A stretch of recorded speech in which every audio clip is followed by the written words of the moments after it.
Chapter 26. Artistic Attempts. It takes people a long time to learn the difference between talent and genius, especially ambitious young men and women. Amy was learning this distinction through much tribulation, for mistaking enthusiasm for inspiration. She attempted every branch of art with youthful audacity. For a long time there was a lull in the mud pie business, and she devoted herself to the finest pen and ink drawing, in which she showed such taste and skill that her graceful handiwork proved both pleasant and profitable. But overstrained eyes caused pen and ink to be laid aside for a bold attempt at poker sketching.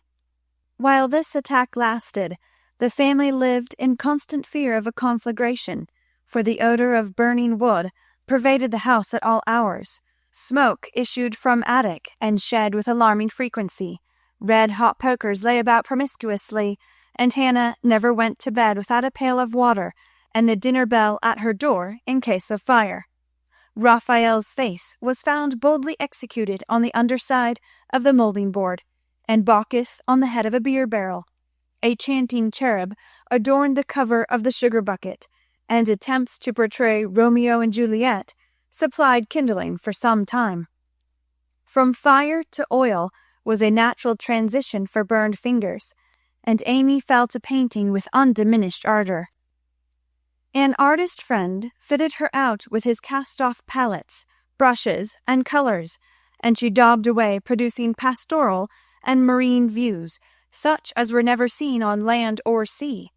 Her monstrosities in the way of cattle would have taken prizes at an agricultural fair, and the perilous pitching of her vessels would have produced seasickness in the most nautical observer, if the utter disregard to all known rules of shipbuilding and rigging had not convulsed him with laughter at the first glance. Swarthy boys and dark-eyed Madonnas staring at you from one corner of the studio suggested Murillo. Oil-brown shadows of faces with a lurid streak in the wrong place meant Rembrandt. Buxom ladies and dropsical infants, Rubens. And Turner appeared in tempests of blue thunder, orange lightning, brown rain, and purple clouds, with a tomato-colored splash in the middle, which might be the sun, or a buoy, or a sailor's shirt, or a king's robe, as the spectator pleased. Charcoal portraits came next, and the entire family hung in a row, looking as wild and crocky as if just evoked from a coal-bin. Softened into crayon sketches, they did better, for the likenesses were good, and Amy's hair, Joe's nose, Meg's mouth, and Laurie's eyes were pronounced wonderfully fine. A return to clay and plaster followed, and ghostly casts of her acquaintances haunted corners of the house, or tumbled off closet shelves onto people's heads. Children were enticed in as models, till their incoherent accounts of her mysterious doings caused Miss Amy to be regarded in the light of a young ogress. Her efforts in this line, however, were brought to an abrupt close by an outward accident, which quenched her ardor. Other models failing her for a time, she undertook to cast her own pretty foot, and the family were one day alarmed by an unearthly bumping and screaming, and running to the rescue, found the young enthusiast hopping wildly about the shed with her foot held fast in a pan full of plaster, which had hardened with unexpected rapidity. With much difficulty and some danger she was dug out, for Joe was so overcome with laughter while she excavated that her knife went too far, cut the poor foot, and left a lasting memorial of one artistic attempt at least. After this Amy subsided, till a mania for sketching from nature set her to haunting river, field, and wood for picturesque studies, and sighing for ruins to copy. She caught endless colds sitting on damp grass to book a delicious bit, composed of a stone, a stump, one mushroom, and a broken mullein stalk, or a heavenly mass of clouds that looked like a choice display of feather-beds when done. She sacrificed her complexion, floating on the river in the midsummer sun, to study light and shade, and got a wrinkle over her nose, trying after points of sight, or whatever the squint and string performance is called. If genius is eternal patience, as Michelangelo affirms, Amy had some claim to the divine attribute, for she persevered in spite of all obstacles, failures, and discouragements, firmly believing that in time she should do something worthy to be called high art. She was learning, doing, and enjoying other things meanwhile, for she had resolved to be an attractive and accomplished woman, even if she never became a great artist. Here she succeeded better, for she was one of those happily created beings who please without effort, make friends everywhere, and take life so gracefully and easily that less fortunate souls are tempted to believe that such are born under a lucky star. Everybody liked her, for among her good gifts was tact. She had an instinctive sense of what was pleasing and proper, always said the right thing to the right person, did just what suited the time and place, and was so self-possessed that her sisters used to say, if Amy went to court without any rehearsal beforehand, she'd know exactly what to do. One of her weaknesses was a desire to move in our best society without being quite sure what the best really was. Money, position, fashionable accomplishments, and elegant manners were most desirable things in her eyes, and she liked to associate with those who possessed them, often mistaking the false for the true, and admiring what was not admirable.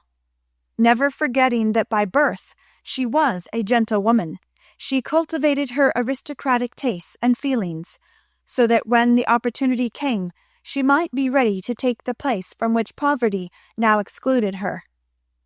My lady, as her friends called her, sincerely desired to be a genuine lady, and was so at heart, but had yet to learn that money cannot buy refinement of nature, that rank does not always confer nobility, and that true breeding makes itself felt in spite of external drawbacks. "I want to ask a favor of you, mamma," Amy said, coming in with an important air one day. "Well, little girl, what is it?" replied her mother, in whose eyes the stately young lady still remained the baby. "Our drawing class breaks up next week, and before the girls separate for the summer, I want to ask them out here for a day. They are wild to see the river, sketch the broken bridge, and copy some of the things they admire in my book. They have been very kind to me in many ways, and I am grateful, for they are rich, and I know I am poor, yet they never made any difference." "Why should they?"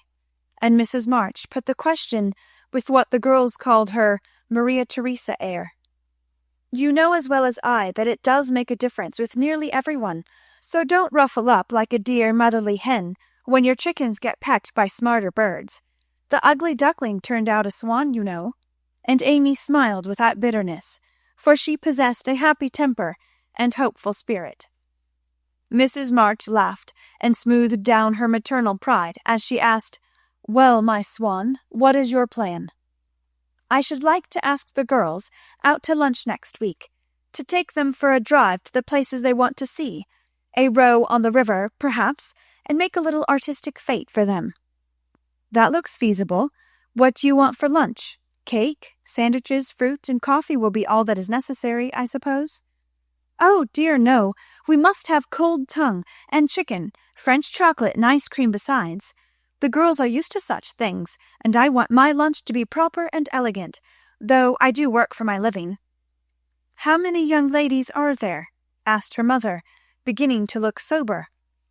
12 or 14 in the class, but I dare say they won't all come."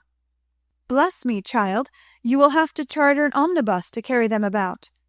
"Why, mother, how can you think of such a thing?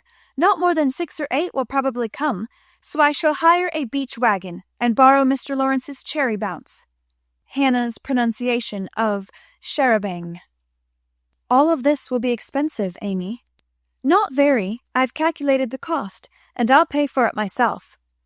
"Don't you think, dear, that as these girls are used to such things, and the best we can do will be nothing new, that some simpler plan would be pleasanter to them, as a change, if nothing more, and much better for us than buying or borrowing what we don't need, and attempting a style not in keeping with our circumstances. If I can't have it as I like, I don't care to have it at all. I know that I can carry it out perfectly well, if you and the girls will help a little, and I don't see why I can't if I'm willing to pay for it," said Amy, with the decision which opposition was apt to change into obstinacy. Mrs. March knew that experience was an excellent teacher, and when it was possible, she left her children to learn alone the lessons which she would gladly have made easier if they had not objected to taking advice as much as they did salts and senna. "Very well, Amy, if your heart is set upon it, and you see your way through without too great an outlay of money, time, and temper, I'll say no more. Talk it over with the girls, and whichever way you decide, I'll do my best to help you." "Thanks, mother, you are always so kind." And away went Amy to lay her plan before her sisters. Meg agreed at once, and promised her aid, gladly offering anything she possessed, from her little house itself to her very best salt spoons. But Joe frowned upon the whole project, and would have nothing to do with it at first. "Why in the world should you spend your money, worry your family, and turn the house upside down for a parcel of girls who don't care a sixpence for you?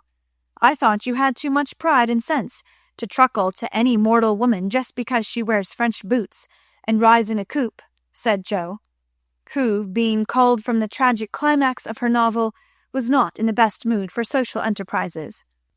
"I don't truckle, and I hate being patronized as much as you do," returned Amy indignantly, for the two still jangled when such questions arose. "The girls do care for me, and I for them, and there's a great deal of kindness and sense and talent among them, in spite of what you call fashionable nonsense. You don't care to make people like you, to go into good society, and cultivate your manners and tastes. I do, and I mean to make the most of every chance that comes. You can go through the world with your elbows out and your nose in the air, and call it independence if you like. That's not my way." When Amy had wetted her tongue and freed her mind, she usually got the best of it, for she seldom failed to have common sense on her side, while Joe carried her love of liberty and hate of conventionalities to such an unlimited extent that she naturally found herself worsted in an argument. Amy's definition of Joe's idea of independence was such a good hit that both burst out laughing, and the discussion took a more amiable turn. Much against her will, Joe at length consented to sacrifice a day to Mrs. Grundy, and help her sister through what she regarded as a nonsensical business. The invitations were sent, nearly all accepted, and the following Monday was set apart for the grand event. Hannah was out of humour because her week's work was deranged, and prophesied that if the washing and ironing weren't done regular, nothing would go well anywheres. This hitch in the mainspring of the domestic machinery had a bad effect upon the whole concern, but Amy's motto was nil desperandum, and having made up her mind what to do, she proceeded to do it in spite of all obstacles. To begin with, Hannah's cooking didn't turn out well. The chicken was tough, the tongue too salty, and the chocolate wouldn't froth properly. Then the cake and ice cost more than Amy expected, so did the wagon and various other expenses, which seemed trifling at the outset, counted up rather alarmingly afterward. Beth got a cold and took to her bed. Meg had an unusual number of callers to keep her at home, and Joe was in such a divided state of mind that her breakages, accidents, and mistakes were uncommonly numerous, serious, and trying. If it was not fair on Monday, the young ladies were to come on Tuesday, an arrangement which aggravated Joe and Hannah to the last degree. On Monday morning the weather was in that undecided state which is more exasperating than a steady pour. It drizzled a little, shone a little, blew a little, and didn't make up its mind till it was too late for anyone else to make up theirs. Amy was up at dawn, hustling people out of their beds and through their breakfasts, that the house might be got in order. The parlour struck her as looking uncommonly shabby, but without stopping to sigh for what she had not, she skillfully made the best of what she had, arranging chairs over the worn places in the carpet, covering stains on the walls with homemade statuary, which gave an artistic air to the room, as did the lovely vases of flowers Jo scattered about. The lunch looked charming, and as she surveyed it, she sincerely hoped it would taste well, and that the borrowed glass, china, and silver would get safely home again. The carriages were promised. Meg and Mother were all ready to do the honors. Beth was able to help Hannah behind the scenes. Jo had engaged to be as lively and amiable as an absent mind and aching head, and a very decided disapproval of everybody and everything, would allow. And as she wearily dressed, Amy cheered herself with anticipations of the happy moment when, lunch safely over, she should drive away with her friends for an afternoon of artistic delights, for the cherry bounce and the broken bridge were her strong points. Then came the hours of suspense, during which she vibrated from parlor to porch, while public opinion varied like the weathercock. A smart shower at 11 had evidently quenched the enthusiasm of the young ladies who were to arrive at 12, for nobody came, and at 2 the exhausted family sat down in a blaze of sunshine to consume the perishable portions of the feast, that nothing might be lost. "No doubt about the weather today. They will certainly come, so we must fly around and be ready for them," said Amy, as the sun woke her next morning. She spoke briskly, but in her secret soul she wished she had said nothing about Tuesday, for her interest, like her cake, was getting a little stale. "I can't get any lobsters, so you will have to do without salad today," said Mr. March, coming in half an hour later with an expression of placid despair. "Use the chicken then. The toughness won't matter in a salad," advised his wife. "Hannah left it on the kitchen table a minute, and the kittens got at it. I'm very sorry, Amy," added Beth, who was still a patroness of cats. "Then I must have lobster, for tongue alone won't do," said Amy decidedly. "Shall I rush into town and demand one?" asked Jo, with the magnanimity of a martyr. "You'd come bringing it home under your arm without any paper, just to try me. I'll go myself," answered Amy, whose temper was beginning to fail. Shrouded in a thick veil, and armed with a genteel travelling basket, she departed, feeling that a cool drive would soothe her ruffled spirit and fit her for the labours of the day. After some delay, the object of her desire was procured, likewise a bottle of dressing to prevent further loss of time at home, and off she drove again, well pleased with her own forethought. As the omnibus contained only one other passenger, a sleepy old lady, Amy pocketed her veil and beguiled the tedium of the way by trying to find out where all her money had gone to.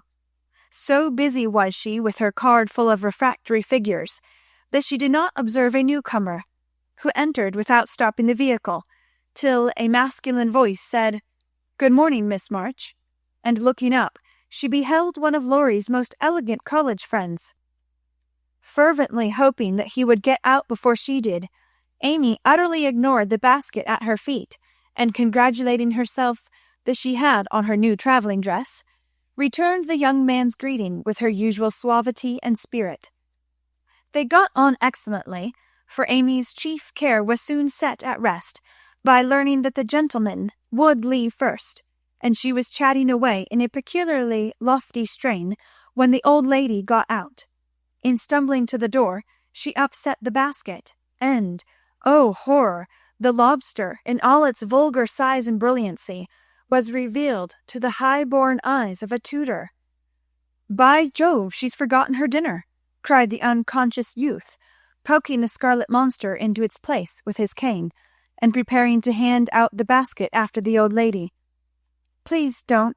It's mine," murmured Amy, with a face nearly as red as her fish. "Oh, really? I beg pardon. It's an uncommonly fine one, isn't it?" said Tudor, with great presence of mind, and an air of sober interest that did credit to his breeding. Amy recovered herself in a breath, set her basket boldly on the seat, and said, laughing, "Don't you wish you were to have some of the salad he's going to make, and to see the charming young ladies who are to eat it? Now that was tact, for two of the ruling foibles of the masculine mind were touched. The lobster was instantly surrounded by a halo of pleasing reminiscences, and curiosity about the charming young ladies diverted his mind from the comical mishap. I suppose he'll laugh and joke over it with Laurie, but I shan't see them, and that's a comfort, thought Amy, as Tudor bowed and departed.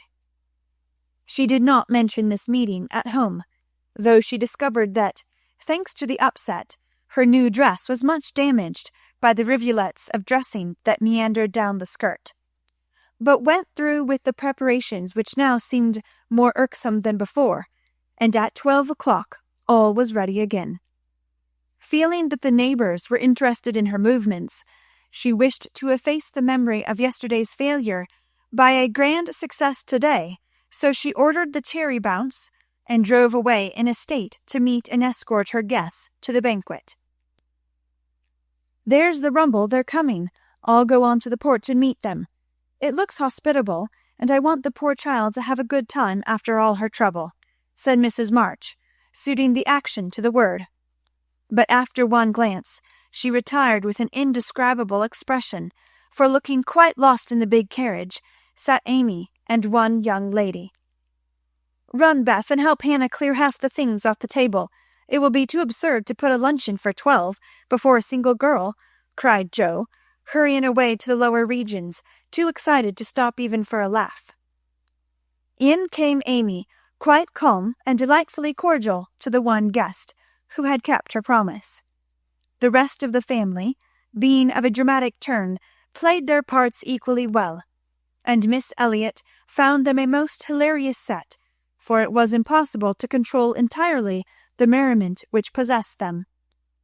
The remodelled lunch being gaily partaken of, the studio and garden visited, and art discussed with enthusiasm, Amy ordered a buggy, alas for the elegant cherry bounce, and drove her friend quietly about the neighbourhood till sunset, when the party went out.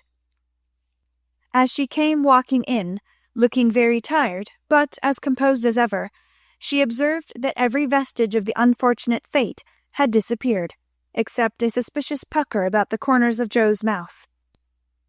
"You've had a lovely afternoon for your drive, dear," said her mother, as respectfully as if the whole 12 had come. "Miss Elliot is a very sweet girl, and seemed to enjoy herself, I thought," observed Beth with unusual warmth. "Could you spare me some of your cake? I really need some. I have so much company, and I can't make such delicious stuff as yours," asked Meg soberly. "Take it all. I'm the only one here who likes sweet things, and it will mould before I can dispose of it," answered Amy, thinking with a sigh of the generous store she had laid in for such an end as this. "It's a pity Laurie isn't here to help us," began Jo, as they sat down to ice cream and salad for the second time in 2 days. A warning look from her mother checked any further remarks, and the whole family ate in heroic silence, till Mr. March mildly observed, "Salad was one of the favourite dishes of the ancients, and Evelyn—" Here a general explosion of laughter cut short the history of salads, to the great surprise of the learned gentleman. "Bundle everything into a basket and send it to the Hummels. Germans like messes. I'm sick of the sight of this, and there's no reason you should all die of a surfeit because I've been a fool," cried Amy, wiping her eyes. "I thought I should have died when I saw you two girls rattling about in the what-you-call-it like two little kernels in a very big nutshell, and mother waiting in state to receive the throng," sighed Jo, quite spent with laughter. "I'm very sorry you were disappointed, dear, but we all did our best to satisfy you," said Mrs. March in a tone full of motherly regret. "I am satisfied. I've done what I undertook, and it's not my fault that it failed. I comfort myself with that," said Amy, with a little quiver in her voice. "I thank you all very much for helping me, and I'll thank you still more if you won't allude to it for a month at least." No one did for several months, but the word fate always produced a general smile, and Laurie's birthday gift to Amy was a tiny coral lobster in the shape of a charm for her watch guard. Chapter 27. Literary Lessons. Fortune suddenly smiled upon Jo and dropped a good-luck penny in her path. Not a golden penny exactly, but I doubt if 500,000 would have given more real happiness than did the little sum that came to her in this wise. Every few weeks she would shut herself up in her room, put on her scribbling suit, and fall into a vortex, as she expressed it, writing away at her novel with all her heart and soul, for till that was finished she could find no peace. Her scribbling suit consisted of a black woolen pinafore, on which she could wipe her pen at will, and a cap of the same material, adorned with a cheerful red bow, into which she bundled her hair when the decks were cleared for action. This cap was a beacon to the inquiring eyes of her family, who, during these periods, kept their distance, merely popping in their heads semi-occasionally to ask with interest, "Does genius burn, Jo?" They did not always venture even to ask this question, but took an observation of the cap, and judged accordingly. If this expressive article of dress was drawn low upon the forehead, it was a sign that hard work was going on. In exciting moments it was pushed rakishly askew, and when despair seized the author, it was plucked wholly off and cast upon the floor. At such times the intruder silently withdrew, and not until the red bow was seen gaily erect upon the gifted brow did anyone dare address Jo. She did not think herself a genius by any means, but when the writing fit came on, she gave herself up to it with entire abandon, and led a blissful life, unconscious of want, care, or bad weather, while she sat safe and happy in an imaginary world, full of friends almost as real and dear to her as any in the flesh. Sleep forsook her eyes. Meals stood untasted, day and night were all too short to enjoy the happiness which blessed her only at such times, and made these hours worth living, even if they bore no other fruit. The divine afflatus usually lasted a week or two, and then she emerged from her vortex, hungry, sleepy, cross, or despondent. She was just recovering from one of these attacks when she was prevailed upon to escort Miss Crocker to a lecture, and in return for her virtue was rewarded with a new idea. It was a people's course, the lecture on the pyramids, and Jo rather wondered at the choice of such a subject for such an audience, but took it for granted that some great social evil would be remedied or some great want supplied by unfolding the glories of the Pharaohs to an audience whose thoughts were busy with the price of coal and flour, and whose lives were spent in trying to solve harder riddles than that of the Sphinx. They were early, and while Miss Crocker set the heel of her stocking, Jo amused herself by examining the faces of the people who occupied the seat with them. On her left were two matrons with massive foreheads and bonnets to match, discussing women's rights and making tatting.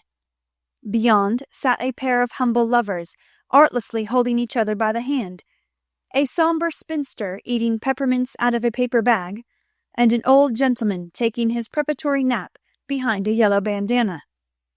On her right, her only neighbor was a studious-looking lad absorbed in a newspaper. It was a pictorial sheet, and Jo examined the work of art nearest her, idly wondering what fortuitous concatenation of circumstances needed the melodramatic illustration of an Indian in full war costume tumbling over a precipice with a wolf at his throat, while two infuriated young gentlemen with unnaturally small feet and big eyes were stabbing each other close by, and a dishevelled female was flying away in the background with her mouth wide open.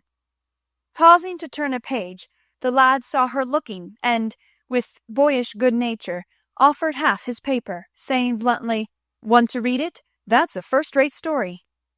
Jo accepted it with a smile, for she had never outgrown her liking for lads, and soon found herself involved in the usual labyrinth of love, mystery, and murder, for the story belonged to that class of light literature in which the passions have a holiday, and when the author's invention fails, a grand catastrophe clears the stage of one half the dramatis personae, leaving the other half to exult over their downfall.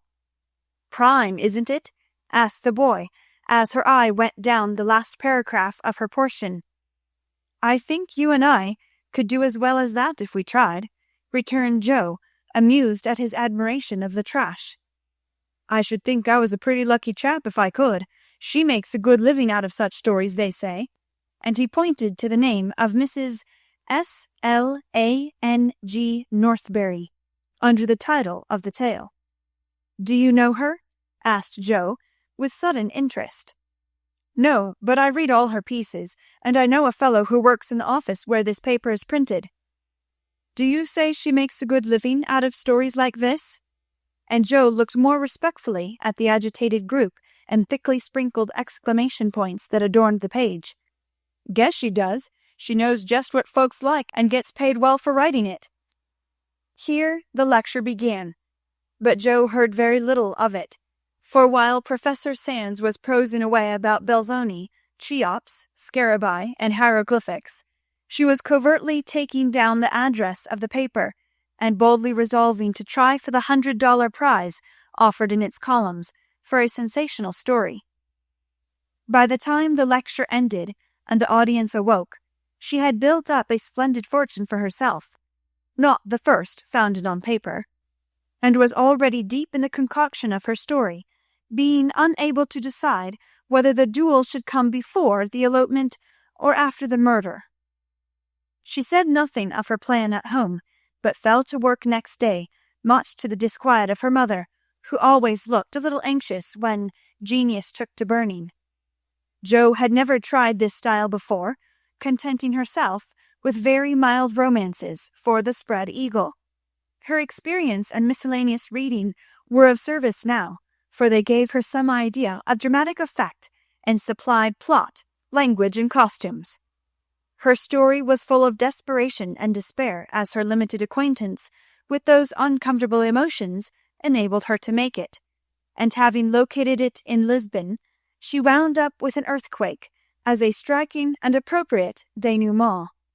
The manuscript was privately dispatched, accompanied by a note, modestly saying that if the tale didn't get the prize, which the writer hardly dared expect, she would be very glad to receive any sum it might be considered worth. 6 weeks is a long time to wait, and a still longer time for a girl to keep a secret. But Jo did both, and was just beginning to give up all hope of ever seeing her manuscript again, when a letter arrived which almost took her breath away, for on opening it, a check for $100 fell into her lap. For a minute she stared at it as if it had been a snake. Then she read her letter and began to cry.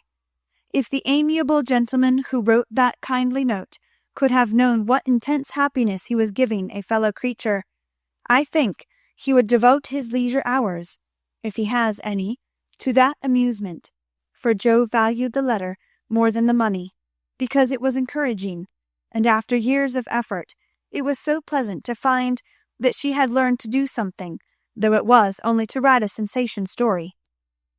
A prouder young woman was seldom seen than she, when, having composed herself, she electrified the family by appearing before them with the letter in one hand, the check in the other, announcing that she had won the prize.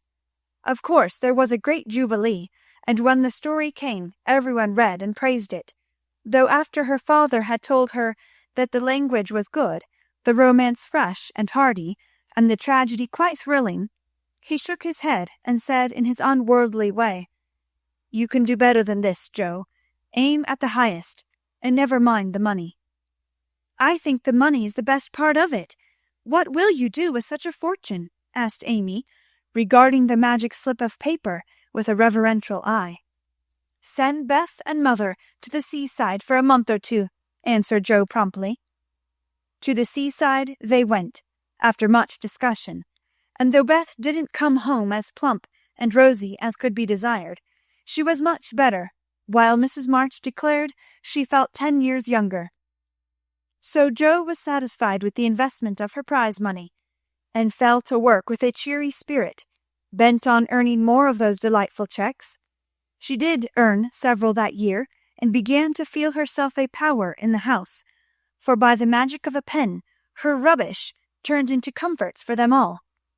The Duke's daughter paid the butcher's bill, a phantom hand put down a new carpet, and the curse of the Coventrys proved the blessing of the Marches in the way of groceries and gowns.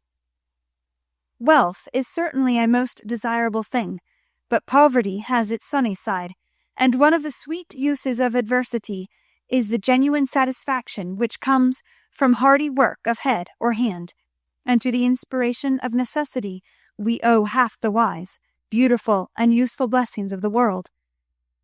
Jo enjoyed a taste of this satisfaction, and ceased to envy richer girls, taking great comfort in the knowledge that she could supply her own wants, and need ask no one for a penny. Little notice was taken of her stories, but they found a market, and encouraged by this fact, she resolved to make a bold stroke for fame and fortune. Having copied her novel for the 4th time, read it all to her confidential friends, and submitted it with fear and trembling to 3 publishers, she at last disposed of it on condition that she would cut it down 1/3 and omit all the parts which she particularly admired. Now I must either bundle it back into my tin kitchen to mould, pay for printing it myself, or chop it up to suit purchasers and get what I can for it. Fame is a very good thing to have in the house, but cash is more convenient, so I wish to take the sense of the meeting on this important subject," said Jo, calling a family council. "Don't spoil your book, my girl, for there is more in it than you know, and the idea is well worked out. Let it wait and ripen," was her father's advice, and he practiced what he preached, having waited patiently 30 years for fruit of his own to ripen, and being in no haste to gather it even now, when it was sweet and mellow. "It seems to me that Jo will profit more by taking the trial than by waiting," said Mrs. March. "Criticism is the best test of such work, for it will show her both unsuspected merits and faults, and help her to do better next time. We are too partial, but the praise and blame of outsiders will prove useful, even if she gets but little money." "Yes," said Jo, knitting her brows, "that's just it. I've been fussing over the thing so long, I really don't know whether it's good, bad, or indifferent. It will be a great help to have cool, impartial persons take a look at it, and tell me what they think of it." "I wouldn't leave a word out of it. You'll spoil it if you do, for the interest of the story is more in the minds than in the actions of the people, and it will be all a muddle if you don't explain as you go on," said Meg, who firmly believed that this book was the most remarkable novel ever written. "But Mr. Allen says leave out the explanations, make it brief and dramatic, and let the characters tell the story," interrupted Jo, turning to the publisher's note. "Do as he tells you. He knows what will sell, and we don't. Make a good popular book, and get as much money as you can. By and by, when you've got a name, you can afford to digress and have philosophical and metaphysical people in your novels," said Amy, who took a strictly practical view of the subject. "Well," said Jo, laughing, "if my people are philosophical and metaphysical, it isn't my fault, for I know nothing about such things, except what I hear father say sometimes. If I've got some of his wise ideas jumbled up with my romance, so much the better for me. Now, Beth, what do you say?" "I should so like to see it printed soon," was all Beth said, and smiled in saying it. But there was an unconscious emphasis on the last word, and a wistful look in the eyes that never lost their childlike candor, which chilled Jo's heart for a minute with a foreboding fear, and decided her to make her little venture soon. So, with Spartan firmness, the young authoress laid her firstborn on the table, and chopped it up as ruthlessly as any ogre. In the hope of pleasing everyone, she took everyone's advice, and like the old man and his donkey in the fable, suited nobody. Her father liked the metaphysical streak, which had unconsciously got into it, so that was allowed to remain, though she had her doubts about it. Her mother thought that there was a trifle too much description. Out therefore it came, and with it many necessary links in the story. Meg admired the tragedy, so Jo piled up the agony to suit her, while Amy objected to the fun. And, with the best intentions in life, Jo quenched the sprightly scenes, which relieved the sombre character of the story. Then, to complicate the ruin, she cut it down 1/3, and confidingly sent the poor little romance, like a picked robin, out into the big, busy world to try its fate. Well, it was printed, and she got $300 for it. Likewise plenty of praise and blame, both so much greater than she expected that she was thrown into a state of bewilderment from which it took her some time to recover. "You said, mother, that criticism would help me, but how can it, when it's so contradictory that I don't know whether I've written a promising book or broken all the 10 Commandments?" cried poor Jo, turning over a heap of notices, the perusal of which filled her with pride and joy one minute, wrath and dismay the next. "This man says, an exquisite book full of truth, beauty, and earnestness. All is sweet, pure, and healthy," continued the perplexed authoress. The next, "The theory of the book is bad, full of morbid fancies, spiritualistic ideas, and unnatural characters." Now, as I had no theory of any kind, don't believe in spiritualism, and copied my characters from life, I don't see how this critic can be right. Another says, "It's one of the best American novels which has appeared for years." I know better than that, and the next asserts that, "though it is original and written with great force and feeling, it is a dangerous book." 'Tisn't. Some make fun of it, some overpraise, and nearly all insist that I had a deep theory to expound, when I only wrote it for the pleasure and the money. I wish I'd printed the whole, or not at all, for I do hate to be so misjudged. Her family and friends administered comfort and commendation liberally. Yet it was a hard time for sensitive, high-spirited Jo, who meant so well and had apparently done so ill. But it did her good, for those whose opinion had real value gave her the criticism which is an author's best education, and when the first soreness was over, she could laugh at her poor little book, yet believe in it still, and feel herself the wiser and stronger for the buffeting she had received. "Not being a genius like Keats, it won't kill me," she said stoutly, "and I've got the joke on my side, after all, for the parts that were taken straight out of real life are denounced as impossible and absurd, and the scenes that I made up out of my own silly head are pronounced charmingly natural, tender, and true. So I'll comfort myself with that, and when I'm ready, I'll up again and take another." Chapter 28. Domestic Experiences. Like most other young matrons, Meg began her married life with the determination to be a model housekeeper. John should find home a paradise. He should always see a smiling face, should fare sumptuously every day, and never know the loss of a button. She brought so much love, energy, and cheerfulness to the work that she could not but succeed, in spite of some obstacles. Her paradise was not a tranquil one, for the little woman fussed, was over-anxious to please, and bustled about like a true Martha, cumbered with many cares. She was too tired sometimes even to smile.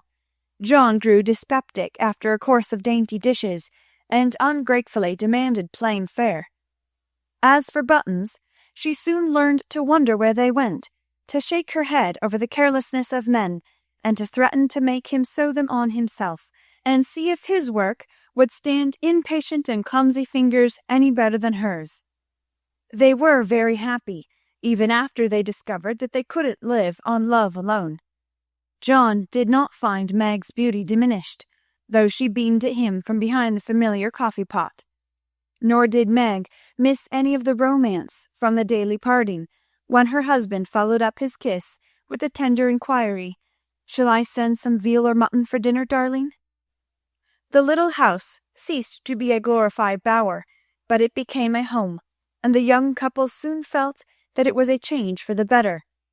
At first they played keep house, and frolicked over it like children, Then John took steadily to business, feeling the cares of the head of a family upon his shoulders, and Meg laid by her cambric wrappers, put on a big apron, and fell to work, as before said, with more energy than discretion.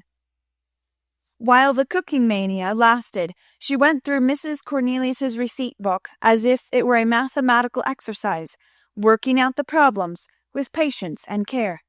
Sometimes her family were invited to help eat up a too bounteous feast of success, or Lottie would be privately dispatched with a batch of failures, which were to be concealed from all eyes in the convenient stomachs of the little Hummels. An evening with John over the account books usually produced a temporary lull in the culinary enthusiasm, and a frugal fit would ensue, during which the poor man was put through a course of bread pudding, hash, and warmed-over coffee, which tried his soul, although he bore it with praiseworthy fortitude. Before the golden mean was found, however, Meg added to her domestic possessions what young couples seldom get on long without, a family jar.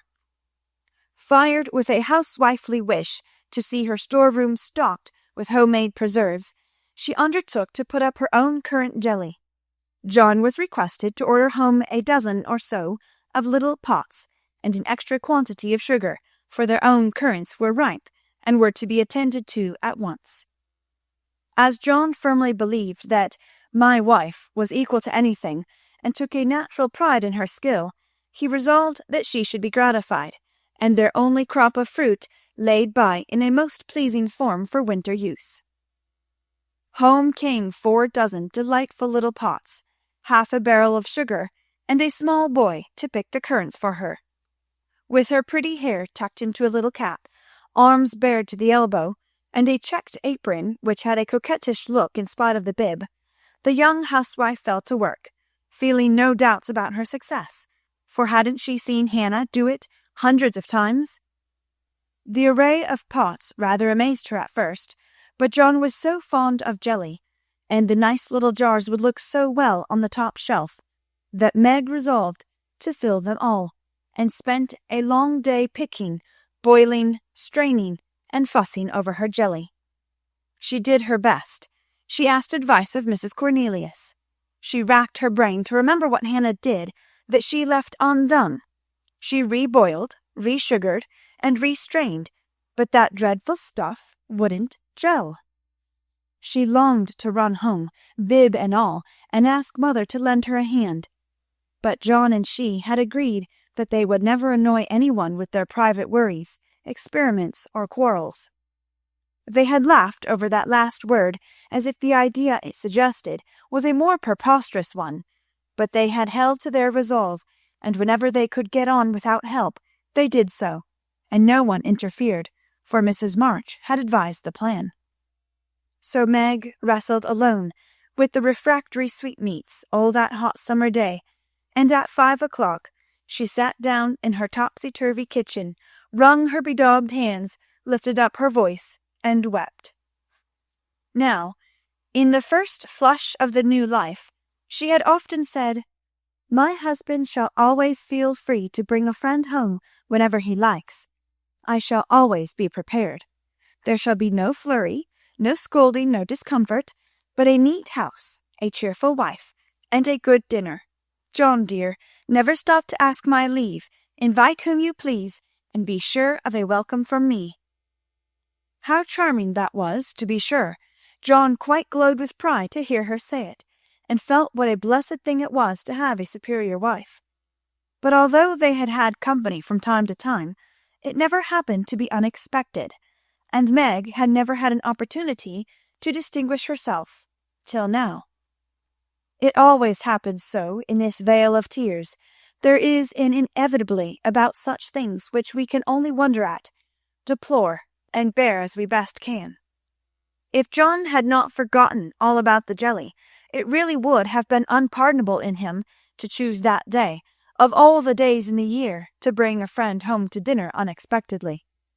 Congratulating himself that a handsome repast had been ordered that morning, feeling sure that it would be ready to the minute, and indulging in pleasant anticipations of the charming effect it would produce, When his pretty wife came running out to meet him, he escorted his friend to his mansion, with the irrepressible satisfaction of a young host and husband. It is a world of disappointments, as John discovered when he reached the Dovecote. The front door usually stood hospitably open. Now it was not only shut, but locked, and yesterday's mud still adorned the steps. The parlor windows were closed and curtained. No picture of the pretty wife sewing on the piazza, in white, with a distracting little bow in her hair, or a bright-eyed hostess smiling a shy welcome as she greeted her guest. Nothing of the sort, for not a soul appeared but a sanguinary-looking boy asleep under the currant bushes. "I'm afraid something has happened. Step into the garden, Scott, while I look up Mrs. Brooke," said John, alarmed at the silence and solitude. Round the house he hurried, led by a pungent smell of burned sugar, and Mr. Scott strolled after him with a queer look on his face. He paused discreetly at a distance when Brooke disappeared, but he could both see and hear, and being a bachelor, enjoyed the prospect mightily. In the kitchen reigned confusion and despair. One edition of jelly was trickled from pot to pot, another lay upon the floor, and a third was burning gaily on the stove. Lottie, with Teutonic phlegm, was calmly eating bread and currant wine, for the jelly was still in a hopelessly liquid state, while Mrs. Brooke, with her apron over her head, sat sobbing dismally. "My dearest girl, what is the matter?" cried John, rushing in with awful visions of scalded hands, sudden news of affliction, and secret consternation at the thought of the guest in the garden. "Oh, John, I'm so tired and hot and cross and worried. I've been at it till I'm all worn out. Do come and help me or I shall die." And the exhausted housewife cast herself upon his breast, giving him a sweet welcome in every sense of the word, for her pinafore had been baptized at the same time as the floor. "What worries you, dear? Has anything dreadful happened?" asked the anxious John, tenderly kissing the crown of the little cap, which was all askew. "Yes," sobbed Meg despairingly. "Tell me quick then. Don't cry. I can bear anything better than that. Out with it, love." The jelly won't gel, and I don't know what to do." John Brooke laughed then as he never dared laugh afterward, and the derisive Scot smiled involuntarily as he heard the hearty peal, which put the finishing stroke to poor Meg's woe. "Is that all? Fling it out of the window and don't bother any more about it. I'll buy you quartz if you want it, but for heaven's sake, don't have hysterics, for I've brought Jack Scott home to dinner, and—" John got no further, for Meg cast him off and clasped her hands with a tragic gesture as she fell into a chair, exclaiming, in a tone of mingled indignation, reproach, and dismay, "A man to dinner, and everything in a mess! John Brooke, how could you do such a thing?" "Hush, he's in the garden. I forgot the confounded jelly, but it can't be helped now," said John, surveying the prospect with an anxious eye. "You ought to have sent word, or told me this morning, and you ought to have remembered how busy I was," continued Meg petulantly, for even turtle doves will peck when ruffled. "I didn't know it this morning, and there was no time to send word, for I met him on the way out. I never thought of asking leave, when you have always told me to do as I liked. I never tried it before, and hang me if I ever do again," added John with an aggrieved air.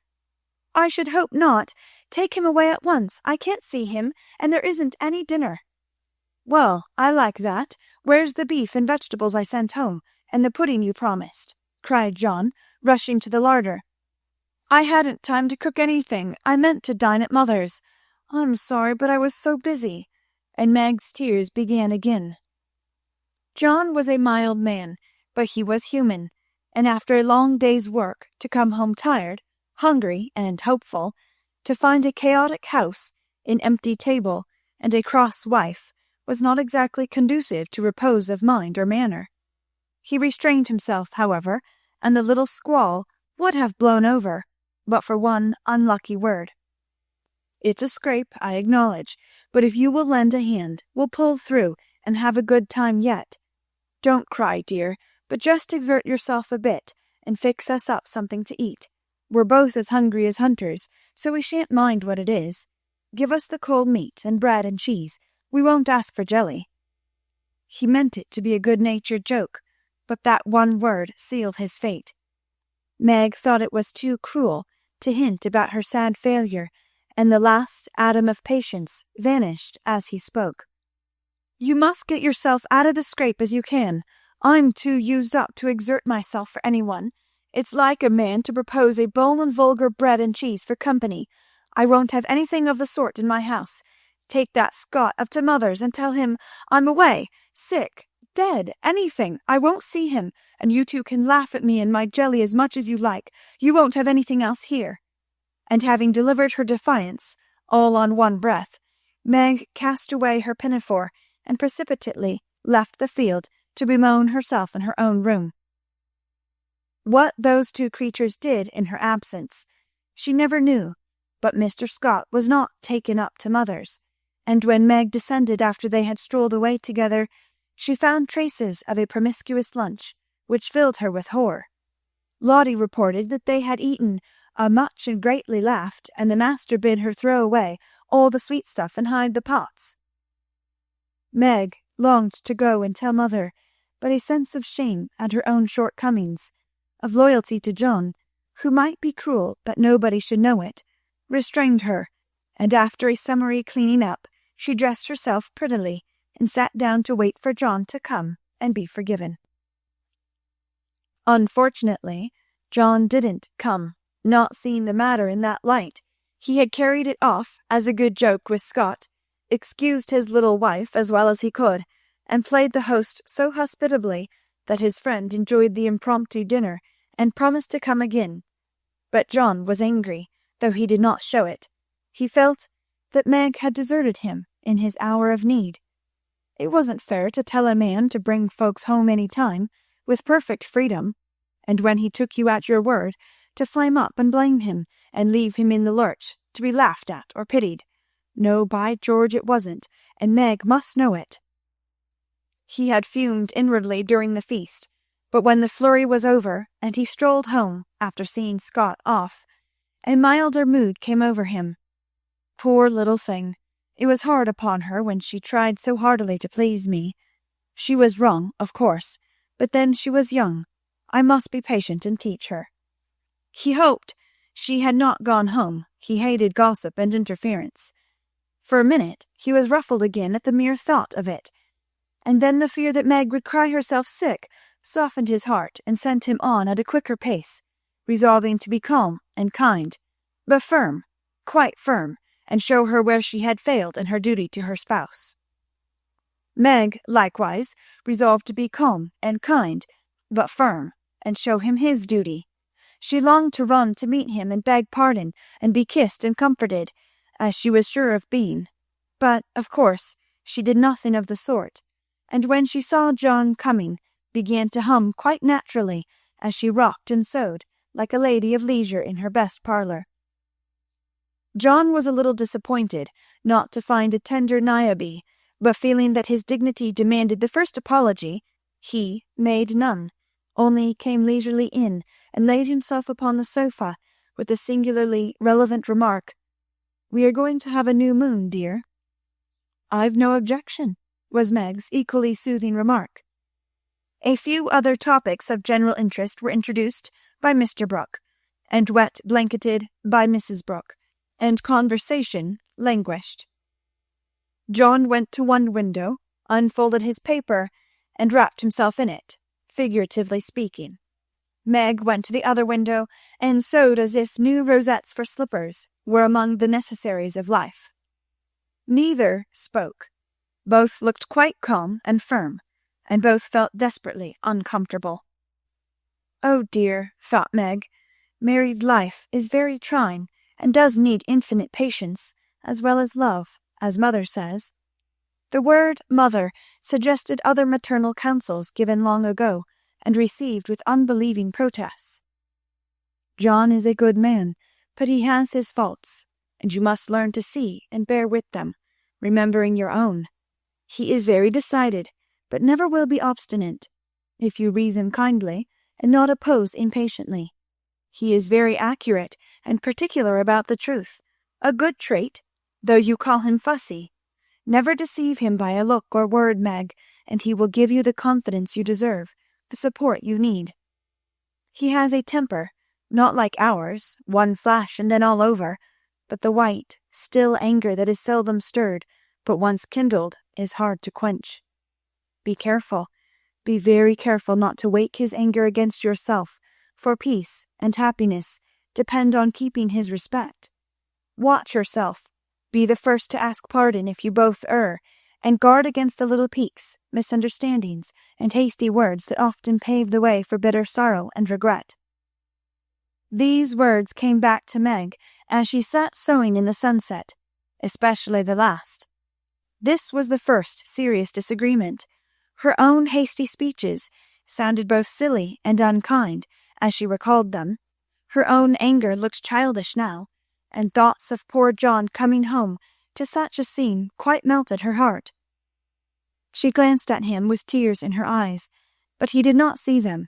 She put down her work and got up, thinking, I will be the first to say, "Forgive me." But he did not seem to hear her.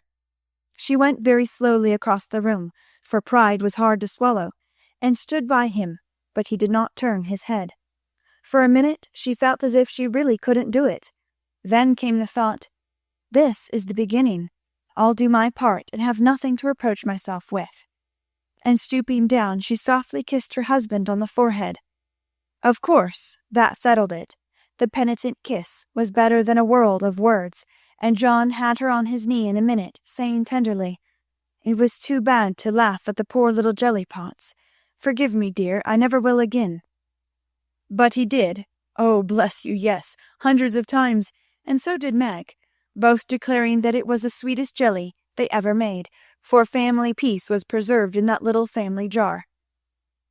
After this, Meg had Mr. Scott to dinner by special invitation, and served him up a pleasant feast without a cooked wife for the first course, on which occasion she was so gay and gracious, and made everything go off so charmingly, that Mr. Scott told John he was a lucky fellow, and shook his head over the hardships of bachelorhood all the way home. In the autumn, new trials and experiences came to Meg. Sally Moffat renewed her friendship, was always running out for a dish of gossip at the little house, or inviting that poor dear to come in and spend the day at the big house. It was pleasant, for in dull weather Meg often felt lonely. All were busy at home, John absent till night, and nothing to do but sew or read or potter about. So it naturally fell out that Meg got into the way of gadding and gossiping with her friend. Seeing Sally's pretty things made her long for such, and pity herself because she had not got them. Sally was very kind, and often offered her the coveted trifles, but Meg declined them, knowing that John wouldn't like it. And then this foolish little woman went and did what John disliked even worse. She knew her husband's income, and she loved to feel that he trusted her, not only with his happiness, but what some men seem to value more, his money. She knew where it was free to take what she liked, and all he asked was that she should keep account for every penny, pay bills once a month, and remember that she was a poor man's wife. Till now she had done well, been prudent and exact, kept her little account books neatly, and showed them to him monthly without fear. But that autumn the serpent got into Meg's paradise, and tempted her like many a modern Eve, not with apples, but with dress. Meg didn't like to be pitied and made to feel poor. It irritated her, but she was ashamed to confess it, and now and then she tried to console herself by buying something pretty, so that Sally needn't think she had to economize. She always felt wicked after it, for the pretty things were seldom necessaries, but then they cost so little, it wasn't worth worrying about. So the trifles increased unconsciously, and in the shopping excursions she was no longer a passive looker-on. But the trifles cost more than one would imagine, and when she cast up her accounts at the end of the month, the sum total rather scared her. John was busy that month, and left the bills to her, The next month he was absent, but the third he had a grand quarterly settling up, and Meg never forgot it. A few days before, she had done a dreadful thing, and it weighed upon her conscience. Sally had been buying silks, and Meg longed for a new one, just a handsome light one for parties. Her black silk was so common, and thin things for evening wear were only proper for girls. Aunt March usually gave the sisters a present of $25 apiece at New Year's. That was only a month to wait, and here was a lovely violet silk going at a bargain, and she had the money, if she only dared to take it. John always said what was his was hers, but would he think it right to spend not only the prospective 25, but another 25 out of the household fund? That was the question. Sally had urged her to do it, had offered to lend the money, and with the best intentions in life, had tempted Meg beyond her strength. In an evil moment, the shopman held up the lovely, shimmering folds and said, "A bargain, I assure you, ma'am." She answered, "I'll take it," and it was cut off and paid for, and Sally had exulted, and she had laughed as if it were a thing of no consequence, and driven away feeling as if she had stolen something, and the police were after her. When she got home, she tried to assuage the pangs of remorse by spreading forth the lovely silk, but it looked less silvery now, didn't become her after all, and the words $50 seemed stamped like a pattern down each breadth. She put it away, but it haunted her, not delightfully as a new dress should, but dreadfully like the ghost of a folly that was not easily laid. When John got out his books that night, Meg's heart sank, and for the first time in her married life, she was afraid of her husband. The kind brown eyes looked as if they could be stern, and though he was unusually merry, she fancied he had found her out, but didn't mean to let her know it. The house bills were all paid, the books all in order. John had praised her, and was undoing the old pocket-book, which they called the bank, when Meg, knowing that it was quite empty, stopped his hand, saying nervously, "You haven't seen my private expense book yet." John never asked to see it, but she always insisted on his doing so, and used to enjoy his masculine amazement at the queer things women wanted, and made him guess what piping was, demanded fiercely the meaning of a hug-me-tight, or wonder how a little thing composed of 3 rosebuds, a bit of velvet, and a pair of strings could possibly be a bonnet, and cost $6. That night he looked as if he would like the fun of quizzing her figures, and pretending to be horrified at her extravagance, as he often did, being particularly proud of his prudent wife. The little book was brought slowly out, and laid down before him. Meg got behind his chair under pretence of smoothing the wrinkles out of his tired forehead, and standing there, she said, with her panic increasing with every word, "John, dear, I'm ashamed to show you my book, for I've really been dreadfully extravagant lately.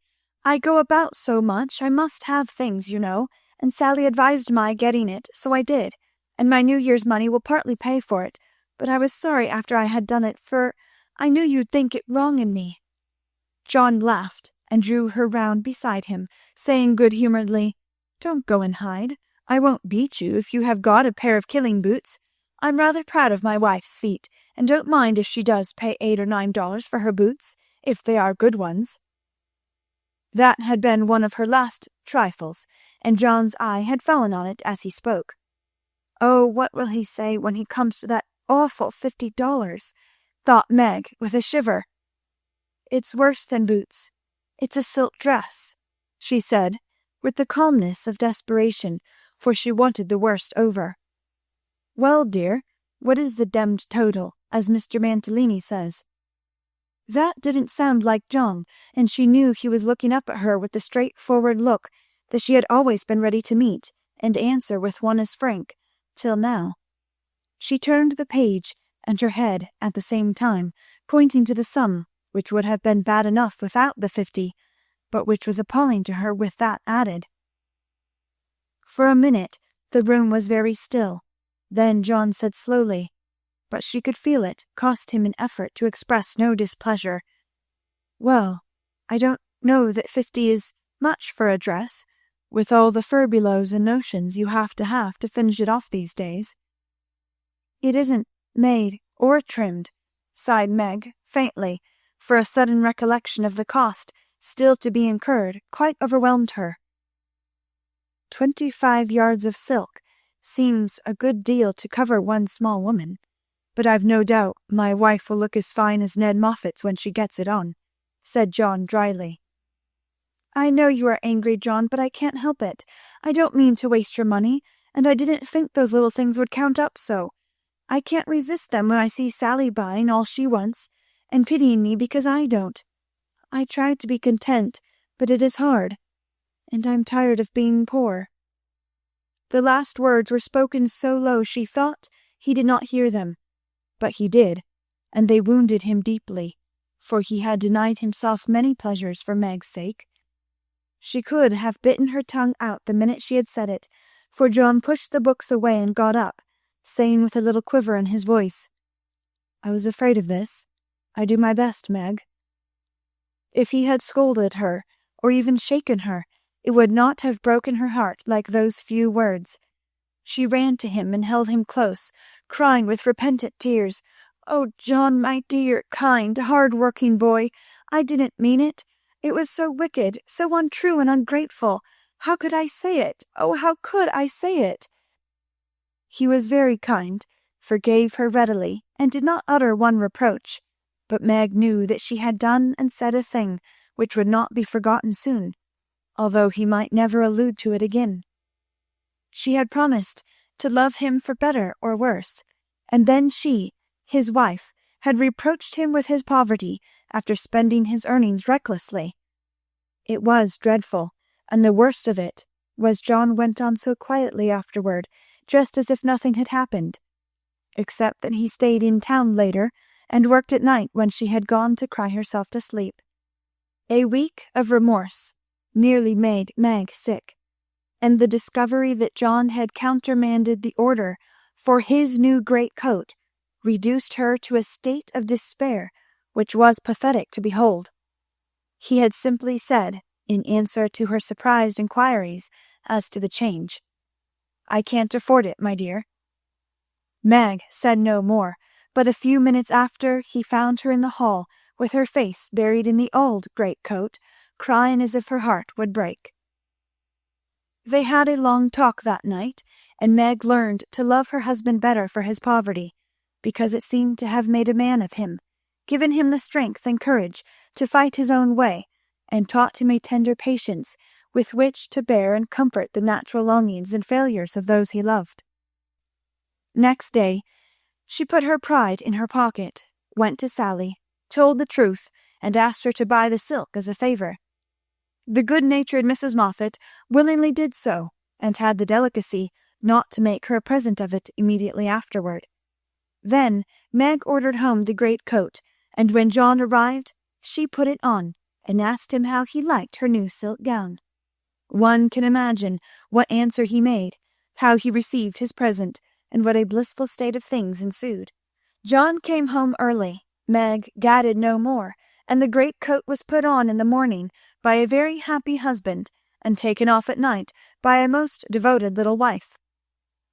So the year rolled round, and at midsummer there came to Meg a new experience, the deepest and tenderest of a woman's life. Laurie came sneaking into the kitchen of the Dovecote one Saturday with an excited face, and was received with the clash of cymbals, for Hannah clapped her hands with a saucepan in one and the cover in the other. "How's the little mamma? Where is everybody? Why didn't you tell me before I came home?" began Laurie in a loud whisper. "Happy as a queen, the dear. Every soul of 'em is upstairs a-worshipping. We didn't want no hurricanes round. Now you go into the parlour, and I'll send 'em down to you." With which somewhat involved reply, Hannah vanished, chuckling ecstatically. Presently Joe appeared, proudly bearing a flannel bundle laid forth upon a large pillow. Joe's face was very sober, but her eyes twinkled, and there was an odd sound in her voice of repressed emotion of some sort. "Shut your eyes and hold out your arms," she said invitingly. Laurie backed precipitately into a corner and put his hands behind him, with an imploring gesture. "No, thank you, I'd rather not. I shall drop it, or smash it, as sure as fate." "Then you shan't see your nevy," said Joe, decidedly, turning as if to go. I will, only you must be responsible for damages." And obeying orders, Laurie heroically shut his eyes, while something was put into his arms. A peal of laughter from Joe, Amy, Mrs. March, Hannah, and John caused him to open them the next minute, to find himself invested with 2 babies instead of 1. No wonder they laughed, for the expression of his face was droll enough to convulse a Quaker, as he stood and stared wildly from the unconscious innocents to the hilarious spectators, with such dismay that Joe sat down on the floor and screamed. "Twins! By Jupiter!" was all he said for a minute. Then turning to the women with an appealing look that was comically piteous, he added, "Take 'em, quick, somebody! I'm going to laugh and I shall drop 'em." Joe rescued his babies, and marched up and down with one on each arm, as if already initiated into the mysteries of baby tending, while Laurie laughed till the tears ran down his cheeks. "It's the best joke of the season, isn't it? I wouldn't have told you, for I set my heart on surprising you, and I flatter myself I've done it," said Joe, when she got her breath. "I never was more staggered in my life. Isn't it fun? Are they boys? What are you going to name them? Let's have another look. Hold me up, Joe, for upon my life it's one too many for me," returned Laurie, regarding the infants with the air of a big, benevolent Newfoundland looking at a pair of infantile kittens. "Boy and girl, aren't they beauties?" said the proud papa, beaming upon the little red squirmers as if they were unfledged angels. "Most remarkable children I ever saw. Which is which?" And Laurie bent like a well sweep to examine the prodigies. Amy put a blue ribbon on the boy and a pink on the girl, French fashion, so you can always tell. Besides, one has blue eyes and one brown. "Kiss them, Uncle Teddy," said wicked Joe. "I'm afraid they mightn't like it," began Laurie, with unusual timidity in such matters. "Of course they will. They are used to it now. Do it this minute, sir," commanded Joe, fearing he might propose a proxy. Laurie screwed up his face and obeyed with a gingerly peck at each little cheek that produced another laugh and made the baby squeal. "There, I knew they didn't like it. That's the boy, see him kick. He hits out with his fist like a good one. Now then, young Brooke, pitch into a man of your own size, will you?" cried Laurie, delighted with a poke in the face from a tiny fist flapping aimlessly about. "He's to be named John Lawrence, and the girl Margaret, after mother and grandmother. We shall call her Daisy, so as not to have 2 Megs, and I suppose the Manny will be Jack, unless we find a better name," said Amy, with aunt-like interest. "Name him Demi-John, and call him Demi for short," said Laurie. "Daisy and Demi, just the thing! I knew Teddy would do it," cried Joe, clapping her hands. Teddy certainly had done it that time, for the babies were Daisy and Demi to the end of the chapter. Chapter 29. Calls. "Come, Joe, it's time." "For what? You don't mean to say you have forgotten that you promised to make 6 calls with me today?" "I've done a good many rash and foolish things in my life, but I don't think I ever was mad enough to say I'd make 6 calls in one day, when a single one upsets me for a week." "Yes, you did. It was a bargain between us. I was to finish the crayon of Beth for you, and you were to go properly with me, and return our neighbors' visits." "If it was fair, that was in the bond, and I stand to the letter of my bond, Shylock. There is a pile of clouds in the east, it's not fair, and I don't go." "Now that's shirking. It's a lovely day, no prospect of rain, and you pride yourself on keeping promises, so be honorable, come and do your duty, and then be at peace for another 6 months. At that minute Jo was particularly absorbed in dressmaking, for she was mantua maker general to the family, and took especial credit to herself because she could use a needle as well as a pen. It was very provoking to be arrested in the act of a first trying on, and ordered out to make calls in her best array on a warm July day. She hated calls of the formal sort, and never made any till Amy compelled her with a bargain, bribe, or promise.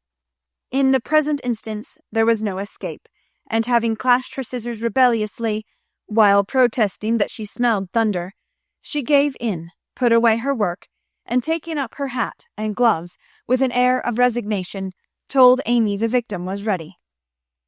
"Joe March, you are perverse enough to provoke a saint. You don't intend to make calls in that state, I hope," cried Amy, surveying her with amazement. "Why not? I'm neat and cool and comfortable, quite proper for a dusty walk on a warm day. If people care more for my clothes than they do for me, I don't wish to see them. You can dress for both, and be as elegant as you please. It pays for you to be fine. It doesn't for me, and furbelows only worry me."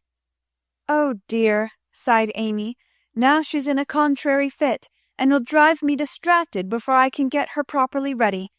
I'm sure it's no pleasure to me to go today, but it's a debt we owe society, and there's no one to pay it but you and me. I'll do anything for you, Joe, if you'll only dress yourself nicely, and come and help me do the civil. You can talk so well, look so aristocratic in your best things, and behave so beautifully, if you try, that I am proud of you. I'm afraid to go alone. Do come and take care of me." "You're an artful little puss to flatter and wheedle your cross old sister in that way. The idea of my being aristocratic and well-bred, and your being afraid to go anywhere alone! I don't know which is the most absurd. Well, I'll go if I must, and do my best. You shall be commander of the expedition, and I'll obey blindly. Will that satisfy you?" said Joe, with a sudden change from perversity to lamb-like submission. "You're a perfect cherub. Now put on all your best things, and I'll tell you how to behave at each place, so that you will make a good impression. I want people to like you, and they would if you'd only try to be a little more agreeable. Do your hair the pretty way, and put the pink rose in your bonnet. It's becoming, and you look too sober in your plain suit. Take your light gloves and the embroidered handkerchief. We'll stop at Meg's and borrow her white sunshade, and then you can have my dove-colored one." While Amy dressed, she issued her orders, and Joe obeyed them, not without entering her protests, however, for she sighed as she rustled into her new organdy, frowned darkly at herself as she tied her bonnet strings in an irreproachable bow, wrestled viciously with pins as she put on her collar, wrinkled up her features generally as she shook out the handkerchief, whose embroidery was as irritating to her nose as the present mission was to her feelings. And when she had squeezed her hands into tight gloves with 3 buttons and a tassel, as the last touch of elegance, she turned to Amy with an imbecile expression of countenance, saying meekly, "I'm perfectly miserable, but if you consider me presentable, I die happy." "You're highly satisfactory. Turn slowly round and let me get a careful view." Joe revolved, and Amy gave a touch here and there, then fell back with her head on one side, observing graciously, "Yes, you'll do. Your head is all I could ask, for that white bonnet with the rose is quite ravishing. Hold back your shoulders, and carry your hands easily, no matter if your gloves do pinch. There's one thing you can do well, Joe, that is wear a shawl. I can't, but it's very nice to see you, and I'm so glad Aunt March gave you that lovely one. It's simple, but handsome, and those folds over the arm are really artistic. Is the point of my mantle in the middle, and have I looped my dress evenly? I like to show my boots, for my feet are pretty, though my nose isn't." "You are a thing of beauty and a joy forever," said Joe, looking through her hand with the air of a connoisseur at the blue feather against the golden hair. "Am I to drag my best dress through the dust, or loop it up, please, ma'am?" "Hold it up when you walk, but drop it in the house. The sweeping style suits you best, and you must learn to trail your skirts gracefully. You haven't half buttoned one cuff yet. Do it at once. You'll never look finished if you are not careful about the little details, for they make up the pleasing whole." Joe sighed, and proceeded to burst the buttons off her glove, in doing up her cuff. But at last both were ready, and sailed away, looking as pretty as pictures, Hannah said, as she hung out of the upper window to watch them. Now, Joe, dear, the Chesters consider themselves very elegant people, so I want you to put on your best deportment. Don't make any of your abrupt remarks, or do anything odd, will you? Just be calm, cool, and quiet. That's safe and ladylike, and you can easily do it for 15 minutes, said Amy, as they approached the first place, having borrowed the white parasol and been inspected by Meg, with the baby on each arm. Let me see, calm, cool, and quiet. Yes, I think I can promise that. I've played the part of a prim young lady on the stage, and I'll try it off. My powers are great, as you shall see, so be easy in your mind, my child. Amy looked relieved, but naughty Joe took her at her word, for during the first call she sat with every limb gracefully composed, every fold correctly draped, calm as a summer sea, cool as a snowbank, and as silent as the Sphinx. In vain Mrs. Chester alluded to her charming novel, and Mrs. Chester introduced parties and picnics, the opera, and the fashions. Each and all were answered by a smile, or a bow, and a demure yes, or no, with the chill on. In vain Amy telegraphed the word talk, tried to draw her out, and administered covert pokes with her foot. Joe sat as if blandly unconscious of it all, with deportment like Maud's face, icily regular, splendidly null. What a haughty, uninteresting creature that oldest Miss March is, was the unfortunately audible remark of one of the ladies as the door closed upon their guests. Joe laughed noiselessly all through the hall, but Amy looked disgusted at the failure of her instructions, and very naturally laid the blame upon Joe. How could you mistake me so? I merely meant you to be properly dignified and composed, and you made yourself a perfect stock and stone. Try to be social at the Lambs, gossip as other girls do, and be interested in dress and flirtations and whatever nonsense comes up. They move in the best society, are valuable persons for us to know, and I wouldn't fail to make a good impression there for anything. I'll be agreeable.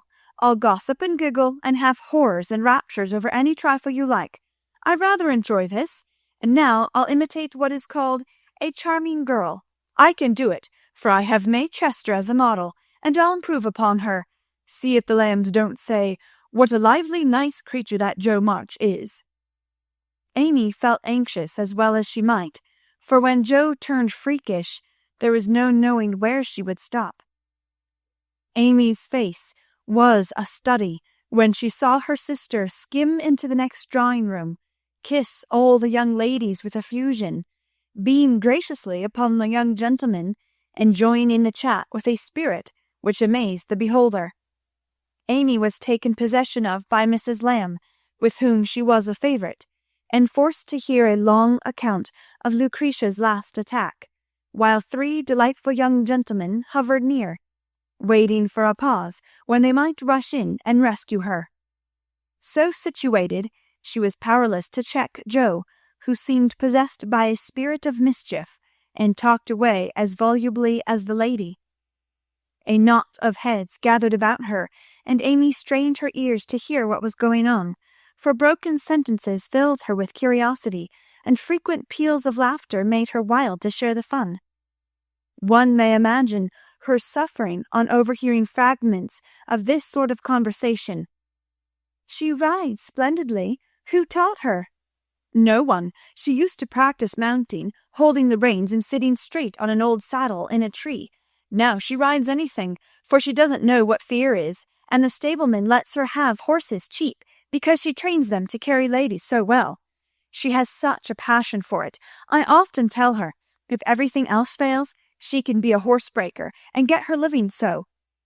At this awful speech, Amy contained herself with difficulty, for the impression was being given that she was rather a fast young lady, which was her special aversion. But what could she do? For the old lady was in the middle of her story, and long before it was done, Joe was off again, making more droll revelations, and committing still more fearful blunders. Yes, Amy was in despair that day, for all the good beasts were gone, and of 3 left, one was lame, one blind, and the other so balky that you had to put dirt in his mouth before he would start. Nice animal for a pleasure party, wasn't it? Which did she choose? Asked one of the laughing gentlemen, who enjoyed the subject. None of them. She heard of a young horse at the farmhouse over the river, and though a lady had never ridden him, she resolved to try, because he was handsome and spirited. Her struggles were really pathetic. There was no one to bring the horse to the saddle, so she took the saddle to the horse. My dear creature, she actually rode it over the river, put it on her head, and marched up to the barn, to the utter amazement of the old man. Did she ride the horse? Of course she did, and had a capital time. I expected to see her brought home in fragments, but she managed him perfectly, and was the life of the party. Well, I call that plucky.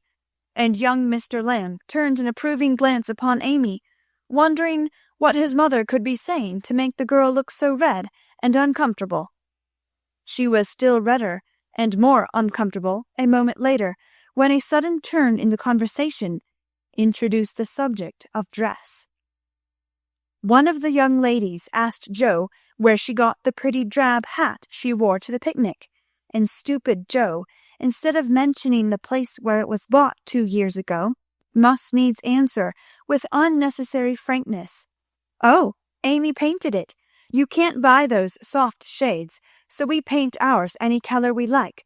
It's a great comfort to have an artistic sister." "Isn't that an original idea?" cried Miss Lamb, who found Jo great fun. "That's nothing compared to some of her brilliant performances. There's nothing the child can't do.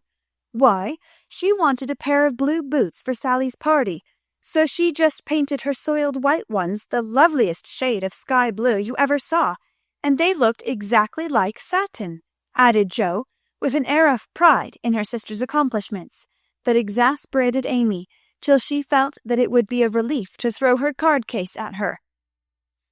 "We read a story of yours the other day, and enjoyed it very much," observed the elder Miss Lamb, wishing to compliment the literary lady, who did not look the character just then, it must be confessed. Any mention of her works always had a bad effect upon Jo, who either grew rigid and looked offended, or changed the subject with a brusque remark, as now. "Sorry you could find nothing better to read. I write that rubbish because it sells, and ordinary people like it. Are you going to New York this winter?" As Miss Lamb had enjoyed the story, this speech was not exactly grateful or complimentary. The minute it was made, Jo saw her mistake, but fearing to make the matter worse, suddenly remembered that it was for her to make the first move toward departure, and did so with an abruptness that left 3 people with half-finished sentences in their mouth. "Amy, we must go. Good-bye, dear. Do come and see us. We are pining for a visit. I don't dare to ask you, Mr. Lamb, but if you should come, I don't think I shall have the heart to send you away." Jo said this with such a droll imitation of May Chester's gushing style that Amy got out of the room as rapidly as possible, feeling a strong desire to laugh and cry at the same time. "Didn't I do well?" asked Jo, with a satisfied air as they walked away. "Nothing could have been worse," was Amy's crushing reply. "What possessed you to tell those stories about my saddle, and the hats and the boots and all the rest of it?" "Why, it's funny and amuses people. They know we are poor, so it's no use pretending that we have grooms, buy 3 or 4 hats a season, and have things as easy and fine as they do." "You needn't go and tell them all our little shifts, and expose our poverty in that perfectly unnecessary way. You haven't a bit of proper pride, and never will learn when to hold your tongue and when to speak," said Amy despairingly. Poor Jo looked abashed, and silently chafed the end of her nose with the stiff handkerchief, as if performing a penance for her misdemeanours. "How shall I behave here?" she asked, as they approached the 3rd mansion. "Just as you please. I wash my hands of you," was Amy's short answer. "Then I'll enjoy myself. The boys are at home, and we'll have a comfortable time. Goodness knows I need a little change, for elegance has a bad effect upon my constitution," returned Jo gruffly, being disturbed by her failure to suit.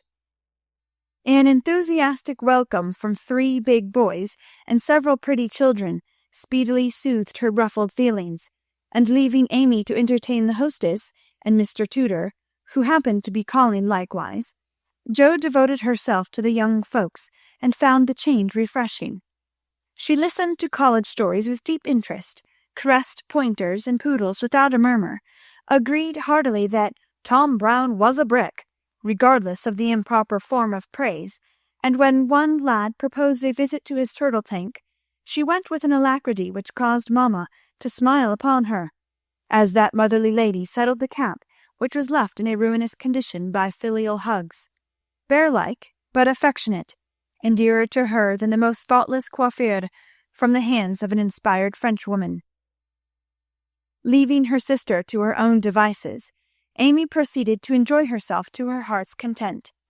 Mr. Tudor's uncle had married an English lady who was third cousin to a living lord, and Amy regarded the whole family with great respect, for in spite of her American birth and breeding, she possessed that reverence for titles which haunts the best of us, that unacknowledged loyalty to the early faith in kings which set the most democratic nation under the sun in ferment at the coming of a royal yellow-haired laddie some years ago, and which still has something to do with the love the young country bears the old, like that of a big son for an imperious little mother who held him while she could, and let him go with a farewell scolding when he rebelled.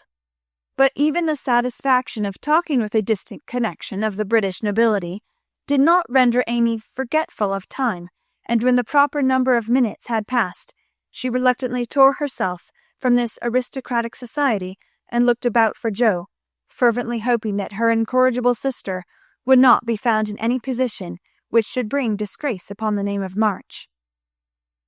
It might have been worse, but Amy considered it bad, for Jo sat on the grass with an encampment of boys about her, and a dirty-footed dog reposing on the skirt of her state and festival dress, as she related one of Laurie's pranks to her admiring audience.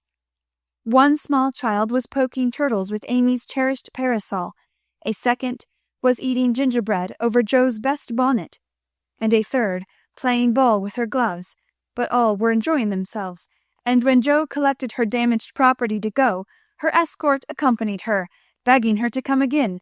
It was such fun to hear about Laurie's larks.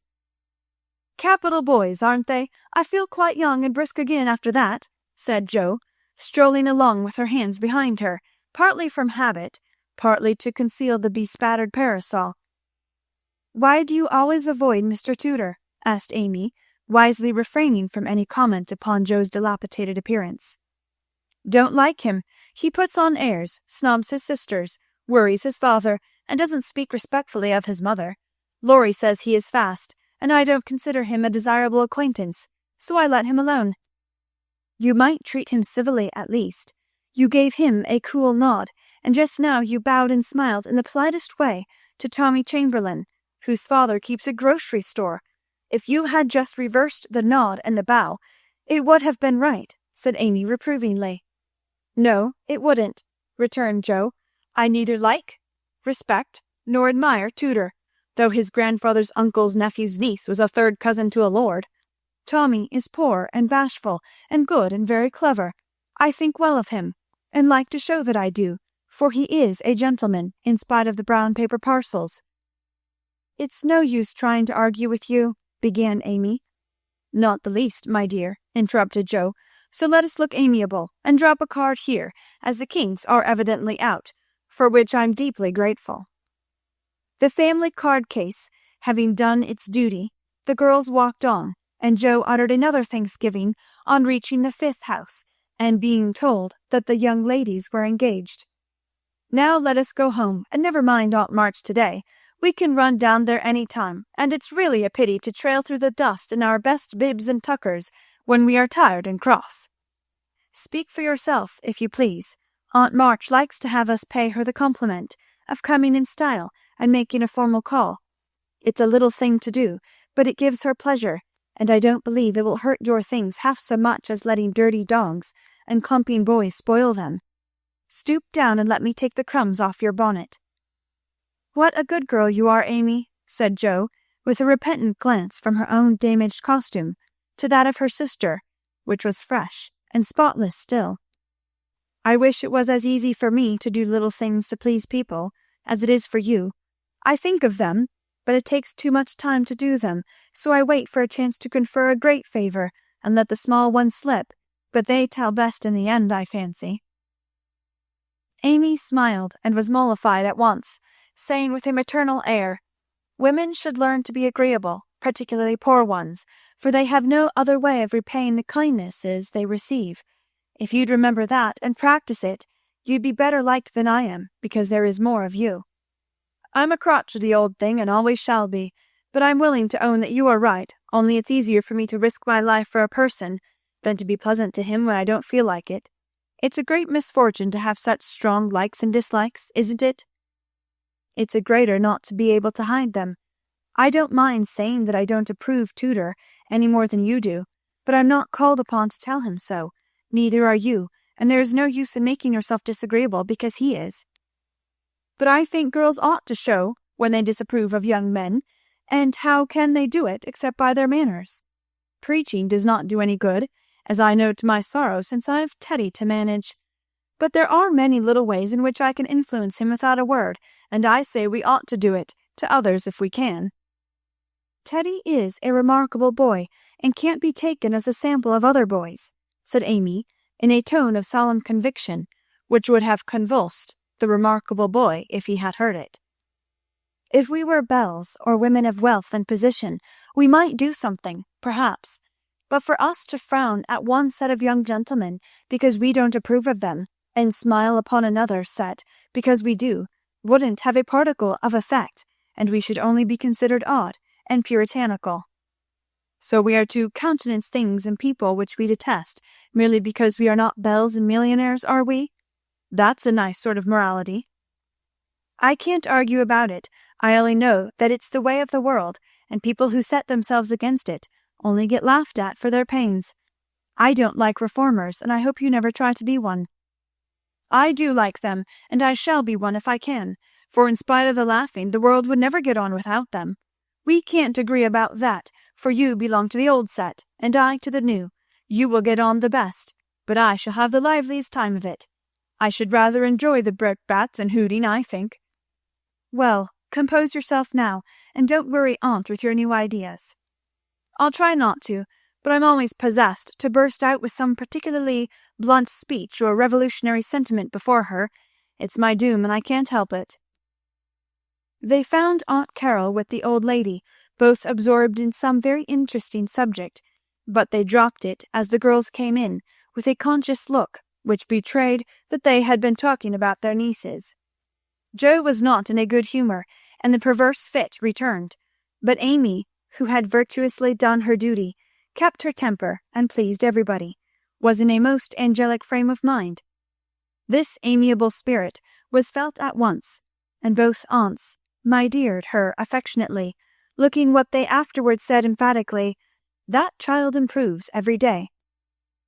"Are you going to help about the fair, dear?" asked Mrs. Carroll, as Amy sat down beside her with the confiding air elderly people like so well in the young. "Yes, aunt. Mrs. Chester asked me if I would, and I offered to tend a table, as I have nothing but my time to give." "I'm not," put in Jo decidedly. "I hate to be patronized, and the Chesters think it's a great favour to allow us to help with their highly connected fair. I wonder you consented, Amy. They only want you to work." "I am willing to work. It's for the freedom as well as the Chesters, and I think it very kind of them to let me share the labour and the fun. Patronage does not trouble me when it is well meant." "Quite right and proper. I like your grateful spirit, my dear. It's a pleasure to help people who appreciate our efforts. Some do not, and that is trying," observed Aunt March, looking over her spectacles at Jo, who sat apart, rocking herself with a somewhat morose expression. If Jo had only known what a great happiness was wavering in the balance for one of them, she would have turned dove-like in a minute. But unfortunately we don't have windows in our breasts, and cannot see what goes on in the minds of our friends. Better for us that we cannot, as a general thing.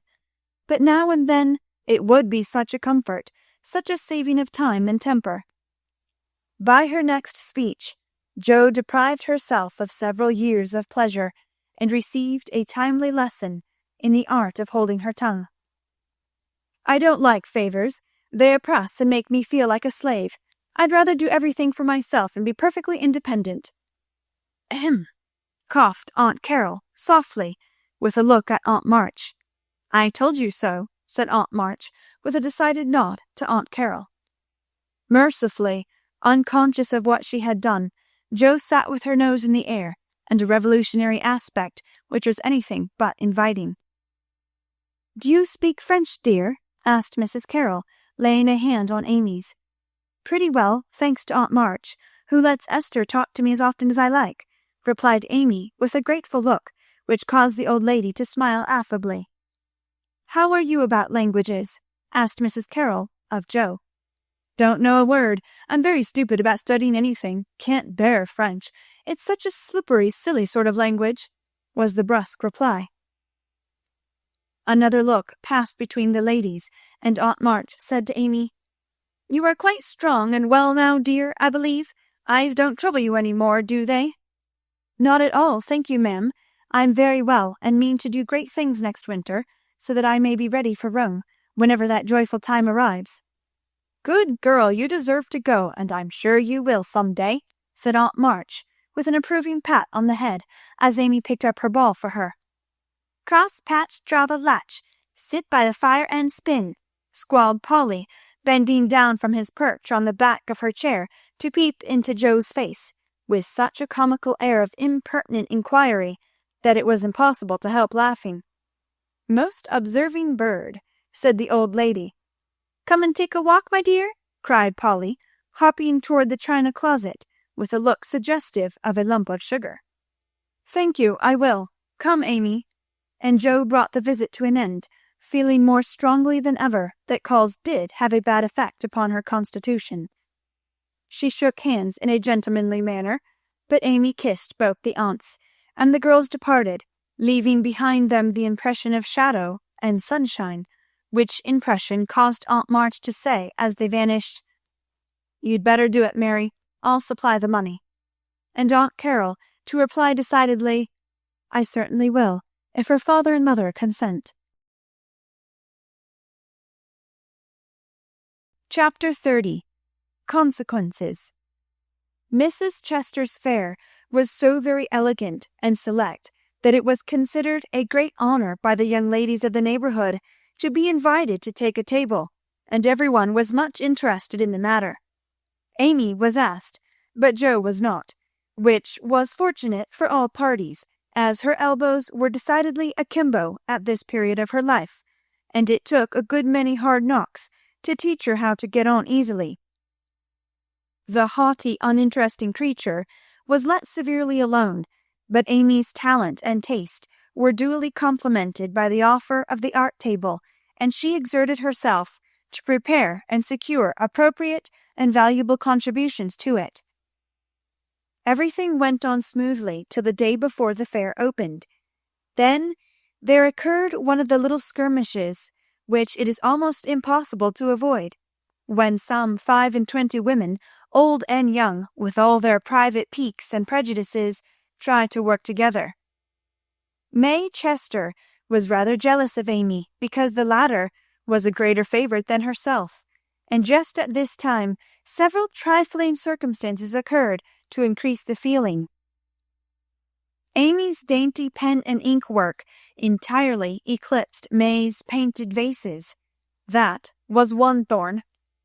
Then the all-conquering tutor had danced 4 times with Amy at a late party, and only once with May. That was thorn number 2.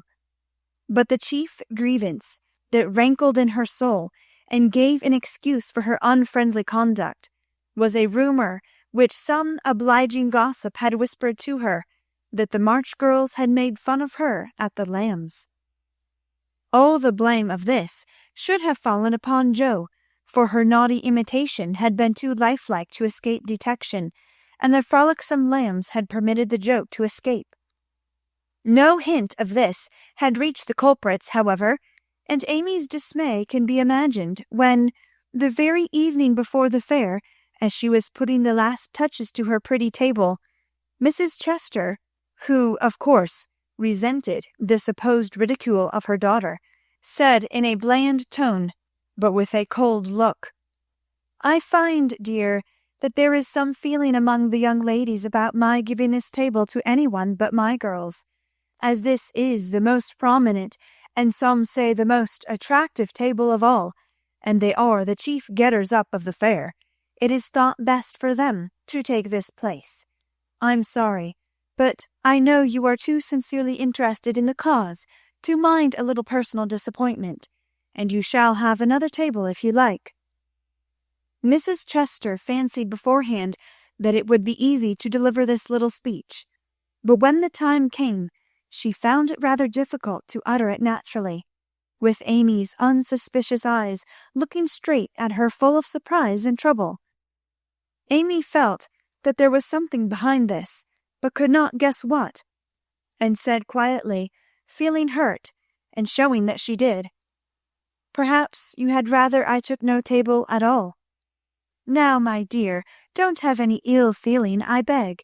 It's merely a matter of expediency, you see. My girls will naturally take the lead, and this table is considered their proper place. I think it very appropriate to you, and feel very grateful for your efforts to make it so pretty.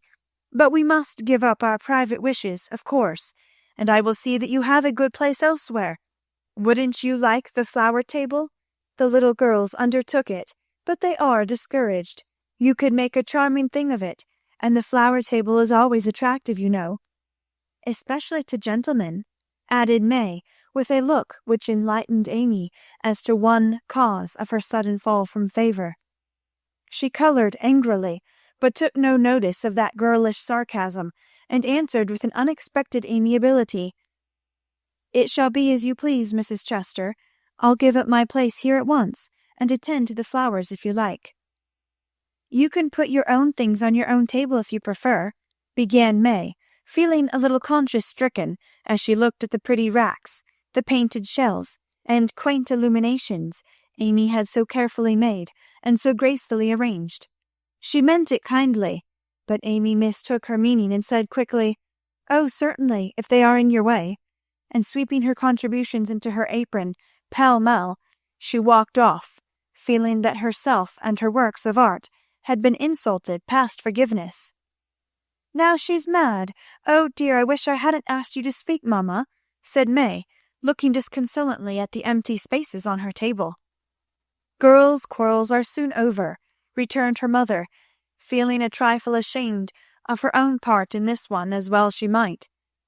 The little girls hailed Amy and her treasures with delight, which cordial reception somewhat soothed her perturbed spirit, and she fell to work determined to succeed florally, if she could not artistically. But everything seemed against her. It was late, and she was tired. Every one was too busy with their own affairs to help her, and the little girls were only hindrances, for the dears fussed and chattered like so many magpies, making a great deal of confusion in their artless efforts to preserve the most perfect order. The evergreen arch wouldn't stay firm after she got it up, but wiggled and threatened to tumble down on her head when the hanging baskets were filled. Her best tile got a splash of water, which left a sepia tear on the Cupid's cheek. She bruised her hands with hammering, and got cold working in a draught, which last affliction filled her with apprehensions for the morrow. Any girl reader who has suffered like afflictions will sympathize with poor Amy, and wish her well through her task. There was great indignation at home when she told her story that evening. Her mother said it was a shame, but told her she had done right. Beth declared she wouldn't go to the fair at all, and Joe demanded why she didn't take all her pretty things and leave those mean people to get on without her. "Because they are mean is no reason why I should be. I hate such things, and though I think I've a right to be hurt, I don't intend to show it. They will feel that more than angry speeches or huffy actions, won't they, Marmee?" "That's the right spirit, my dear. A kiss for a blow is always best, though it's not very easy to give it sometimes," said her mother, with the air of one who had learned the difference between preaching and practicing. In spite of various, very natural temptations to resent and retaliate, Amy adhered to her resolution all the next day, bent on conquering her enemy by kindness. She began well, thanks to a silent reminder that came to her unexpectedly, but most opportunely. As she arranged her table that morning, while the little girls were in the anteroom filling the baskets, she took up her pet production, a little book, the antique cover of which her father had found among his treasures, and in which, on leaves of vellum, she had beautifully illuminated different texts. As she turned the pages, rich in dainty devices with very pardonable pride, her eye fell upon one verse that made her stop and think. Framed in a brilliant scroll-work of scarlet, blue, and gold, with little spirits of good-will helping one another up and down among the thorns and flowers, were the words, "Thou shalt love thy neighbor as thyself." "I ought, but I don't," thought Amy, as her eye went from the bright page to May's discontented face behind the big vases that could not hide the vacancies her pretty work had once filled. Amy stood a minute, turning the leaves in her hand, reading on each some sweet rebuke for all heartburnings and uncharitableness of spirit. Many wise and true sermons are preached us every day by unconscious ministers in street, school, office, or home. Even a fair table may become a pulpit if it can offer the good and helpful words which are never out of season. Amy's conscience preached her a little sermon from that text then and there, and she did what many of us do not always do, took the sermon to heart, and straightway put it in practice. A group of girls were standing about May's table, admiring the pretty things, and talking over the change of saleswoman. They dropped their voices, but Amy knew they were speaking of her, hearing one side of the story, and judging accordingly. It was not pleasant, but a better spirit had come over her, and presently a chance offered for proving it. She heard May say sorrowfully, "It's too bad, for there is no time to make other things, and I don't want to fill up with odds and ends. The table was just complete then, now it's spoiled." "I dare say she'd put them back if you asked her," suggested someone. "How could I, after all the fuss?" began May, but she did not finish, for Amy's voice came across the hall, saying pleasantly, "You may have them, and welcome, without asking if you want them. I was just thinking I'd offer to put them back, for they belong to your table rather than mine. Here they are. Please take them, and forgive me if I was hasty in carrying them away last night." As she spoke, Amy returned her contribution with a nod and a smile, and hurried away again, feeling that it was easier to do a friendly thing than it was to stay and be thanked for it. "Now, I call that lovely of her, don't you?" cried one girl. May's answer was inaudible, but another young lady, whose temper was evidently a little soured by making lemonade, added, with a disagreeable laugh, "Very lovely, for she knew she wouldn't sell them at her own table." Now that was hard. When we make little sacrifices we like to have them appreciated, at least. And for a minute Amy was sorry she had done it, feeling that virtue was not always its own reward. But it is, as she presently discovered, for her spirits began to rise, and her table to blossom under her skilful hands. The girls were very kind, and that one little act seemed to have cleared the atmosphere amazingly. It was a very long day, and a hard one for Amy, as she sat behind her table, often quite alone, for the little girls deserted very soon. Few cared to buy flowers in summer, and her bouquets began to droop long before night. The art table was the most attractive in the room. There were a crowd about it all day long, and the tenders were constantly flying to and fro with important faces and rattling money boxes. Amy often looked wistfully across, longing to be there, where she felt at home and happy, instead of in a corner with nothing to do.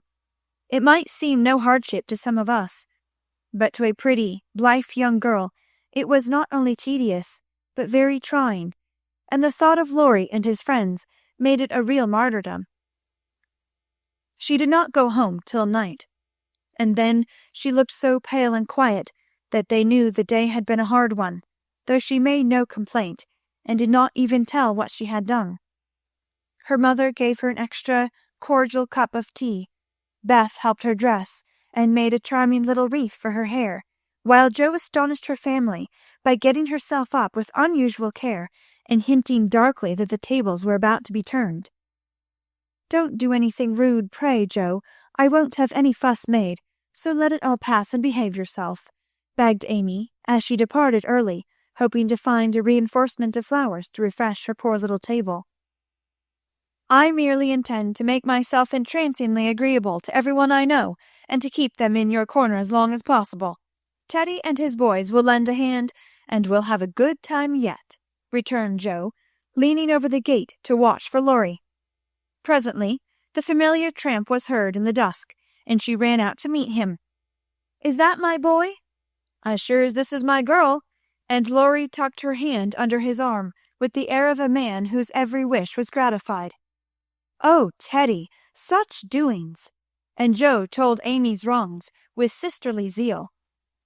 "A flock of our fellows are going to drive over by and by, and I'll be hanged if I don't make them buy every flower she's got, and camp down before her table afterward," said Laurie, espousing her cause with warmth. "The flowers are not at all nice, Amy says, and the fresh ones may not arrive in time. I don't wish to be unjust or suspicious, but I shouldn't wonder if they never came at all. When people do one mean thing, they are very likely to do another," observed Jo in a disgusted tone. "Didn't Hayes give you the best out of our gardens? I told him to."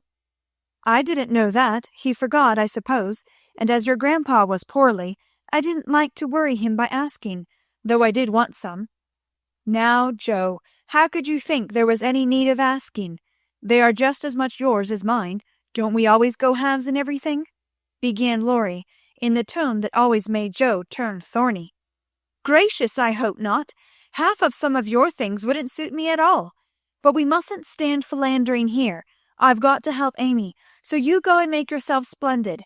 And if you'll be so very kind as to let Hayes take a few nice flowers up to the hall, I'll bless you forever." "Couldn't you do it now?" asked Laurie, so suggestively that Jo shut the gate in his face with inhospitable haste, and called through the bars, "Go away, Teddy, I'm busy." Thanks to the conspirators, the tables were turned that night, for Hayes sent up a wilderness of flowers, with a loverly basket arranged in his best manner for a centerpiece. Then the March family turned out en masse, and Jo exerted herself to some purpose, for people not only came, but stayed, laughing at her nonsense, admiring Amy's taste, and apparently enjoying themselves very much. Laurie and his friends gallantly threw themselves into the breach, bought up the bouquets, encamped before the table, and made that corner the liveliest spot in the room.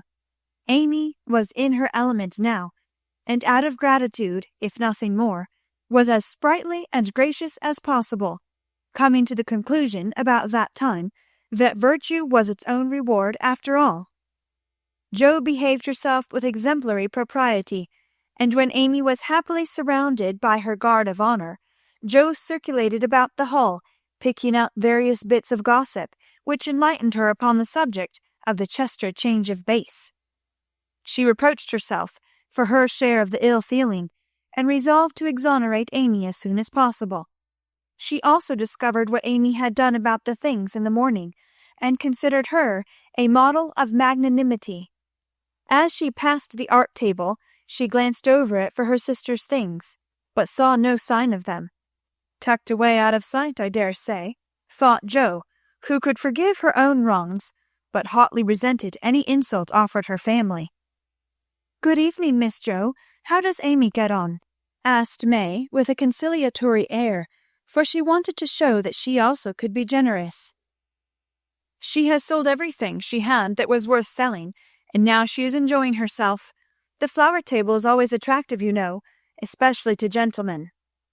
Jo couldn't resist giving that little slap, but May took it so meekly she regretted it a minute after, and fell to praising the great vases which still remained unsold. "Is Amy's illumination anywhere about? I took a fancy to buy that for father," said Jo, very anxious to learn the fate of her sister's work. "Everything of Amy's sold long ago. I took care that the right people saw them, and they made a nice little sum of money for us," returned May, who had overcome sundry small temptations, as well as Amy had that day. Much gratified, Joe rushed back to tell the good news, and Amy looked both touched and surprised by the report of May's word and manner.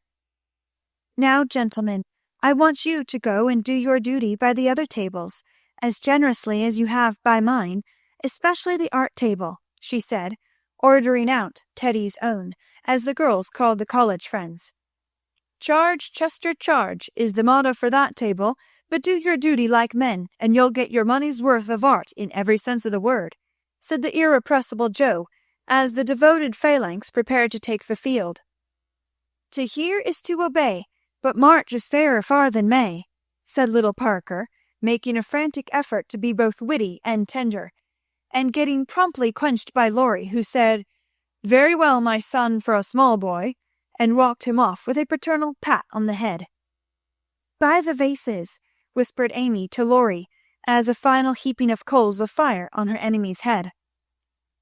To May's great delight, Mr. Lawrence not only bought the vases, but pervaded the hall with one under each arm. The other gentlemen speculated with equal rashness in all sorts of frail trifles, and wandered helplessly about afterward, burdened with wax flowers, painted fans, filigree portfolios, and other useful and appropriate purchases. Aunt Carol was there, heard the story, looked pleased, and said something to Mrs. March in a corner, which made the latter lady beam with satisfaction, and watch Amy with a face full of mingled pride and anxiety, though she did not betray the cause of her pleasure till several days later. The fair was pronounced a success, and when May bade Amy good night, she did not gush as usual, but gave her an affectionate kiss and a look which said, "Forgive and forget." That satisfied Amy, and when she got home, she found the vases paraded on the parlor chimney-piece, with a great bouquet in each. "The reward of merit for a magnanimous march," as Laurie announced with a flourish. "You've a deal more principle and generosity and nobleness of character than I ever gave you credit for, Amy. You've behaved sweetly, and I respect you with all my heart," said Joe warmly, as they brushed their hair together late that night. "Yes, we all do, and love her for being so ready to forgive. It must have been dreadfully hard, after working so long, and setting your heart on selling your own pretty things. I don't believe I could have done it as kindly as you did," added Beth from her pillow. "Why, girls, you needn't praise me so. I only did as I'd be done by. You laugh at me when I say I want to be a lady. But I mean a true gentlewoman in mind and manners, and I try to do it, as far as I know how. I can't explain exactly, but I want to be above the little meannesses and follies and faults that spoil so many women. I'm far from it now, but I do my best, and hope in time to be what mother is." Amy spoke earnestly, and Joe said with a cordial hug, "I understand now what you mean, and I'll never laugh at you again. You are getting on faster than you think, and I'll take lessons of you in true politeness, for you've learned the secret, I believe. Try away, dearie, you'll get your reward some day, and no one will be more delighted than I shall." A week later, Amy did get her reward, and poor Joe found it hard to be delighted. A letter came from Aunt Carol, and Mrs. March's face was illuminated to such a degree when she read it, that Joe and Beth, who were with her, demanded what the glad tidings were. "Aunt Carol is going abroad next month, and wants—" "Me to go with her!" burst in Joe, flying out of her chair in an uncontrollable rapture. "No, dear, not you. It's Amy." "Oh, mother! She's too young. It's my turn first. I've wanted it so long. It would do me so much good and be so altogether splendid. I must go." "I'm afraid it's impossible, Joe. Aunt says Amy, decidedly, and it is not for us to dictate when she offers such a favor." "It's always so. Amy has all the fun, and I have all the work. It isn't fair. Oh, it isn't fair!" cried Joe passionately. "I'm afraid it's partly your own fault, dear.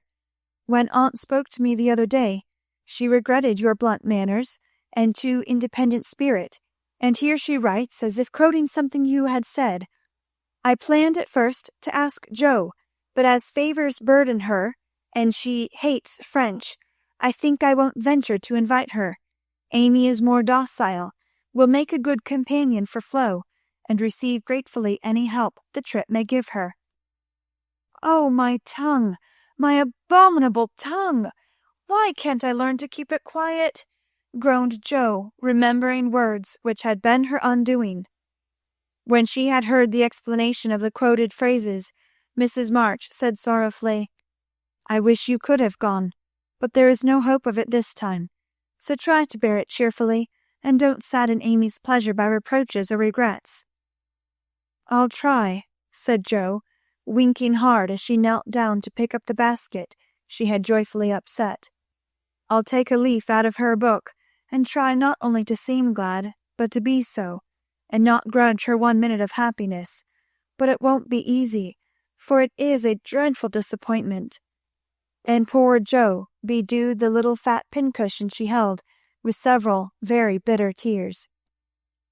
Jo, dear, I'm very selfish, but I couldn't spare you, and I'm glad you are not going quite yet, whispered Beth, embracing her, basket and all, with such a clinging touch and loving face that Jo felt comforted in spite of the sharp regret that made her want to box her own ears, and humbly beg Aunt Carol to burden her with this favor, and see how gratefully she would bear it. By the time Amy came in, Jo was able to take her part in the family jubilation, not quite as heartily as usual, perhaps, but without repinings at Amy's good fortune. The young lady herself received the news as tidings of great joy, went about in a solemn sort of rapture, and began to sort her colours and pack her pencils that evening, leaving such trifles as clothes, money, and passports to those less absorbed in visions of art than herself. It isn't a mere pleasure trip to me, girls, she said impressively, as she scraped her best palette. It will decide my career, for if I have any genius, I shall find it out in Rome, and will do something to prove it. Suppose you haven't, said Jo, sewing away, with red eyes, at the new collars which were to be handed over to Amy. Then I shall come home and teach drawing for my living, replied the aspirant for fame, with philosophic composure. But she made a wry face at the prospect, and scratched away at her palette as if bent on vigorous measures before she gave up her hopes. No, you won't. You hate hard work, and you'll marry some rich man, and come home to sit in the lap of luxury all your days, said Jo. Your predictions sometimes come to pass, but I don't believe that one will. I'm sure I wish it would, for if I can't be an artist myself, I would like to be able to help those who are, said Amy, smiling as if the part of Lady Bountiful would suit her better than that of a poor drawing teacher. Said Jo with a sigh. If you wish it, you'll have it, for your wishes are always granted, mine never. Would you like to go? Asked Amy, thoughtfully patting her nose with her knife. Rather.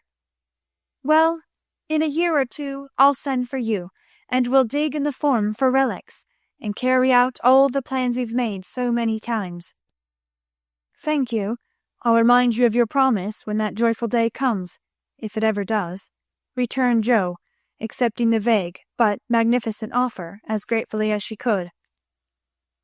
There was not much time for preparation, and the house was in a ferment till Amy was off. Jo bore up very well till the last flutter of blue ribbons vanished, when she retired to her refuge, the garret, and cried till she couldn't cry any more. Amy, likewise, bore up stoutly till the steamer sailed. Then, just as the gangway was about to be withdrawn, it suddenly came over her that a whole ocean was soon to roll between her and those who loved her best, and she clung to Laurie, the last lingerer, saying with a sob, "Oh, take care of them for me, and if anything should happen—" "I will, dear, I will, and if anything happens I'll come and comfort you," whispered Laurie, little dreaming that he would be called upon to keep his word. So Amy sailed away to find the old world, which is always new and beautiful to young eyes, while her father and friend watched her from the shore, fervently hoping that none but gentle fortunes would befall the happy-hearted girl who waved her hand to them till they could see nothing but the summer sunshine dazzling on the sea. Chapter 31. Our Foreign Correspondent. London. Dearest people, here I really sit at a front window of the Bath Hotel, Piccadilly. It's not a fashionable place, but Uncle stopped here years ago and won't go anywhere else. However, we don't mean to stay long, so it's no great matter. Oh, I can't begin to tell you how I enjoy it all. I never can, so I'll only give you bits out of my notebook, for I've done nothing but sketch and scribble since I started. I sent a line from Halifax, when I felt pretty miserable, but after that I got on delightfully, seldom ill, on deck all day, with plenty of pleasant people to amuse me. Everyone was very kind to me, especially the officers. Don't laugh, Joe. Gentlemen really are very necessary aboard ship, to hold on to, or to wait upon one, and as they have nothing to do, it's a mercy to make them useful, otherwise they would smoke themselves to death, I'm afraid. Aunt and Flo were poorly all the way, and liked to be let alone, so when I had done what I could for them, I went and enjoyed myself. Such walks on deck, such sunsets, such splendid air and waves. It was almost as exciting as riding a fast horse, when we went rushing on so grandly. I wish Beth could have come. It would have done her so much good. As for Jo, she would have gone up and sat on the main top jib, or whatever the high thing is called, made friends with the engineers, and tooted on the captain's speaking trumpet. She'd have been in such a state of rapture. It was all heavenly, but I was glad to see the Irish coast, and found it very lovely, so green, so sunny, with brown cabins here and there, ruins on some of the hills, and gentlemen's country seats in the valleys, with deer feeding in the parks. It was early in the morning, but I didn't regret getting up to see it, for the bay was full of little boats, the shore so picturesque, and a rosy sky overhead. I never shall forget it. At Queenstown, one of my new acquaintances left us, Mr. Lennox, and when I said something about the lakes of Killarney, he sighed and sung with a look at me. "Oh, have you ever heard of Kate Carney? She lives on the banks of Killarney. From the glance of her eye shun danger and fly, for fatal's the glance of Kate Carney." Wasn't that nonsensical? We only stopped at Liverpool a few hours. It's a dirty, noisy place, and I was glad to leave it. Uncle rushed out and bought a pair of dogskin gloves, some ugly thick shoes, and an umbrella, and got shaved a la mutton chop the first thing. Then he flattered himself that he looked like a true Briton, but the first time he had the mud cleaned off his shoes, the little bootblack knew that an American stood in them, and said with a grin, "There you are, sir. I've given 'em the latest Yankee shine." It amused Uncle immensely. Oh, I must tell you what that absurd Lennox did. He got his friend Ward, who came on with us, to order a bouquet for me, and the first thing I saw in my room was a lovely one, with "Robert Lennox's compliments" on the card. Wasn't that fun, girls? I like traveling. I never shall get to London if I don't hurry. The trip was like riding through a long picture gallery, full of lovely landscapes. The farmhouses were my delight, with thatched roofs, ivy up to the eaves, latticed windows, and stout women with rosy children at the doors. The very cattle looked more tranquil than ours, as they stood knee-deep in clover, and the hens had a contented cluck, as if they never got nervous like Yankee biddies. Such perfect colour I never saw. The grass so green, sky so blue, grain so yellow, woods so dark. I was in a rapture all the way. So was Flo, and we kept bouncing from one side to the other, trying to see everything, while we were whisking along at the rate of 60 miles an hour. Aunt was tired and went to sleep, but uncle read his guidebook, and wouldn't be astonished at anything. This is the way we went on. Amy flying up. "Oh, that must be Kenilworth, that grey place among the trees." Flo darting to my window. "How sweet! We must go there sometime, won't we, papa?" Uncle, calmly admiring his boots. "No, my dear, not unless you want beer. That's a brewery." A pause. Then Flo cried out, "Bless me, there's a gallows and a man going up." "Where, where?" shrieks Amy, staring out at 2 tall posts with a crossbeam and some dangling chains. "A colliery," remarks uncle with a twinkle of the eye. "Here's a lovely flock of lambs all lying down," says Amy. "See, papa, aren't they pretty?" added Flo sentimentally. "Geese, young ladies," returns uncle, in a tone that keeps us quiet till Flo settles down to enjoy the flirtations of Captain Cavendish, and I have the scenery all to myself. Of course, it rained when we got to London, and there was nothing to be seen but fog and umbrellas. We rested, unpacked, and shopped a little between the showers. Aunt Mary got me some new things, for I came off in such a hurry I wasn't half ready. A white hat and blue feather, a muslin dress to match, and the loveliest mantle you ever saw. Shopping in Regent Street is perfectly splendid. Things seem so cheap. Nice ribbons only 6 pence a yard. I laid in a stock, but shall get my gloves in Paris. Doesn't that sound sort of elegant and rich?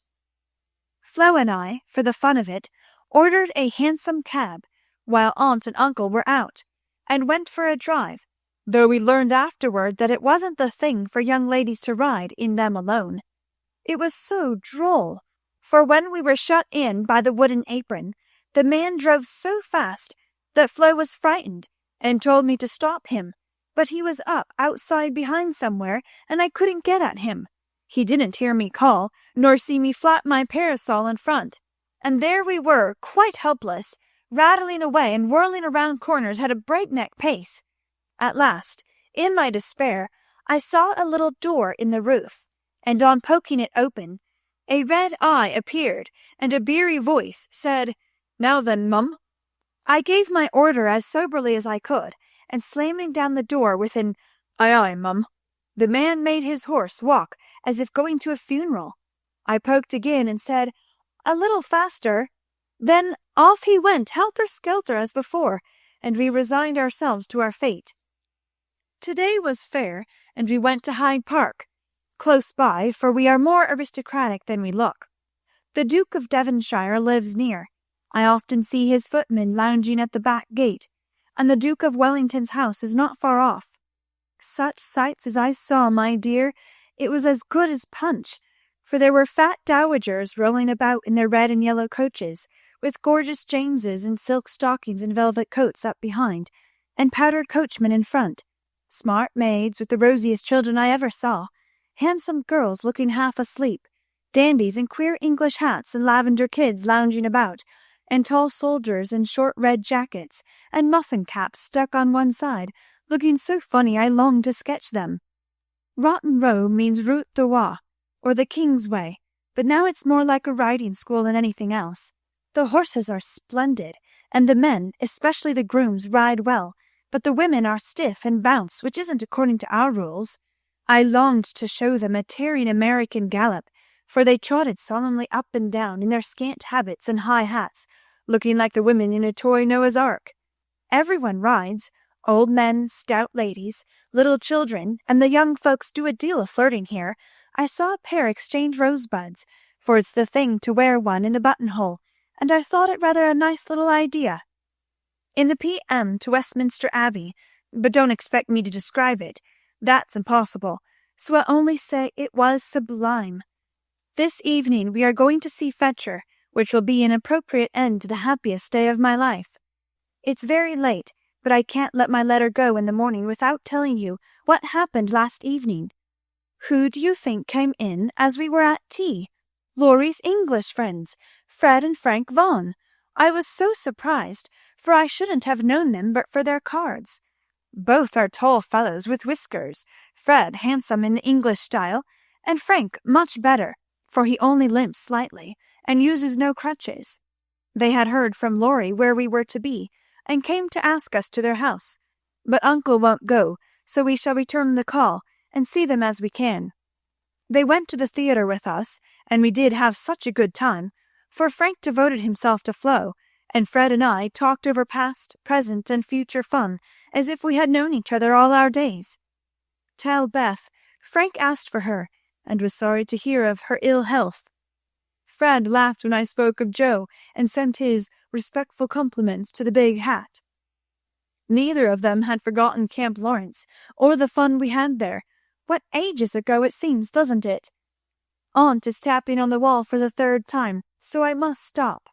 I really feel like a dissipated London fine lady, riding here so late, with my room full of pretty things, and my head a jumble of parks, theatres, new gowns, and gallant creatures who say, "Ah," and twirl their blonde moustaches with the true English lordliness.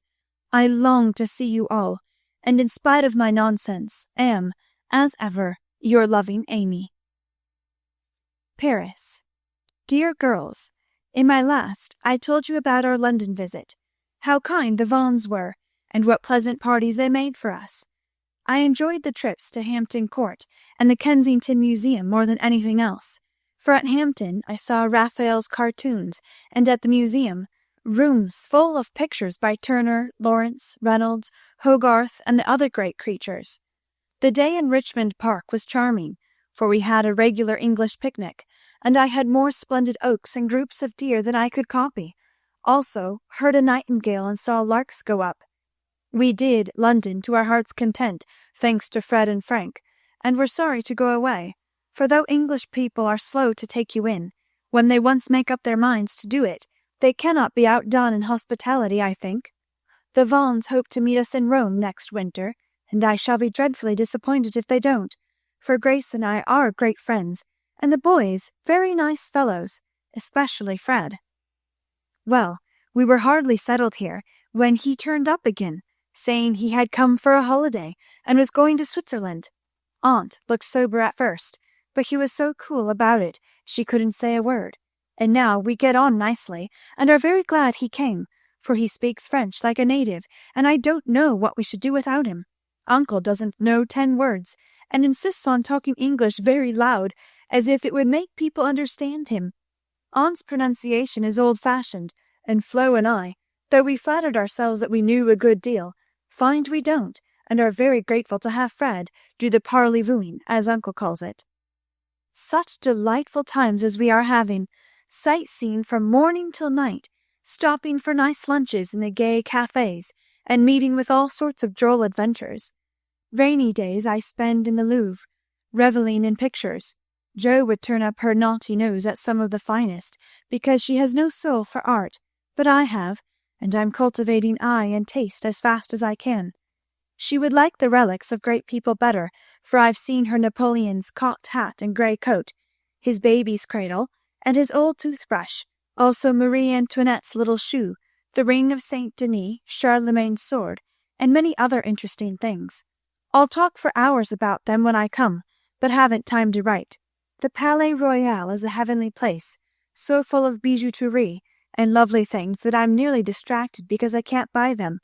Fred wanted to get me some, but of course I didn't allow it. De Nebois and the Champs-Élysées are très magnifiques. I've seen the imperial family several times, the emperor, an ugly hard-looking man, the empress, pale and pretty, but dressed in bad taste, I thought, purple dress, green hat, and yellow gloves. Little Nap is a handsome boy, who sits chattering to his tutor, and kisses his hand to the people as he passes in his 4-horse barouche, with postilions in red satin jackets, and a mounted guard before and behind. We often walk in the Tuileries gardens, for they are lovely, though the antique Luxembourg gardens suit me better. Père Lachaise is very curious, for many of the tombs are like small rooms, and looking in, one sees a table with images or pictures of the dead, and chairs for the mourners to sit in when they come to lament. That is so Frenchy. Our rooms are on the Rue de Rivoli, and sitting on the balcony we look up and down the long brilliant street. It is so pleasant that we spend our evenings talking there, when too tired with our day's work to go out. Fred is very entertaining, and is altogether the most agreeable young man I ever knew, except Laurie, whose manners are more charming. I wish Fred was dark, for I don't fancy light men. However, the Vaughns are very rich and come of an excellent family, so I won't find fault with their yellow hair, as my own is yellower. Next week we are off to Germany and Switzerland, and as we shall travel fast, I shall only be able to give you hasty letters. I keep my diary and try to remember correctly and describe clearly all that I see and admire, as father advised. It is good practice for me, and with my sketch-book will give you a better idea of my tour than these scribbles. Adieu. I embrace you tenderly. Votre amie. Heidelberg. My dear Mamma, having a quiet hour before we leave for Bern. I'll try to tell you what has happened, for some of it is very important, as you will see. The sail up the Rhine was perfect, and I just sat and enjoyed it with all my might. Get father's old guidebooks and read about it. I haven't words beautiful enough to describe it. At Koblenz we had a lovely time, for some students from Bonn, with whom Fred got acquainted on the boat, gave us a serenade. It was a moonlight night, and about 1 o'clock Flo and I were waked by the most delicious music under our windows. We flew up and hid behind the curtains, but sly Peeps showed us Fred and the students singing away down below. It was the most romantic thing I ever saw. The river, the bridge of boats, the great fortress opposite, moonlight everywhere, and music fit to melt a heart of stone. When they were done, we threw down some flowers and saw them scramble for them, kiss their hands to the invisible ladies, and go laughing away to smoke and drink beer, I suppose. Next morning, Fred showed me one of the crumpled flowers in his vest pocket, and looked very sentimental. I laughed at him, and said I didn't throw it, but Flo, which seemed to disgust him, for he tossed it out of the window, and turned sensible again. I'm afraid I'm going to have trouble with that boy. It begins to look like it. The baths at Nassau were very gay. So was Baden-Baden, where Fred lost some money, and I scolded him. He needs someone to look after him when Frank is not with him. Kate said once she hoped he'd marry soon, and I quite agree with her that it would be well for him. Frankfurt was delightful. I saw Goethe's house, Schiller's statue, and Danneker's famous Ariadne. It was very lovely, but I should have enjoyed it more if I had known the story better. I didn't like to ask, as everyone knew it, or pretended they did. I wish Joe would tell me all about it. I ought to have read more, for I find I don't know anything, and it mortifies me. Now comes the serious part, for it happened here, and Fred has just gone. He has been so kind and jolly, that we all got quite fond of him. I never thought of anything but a travelling friendship to the serenade night. Since then I've begun to feel that the moonlight walks, balcony talks, and daily adventures were something more to him than fun. I haven't flirted, Mother, truly, but remembered what you said to me, and have done my very best. I can't help it if people like me.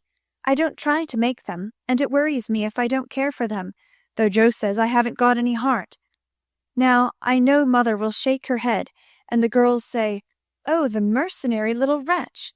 But I've made up my mind, and if Fred asks me, I shall accept him, though I'm not madly in love. I like him, and we get on comfortably together. He is handsome, young, clever enough, and very rich, ever so much richer than the Lawrences. I don't think his family would object, and I should be very happy, for they are all very kind, well-bred, generous people, and they like me. Fred, as the eldest twin, will have the estate, I suppose, and such a splendid one it is. A city house in a fashionable street, not so showy as our big houses, but twice as comfortable and full of solid luxury, such as English people believe in. I like it, for it's genuine. I've seen the plate, the family jewels, the old servants, and pictures of the country place with its park, great house, lovely grounds, and fine horses. Oh, it would be all I should ask, and I'd rather have it than any title such as girls snap up so readily and find nothing behind. I may be mercenary, but I hate poverty, and don't mean to bear it a minute longer than I can help. One of us must marry well. Meg didn't. Joe won't. Beth can't yet. So I shall, and make everything okay all round. I wouldn't marry a man I hated or despised. You may be sure of that. And though Fred is not my model hero, he does very well, and in time I should get fond enough of him, if he was very fond of me, and let me do just as I liked. So I've been turning the matter over in my mind the last week, for it was impossible to help seeing that Fred liked me. He said nothing, but little things showed it. He never goes with Flo, always gets on my side of the carriage, table, or promenade, looks sentimental when we are alone, and frowns at anyone else who ventures to speak to me. Yesterday at dinner, with an Austrian officer stared at us, and then said something to his friend, a rakish-looking baron, about ein wunderschönes Blümchen. Fred looked as fierce as a lion, and cut his meat so savagely it nearly flew off his plate. He isn't one of the cool, stiff Englishmen, but is rather peppery, for he has Scotch blood in him, as one might guess from his bonny blue eyes. Well, last evening we went up to the castle about sunset, at least all of us but Fred, who was to meet us there after going to the poste restante for letters. We had a charming time poking about the ruins, the vaults where the monster tun is, and the beautiful gardens made by the Elector long ago for his English wife. I liked the great terrace best, for the view was divine, so while the rest went to see the rooms inside, I sat there trying to sketch the grey stone lion's head on the wall, with scarlet woodbine sprays hanging about it. I felt as if I'd got into a romance sitting there, watching the Neckar rolling through the valley, listening to the music of the Austrian band below, and waiting for my lover, like a real storybook girl. I had a feeling that something was going to happen, and I was ready for it. I didn't feel blushy or quaky, but quite cool, and only a little excited. By and by I heard Fred's voice, and then he came hurrying through the great arch to find me. He looked so troubled that I forgot all about myself, and asked what the matter was. He said he'd just got a letter begging him to come home, for Frank was very ill, so he was going at once on the night train, and only had time to say good-bye. I was very sorry for him, and disappointed for myself, but only for a minute, because he said, as he shook my hands, and said it in a way that I could not mistake, "I shall soon come back. You won't forget me, Amy?" I didn't promise, but I looked at him, and he seemed satisfied, and there was no time for anything but messages and good-byes, for he was off in an hour, and we all miss him very much.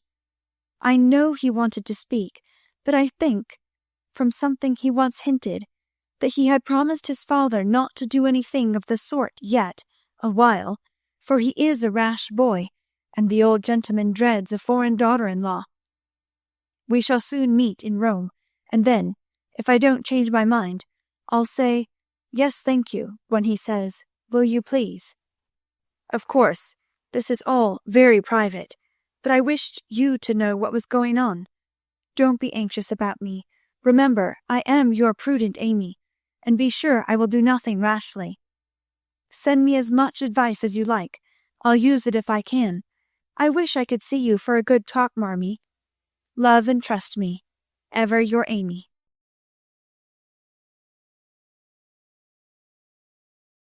Chapter 32. Tender Troubles. Joe, I'm anxious about Beth. Why, Mother, she has seemed unusually well since the babies came.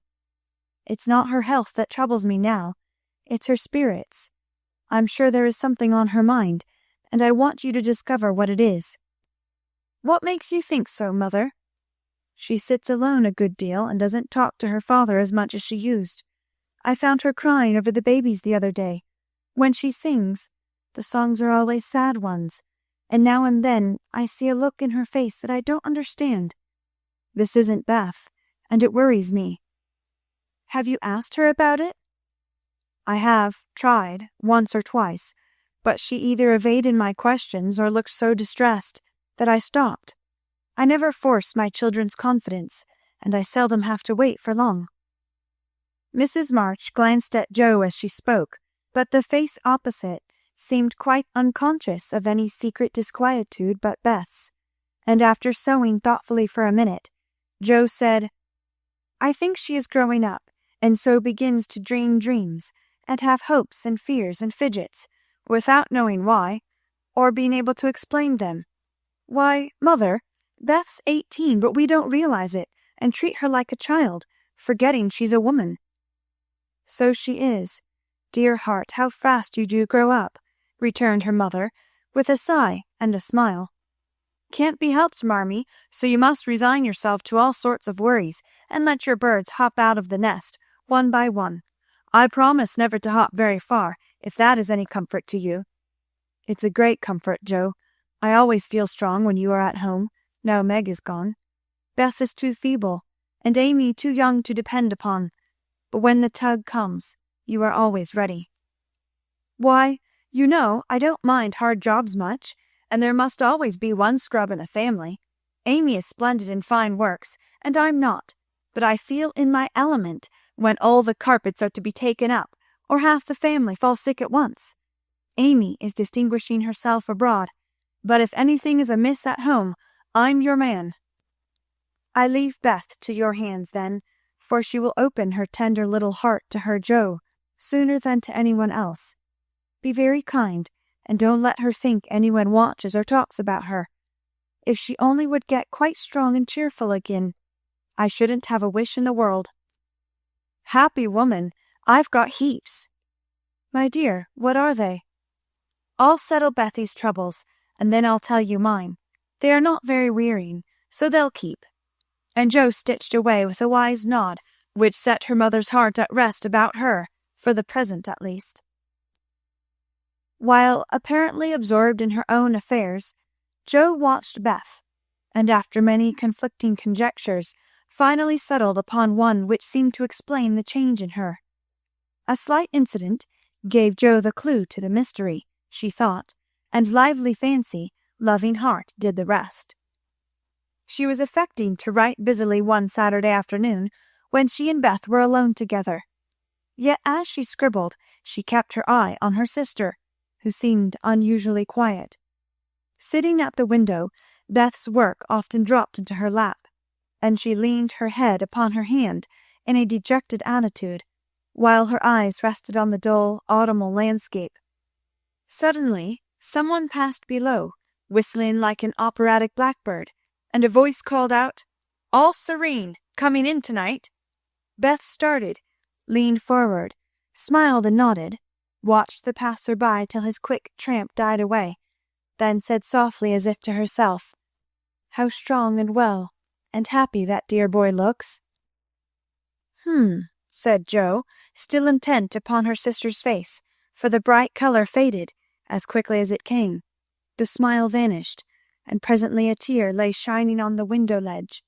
Beth whisked it off, and in her half-averted face read a tender sorrow that made her own eyes fill. Fearing to betray herself, she slipped away, murmuring something about needing more paper. "Mercy on me! Beth loves Laurie," she said, sitting down in her own room, pale with the shock of the discovery which she believed she had just made. "I never dreamed of such a thing. What will mother say? I wonder if her—" There Joe stopped and turned scarlet with a sudden thought. If he shouldn't love back again, how dreadful it would be. He must. I'll make him. And she shook her head threateningly at the picture of the mischievous-looking boy laughing at her from the wall. Oh dear, we are growing up with a vengeance. Here's Meg, married and a mamma, Amy flourishing away at Paris, and Beth in love. I'm the one that has sense enough to keep out of mischief." Joe thought intently for a minute, with her eyes fixed on the picture. Then she smoothed out her wrinkled forehead, and said with a decided nod at the face opposite, "No, thank you, sir. You're very charming, but you've no more stability than a weathercock. So you needn't write touchy notes, and smile in that insinuating way, for it won't do a bit of good, and I won't have it." Then she sighed, and fell into a reverie from which she did not wake till the early twilight sent her down to take new observations, which only confirmed her suspicion. Though Laurie flirted with Amy and joked with Joe, his manner to Beth had always been peculiarly kind and gentle, but so was everybody's. Therefore no one thought of imagining that he cared more for her than for the others. Indeed, a general impression had prevailed in the family of late that our boy was getting fonder than ever of Joe, who, however, wouldn't hear a word upon the subject, and scolded violently if anyone dared to suggest it.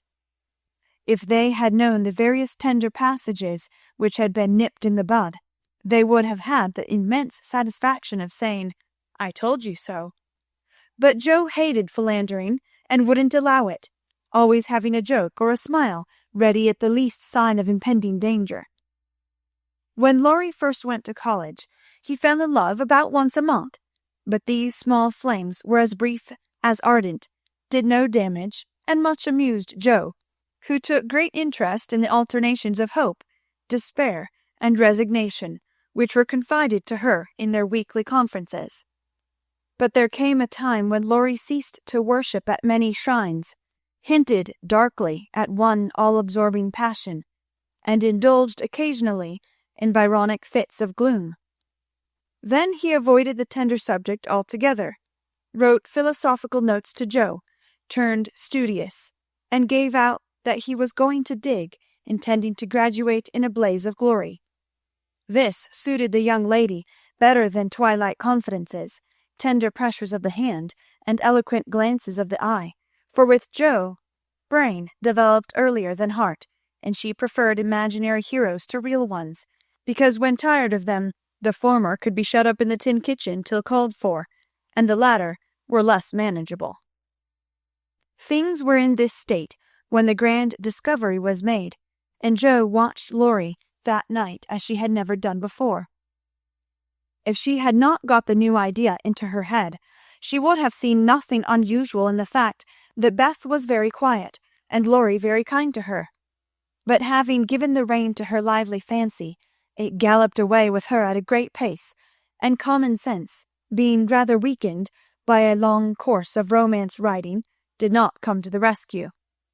As usual, Beth lay on the sofa, and Laurie sat in a low chair close by, amusing her with all sorts of gossip, for she depended on her weekly spin, and he never disappointed her. But that evening Joe fancied that Beth's eyes rested on the lively, dark face beside her with a peculiar pleasure, and that she listened with intense interest to an account of some exciting cricket match, though the phrases "caught off a tice," "stumped off his ground," and "the leg hit for 3" were as intelligible to her as Sanskrit. She also fancied, having set her heart upon seeing it, that she saw a certain increase of gentleness in Laurie's manner, that he dropped his voice now and then, laughed less than usual, was a little absent-minded, and settled the afghan over Beth's feet with an assiduity that was really almost tender. Who knows? Stranger things have happened, thought Joe, as she fussed about the room. She will make quite an angel of him, and he will make life delightfully easy and pleasant for the dear, if they only love each other. I don't see how he can help it, and I do believe he would if the rest of us were out of the way. As everyone was out of the way but herself, Joe began to feel that she ought to dispose of herself with all speed. But where should she go? And burning to lay herself upon the shrine of sisterly devotion, she sat down to settle that point. Now, the old sofa was a regular patriarch of a sofa, long, broad, well-cushioned, and low, a trifle shabby as well it might be, for the girls had slept and sprawled on it as babies, fished over the back, rode on the arms, and had menageries under it as children, and rested tired heads, dreamed dreams, and listened to tender talk on it as young women. They all loved it, for it was a family refuge, and one corner had always been Joe's favorite lounging place. Among the many pillows that adorned the venerable couch was one hard, round, covered with prickly horsehair, and furnished with a knobby button at each end. This repulsive pillow was her especial property, being used as a weapon of defense, a barricade, or a stern preventative of too much slumber. Laurie knew this pillow well, and had cause to regard it with deep aversion, having been unmercifully pummeled with it in former days, when romping was allowed, and now frequently debarred by it from the seat he most coveted next to Joe in the sofa corner. If the sausage, as they called it, stood on end, it was a sign that he might approach and repose. But if it lay flat across the sofa, woe to man, woman, or child who dared disturb it. That evening Jo forgot to barricade her corner, and had not been in her seat 5 minutes before a massive form appeared beside her, and with both arms spread over the sofa back, both long legs stretched out before him, Laurie exclaimed with a sigh of satisfaction, "Now this is filling at the price." "No slang," snapped Jo, slamming down the pillow. But it was too late. There was no room for it, and coasting on to the floor, it disappeared in a most mysterious manner. "Come, Jo, don't be thorny. After studying himself to a skeleton all the week, a fellow deserves petting and ought to get it." "Beth will pet you. I'm busy." "No, she's not to be bothered with me. But you like that sort of thing, unless you've suddenly lost your taste for it. Have you? Do you hate your boy and want to fire pillows at him?" Anything more wheedlesome than that touching appeal was seldom heard, but Jo quenched her boy by turning on him with a stern query. "How many bouquets have you sent Miss Randall this week?" "Not one, upon my word. She's engaged. Now then." "I'm glad of it. That's one of your foolish extravagances, sending flowers and things to girls for whom you don't care 2 pins," continued Jo reprovingly. "Sensible girls for whom I do care, whole papers of pins, won't let me send them flowers and things, so what can I do? My feelings need a vent." "Mother doesn't approve of flirting even in fun, and you do flirt desperately, Teddy." "I'd give anything if I could answer, 'So do you.' As I can't, I'll merely say that I don't see any harm in that pleasant little game, if all parties understand that it's only play." "Well, it does look pleasant, but I can't learn how it's done. I've tried, because one feels awkward in company not to do as everybody else is doing, but I don't seem to get on," said Jo, forgetting to play mentor. "Take lessons of Amy. She has a regular talent for it." "Yes, she does it very prettily, and never seems to go too far. I suppose it's natural to some people to please without trying, and others to always say and do the wrong thing in the wrong place." "I'm glad you can't flirt. It's really refreshing to see a sensible, straightforward girl who can be jolly and kind without making a fool of herself. Between ourselves, Jo, some of the girls I know really do go on at such a rate I'm ashamed of them. They don't mean any harm, I'm sure, but if they knew how we fellows talked about them afterward, they'd mend their ways, I fancy." "They do the same, and as their tongues are the sharpest, you fellows get the worst of it, for you are as silly as they, every bit. If you behaved properly, they would, but knowing you like their nonsense, they keep it up, and then you blame them." "Much you know about it, ma'am," said Laurie in a superior tone. "We don't like romps and flirts, though we may act as if we did sometimes. The pretty, modest girls are never talked about, except respectfully among gentlemen.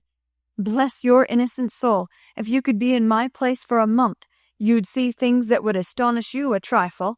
Upon my word, when I see one of those harum-scarum girls, I always want to say with our friend Cock Robin, 'Out upon you, fie upon you, bold-faced jig!'" It was impossible to help laughing at the funny conflict between Laurie's chivalrous reluctance to speak ill of womankind, and his very natural dislike of the unfeminine folly of which fashionable society showed him many samples.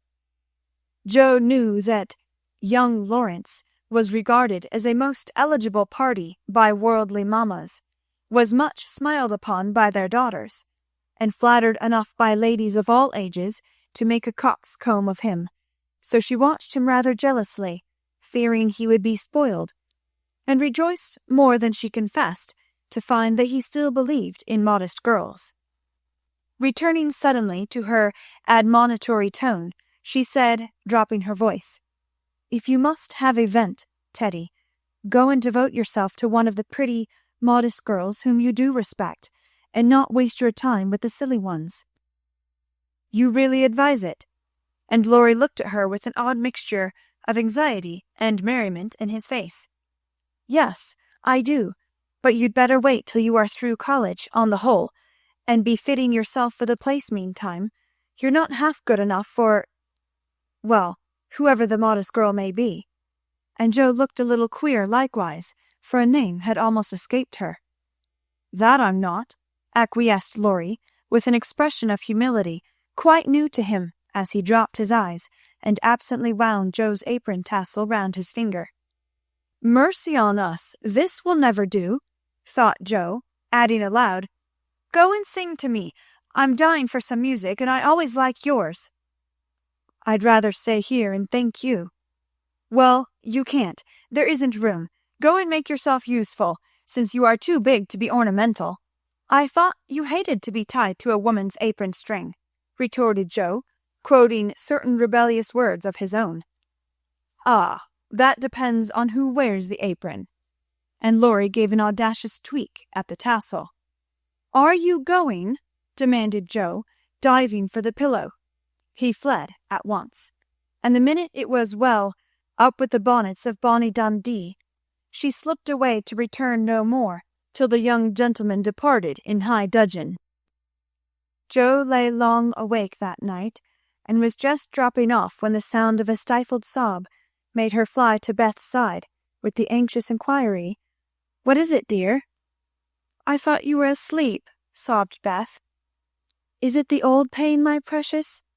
"No, it's a new one, but I can bear it." And Beth tried to check her tears. "Tell me all about it, and let me cure it as I often did the other." "You can't. There is no cure."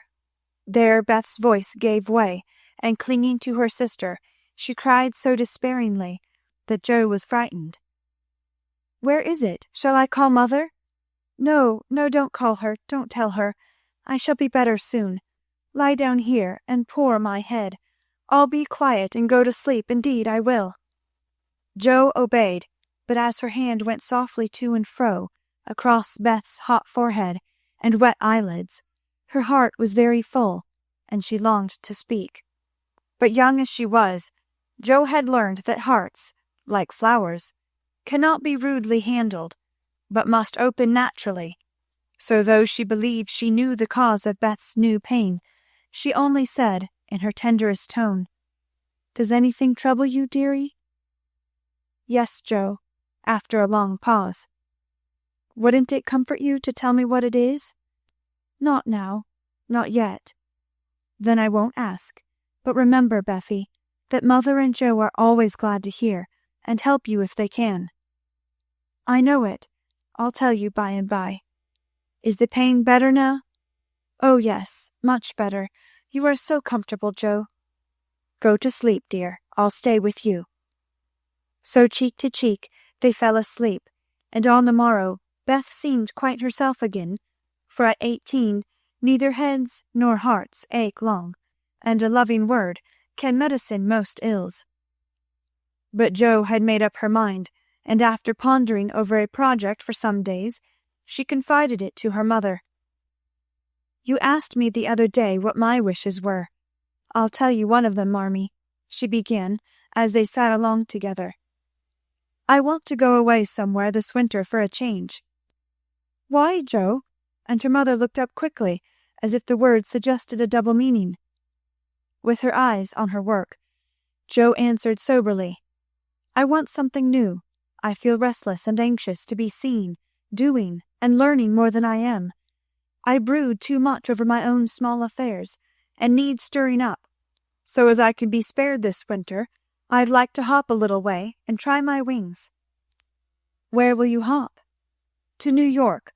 I had a bright idea yesterday, and this is it. You know Mrs. Kirk wrote to you for some respectable young person to teach her children, and so. It's rather hard to find just the thing, but I think I should suit if I tried." "My dear, go out to service in that great boarding house?" And Mrs. March looked surprised, but not displeased. "It's not exactly going out to service, for Mrs. Kirk is your friend, the kindest soul that ever lived, and would make things pleasant for me, I know. Her family is separate from the rest, and no one knows me there. Don't care if they do. It's honest work, and I'm not ashamed of it." "Nor I. But your writing?"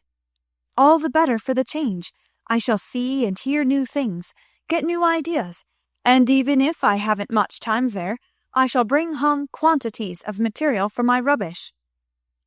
"I have no doubt of it. But are these your only reasons for this sudden fancy?" "No, mother." "May I know the others?" Joe looked up, and Joe looked down, then said slowly, with sudden colour in her cheeks, "It may be vain and wrong to say it, but I'm afraid Laurie is getting too fond of me." "Then you don't care for him in the way it is evident he begins to care for you?"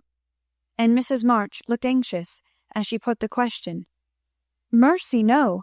I love the dear boy, as I always have, and am immensely proud of him. But as for anything more, it's out of the question." "I'm glad of that, Joe." "Why, please?" "Because, dear, I don't think you suited to one another. As friends you are very happy, and your frequent quarrels soon blow over. But I fear you would both rebel if you were mated for life. You are too much alike, and too fond of freedom, not to mention hot tempers and strong wills, to get on happily together in a relation which needs infinite patience and forbearance, as well as love." "That's just the feeling I had, though I couldn't express it. I'm glad you think he is only beginning to care for me. It would trouble me sadly to make him unhappy, for I couldn't fall in love with the dear old fellow merely out of gratitude, could I?" "You are sure of his feelings for you?" The colour deepened in Joe's cheeks as she answered, with the look of mingled pleasure, pride, and pain which young girls wear when speaking of first lovers. "I'm afraid it is so, mother. He hasn't said anything, but he looks a great deal. I think I had better go away before it comes to anything." "I agree with you, and if it can be managed, you shall go." Joe looked relieved, and after a pause said smiling, "How Mrs. Moffat would wonder at your want of management, if she knew, and how she will rejoice that Annie may still hope." "Ah, Joe, mothers may differ in their management, but the hope is the same in all, the desire to see their children happy.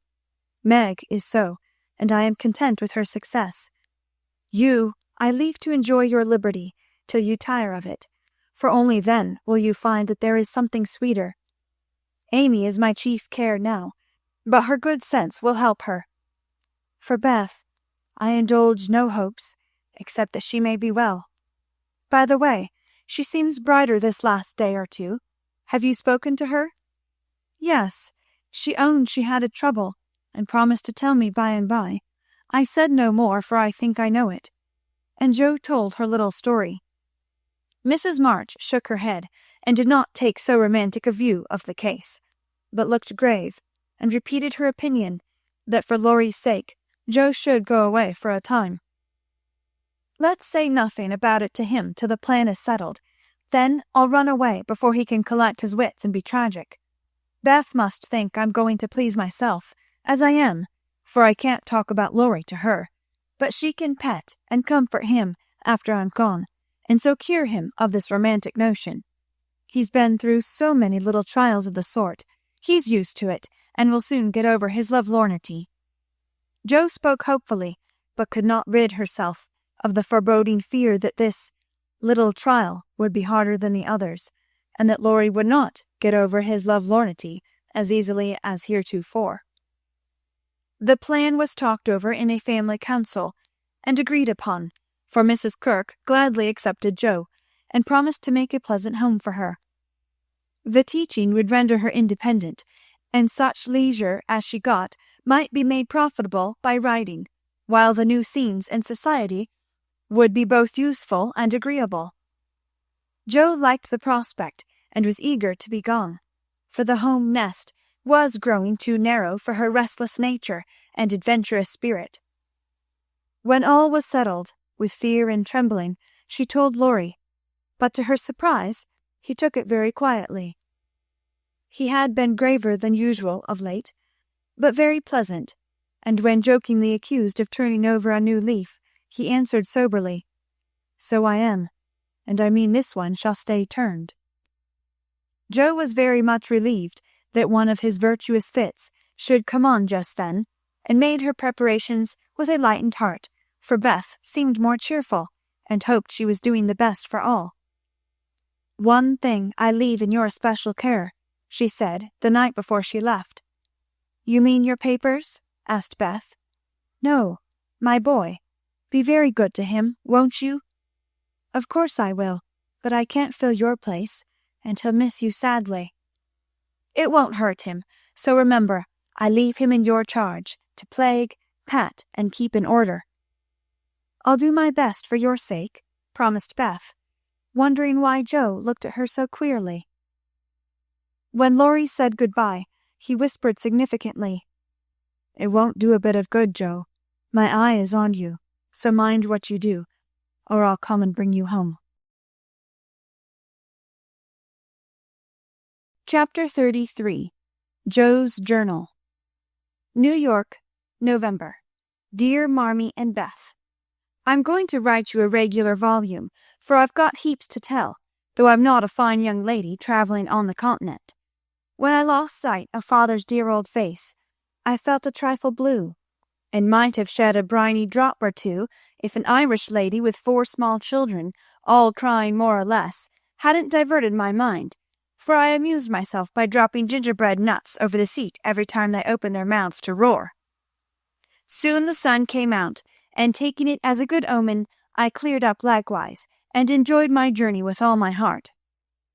Mrs. Kirk welcomed me so kindly, I felt at home at once, even in that big house full of strangers. She gave me a funny little sky parlor, all she had, but there is a stove in it, and a nice table in a sunny window, so I can sit here and write whenever I like. A fine view, and a church tower opposite, atone for the many stairs, and I took a fancy to my den on the spot. The nursery, where I am to teach and sew, is a pleasant room next to Mrs. Kirk's private parlor, and the 2 little girls are pretty children, rather spoiled, I fancy, but they took to me after telling them the 7 bad pigs, and I've no doubt I shall make a model governess. I am to have my meals with the children, if I prefer it to the great table, and for the present I do, for I am bashful, though no one will believe it. "Now, my dear, make yourself at home," said Mrs. Kirk, in her motherly way. "I'm on the drive from morning to night, as you may suppose with such a family, but a great anxiety will be off my mind if I know the children are safe with you. My rooms are always open to you, and your own shall be as comfortable as I can make it. There are some pleasant people in the house, if you feel sociable, and your evenings are always free. Come to me if anything goes wrong, and be as happy as you can. There's the tea-bell. I must run and change my cap." And off she bustled, leaving me to settle myself in my new nest. As I went downstairs soon after, I saw something I liked. The flights are very long in this tall house, and as I stood waiting at the head of the 3rd one for a little servant girl to lumber up, I saw a gentleman come along behind her, take the heavy hod of coal out of her hand, carry it all the way up, put it down at a door near by, and walk away, saying, with a kind nod and a foreign accent, "It goes better so. The little back is too young to have such heaviness." Wasn't it good of him? I like such things, for as father says, trifles show character. When I mentioned it to Mrs. K. that evening, she laughed and said, "That must have been Professor Bear. He's always doing things of that sort." Mrs. K. told me he was from Berlin, very learned and good, but poor as a church mouse, and gives lessons to support himself and 2 little orphan nephews whom he is educating here, according to the wishes of his sister, who married an American. Not a very romantic story, but it interested me, and I was glad to hear that Mrs. K. lends him her parlor for some of his scholars. There is a glass door between it and the nursery, and I mean to peep at him, and then I'll tell you how he looks. He's almost 40, so it's no harm, Marmee. After tea, and a go-to-bed romp with the little girls, I attacked the big work-basket, and had a quiet evening chatting with my new friend. I shall keep a journal letter, and send it once a week, so good night, and more tomorrow. Tuesday Eve. Had a lovely time in my seminary this morning, for the children acted like Sancho, and at one time I really thought I should shake them all round. Some good angel inspired me to try gymnastics, and I kept it up till they were glad to sit down and keep still. After luncheon, the girl took them out for a walk, and I went to my needlework, like little Mabel with a willing mind. I was thanking my stars that I'd learned to make nice buttonholes when the parlor door opened and shut, and someone began to hum Kent's Du das Land like a big bumblebee. It was dreadfully improper, I know, but I couldn't resist the temptation, and lifting one end of the curtain before the glass door, I peeped in. Professor Bear was there, and while he arranged his books, I took a good look at him. A regular German, rather stout, with brown hair tumbled all over his head, a bushy beard, good nose, the kindest eyes I ever saw, and a splendid big voice that does one's ears good after our sharp or slipshod American gabble. His clothes were rusty, his hands were large, and he hadn't a really handsome feature in his face, except his beautiful teeth. Yet I liked him, for he had a fine head, his linen was very nice, and he looked like a gentleman, though 2 buttons were off his coat, and there was a patch on one shoe. He looked sober in spite of his humming, till he went to the window to turn the hyacinth bulbs toward the sun, and stroke the cat, who received him like an old friend. Then he smiled, and when a tap came at the door, called out in a loud brisk tone, "Herein!" I was just going to run, when I caught sight of a morsel of a child carrying a big book, and stopped to see what was going on. "Me wants me bear," said the mite, slamming down her book and running to meet him. "Thou shalt have thy bear. Come then, and take a good hug from him, my Tina," said the professor, catching her up with a laugh, and holding her so high over his head that she had to stoop her little face to kiss him. "Now me must study my lesson," went on the funny little thing. So he put her up at the table, opened the great dictionary she had brought, and gave her a paper and pencil, and she scribbled away, turning a leaf now and then, and passing her fat little finger down the page, as if finding a word, so soberly that I nearly betrayed myself by a laugh, while Mr. Bear stood stroking her pretty hair with a fatherly look that made me think she must be his own, though she looked more French than German. Another knock, and the appearance of 2 young ladies sent me back to my work, and there I virtuously remained through all the noise and gabbling that went on next door. One of the girls kept laughing affectedly and saying, "Now, Professor," in a coquettish tone, and the other pronounced her German with an accent that must have made it hard for him to keep sober. Both seemed to try his patience sorely, for more than once I heard him say emphatically, "No, no, it is not so. You have not attend to what I say." And once there was a loud rap, as if he struck the table with his book, followed by the despairing exclamation, "Prut, it all goes bad this day." Poor man, I pitied him, and when the girls were gone, took just one more peep to see if he survived it. He seemed to have thrown himself back in his chair, tired out, and sat there with his eyes shut, till the clock struck 2, when he jumped up, put his books in his pocket as if ready for another lesson, and taking little Tina, who had fallen asleep on the sofa, in his arms, he carried her quietly away. I fancy he has a hard life of it. Mrs. Kirk asked me if I wouldn't go down to the 5 o'clock dinner, and feeling a little bit homesick, I thought I would, just to see what sort of people are under the same roof with me. So I made myself respectable, and tried to slip in behind Mrs. Kirk, but as she is short and I am tall, my efforts at concealment were rather a failure. She gave me a seat by her, and after my face cooled off, I plucked up courage and looked about me. The long table was full, and everyone intent on getting their dinner, the gentlemen especially, who seemed to be eating on time, for they bolted in every sense of the word, vanishing as soon as they were done. There was the usual assortment of young men, absorbed in themselves, young couples absorbed in each other, married ladies in their babies, and old gentlemen in politics. I don't think I shall care to have much to do with any of them, except one sweet-faced maiden lady who looks as if she had something in her. Cast away at the very bottom of the table was the professor, shouting answers to the questions of a very inquisitive, deaf old gentleman on one side, and talking philosophy with a Frenchman on the other. If Amy had been here, she'd have turned her back on him forever, because, sad to relate, he had a great appetite, and shovelled in his dinner in a manner which would have horrified her ladyship. I didn't mind, for I like to see folks eat with a relish, as Hannah says, and the poor man must have needed a deal of food after teaching idiots all day. As I went upstairs after dinner, 2 of the young men were settling their hats before the hall mirror, and I heard one say low to the other, "Who's the new party?" "Governess, or something of that sort." "What the deuce is she at our table for?" "Friend of the old lady's." "Handsome head, but no style." "Not a bit of it. Give us a light, and come on." I felt angry at first, and then I didn't care, for a governess is as good as a clerk, and I've got sense if I haven't style, which is more than some people have, judging from the remarks of the elegant beings who clattered away, smoking like bad chimneys. I hate ordinary people. Thursday. Yesterday was a quiet day spent in teaching, sewing, and writing in my little room, which is very cozy, with a light and fire. I picked up a few bits of news, and was introduced to the professor. It seems that Tina is the child of the Frenchwoman who does the fine ironing in the laundry here. The little thing has lost her heart to Mr. Bear, and follows him about the house like a dog whenever he is at home, which delights him, as he is very fond of children, though a bachelor.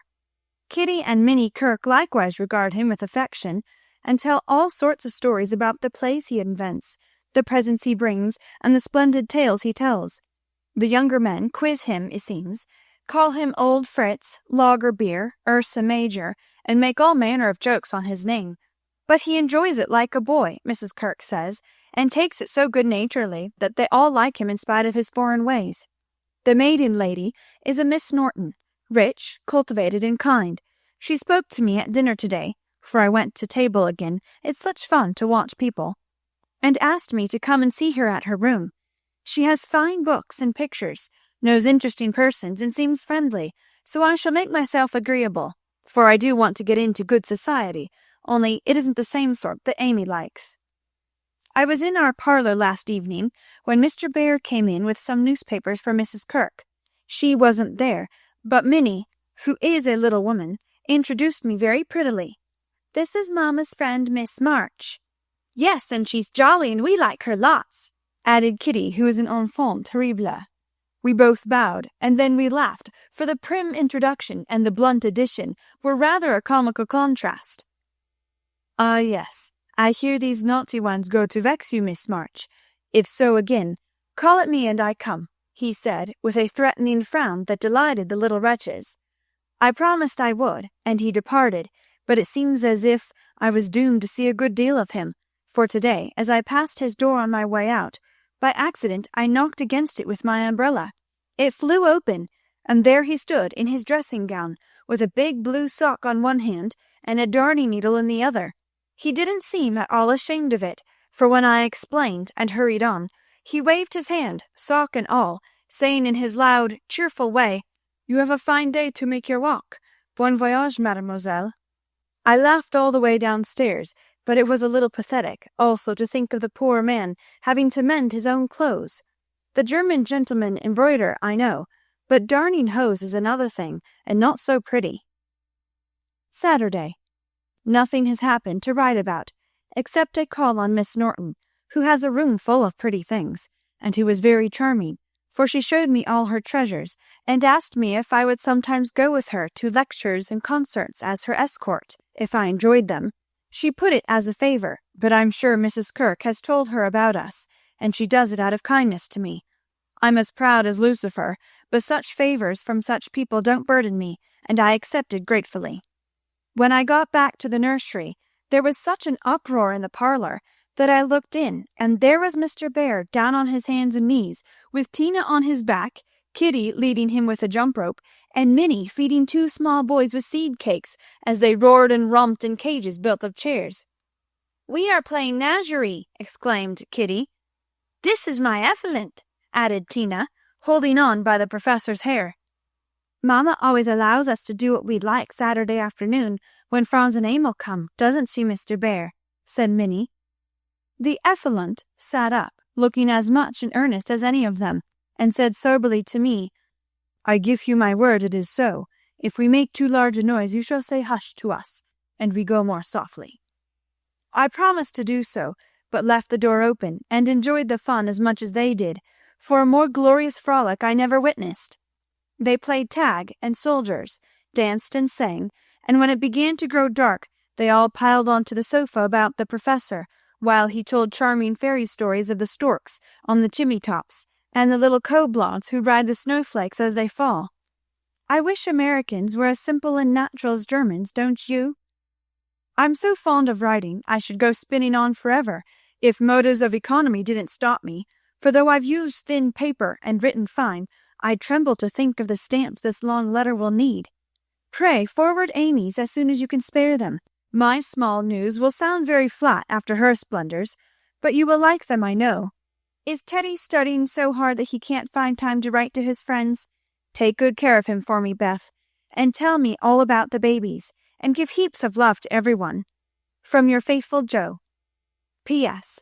On reading over my letter, it strikes me as rather bary, but I am always interested in odd people, and I really had nothing else to write about. Bless you. December.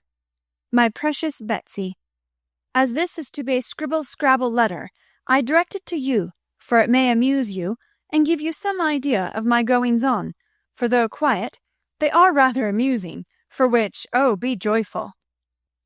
After what Amy would call Herculaneum efforts, in the way of mental and moral agriculture, my young ideas begin to shoot, and my little twigs to bend as I could wish. They are not so interesting to me as Tina and the boys, but I do my duty by them, and they are fond of me. Franz and Emil are jolly little lads, quite after my own heart, for the mixture of German and American spirit in them produces a constant state of effervescence. Saturday afternoons are riotous times, whether spent in the house or out, for on pleasant days they all go to walk, like a seminary, with the professor and myself to keep order, and then such fun! We are very good friends now, and I've begun to take lessons. I really couldn't help it, and it all came about in such a droll way that I must tell you. To begin at the beginning, Mrs. Kirk called to me one day as I passed Mr. Bear's room, where she was rummaging. Did you ever see such a den, my dear?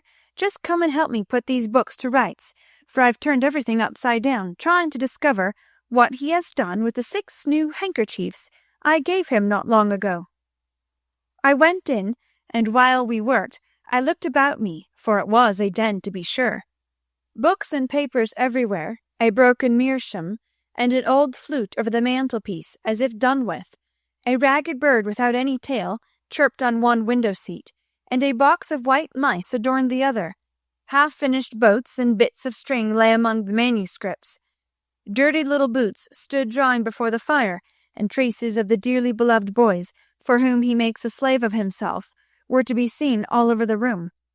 After a grand rummage, 3 of the missing articles were found, one over the bird-cage, one covered with ink, and a third burned brown, having been used as a holder.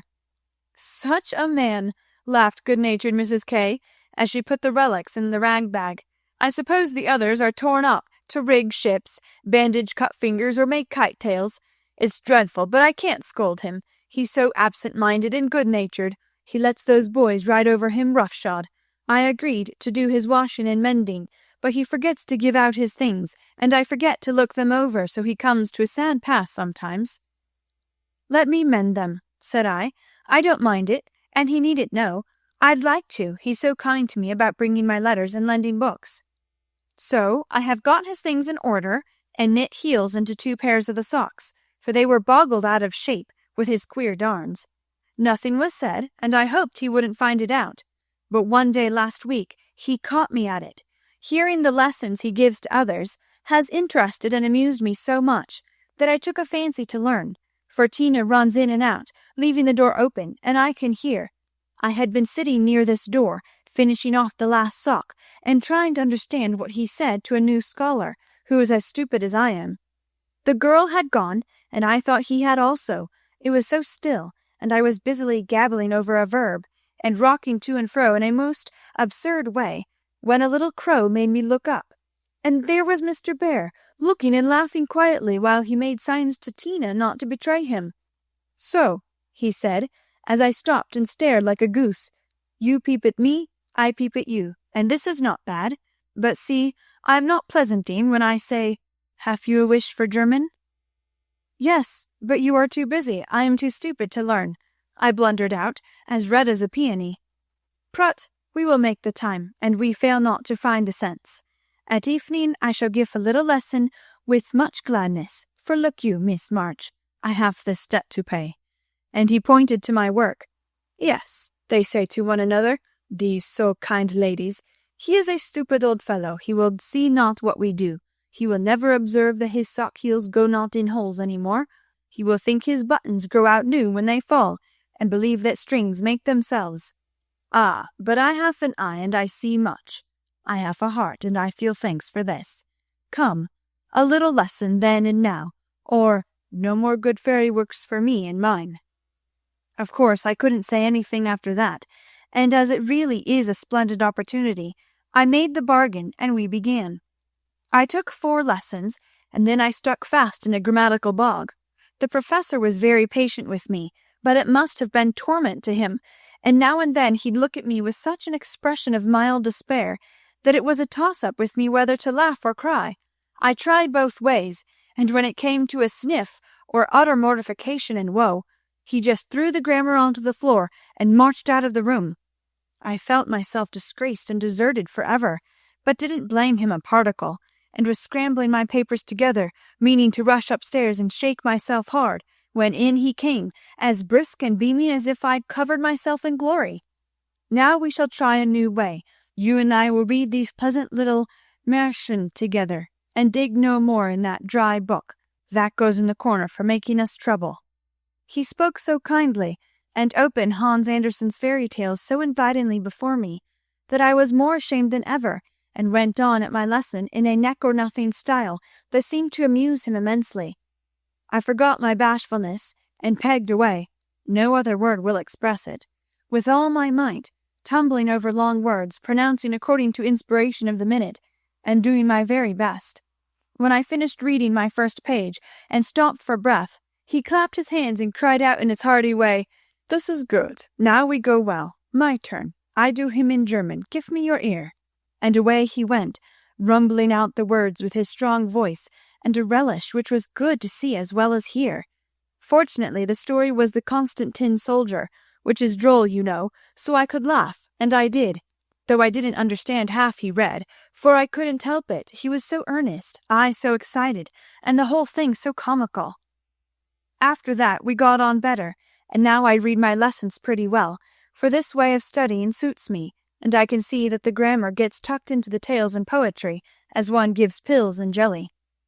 I like it very much, and he doesn't seem tired of it yet, which is very good of him, isn't it? I mean to give him something on Christmas, for I dare not offer money. Tell me something nice, Marmee. I'm glad Laurie seems so happy and busy that he has given up smoking and lets his hair grow. You see, Beth manages him better than I did. I'm not jealous, dear. Do your best. Only don't make a saint of him. I'm afraid I couldn't like him without a spice of human naughtiness. Read him bits of my letters. I haven't time to write much, and that will do just as well. Thank heaven Beth continues so comfortable. January. A happy new year to you all, my dearest family, which of course includes Mr. L. and a young man by the name of Teddy. I can't tell you how much I enjoyed your Christmas bundle, for I didn't get it till night, and had given up hoping. Your letter came in the morning, but you said nothing about a parcel, meaning it for a surprise, so I was disappointed, for I'd had a kind of feeling that you wouldn't forget me. I felt a little low in my mind as I sat up in my room after tea, and when the big, muddy, battered-looking bundle was brought to me, I just hugged it and pranced. It was so homey and refreshing that I sat down on the floor and read and looked and ate and laughed and cried in my usual absurd way. The things were just what I wanted, and all the better for being made instead of bought. Beth's new ink bib was capital, and Hannah's box of hard gingerbread will be a treasure. I'll be sure and wear the nice flannels you sent, Marmee, and read carefully the books Father has marked. Thank you all heaps and heaps. Speaking of books reminds me that I'm getting rich in that line, for on New Year's Day Mr. Bear gave me a fine Shakespeare. It is one he values much, and I've often admired it, set up in the place of honor with his German Bible, Plato, Homer, and Milton, so you may imagine how I felt when he brought it down without its cover, and showed me my own name in it, from my friend Friedrich Bear. You say often you wish a library. Here I give you one, for between these lids, he meant covers, is many books in one. Read him well, and he will help you much, for the study of character in this book will help you to read it in the world and paint it with your pen. I thanked him as well as I could, and talked now about my library as if I had 100 books. I never knew how much there was in Shakespeare before, but then I never had a bear to explain it to me. Now don't laugh at his horrid name. It isn't pronounced either bear or beer, as people will say it, but something between the two, as only Germans can give it. I'm glad you both like what I tell you about him, and hope you will know him some day. Mother would admire his warm heart, father his wise head. I admire both, and feel rich in my new friend Friedrich Bear. Not having much money or knowing what he'd like, I got several little things and put them about the room where he would find them unexpectedly. They were useful, pretty, or funny. A new standish on his table, a little vase for his flower, he always has one, or a bit of green in a glass, to keep him fresh, he says, and a holder for his blower, so that he needn't burn up what Amy calls mouchoirs. I made it like those Beth invented, a big butterfly with a fat body, and black and yellow wings, worsted feelers, and bead eyes. It took his fancy immensely, and he put it on his mantelpiece as an article of virtue, so it was rather a failure after all.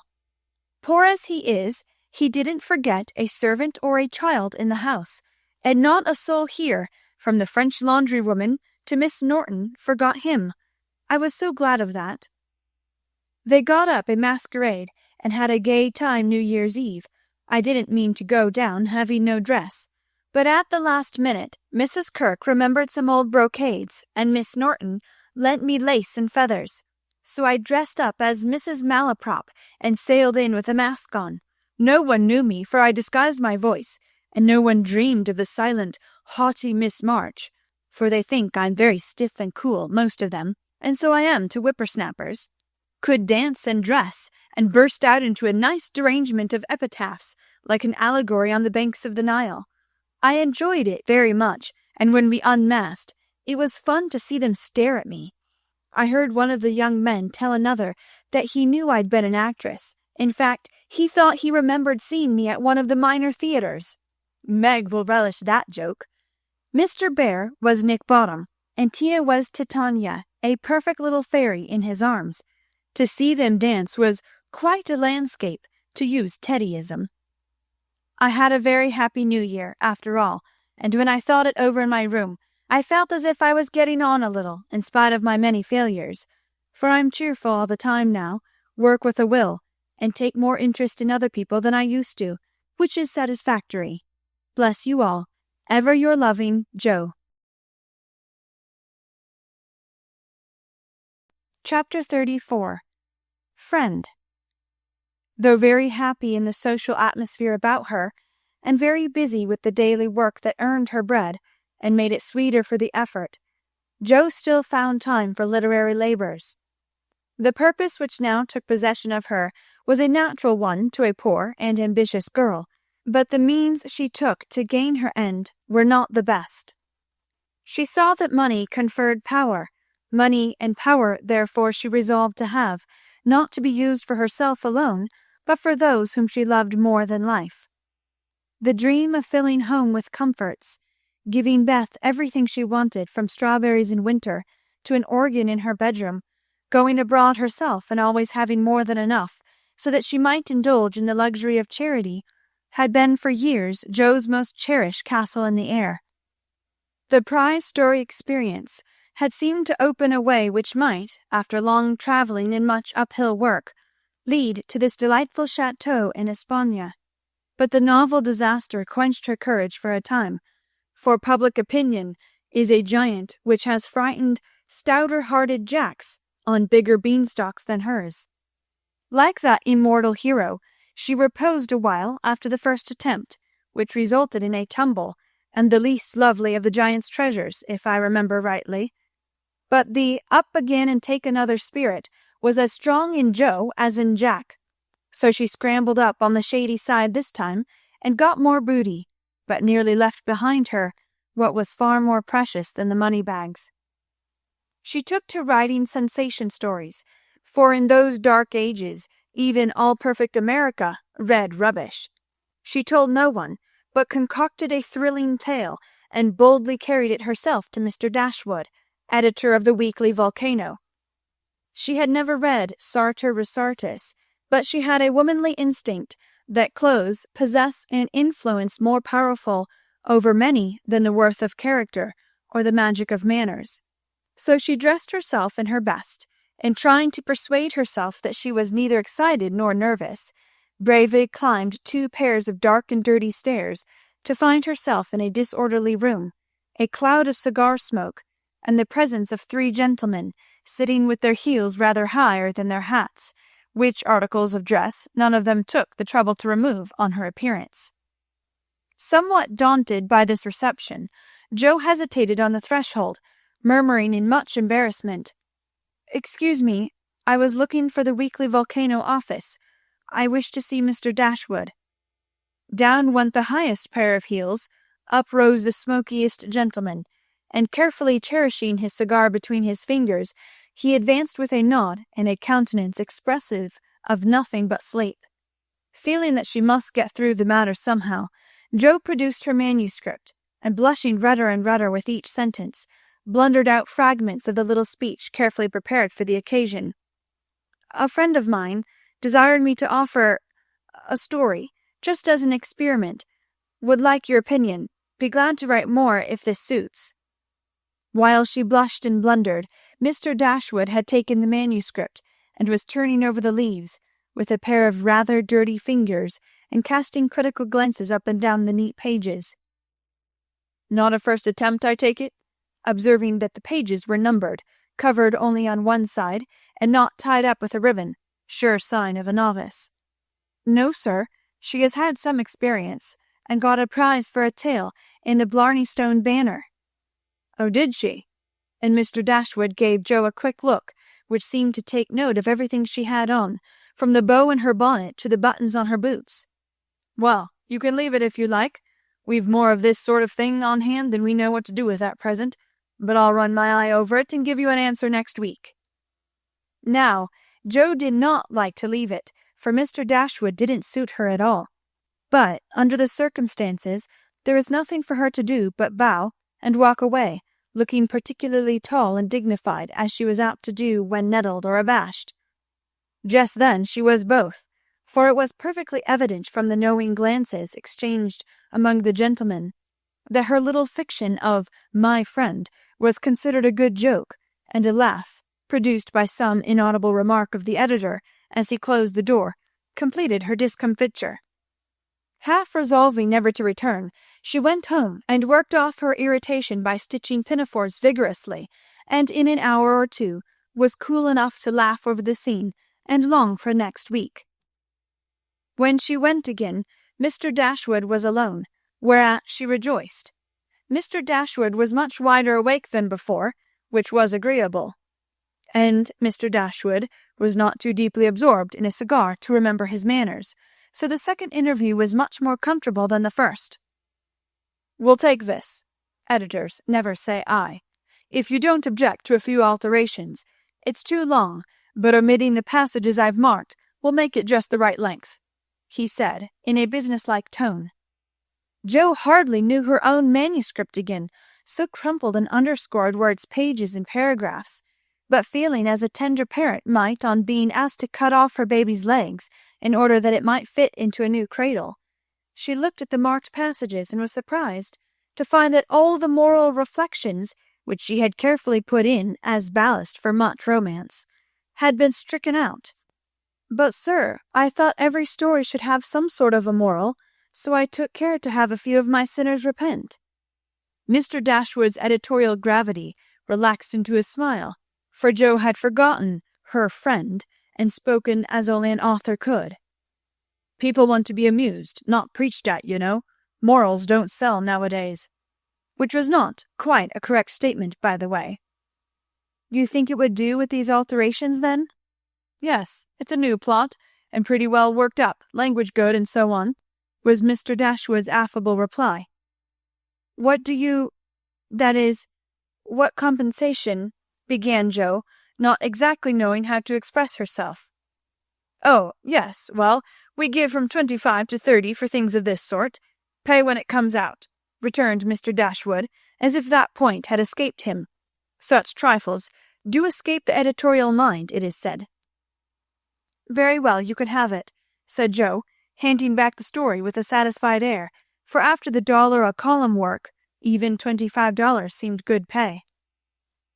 "Shall I tell my friend you will take another if she has one better than this?" asked Jo, unconscious of her little slip of the tongue, and emboldened by her success. "Well, we'll look at it. Can't promise to take it. Tell her to make it short and spicy, and never mind the moral. What name would your friend like to put on it?" in a careless tone. "None at all, if you please. She doesn't wish her name to appear, and has no nom de plume," said Jo, blushing in spite of herself. "Just as she likes, of course. The tale will be out next week. Will you call for the money, or shall I send it?" asked Mr. Dashwood, who felt a natural desire to know who his new contributor might be. "I'll call. Good morning, sir." As she departed, Mr. Dashwood put up his feet with the graceful remark, "Poor and proud, as usual, but she'll do." Following Mr. Dashwood's directions, and making Mrs. Northberry her model, Jo rashly took a plunge into the frothy sea of sensational literature. But thanks to the life-preserver thrown her by a friend, she came up again, not much the worse for her ducking. Like most young scribblers, she went abroad for her characters and scenery, and banditti, counts, gypsies, nuns, and duchesses appeared upon her stage, and played their parts with as much accuracy and spirit as could be expected. Her readers were not particular about such trifles as grammar, punctuation, and probability, and Mr. Dashwood graciously permitted her to fill his columns at the lowest price, not thinking it necessary to tell her that the real cause of his hospitality was the fact that one of his hacks, on being offered higher wages, had basely left him in the lurch. She soon became interested in her work, for her emaciated purse grew stout, and the little hoard she was making to take Beth to the mountains next summer grew slowly but surely as the weeks passed.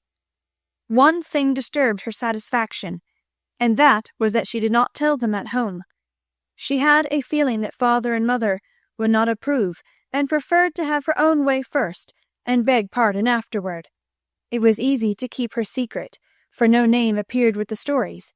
Mr. Dashwood had, of course, found it out very soon, but promised to be dumb, and for a wonder kept his word. She thought it would do her no harm, for she sincerely meant to write nothing of which she would be ashamed, and quieted all pricks of conscience by anticipations of the happy minute when she should show her earnings and laugh over her well-kept secret. But Mr. Dashwood rejected any but thrilling tales, and as thrills could not be produced except by harrowing up the souls of the readers, history and romance, land and sea, science and art, police records and lunatic asylums had to be ransacked for the purpose. Jo soon found that her innocent experience had given her but few glimpses of the tragic world which underlies society, so regarding it in a business light, she set about supplying her deficiencies with characteristic energy. Eager to find material for stories, and bent on making them original in plot, if not masterly in execution, she searched newspapers for accidents, incidents, and crimes. She excited the suspicions of public librarians by asking for works on poisons. She studied faces in the street, and characters, good, bad, and indifferent, all about her. She delved in the dust of ancient times for facts or fictions so old that they were as good as new, and introduced herself to folly, sin, and misery, as well as her limited opportunities allowed. She thought she was prospering finely, but unconsciously she was beginning to desecrate some of the womanliest attributes of a woman's character. She was living in bad society, and, imaginary though it was, its influence affected her, for she was feeding heart and fancy on dangerous and unsubstantial food, and was fast brushing the innocent bloom from her nature by a premature acquaintance with the darker side of life, which comes soon enough to all of us. She was beginning to feel rather than see this, for much describing of other people's passions and feelings set her to studying and speculating about her own, a morbid amusement in which healthy young minds do not voluntarily indulge. Wrongdoing always brings its own punishment, and when Jo most needed hers, she got it. I don't know whether the study of Shakespeare helped her to read character, or the natural instinct of a woman for what was honest, brave, and strong, but while endowing her imaginary heroes with every perfection under the sun, Jo was discovering a live hero who interested her in spite of many human imperfections. Mr. Bear, in one of their conversations, had advised her to study simple, true, and lovely characters, wherever she found them, as good training for a writer. Jo took him at his word, for she coolly turned round and studied him, a proceeding which would have much surprised him had he known it, for the worthy professor was very humble in his own conceit. Why everybody liked him was what puzzled Jo at first. He was neither rich nor great, young nor handsome, in no respect what is called fascinating, imposing, or brilliant, and yet he was as attractive as a genial fire, and people seemed to gather about him as naturally as about a warm hearth. He was poor, yet always appeared to be giving something away, a stranger, yet everyone was his friend, no longer young, but as happy-hearted as a boy, plain and peculiar, yet his face looked beautiful to many, and his oddities were freely forgiven for his sake. Jo often watched him, trying to discover the charm, and at last decided that it was benevolence which worked the miracle. If he had any sorrow, it sat with its head under its wing, and he turned only his sunny side to the world. There were lines upon his forehead, but time seemed to have touched him gently, remembering how kind he was to others. The pleasant curves about his mouth were the memorials of many friendly words and cheery laughs. His eyes were never cold or hard, and his big hand had a warm, strong grasp that was more expressive than words. His very clothes seemed to partake of the hospitable nature of the wearer. They looked as if they were at ease, and liked to make him comfortable. His capacious waistcoat was suggestive of a large heart underneath. His rusty coat had a social air, and the baggy pockets plainly proved that little hands often went in empty and came out full. His very boots were benevolent, and his collars never stiff and raspy like other people's. "That's it," said Jo to herself, when she at length discovered that genuine good-will toward one's fellow-men could beautify and dignify even a stout German teacher, who shovelled in his dinner, darned his own socks, and was burdened with the name of Bear. Jo valued goodness highly, but she always possessed a most feminine respect for intellect, and a little discovery which she made about the professor added much to her regard for him. He never spoke of himself, and no one ever knew that in his native city he had been a man much honoured and esteemed for learning and integrity, till a countryman came to see him. He never spoke of himself, and in a conversation with Miss Norton divulged the pleasing fact. From her Jo learned it, and liked it all the better because Mr. Bear had never told it. She felt proud to know that he was an honoured professor in Berlin, though only a poor language master in America, and his homely, hard-working life was much beautified by the spice of romance which this discovery gave it. Another and a better gift than intellect was shown her in a most unexpected manner. Miss Norton had the entree into most society, which Jo would have had no chance of seeing but for her.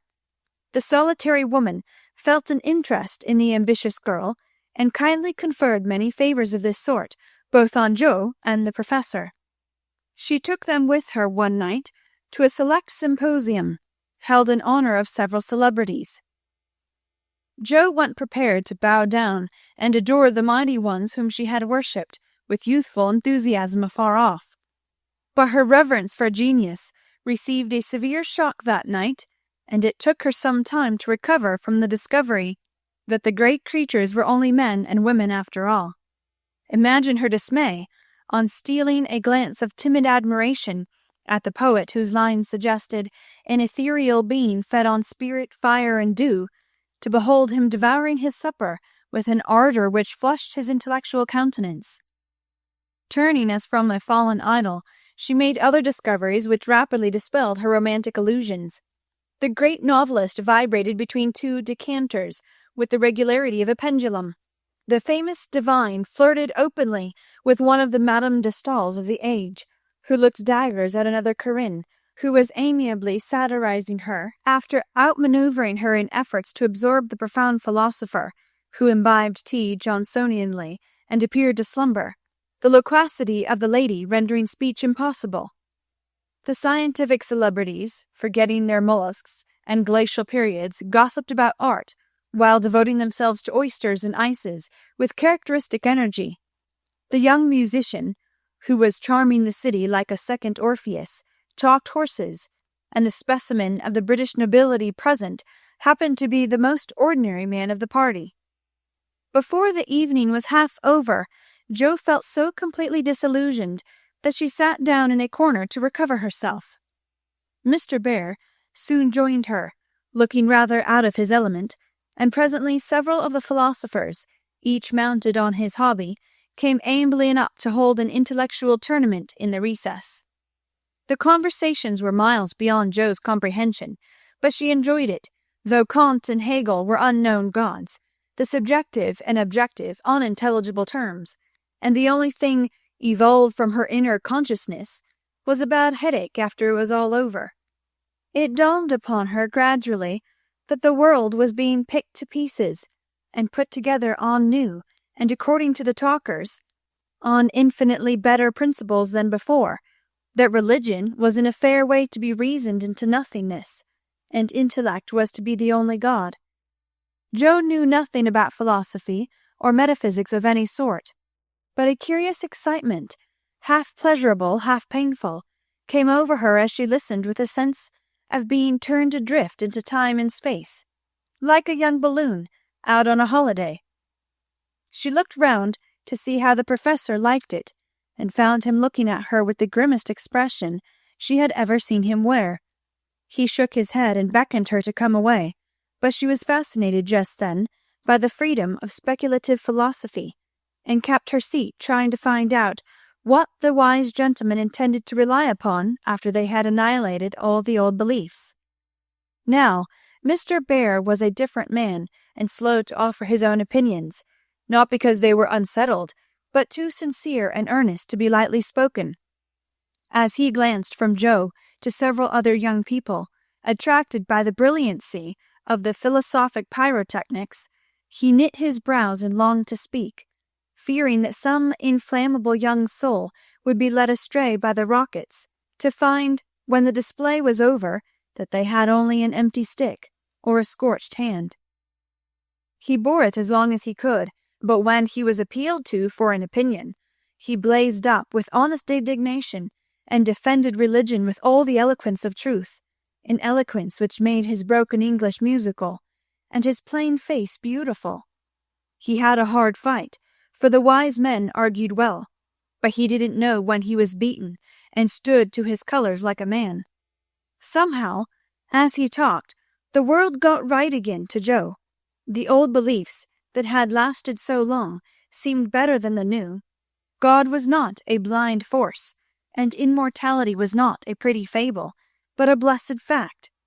She felt as if she had solid ground under her feet again, and when Mr. Bear paused, out-talked, but not one whit convinced, Jo wanted to clap her hands and thank him. She did neither, but she remembered the scene and gave the professor her heartiest respect, for she knew it cost him an effort to speak out then and there, because his conscience would not let him be silent. She began to see that character is a better possession than money, rank, intellect, or beauty, and to feel that if greatness is what a wise man has defined it to be, truth, reverence, and goodwill, then her friend Friedrich Bear was not only good, but great. This belief strengthened daily. She valued his esteem, she coveted his respect, she wanted to be worthy of his friendship, and just when the wish was sincerest, she came near to losing everything. It all grew out of a cocked hat, for one evening the professor came in to give Jo her lesson with a paper soldier cap on his head, which Tina had put there and he had forgotten to take off. It's evident he doesn't look in his glass before coming down, thought Jo with a smile, as he said, "Good evening," and sat soberly down, quite unconscious of the ludicrous contrast between his subject and his headgear, for he was going to read her The Death of Wallenstein. She said nothing at first, for she liked to hear him laugh out his big hearty laugh when anything funny happened, so she left him to discover it for himself, and presently forgot all about it, for to hear a German read Schiller is rather an absorbing occupation. After the reading came the lesson, which was a lively one, for Jo was in a gay mood that night, and the cocked hat kept her eyes dancing with merriment. The professor didn't know what to make of her, and stopped at last to ask with an air of mild surprise that was irresistible, "Miss March, for what do you laugh in your master's face? Have you no respect for me that you go on so bad?" "How can I be respectful, sir, when you forget to take your hat off?" said Jo. Lifting his hand to his head, the absent-minded professor gravely felt and removed the little cocked hat, looked at it a minute, and then threw back his head and laughed like a merry bass viol. "Ah, I see him now. It is that imp Tina who makes me a fool with my cap.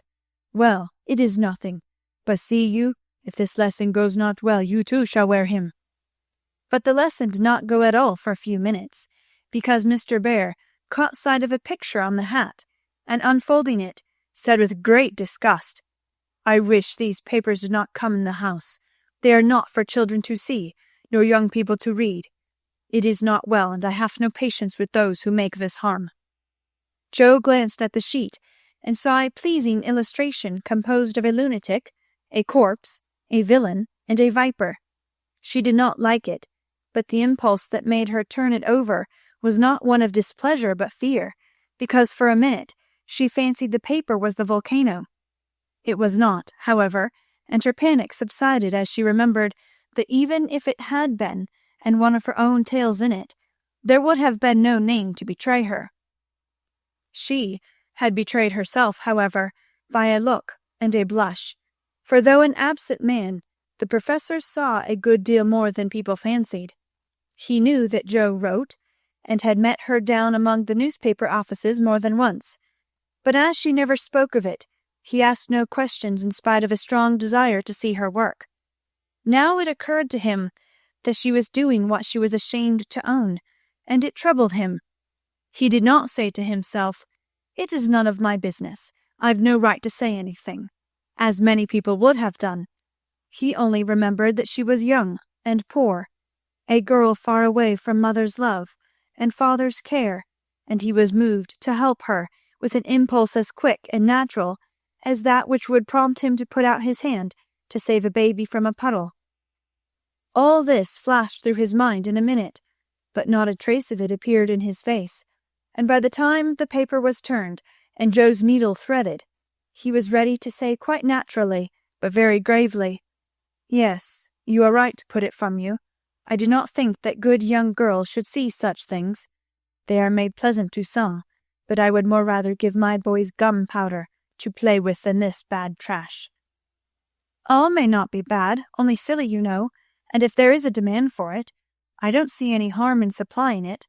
Many very respectable people make an honest living out of what are called sensation stories," said Jo, scratching gathers so energetically that a row of little slits followed her pen. "There is a demand for whiskey, but I think you and I do not care to sell it. If the respectable people knew what harm they did, they would not feel that the living was honest. They have no right to put poison in the sugar plum, and let the small ones eat it. No, they should think a little, and sweep mud in the street before they do this thing." Mr. Bear spoke warmly, and walked to the fire, crumpling the paper in his hands. Jo sat still, looking as if the fire had come to her, for her cheeks burned long after the cocked hat had turned to smoke, and gone harmlessly up the chimney. "I should like much to send all the rest after him," muttered the professor, coming back with a relieved air. Jo thought what a blaze her pile of papers upstairs would make, and her hard-earned money lay rather heavily on her conscience at that minute. Then she thought consolingly to herself, "Mine are not like that. They are only silly, never bad, so I won't be worried." And taking up her book, she said with a studious face, "Shall we go on, sir? I'll be very good and proper now." "I shall hope so," was all he said, but he meant more than she imagined, and the grave, kind look he gave her made her feel as if the words "weekly volcano" were printed in large type on her forehead. As soon as she went to her room, she got out her papers and carefully reread every one of her stories. Being a little short-sighted, Mr. Bear sometimes used eyeglasses, and Jo had tried them once, smiling to see how they magnified the fine print of her book. Now she seemed to have on the professor's mental or moral spectacles also, for the faults of these poor stories glared at her dreadfully and filled her with dismay. They are trash, and will soon be worse trash if I go on, for each is more sensational than the last. I've gone blindly on, hurting myself and other people for the sake of money. I know it's so, for I can't read this stuff in sober earnest without being horribly ashamed of it. And what should I do if they were seen at home, or Mr. Bear got hold of them?" Jo turned hot at the bare idea, and stuffed the whole bundle into her stove, nearly setting the chimney afire with the blaze. "Yes, that's the best place for such inflammable nonsense. I'd better burn the house down, I suppose, than let other people blow themselves up with my gunpowder," she thought, as she watched the demon of Jura whisk away, a little black cinder with fiery eyes. But when nothing remained of all her 3 months' work except a heap of ashes and the money in her lap, Jo looked sober as she sat on the floor, wondering what she ought to do about her wages. "I think I haven't done much harm yet, and may keep this to pay for my time," she said, after a long meditation, adding impatiently, "I almost wish I hadn't any conscience. It's so inconvenient. If I didn't care about doing right, and didn't feel uncomfortable when doing wrong, I should get on capitally. I can't help wishing sometimes that mother and father hadn't been so particular about such things." "Ah, Jo, instead of wishing that, thank God that father and mother were particular, and pity from your heart those who have no such guardians to hedge them round with principles which may seem like prison walls to impatient youth, but which will prove such foundations to build character upon in womanhood." Jo wrote no more sensational stories, deciding that the money did not pay for her share of the sensation, but going to the other extreme, as is the way with people of her stamp, she took a course of Mrs. Sherwood, Miss Edgeworth, and Hannah More, and then produced a tale which might have been more properly called an essay or a sermon, so intensely moral was it. She had her doubts about it from the beginning, for her lively fancy and girlish romance felt as ill at ease in the new style as she would have done masquerading in the stiff and cumbrous costume of the last century. She sent this didactic gem to several markets, but it found no purchaser, and she was inclined to agree with Mr. Dashwood that morals didn't sell. Then she tried a child's story, which she could easily have disposed of if she had not been mercenary enough to demand filthy lucre for it. The only person who offered enough to make it worth her while to try juvenile literature was a worthy gentleman, who felt it his mission to convert all the world to his particular belief. But much as she liked to write for children, Jo could not consent to depict all her naughty boys as being eaten by bears or tossed by mad bulls because they did not go to a particular Sabbath school, nor all the good infants who did go, as rewarded by every kind of bliss, from gilded gingerbread to escorts of angels when they departed this life, with psalms or sermons on their lisping tongues. So nothing came of these trials, and Jo corked up her inkstand and said in a fit of very wholesome humility, "I don't know anything.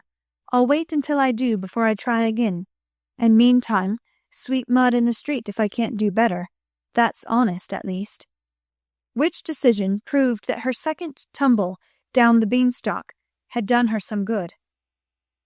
While these internal resolutions were going on, her external life had been as busy and uneventful as usual, and if she sometimes looked serious or a little sad, no one observed it but Professor Bear. He did it so quietly that Joe never knew he was watching to see if she would accept and profit by his reproof. But she stood the test, and he was satisfied, for though no words passed between them, he knew that she had given up writing.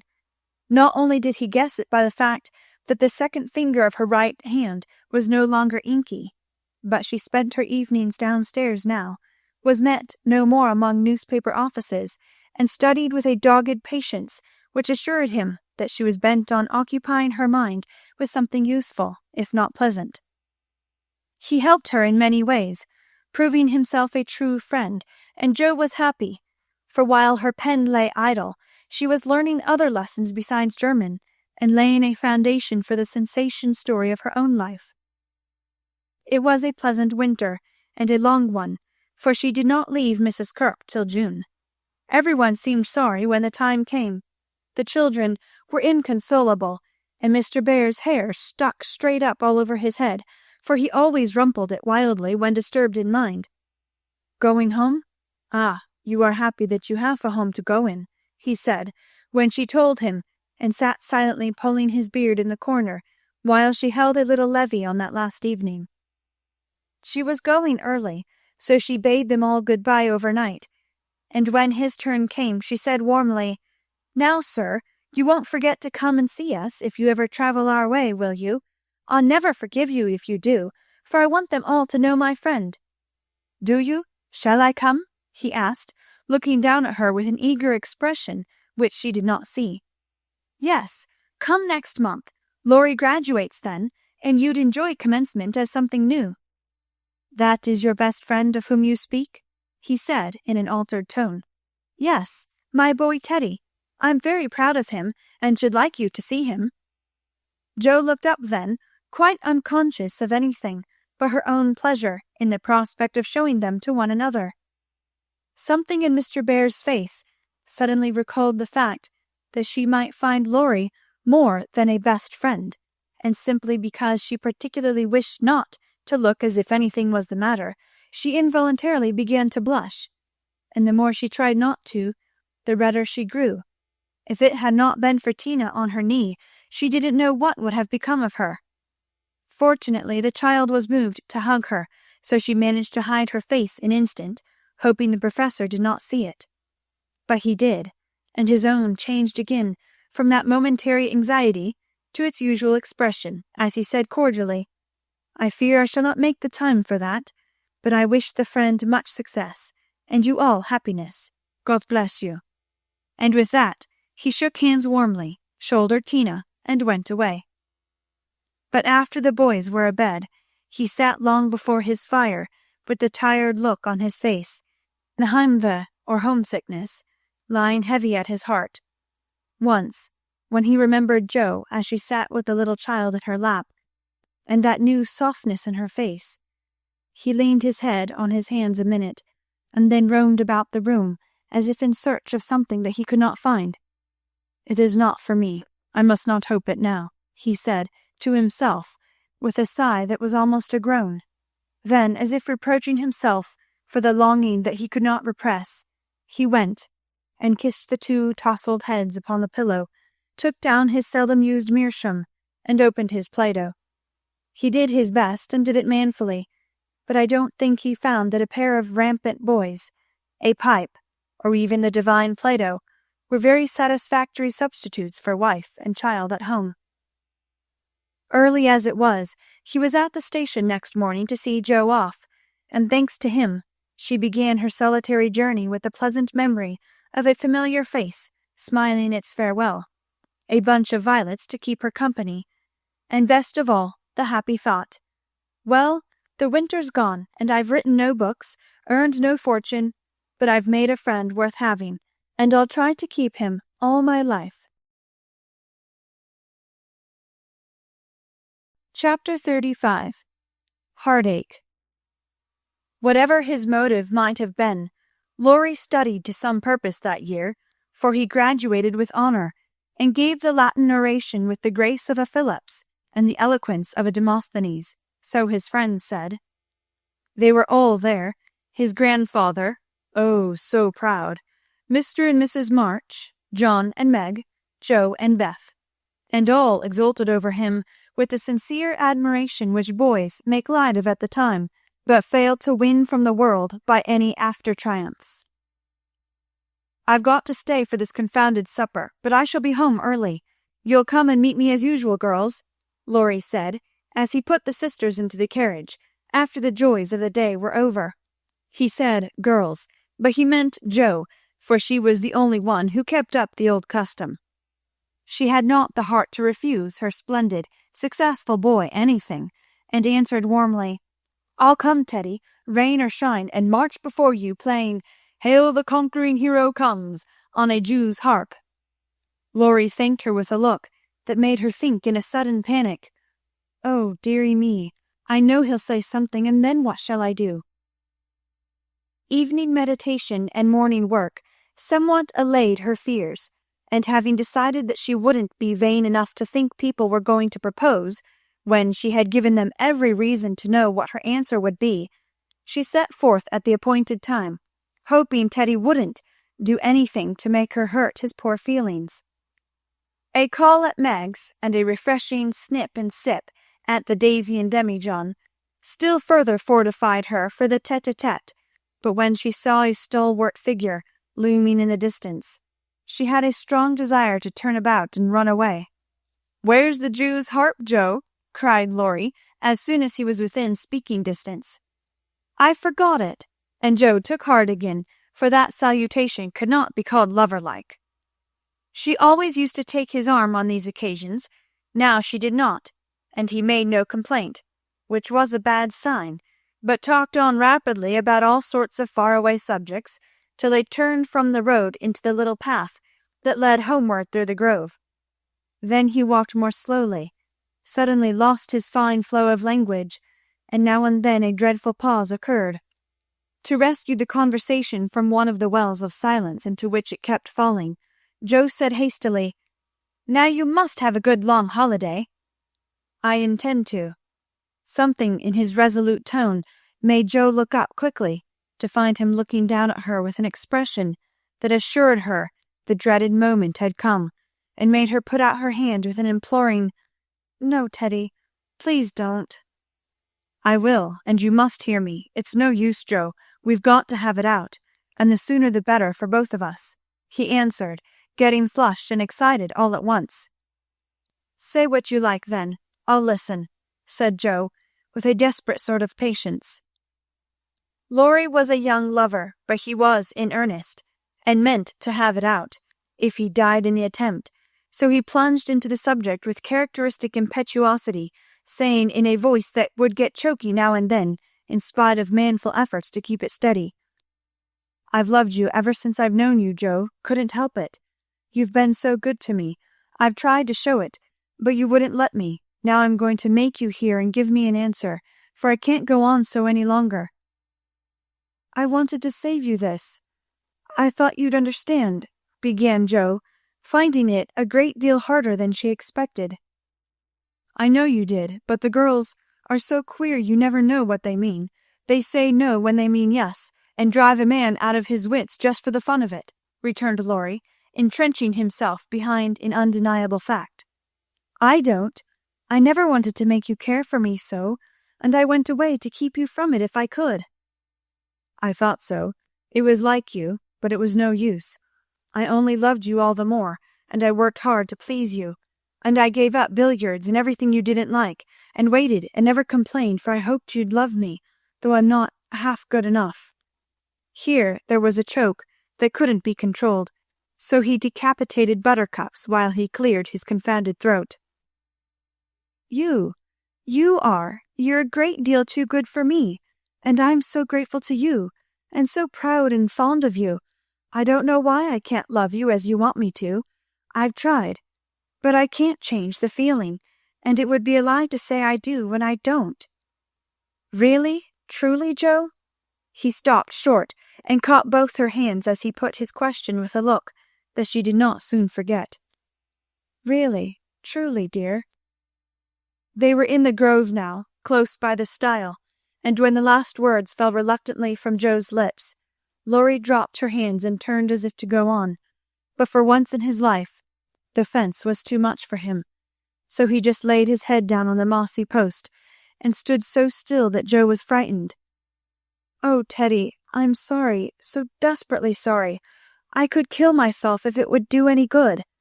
I wish you wouldn't take it so hard. I can't help it. You know it's impossible for people to make themselves love other people if they don't," cried Joe, inelegantly but remorsefully, as she softly patted his shoulder, remembering the time when he had comforted her so long ago. "They do sometimes," said a muffled voice from the post. "I don't believe it's the right sort of love, and I'd rather not try it," was the decided answer. There was a long pause, while a blackbird sung blithely on the willow by the river, and the tall grass rustled in the wind. Presently Joe said very soberly, as she sat down on the step of the stile, "Laurie, I want to tell you something." He started as if he had been shot, threw up his head and cried out in a fierce tone, "Don't tell me that, Joe, I can't bear it now." "Tell what?" she asked, wondering at his violence. "That you love that old man." "What old man?" demanded Joe, thinking he must mean his grandfather. "That devilish professor you were always writing about. If you say you love him, I know I shall do something desperate." And he looked as if he would keep his word, as he clenched his hands with a wrathful spark in his eyes. Joe wanted to laugh, but restrained herself and said warmly, for she too was getting excited with all this, "Don't swear, Teddy. He isn't old, nor anything bad, but good and kind, and the best friend I've got next to you. Pray don't fly into a passion. I want to be kind, but I know I shall get angry if you abuse my professor. I haven't the least idea of loving him or anybody else." "But you will, after a while, and then what will become of me?" "You'll love someone else too, like a sensible boy, and forget all this." "I can't love anyone else, and I'll never forget you, Joe, never, never," with a stamp to emphasize his passionate words. "What shall I do with him?" sighed Joe, finding that emotions were more unmanageable than she expected. "You haven't heard what I wanted to tell you. Sit down and listen, for indeed I want to do right and make you happy," she said, hoping to soothe him with a little reason, which proved that she knew nothing about love. Seeing a ray of hope in that last speech, Laurie threw himself down on the grass at her feet, leaned his arm on the lower step of the stile, and looked up at her with an expectant face. Now that arrangement was not conducive to calm speech or clear thought on Joe's part, for how could she say hard things to her boy, while he watched her with eyes full of love and longing, and lashes still wet with the bitter drop or two her hardness of heart had wrung from him? She gently turned his head away, saying as she stroked the wavy hair which had been allowed to grow for her sake, "How touching that was, to be sure!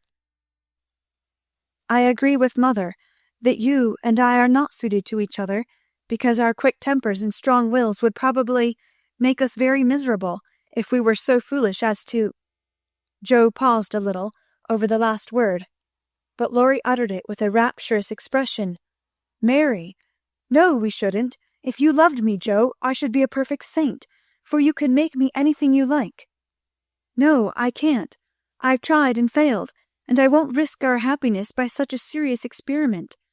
We don't agree, and we never shall, so we'll be good friends all our lives, but we won't go and do anything rash." "Yes, we will if we get the chance," muttered Laurie rebelliously.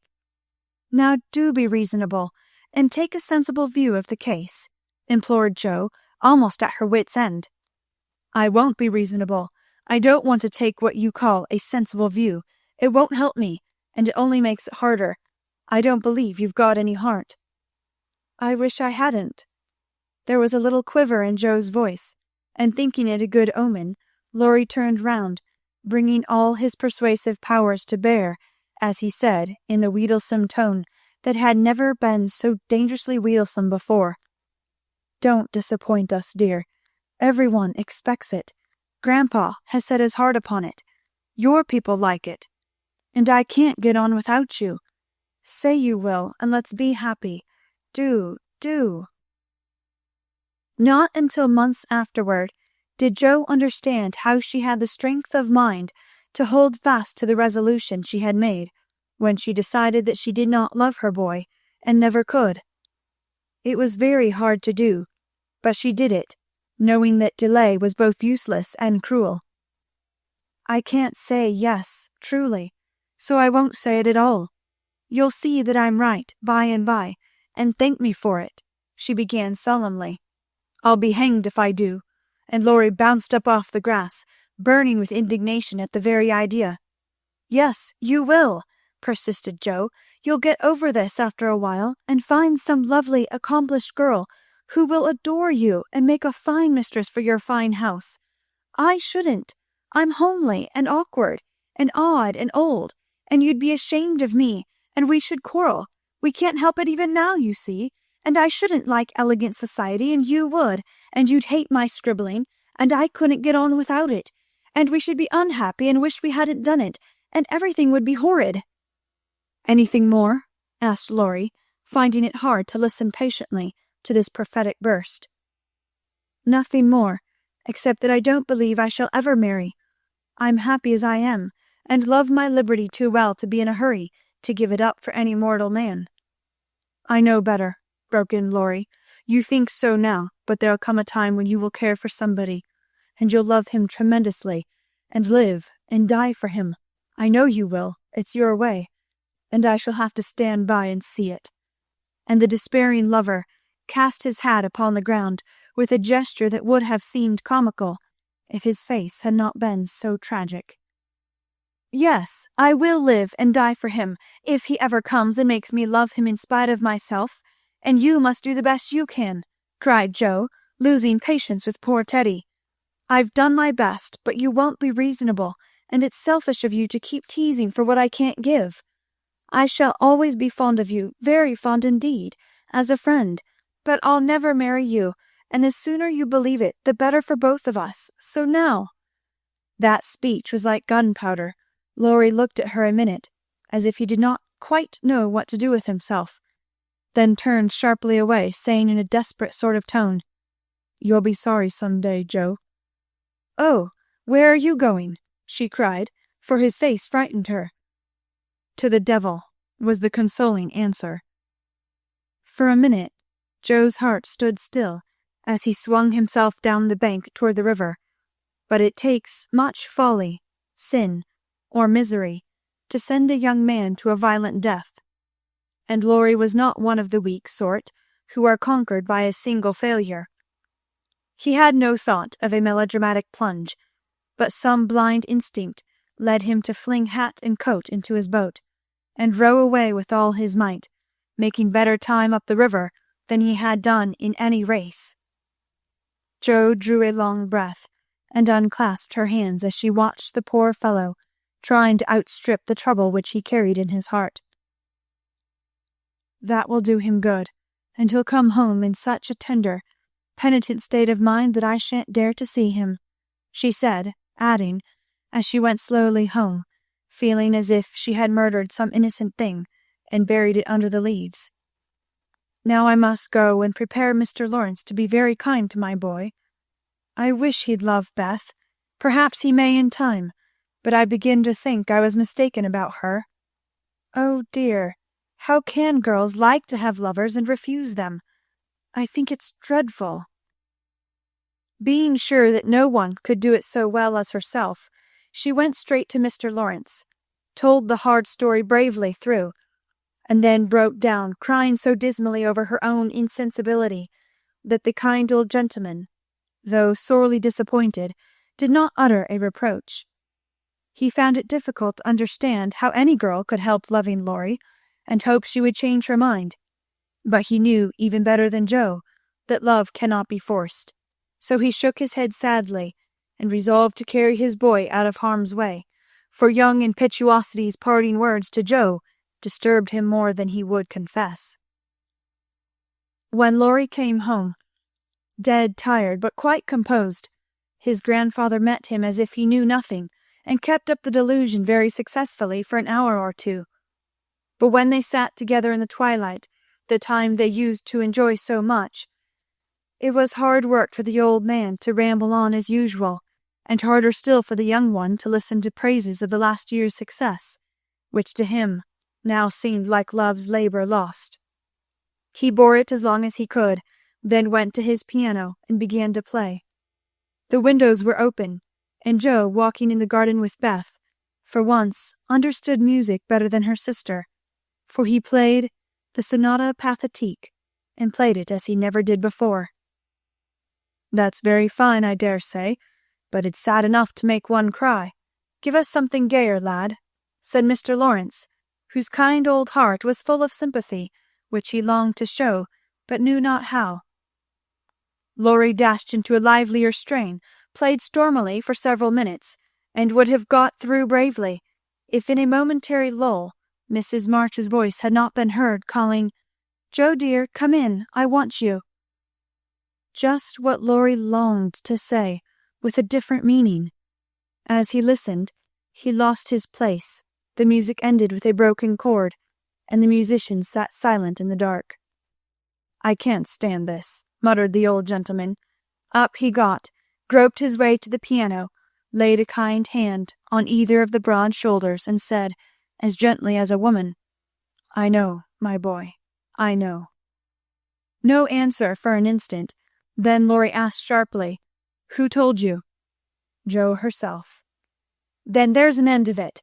And he shook off his grandfather's hands with an impatient motion, for though grateful for the sympathy, his man's pride could not bear a man's pity.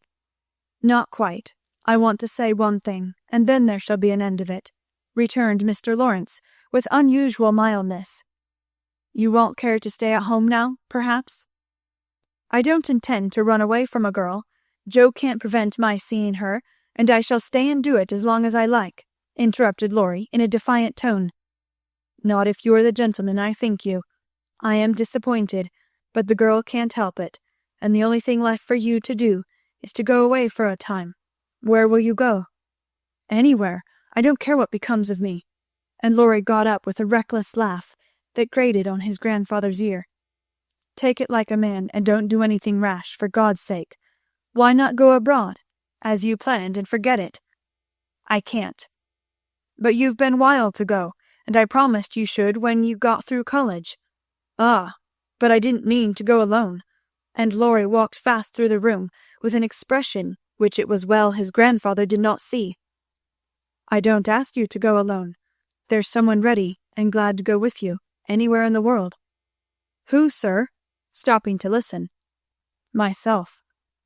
Laurie came back as quickly as he went, and put out his hand, saying huskily, "I'm a selfish brute, but you know, grandfather—" "Lord help me, yes, I do know, for I've been through it all before, once in my own young days, and then with your father. Now, my dear boy, just sit quietly down and hear my plan. It's all settled, and can be carried out at once," said Mr. Lawrence, keeping hold of the young man, as if fearful that he would break away as his father had done before him. "Well, sir, what is it?" And Laurie sat down, without a sign of interest in face or voice. "There is business in London that needs looking after. I meant you should attend to it, but I can do it better myself, and things here will get on very well with Brooke to manage them. My partners do almost everything. I'm merely holding on until you take my place and can be off at any time." "But you hate travelling, sir." "I can't ask it of you at your age," began Laurie, who was grateful for the sacrifice, but much preferred to go alone if he went at all. The old gentleman knew that perfectly well, and particularly desired to prevent it, for the mood in which he found his grandson assured him that it would not be wise to leave him to his own devices. So, stifling a natural regret at the thought of the home comforts he would leave behind him, he said stoutly, "Bless your soul, I'm not superannuated yet. I quite enjoy the idea. It will do me good, and my old bones won't suffer, for travelling nowadays is almost as easy as sitting in a chair." A restless movement from Laurie suggested that his chair was not easy, or that he did not like the plan, and made the old man add hastily, I don't mean to be a marplot or a burden. I go because I think you'd feel happier than if I was left behind. I don't intend to gad about with you, but leave you free to go where you like, while I amuse myself in my own way. I've friends in London and Paris, and should like to visit them. Meantime you can go to Italy, Germany, Switzerland, where you will, and enjoy pictures, music, scenery, and adventures to your heart's content." Now Laurie felt just then that his heart was entirely broken, and the world a howling wilderness. But at the sound of certain words, which the old gentleman artfully introduced into his closing sentence, the broken heart gave an unexpected leap, and a green oasis or two suddenly appeared in the howling wilderness. He sighed, and then said in a spiritless tone, "Just as you like, sir.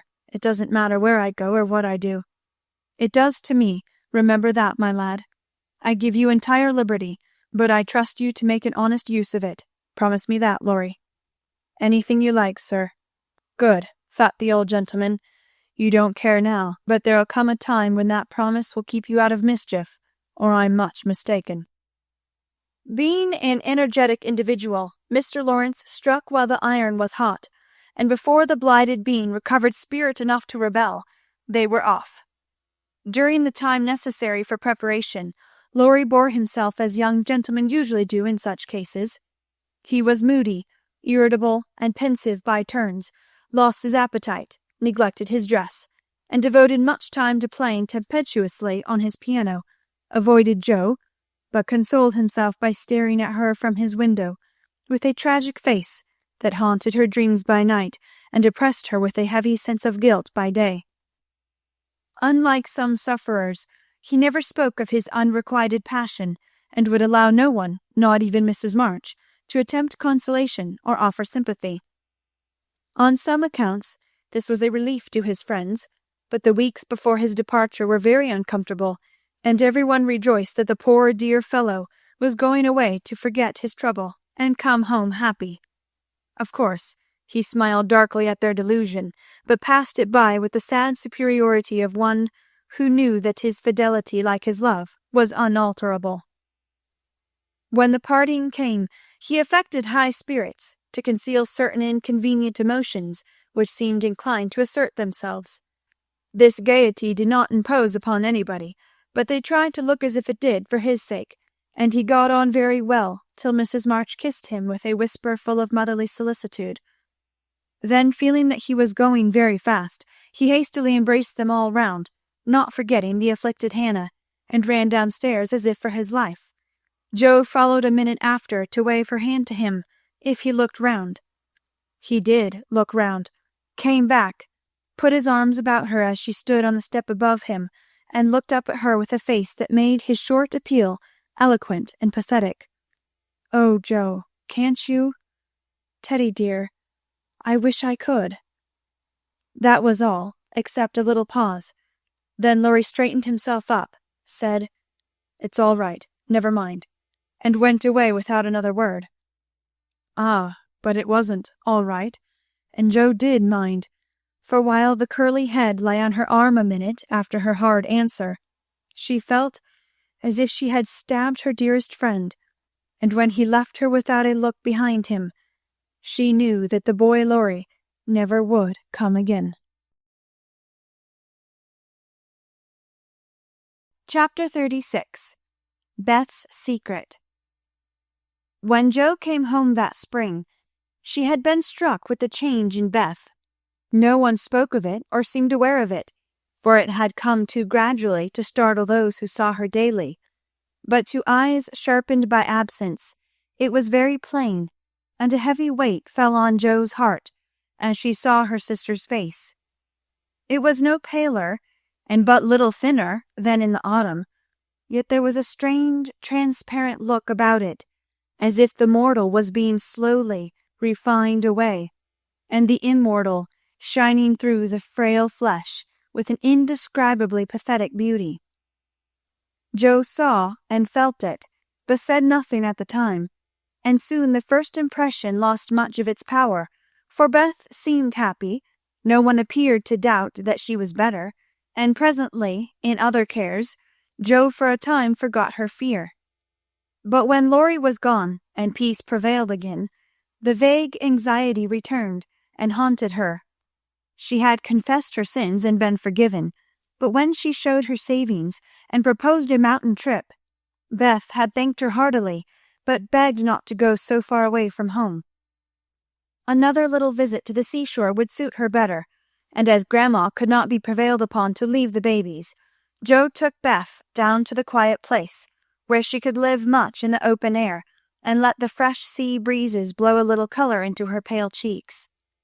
It was not a fashionable place, but even among the pleasant people there, the girls made few friends, preferring to live for one another. Beth was too shy to enjoy society, and Joe too wrapped up in her to care for anyone else. So they were all in all to each other, and came and went, quite unconscious of the interest they excited in those about them, who watched with sympathetic eyes the strong sister and the feeble one, always together, as if they felt instinctively that a long separation was not far away. They did feel it, yet neither spoke of it, for often between ourselves and those nearest and dearest to us there exists a reserve which it is very hard to overcome. Jo felt as if a veil had fallen between her heart and Beth's, but when she put out her hand to lift it up, there seemed something sacred in the silence, and she waited for Beth to speak. She wondered, and was thankful also, that her parents did not seem to see what she saw, and during the quiet weeks when the shadows grew so plain to her, she said nothing of it to those at home, believing that it would tell itself when Beth came back no better. She wondered still more if her sister really guessed the hard truth, and what thoughts were passing through her mind during the long hours when she lay on the warm rocks with her head in Joe's lap, while the winds blew healthfully over her and the sea made music at her feet. One day Beth told her. Jo thought she was asleep, she lay so still, and putting down her book, sat looking at her with wistful eyes, trying to see signs of hope in the faint colour on Beth's cheeks. But she could not find enough to satisfy her, for the cheeks were very thin, and the hands seemed too feeble to hold even the rosy little shells they had been collecting. It came to her then, more bitterly than ever, that Beth was slowly drifting away from her, and her arms instinctively tightened their hold upon the dearest treasure she possessed. For a minute her eyes were too dim for seeing, and when they cleared, Beth was looking up at her so tenderly that there was hardly any need for her to say, "Jo, dear, I'm glad you know it. I've tried to tell you, but I couldn't." There was no answer except her sister's cheek against her own, not even tears, for when most deeply moved, Jo did not cry. She was the weaker then, and Beth tried to comfort and sustain her, with her arms about her, and the soothing words she whispered in her ear. "I've known it for a good while, dear, and now I'm used to it. It isn't hard to think of, or to bear. Try to see it so, and don't be troubled about me, because it's best, indeed it is." "Is this what made you so unhappy in the autumn, Beth? You did not feel it then, and keep it to yourself so long, did you?" asked Jo, refusing to see or say that it was best, but glad to know that Laurie had no part in Beth's trouble. "Yes, I gave up hoping then, but I didn't like to own it. I tried to think it was a sick fancy, and would not let it trouble anyone. But when I saw you all so well and strong, and full of happy plans, it was hard to feel that I could never be like you. And then I was miserable, Jo." "Oh, Beth, and you didn't tell me, didn't let me comfort and help you? How could you shut me out and bear it all alone?"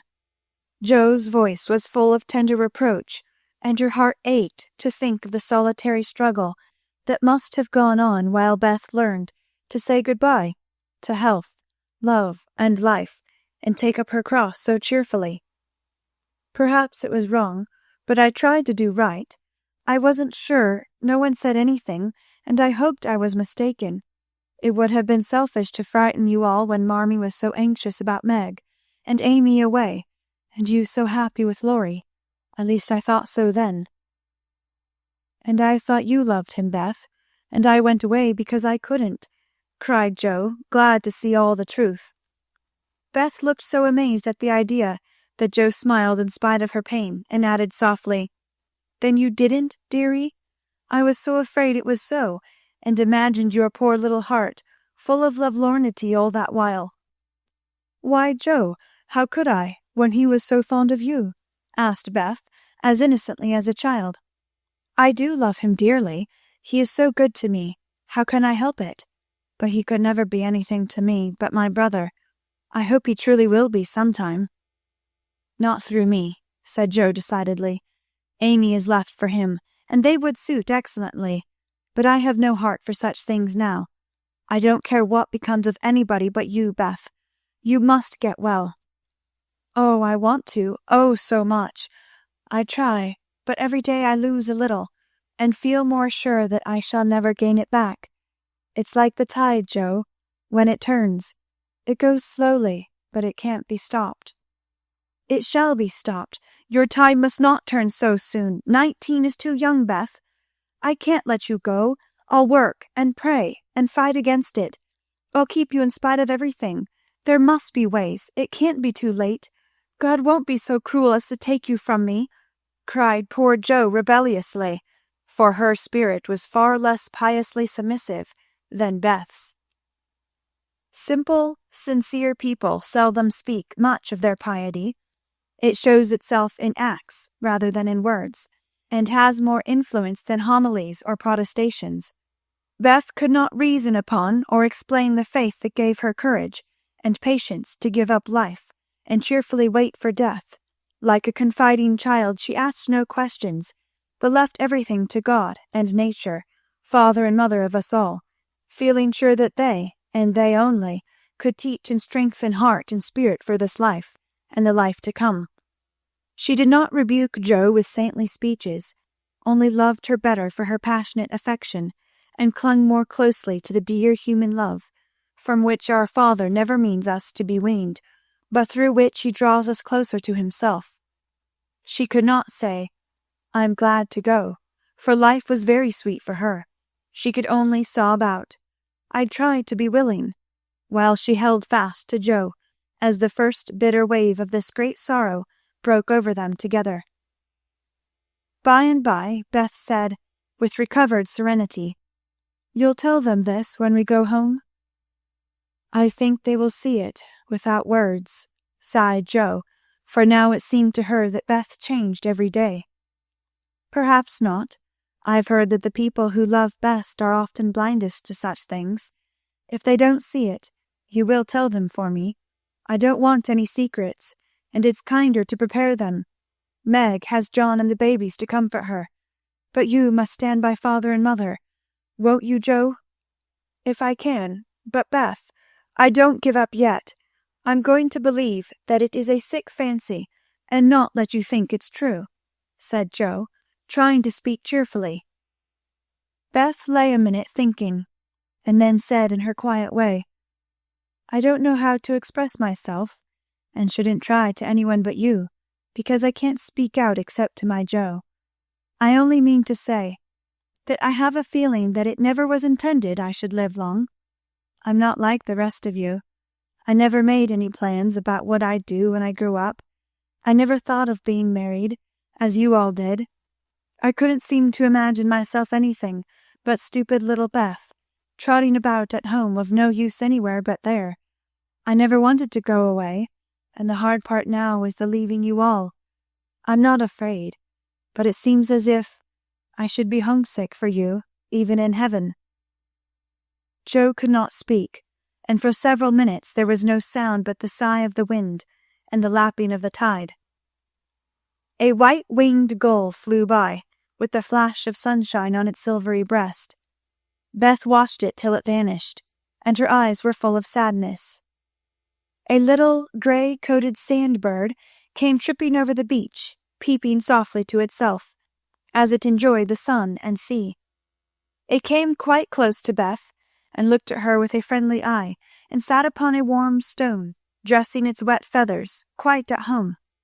Beth smiled and felt comforted, for the tiny thing seemed to offer its small friendship and remind her that a pleasant world was still to be enjoyed. "Dear little bird, see, Joe, how tame it is. I like peeps better than gulls. They are not so wild and handsome, but they seem happy, confiding little things. I used to call them my birds last summer, and mother said they reminded her of me, busy, Quaker-coloured creatures, always near the shore, and always chirping that contented little song of theirs. You are the gull, Joe, strong and wild, fond of the storm and the wind, flying far out to sea and happy all alone. Meg is the turtle dove, and Amy is the lark she writes about, trying to get up among the clouds, but always dropping down into its nest again. Dear little girl, she's so ambitious, but her heart is good and tender, and no matter how high she flies, she never will forget home. I hope I shall see her again, but she seems so far away. She is coming in the spring, and I mean that you shall be all ready to see and enjoy her.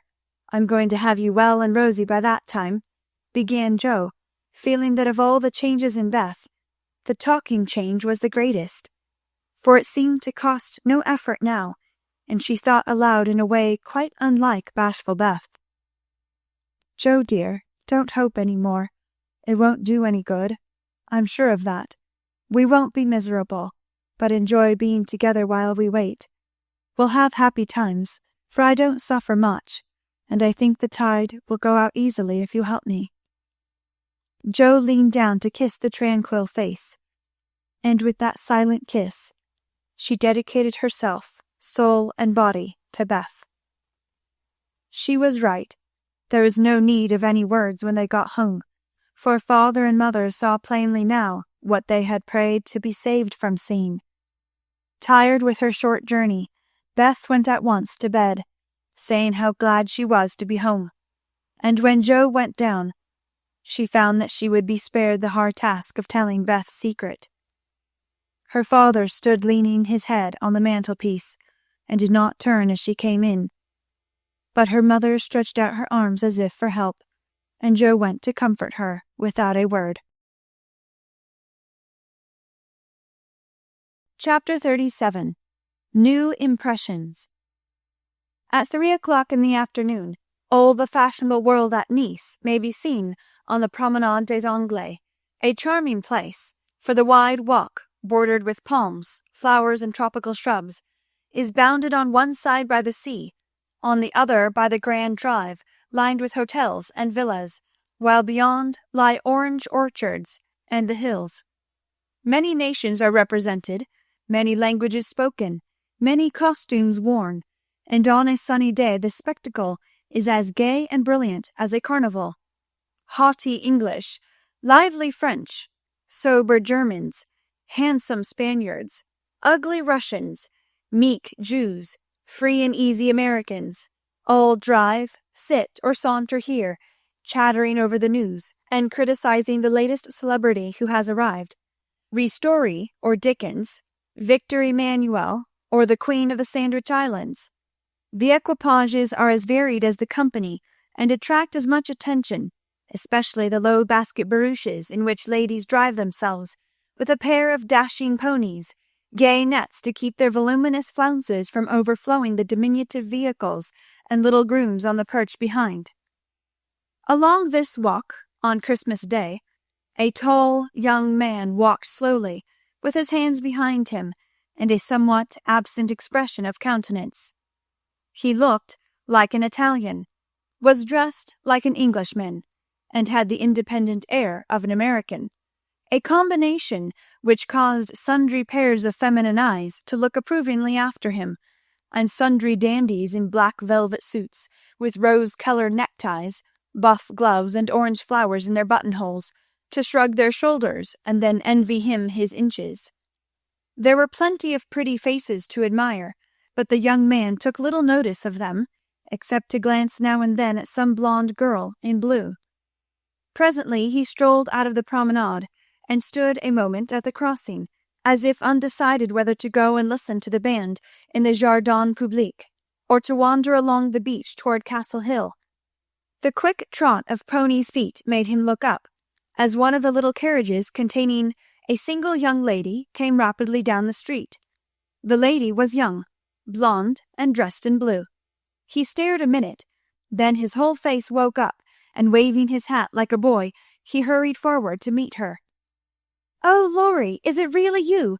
I thought you'd never come," cried Amy, dropping the reins and holding out both hands, to the great scandalization of a French mamma, who hastened her daughter's steps, lest she should be demoralized by beholding the free manners of these mad English. "I was detained by the way, but I promised to spend Christmas with you, and here I am." "How is your grandfather? When did you come? Where are you staying?" "Very well. Last night, at the Chauvin. I called at your hotel, but you were out." "I have so much to say, I don't know where to begin. Get in, and we can talk at our ease. I was going for a drive and longing for company. Flo's saving up for tonight." "What happens then? A ball?" "A Christmas party at our hotel. There are many Americans there, and they give it in honor of the day. You'll go with us, of course. Aunt will be charmed." "Thank you. Where now?" asked Laurie, leaning back and folding his arms, a proceeding which suited Amy, who preferred to drive, for her parasol whip and blue reins over the white ponies' backs afforded her infinite satisfaction. "I'm going to the banker's first for letters, and then to Castle Hill. The view is so lovely, and I like to feed the peacocks. Have you ever been there?" "Often, years ago, but I don't mind having a look at it." "Now tell me all about yourself. The last I heard of you, your grandfather wrote that he expected you from Berlin." "Yes, I spent a month there, and then joined him in Paris, where he was settled for the winter. He has friends there, and finds plenty to amuse him, so I go and come, and we get on capitally." "That's a sociable arrangement," said Amy, missing something in Laurie's manner, though she couldn't tell what. "Why, you see, he hates to travel, and I hate to keep still, so we each suit ourselves, and there is no trouble. I am often with him, and he enjoys my adventures, while I like to feel that someone is glad to see me when I get back from my wanderings. Dirty old hole, isn't it?" he added, with a look of disgust as they drove along the boulevard to the Place Napoleon in the old city. "The dirt is picturesque, so I don't mind. The river and the hills are delicious, and these glimpses of the narrow cross streets are my delight. Now we shall have to wait for that procession to pass. It's going to the Church of St. John." While Laurie listlessly watched the procession of the priests under their canopies, white-veiled nuns bearing lighted tapers, and some brotherhood in blue chanting as they walked, Amy watched him and felt a new sort of shyness steal over her, for he was changed, and she could not find the merry-faced boy she left in the moody-looking man beside her. He was handsomer than ever, and greatly improved, she thought, but now that the flush of pleasure at meeting her was over, he looked tired and spiritless, not sick, nor exactly unhappy, but older and graver than a year or two of prosperous life should have made him. She couldn't understand it, and did not venture to ask questions, so she shook her head and touched up her ponies as the procession wound away across the arches of the Paglioni Bridge and vanished in the church. "Que pensez-vous?" she asked, airing her French, which had improved in quantity, if not in quality, since she came abroad. "That mademoiselle has made good use of her time, and the result is charming," replied Laurie, bowing with his hand on his heart, and an admiring look. She blushed with pleasure, but somehow the compliment did not satisfy her like the blunt praises he used to give her at home, when he promenaded round her on festival occasions, and told her she was altogether jolly, with a hearty smile and an approving pat on the head. She didn't like the new tone, for though not blasé, it sounded indifferent in spite of the look. "If that's the way he's going to grow up, I wish he'd stay a boy," she thought, with a curious sense of disappointment and discomfort, trying meantime to seem quite easy and gay. At Aviger's she found the precious home letters, and giving the reins to Laurie, read them luxuriously as they wound up the shady road between green hedges, where tea roses bloomed as freshly as in June. "Beth is very poorly, mother says. I often think I ought to go home, but they all say stay, so I do, for I shall never have another chance like this," said Amy, looking sober over one page. "I think you are right there. You could do nothing at home, and it is a great comfort to them to know that you are well and happy and enjoying so much, my dear." He drew a little nearer, and looked more like his old self as he said that. And the fear that sometimes weighed on Amy's heart was lightened, for the look, the act, the brotherly "my dear," seemed to assure her that if any trouble did come, she would not be alone in a strange land. Presently she laughed and showed him a small sketch of Jo in her scribbling suit, with the bow rampantly erect upon her cap, and issuing from her mouth the words "Genius Burns." Laurie smiled, took it, put it in his vest pocket, to keep it from blowing away, and listened with interest to the lively letter Amy read him. "This will be a regular Merry Christmas to me, with presents in the morning, you and letters in the afternoon, and a party at night," said Amy, as they alighted among the ruins of the old fort, and a flock of splendid peacocks came trooping about them, tamely waiting to be fed. While Amy stood laughing on the bank above him, as she scattered crumbs to the brilliant birds, Laurie looked at her as she had looked at him, with a natural curiosity to see what changes time and absence had wrought. He found nothing to perplex or disappoint, much to admire and approve, for overlooking a few little affectations of speech and manner, she was as sprightly and graceful as ever, with the addition of that indescribable something in dress and bearing which we all call elegance. Always mature for her age, she had gained a certain aplomb in both carriage and conversation, which made her seem more of a woman of the world than she was. But her old petulance now and then showed itself, her strong will still held its own, and her native frankness was unspoiled by foreign polish. Laurie did not read all this while he watched her feed the peacocks, but he saw enough to satisfy and interest him, and carried away a pretty little picture of a bright-faced girl standing in the sunshine, which brought out the soft hue of her dress, the fresh colour of her cheeks, the golden gloss of her hair, and made her a prominent figure in the pleasant scene. As they came up onto the stone plateau that crowns the hill, Amy waved her hand as if welcoming him to her favourite haunt, and said, pointing here and there, "Do you remember the cathedral and the Corso, the fishermen dragging their nets in the bay, and the lovely road to Villa Franca, Schubert's tower just below, and best of all, that speck far out to sea, which they say is Corsica?" "I remember. It's not much changed," he answered, without enthusiasm. "What Jo would give for a sight of that famous speck," said Amy, feeling in good spirits, and anxious to see him so also. "Yes," was all he said, but he turned and strained his eyes to the island, which a greater usurper than even Napoleon now made interesting in his sight. "Take a good look at it for her sake, and then come and tell me what you have been doing with yourself all this while," said Amy, seating herself, ready for a good talk. But she did not get it, for though he joined her and answered all her questions freely, she could only learn that he had roved about the continent and been to Greece. So, after idling away an hour, they drove home again, and having paid his respects to Mrs. Carroll, Laurie left them, promising to return in the evening. It must be recorded of Amy that she deliberately prinked that night. Time and absence had done its work on both the young people. She had seen her old friend in a new light, not as "our boy," but as a handsome and agreeable man, and she was conscious of a very natural desire to find favour in his sight. Amy knew her good points, and made the most of them with the taste and skill which is a fortune to a poor and pretty woman. Tarlatan and tulle were cheap at Nice, so she enveloped herself in them on such occasions, and following the sensible English fashion of simple dress for young girls, got up charming little toilettes with fresh flowers, a few trinkets, and all manner of dainty devices, which were both inexpensive and effective.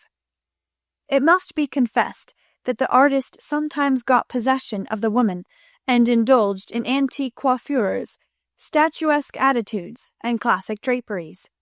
But, dear heart, we all have our little weaknesses, and find it easy to pardon such in the young, who satisfy our eyes with their comeliness, and keep our hearts merry with their artless vanities. "I do want him to think I look well, and tell them so at home," said Amy to herself, as she put on Flo's old white silk ball dress, and covered it with a cloud of fresh illusion, out of which her white shoulders and golden head emerged with a most artistic effect.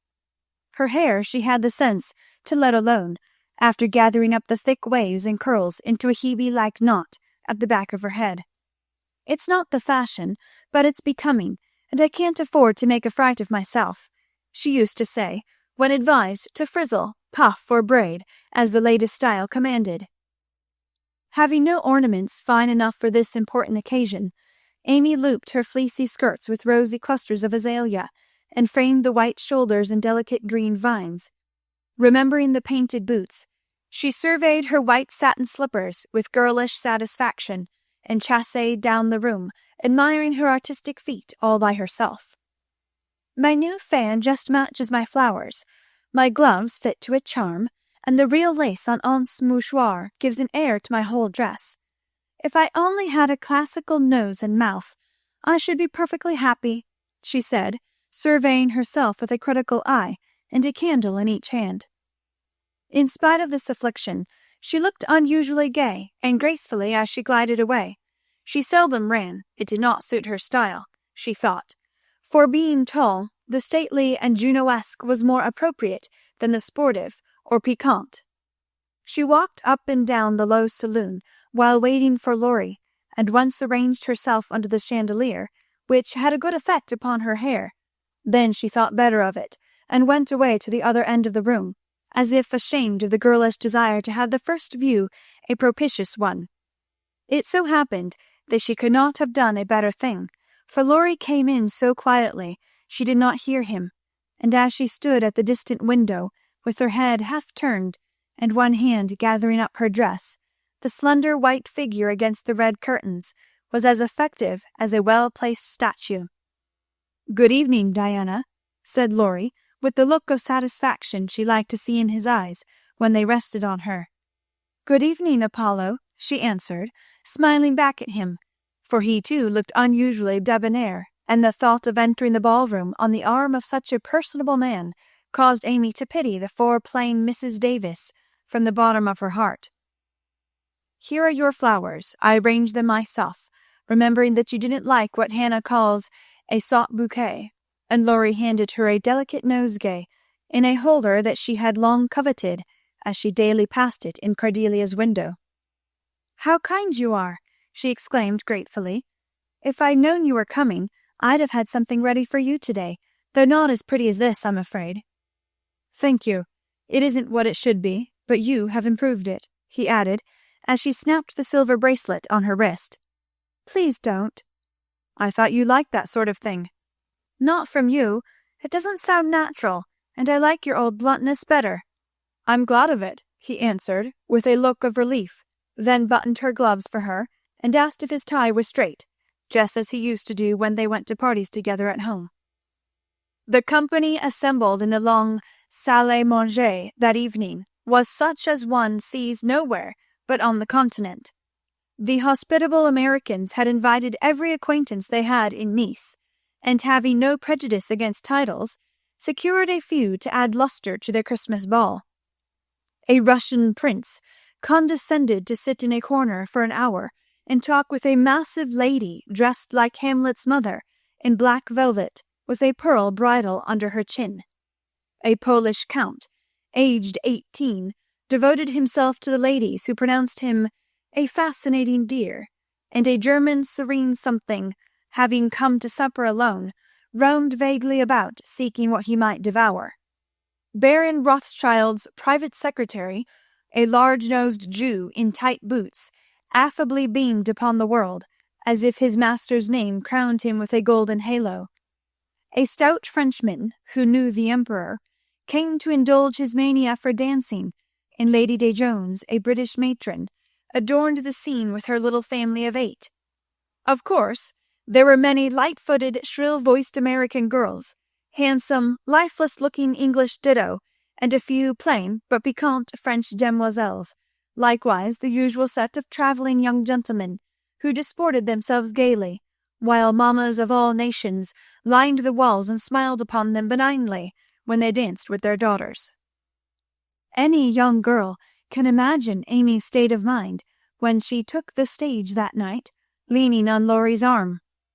She knew she looked well. She loved to dance. She felt that her foot was on her native heath in a ballroom, and enjoyed the delightful sense of power which comes when young girls first discover the new and lovely kingdom they are born to rule by virtue of beauty, youth, and womanhood. She did pity the Davis girls, who were awkward, plain, and destitute of escort, except a grim papa and 3 grimmer maiden aunts, and she bowed to them in her friendliest manner as she passed, which was good of her, as it permitted them to see her dress, and burn with curiosity to know who her distinguished-looking friend might be. With the first burst of the band, Amy's colour rose, her eyes began to sparkle, and her feet to tap the floor impatiently, for she danced well, and wanted Laurie to know it. Therefore the shock she received can better be imagined than described, when he said in a perfectly tranquil tone, "Do you care to dance?" "One usually does at a ball." Her amazed look and quick answer caused Laurie to repair his air as fast as possible. "I meant the first dance. May I have the honour?" "I can give you one if I put off the Count. He dances divinely, but he will excuse me as you are an old friend," said Amy, hoping that the name would have a good effect and show Laurie that she was not to be trifled with. Nice little boy, but rather a short pole to support a daughter of the gods, divinely tall and most divinely fair, was all the satisfaction she got, however. The set in which they found themselves was composed of English, and Amy was compelled to walk decorously through a cotillion, feeling all the while as if she could dance the tarantella with relish. Laurie resigned her to the nice little boy, and went to do his duty to Flo, without securing Amy for the joys to come, which reprehensible want of forethought was properly punished, for she immediately engaged herself till supper, meaning to relent if he then gave any signs penitence. She showed him her ball book with demure satisfaction when he strolled instead of rushed up to claim her for the next, a glorious polka redowa. But his polite regrets didn't impose upon her, and when she galloped away with the Count, she saw Laurie sit down by her aunt with an actual expression of relief. That was unpardonable, and Amy took no more notice of him for a long while, except a word now and then, when she came to her chaperone between the dances for a necessary pin or a moment's rest. Her anger had a good effect, however, for she hid it under a smiling face, and seemed unusually blithe and brilliant. Laurie's eyes followed her with pleasure, for she neither romped nor sauntered, but danced with spirit and grace, making the delightsome pastime what it should be. He very naturally fell to studying her from this new point of view, and before the evening was half over, had decided that little Amy was going to make a very charming woman. It was a lively scene, for soon the spirit of the social season took possession of everyone, and Christmas merriment made all faces shine, hearts happy, and heels light. The musicians fiddled, tooted, and banged as if they enjoyed it. Everybody danced who could, and those who couldn't admired their neighbours with uncommon warmth. The air was dark with Davises, and many Joneses gambolled like a flock of young giraffes. The golden secretary darted through the room like a meteor with a dashing Frenchwoman who carpeted the floor with her pink satin train. The serene Teuton found the supper table and was happy, eating steadily through the bill of fare, and dismayed the Garcons by the ravages he committed. But the Emperor's friend covered himself with glory, for he danced everything, whether he knew it or not, and introduced impromptu pirouettes when the figures bewildered him.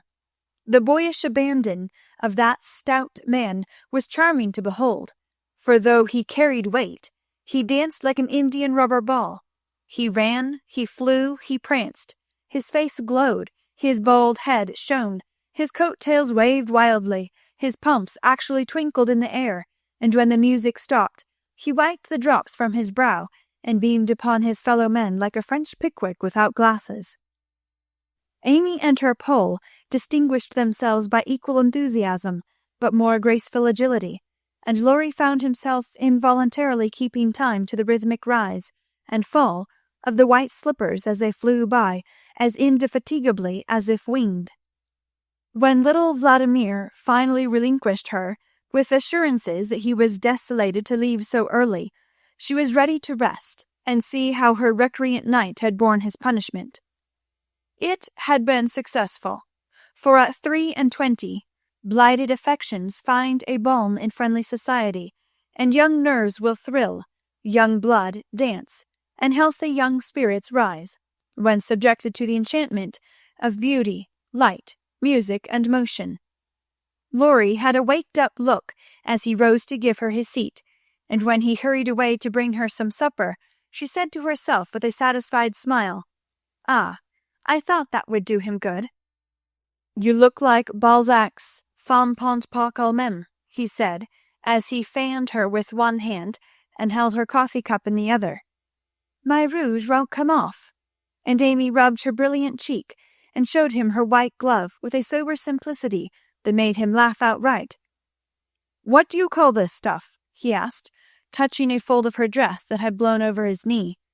"Illusion." "Good name for it. It's very pretty. New thing, isn't it?" "It's as old as the hills. You have seen it on dozens of girls, and you never found out that it was pretty till now. Stupid." "I never saw it on you before, which accounts for the mistake, you see." "None of that. It is forbidden. I'd rather take coffee than compliments just now. No, don't lounge. It makes me nervous." Laurie sat bolt upright, and meekly took her empty plate, feeling an odd sort of pleasure in having little Amy order him about, for she had lost her shyness now, and felt an irresistible desire to trample on him, as girls have a delightful way of doing when lords of creation show any signs of subjection. "Where did you learn all this sort of thing?" he asked, with a quizzical look. "As this sort of thing is rather a vague expression, would you kindly explain?"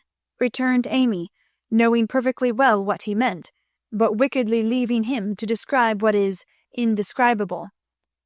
"Well, the general air, the style, the self-possession, the illusion, you know," laughed Laurie, breaking down and helping himself out of his quandary with the new word.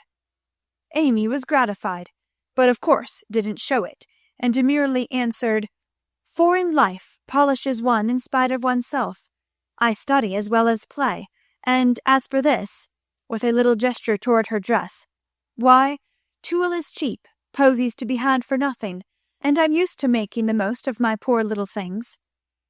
Amy rather regretted that last sentence, fearing it wasn't in good taste, but Laurie liked her better for it, and found himself both admiring and respecting the brave patience that made the most of opportunity, and the cheerful spirit that covered poverty with flowers.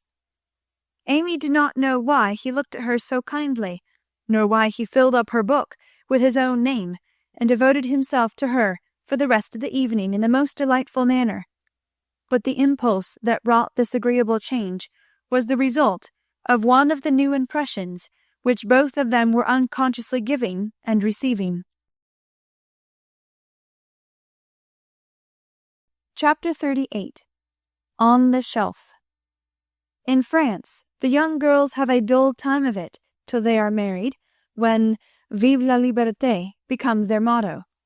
In America, as everyone knows, girls early sign the Declaration of Independence and enjoy their freedom with republican zest, but the young matrons usually abdicate with the first heir to the throne and go into a seclusion almost as close as a French nunnery, though by no means as quiet. Whether they like it or not, they are virtually put upon the shelf as soon as the wedding excitement is over, and most of them might exclaim, as did a very pretty woman the other day, "I'm as handsome as ever, but no one takes any notice of me because I'm married." Not being a belle, or even a fashionable lady, Meg did not experience this affliction till her babies were a year old, for in her little world primitive customs prevailed, and she found herself more admired and beloved than ever. As she was a womanly little woman, the maternal instinct was very strong, and she was entirely absorbed in her children, to the utter exclusion of everything and everybody else. Day and night she brooded over them with tireless devotion and anxiety, leaving John to the tender mercies of the help, for an Irish lady now presided over the kitchen department.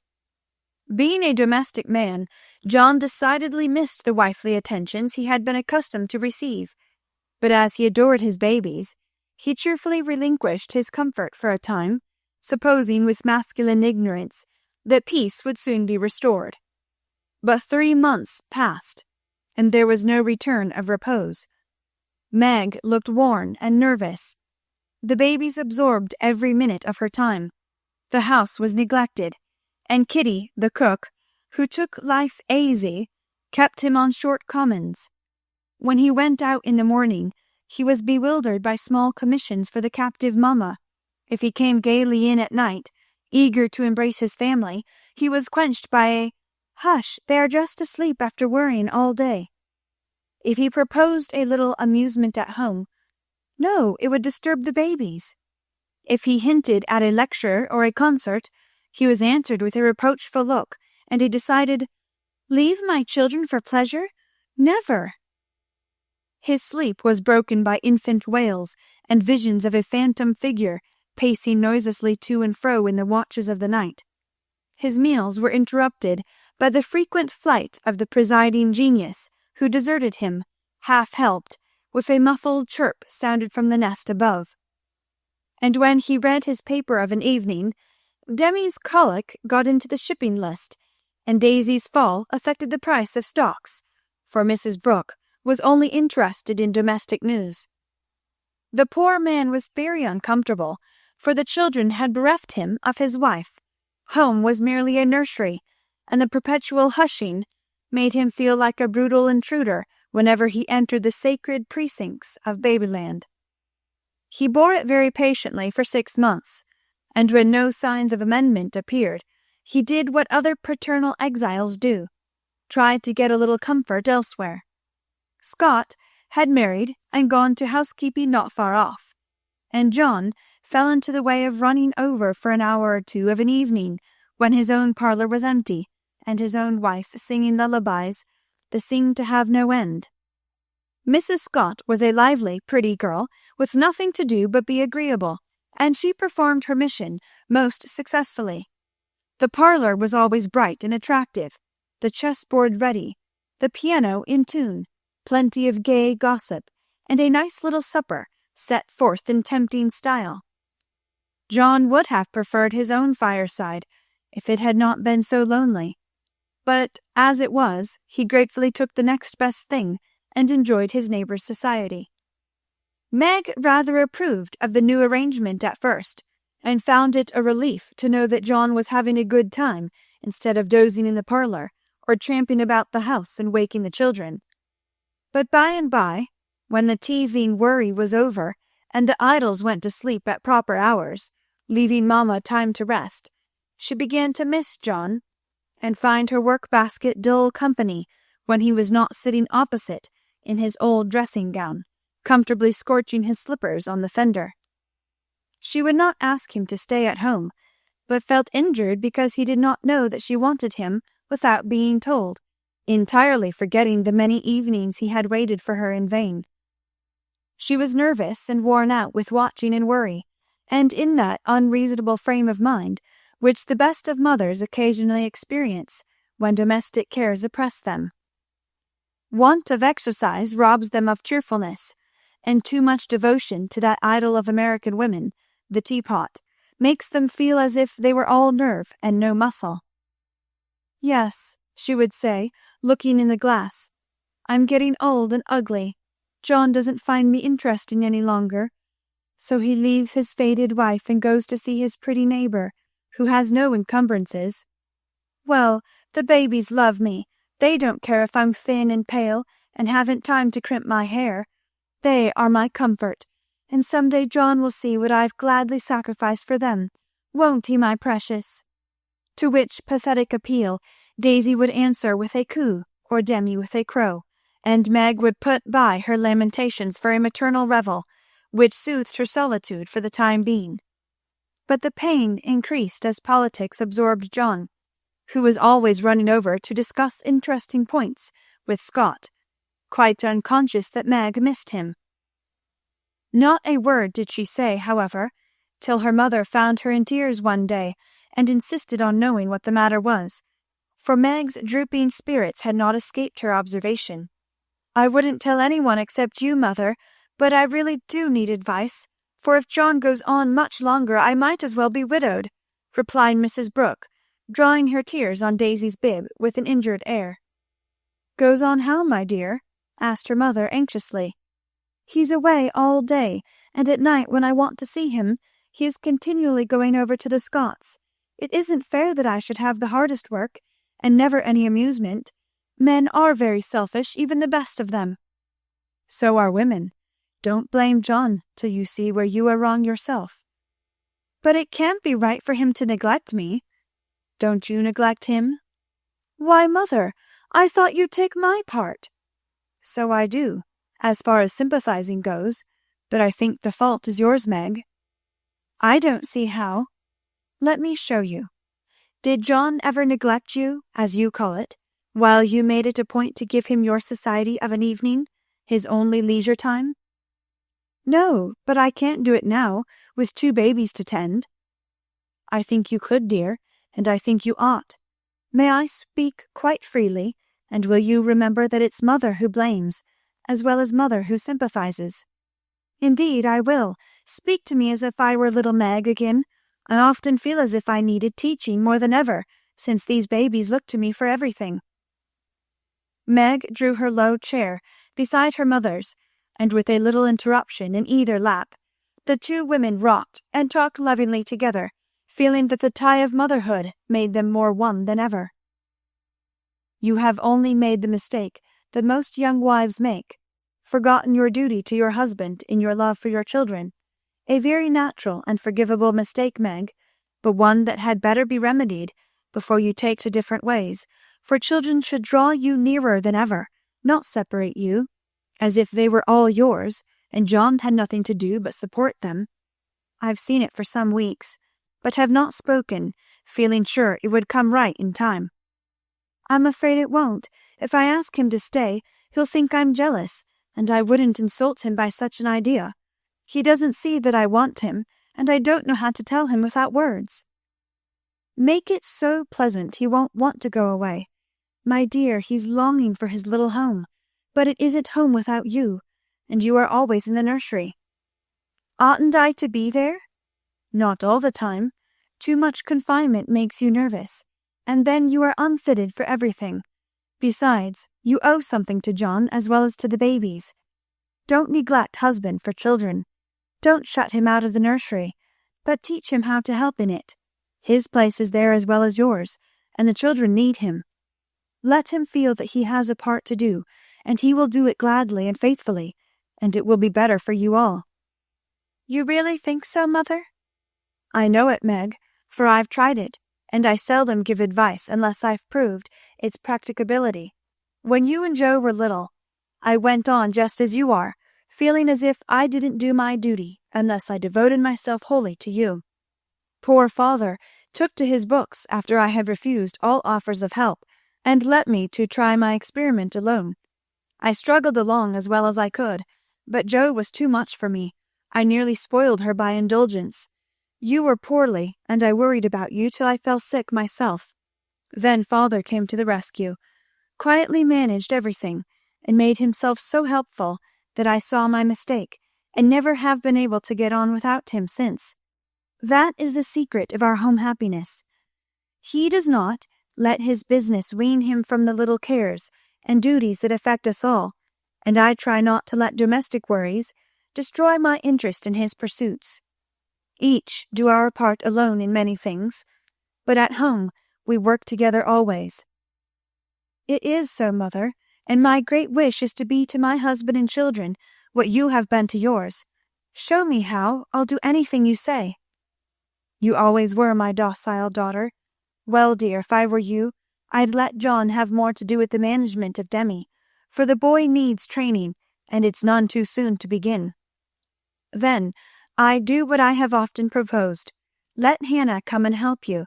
She is a capital nurse, and you may trust the precious babies to her, while you do more housework. You need the exercise. Hannah would enjoy the rest. and John would find his wife again. Go out more, keep cheerful as well as busy, for you are the sunshine maker of the family, and if you get dismal, there is no fair weather. Then I try to take an interest in whatever John likes. Talk with him, let him read to you, exchange ideas, and help each other in that way. Don't shut yourself up in a bandbox because you are a woman, but understand what is going on and educate yourself to take your part in the world's work, for it all affects you and yours. John is so sensible, I'm afraid he will think I'm stupid if I ask questions about politics and things. I don't believe he would. Love conquers a multitude of sins, and of whom could you ask more freely than of him?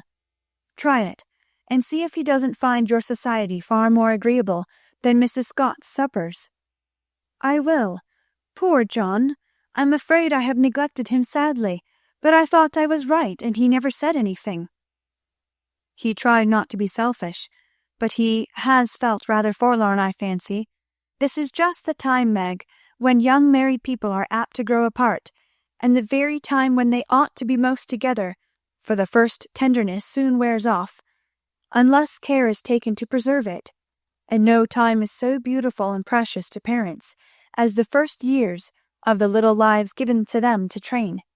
Don't let John be a stranger to the babies, for they will do more to keep him safe and happy in this world of trial and temptation than anything else, and through them you will learn to know and love one another as you should.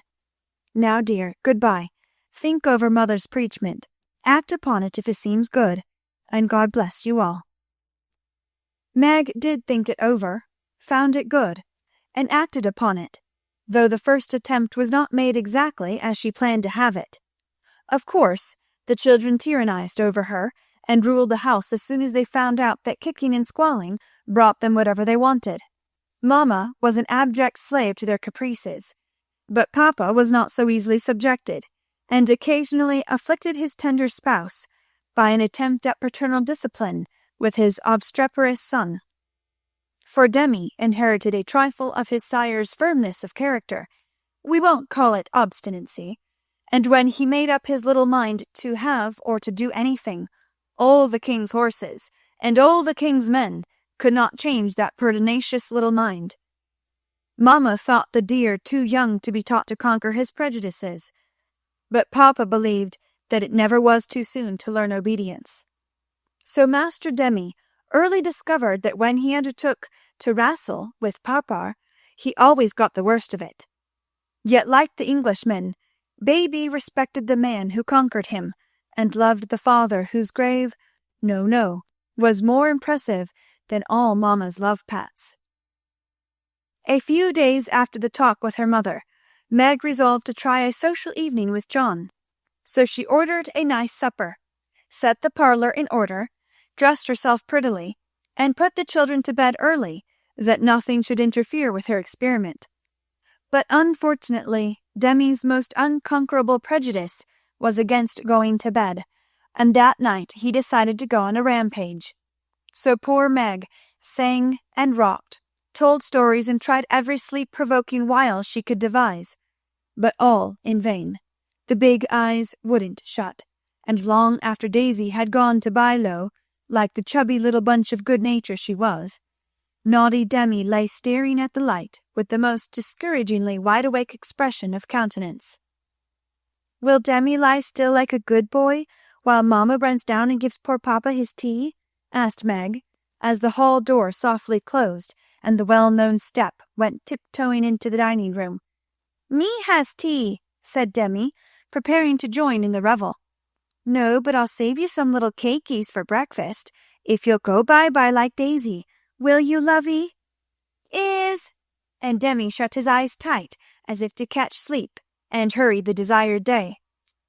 Taking advantage of the propitious moment, Meg slipped away and ran down to greet her husband with a smiling face, and the little blue bow in her hair, which was his especial admiration.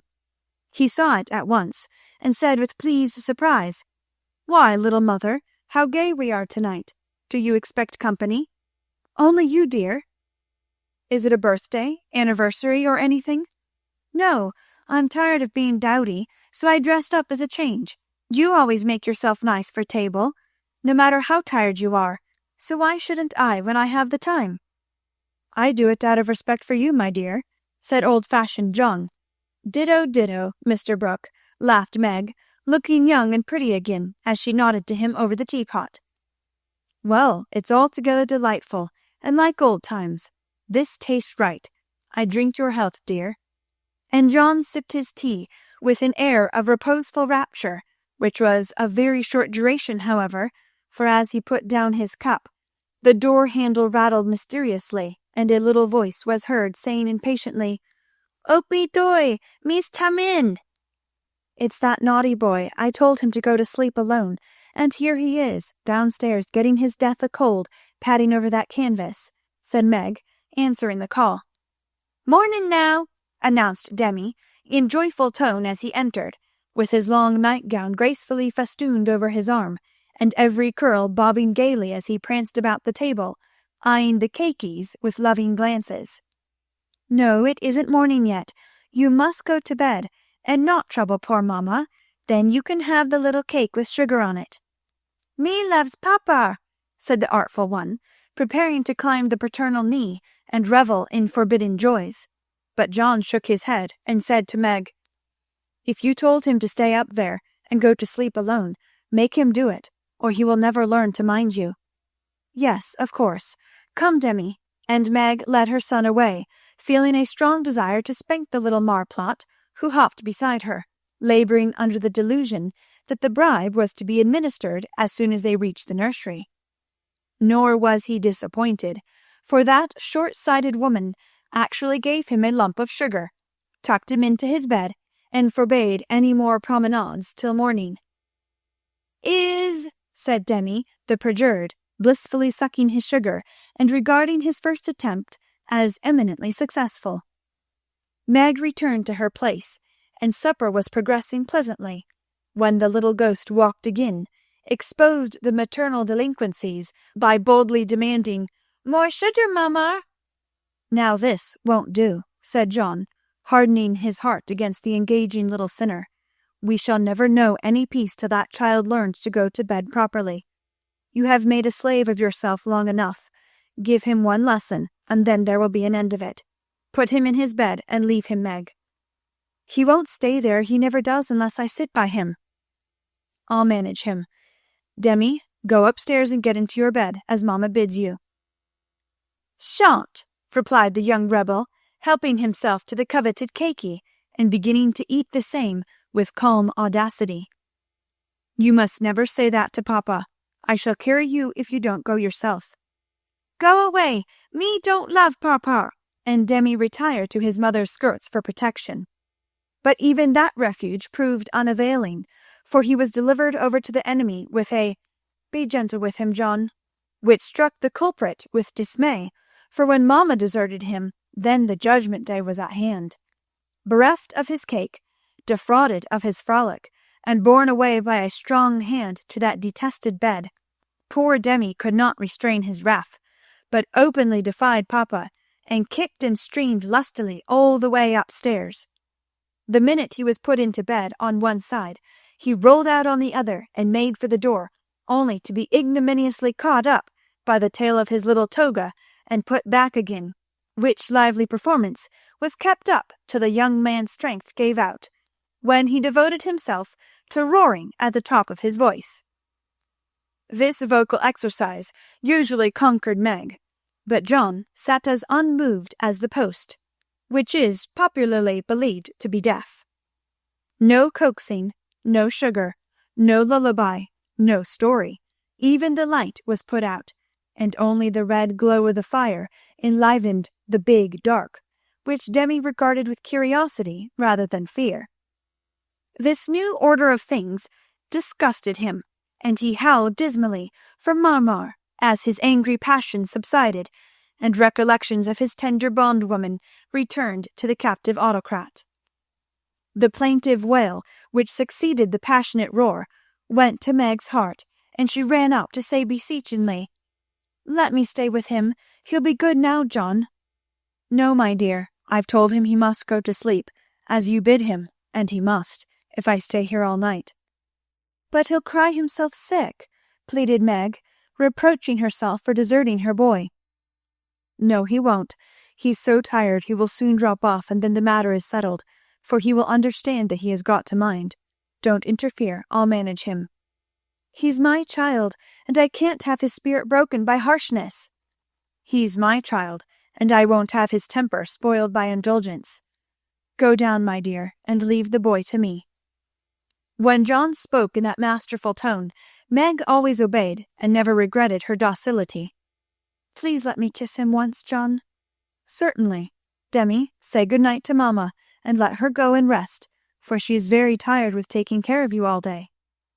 Meg always insisted upon it that the kiss won the victory, for after it was given, Demi sobbed more quietly, and lay quite still at the bottom of the bed, whither he had wriggled in his anguish of mind. "Poor little man, he's worn out with sleep and crying. I'll cover him up, and then go and set Meg's heart at rest," thought John, creeping to the bedside, hoping to find his rebellious heir asleep. But he wasn't, for the moment his father peeped at him, Demi's eyes opened, his little chin began to quiver, and he put up his arms, saying with a penitent hiccup, "Me's dood now." Sitting on the stairs outside, Meg wondered at the long silence which followed the uproar, and after imagining all sorts of impossible accidents, she slipped into the room to set her fears at rest. Demi lay fast asleep, not in his usual spread-eagle attitude, but in a subdued bunch, cuddled close in the circle of his father's arm, and holding his father's finger, as if he felt that justice was tempered with mercy, and had gone to sleep a sadder and wiser baby. So held, John had waited with a womanly patience till the little hand relaxed its hold, and while waiting had fallen asleep, more tired by that tussle with his son than his whole day's work. As Meg stood watching the two faces on the pillow, she smiled to herself, and then slipped away again, saying in a satisfied tone, "I never need fear that John will be too harsh with my babies. He does know how to manage them, and will be a great help, for Demi is getting too much for me." When John came down at last, expecting to find a pensive or reproachful wife, he was agreeably surprised to find Meg placidly trimming a bonnet, and to be greeted with the request to read something about the election, if he was not too tired.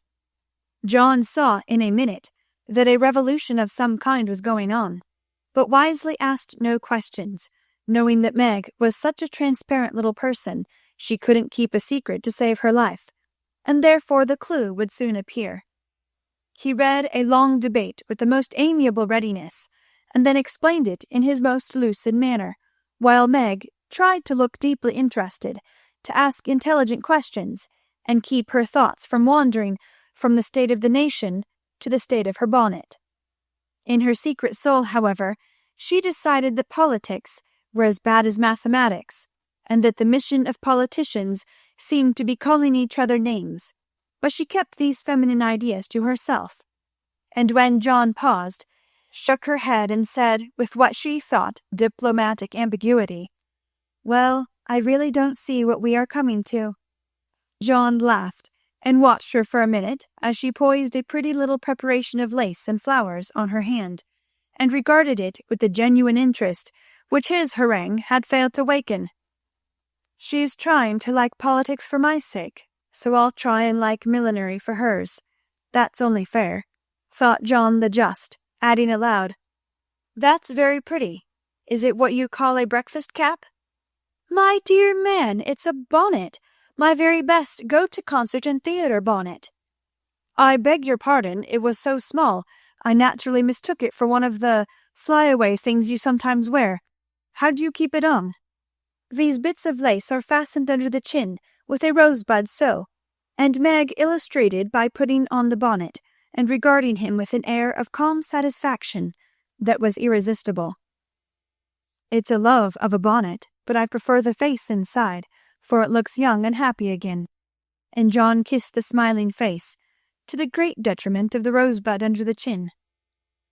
"I'm glad you like it, for I want you to take me to one of the new concerts some night. I really need some music to put me in tune. Will you, please?" "Of course I will, with all my heart, or anywhere else you like. You have been shut up so long, it will do you no end of good, and I shall enjoy it of all things. What put it into your head, little mother?"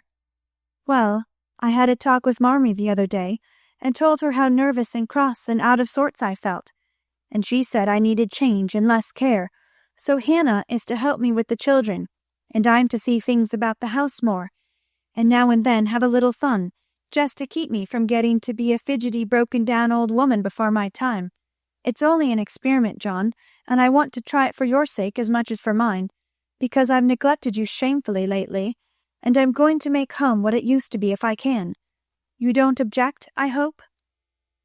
Never mind what John said, or what a very narrow escape the little bonnet had from utter ruin. All that we have any business to know is that John did not appear to object, judging from the changes which gradually took place in the house and its inmates. It was not all paradise by any means, but every one was better for the division of labour system. The children throve under the paternal rule, for accurate, steadfast John brought order and obedience into babydom, while Meg recovered her spirits and composed her nerves by plenty of wholesome exercise, a little pleasure, and much confidential conversation with her sensible husband. Home grew homelike again, and John had no wish to leave it, unless he took Meg with him. The Scotts came to the Brooks now, and every one found the little house a cheerful place, full of happiness, content, and family love. Even Sally Moffat liked to go there. "It is always so quiet and pleasant here. It does me good, Meg," she used to say, looking about her with wistful eyes, as if trying to discover the charm that she might use it in her great house, full of splendid loneliness, for there were no riotous, sunny-faced babies there, and Ned lived in a world of his own where there was no place for her. This household happiness did not come all at once, but John and Meg had found the key to it, and each year of married life taught them how to use it, unlocking the treasures of real home love and mutual helpfulness, which the poorest may possess, and the richest cannot buy. This is the sort of shelf on which young wives and mothers may consent to be laid, safe from the restless fret and fever of the world, finding loyal lovers in the little sons and daughters who cling to them, undaunted by sorrow, poverty, or age, walking side by side through fair and stormy weather with a faithful friend who is, in the truest sense of the good old Saxon word, the house band, and learning, as Meg learned, that a woman's happiest kingdom is home, her highest honour the art of ruling it, not as a queen, but as a wise wife and mother. Chapter 39. Lazy Lawrence. Laurie went to Nice intending to stay a week, and remained a month. He was tired of wandering about alone, and Amy's familiar presence seemed to give a homelike charm to the foreign scenes in which she bore a part. He rather missed the petting he used to receive, and enjoyed a taste of it again, for no attentions, however flattering, from strangers, were half so pleasant as the sisterly adoration of the girls at home. Amy never would pet him like the others, but she was very glad to see him now, and quite clung to him, feeling that he was the representative of the dear family for whom she longed more than she would confess. They naturally took comfort in each other's societies, and were much together, riding, walking, dancing, or dawdling, for at Nice no one can be very industrious during the gay season. But while apparently amusing themselves in the most careless fashion, they were half-consciously making discoveries, and forming opinions about each other. Amy rose daily in the estimation of her friend, but he sank in hers, and each felt the truth before a word was spoken. Amy tried to please, and succeeded, for she was grateful for the many pleasures he gave her, and repaid him with the little services to which womanly women know how to lend an indescribable charm. Laurie made no effort of any kind, but just let himself drift along as comfortably as possible, trying to forget, and feeling that all women owed him a kind word because one had been cold to him. It cost him no effort to be generous, and he would have given Amy all the trinkets in Nice if she would have taken them, but at the same time he felt that he could not change the opinion she was forming of him, and he rather dreaded the keen blue eyes that seemed to watch him with such half-sorrowful, half-scornful surprise. All the rest have gone to Monaco for the day. I prefer to stay at home and write letters. They are done now, and I'm going to Valrosa to sketch. Will you come?" said Amy, as she joined Laurie one lovely day, when he lounged in as usual about noon. "Well, yes, but isn't it rather warm for such a long walk?" he answered slowly, for the shaded saloon looked inviting after the glare without. "I'm going to have the little carriage, and Baptiste can drive, so you'll have nothing to do but hold your umbrella and keep your gloves nice," returned Amy, with a sarcastic glance at the immaculate kids, which were a weak point with Laurie. "Then I'll go with pleasure," and he put out his hand for her sketch-book. But she tucked it under her arm with a sharp, "Don't trouble yourself, it's no exertion to me, but you don't look equal to it." Laurie lifted his eyebrows, and followed at a leisurely pace as she ran downstairs. But when they got into the carriage, he took the reins himself, and left little Baptiste nothing to do but fold his arms and fall asleep on his perch. The two never quarrelled.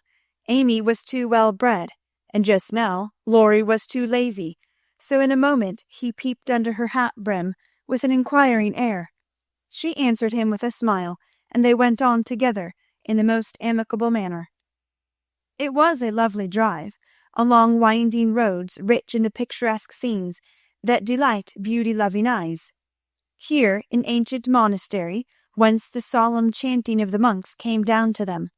There a bare-legged shepherd, in wooden shoes, pointed hat, and rough jacket over one shoulder, sat piping on a stone, while his goats skipped among the rocks or lay at his feet. Meek, mouse-coloured donkeys, laden with panniers of freshly cut grass, passed by, with a pretty girl on a capelline, sitting between the green piles, or an old woman spinning with a distaff as she went. Brown, soft-eyed children ran out from the quaint stone hovels to offer nosegays, or bunches of oranges still on the bough. Gnarled olive trees covered the hills with their dusky foliage, fruit hung golden in the orchard, and great scarlet anemones fringed the roadside, while beyond green slopes and craggy heights the maritime Alps rose sharp and white against the blue Italian sky. Valrosa well deserved its name, for in that climate of perpetual summer roses blossomed everywhere. They overhung the archway, thrust themselves between the bars of the great gate with a sweet welcome to passers-by, and lined the avenue, winding through lemon trees and feathery palms up to the villa on the hill. Every shadowy nook, where seats invited one to stop and rest, was a mass of bloom. Every cool grotto had its marble nymph smiling from a veil of flowers, and every fountain reflected crimson, white, or pale pink roses, leaning down to smile at their own beauty.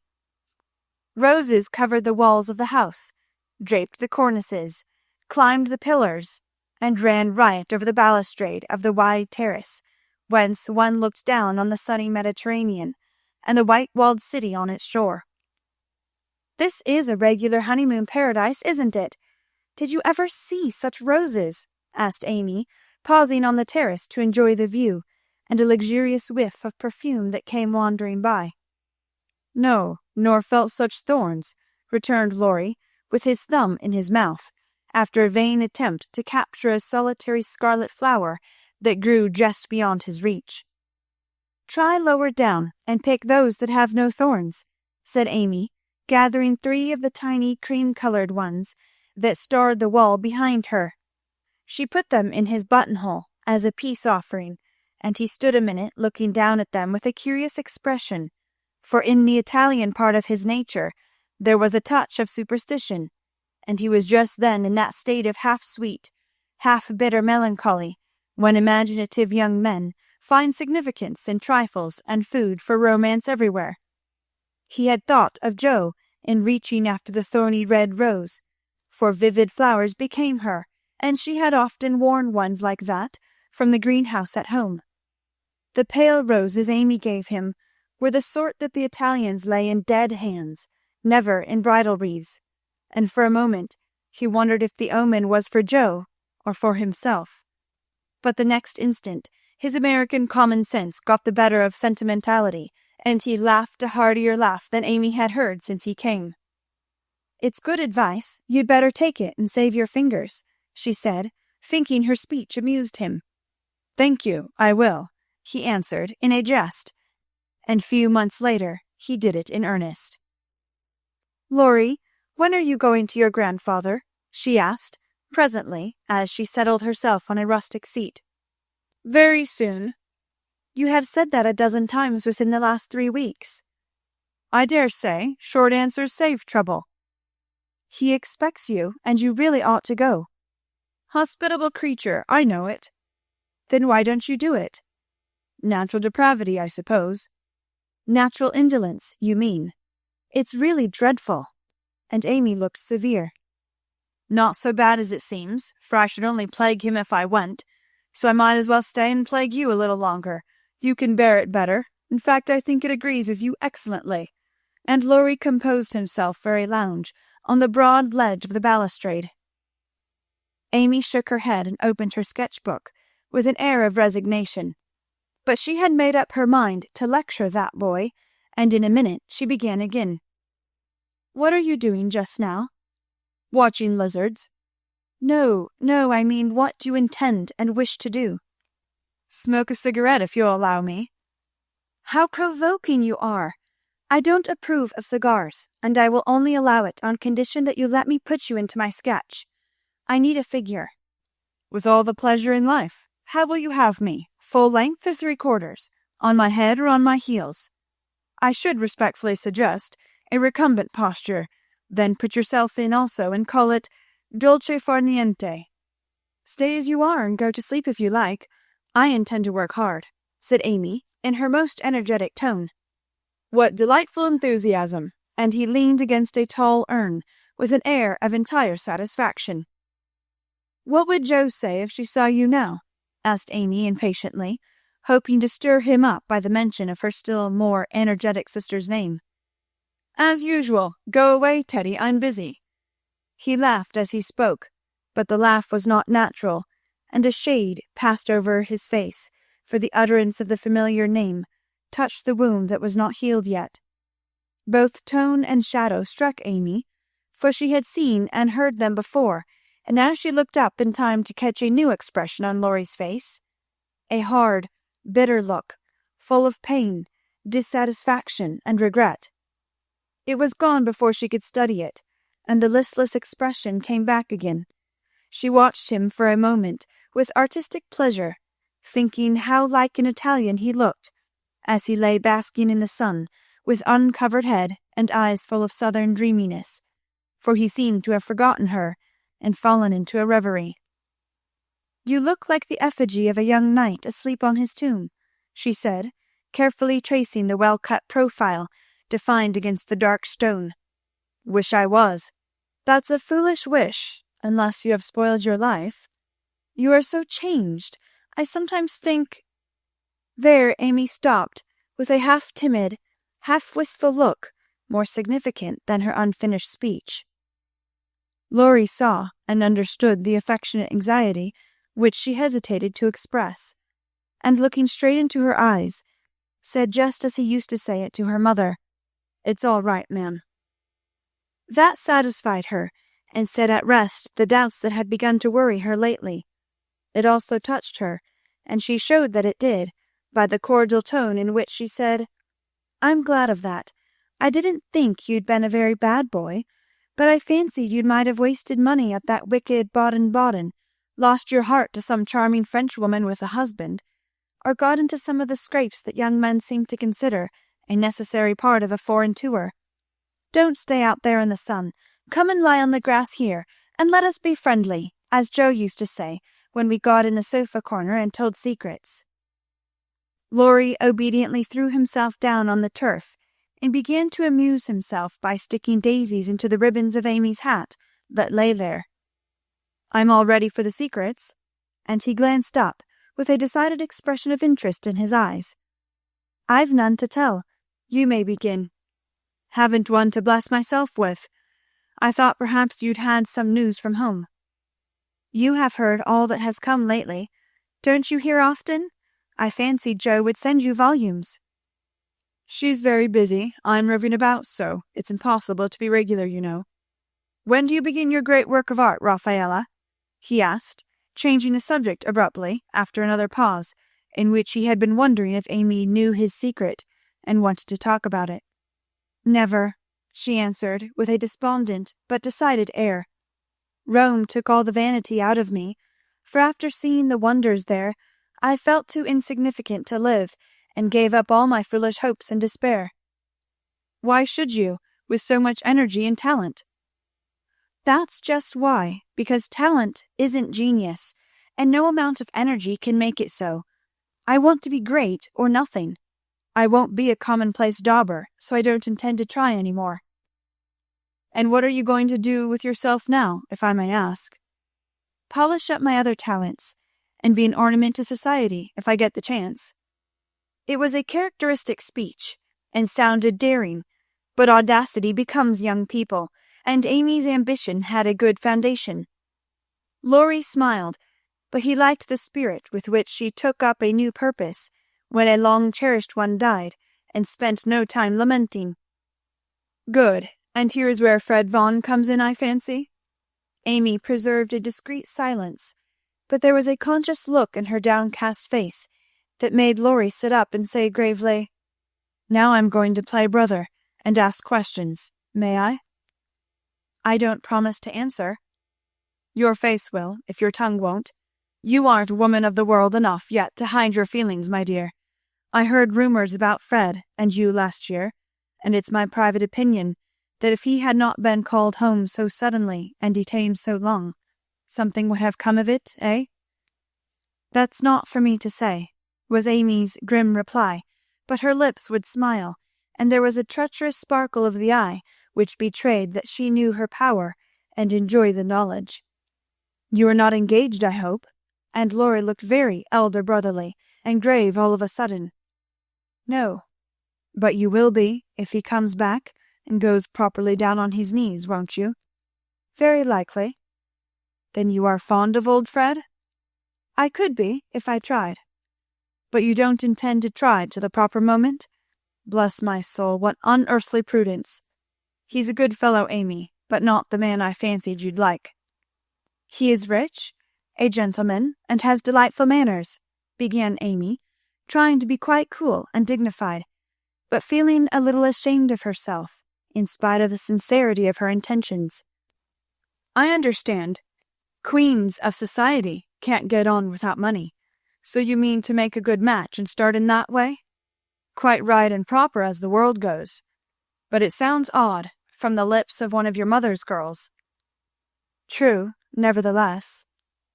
A short speech, but the quiet decision with which it was uttered contrasted curiously with the young speaker. Laurie felt this instinctively, and laid himself down again with a sense of disappointment which he could not explain. His look and silence, as well as a certain inward self-disapproval, ruffled Amy, and made her resolve to deliver her lecture without delay. "I wish you'd do me the favour to rouse yourself a little," she said sharply. "Do it for me, there's a dear girl." "I could if I tried," and she looked as if she would like doing it in the most summary style. "Try then, I give you leave," returned Laurie, who enjoyed having someone to tease after his long abstinence from his favourite pastime. "You'd be angry in 5 minutes." "I'm never angry with you. It takes 2 flints to make a fire.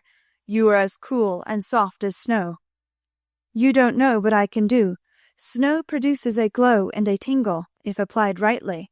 Your indifference is half affectation, and a good stirring up would prove it." "Stir away. It won't hurt me, and it may amuse you, as the big man said when his little wife beat him. Regard me in the light of a husband, or a carpet, and beat till you are tired, if that sort of exercise agrees with you." Being decidedly nettled herself, and longing to see him shake off the apathy that so altered him, Amy sharpened both tongue and pencil, and began. Flo and I have got a new name for you. It's Lazy Lawrence. How do you like it? She thought it would annoy him, but he only folded his arms under his head with an imperturbable, "That's not bad. Thank you, ladies." Do you want to know what I honestly think of you? Pining to be told. Well, I despise you. If she had even said, "I hate you," in a petulant or coquettish tone, he would have laughed and rather liked it, but the grave, almost sad accent in her voice made him open his eyes and say quickly, "Why, if you please?" Because, with every chance for being good, useful, and happy, you are faulty, lazy, and miserable. Strong language, mademoiselle. If you like it, I'll go on. Pray do, it's quite interesting.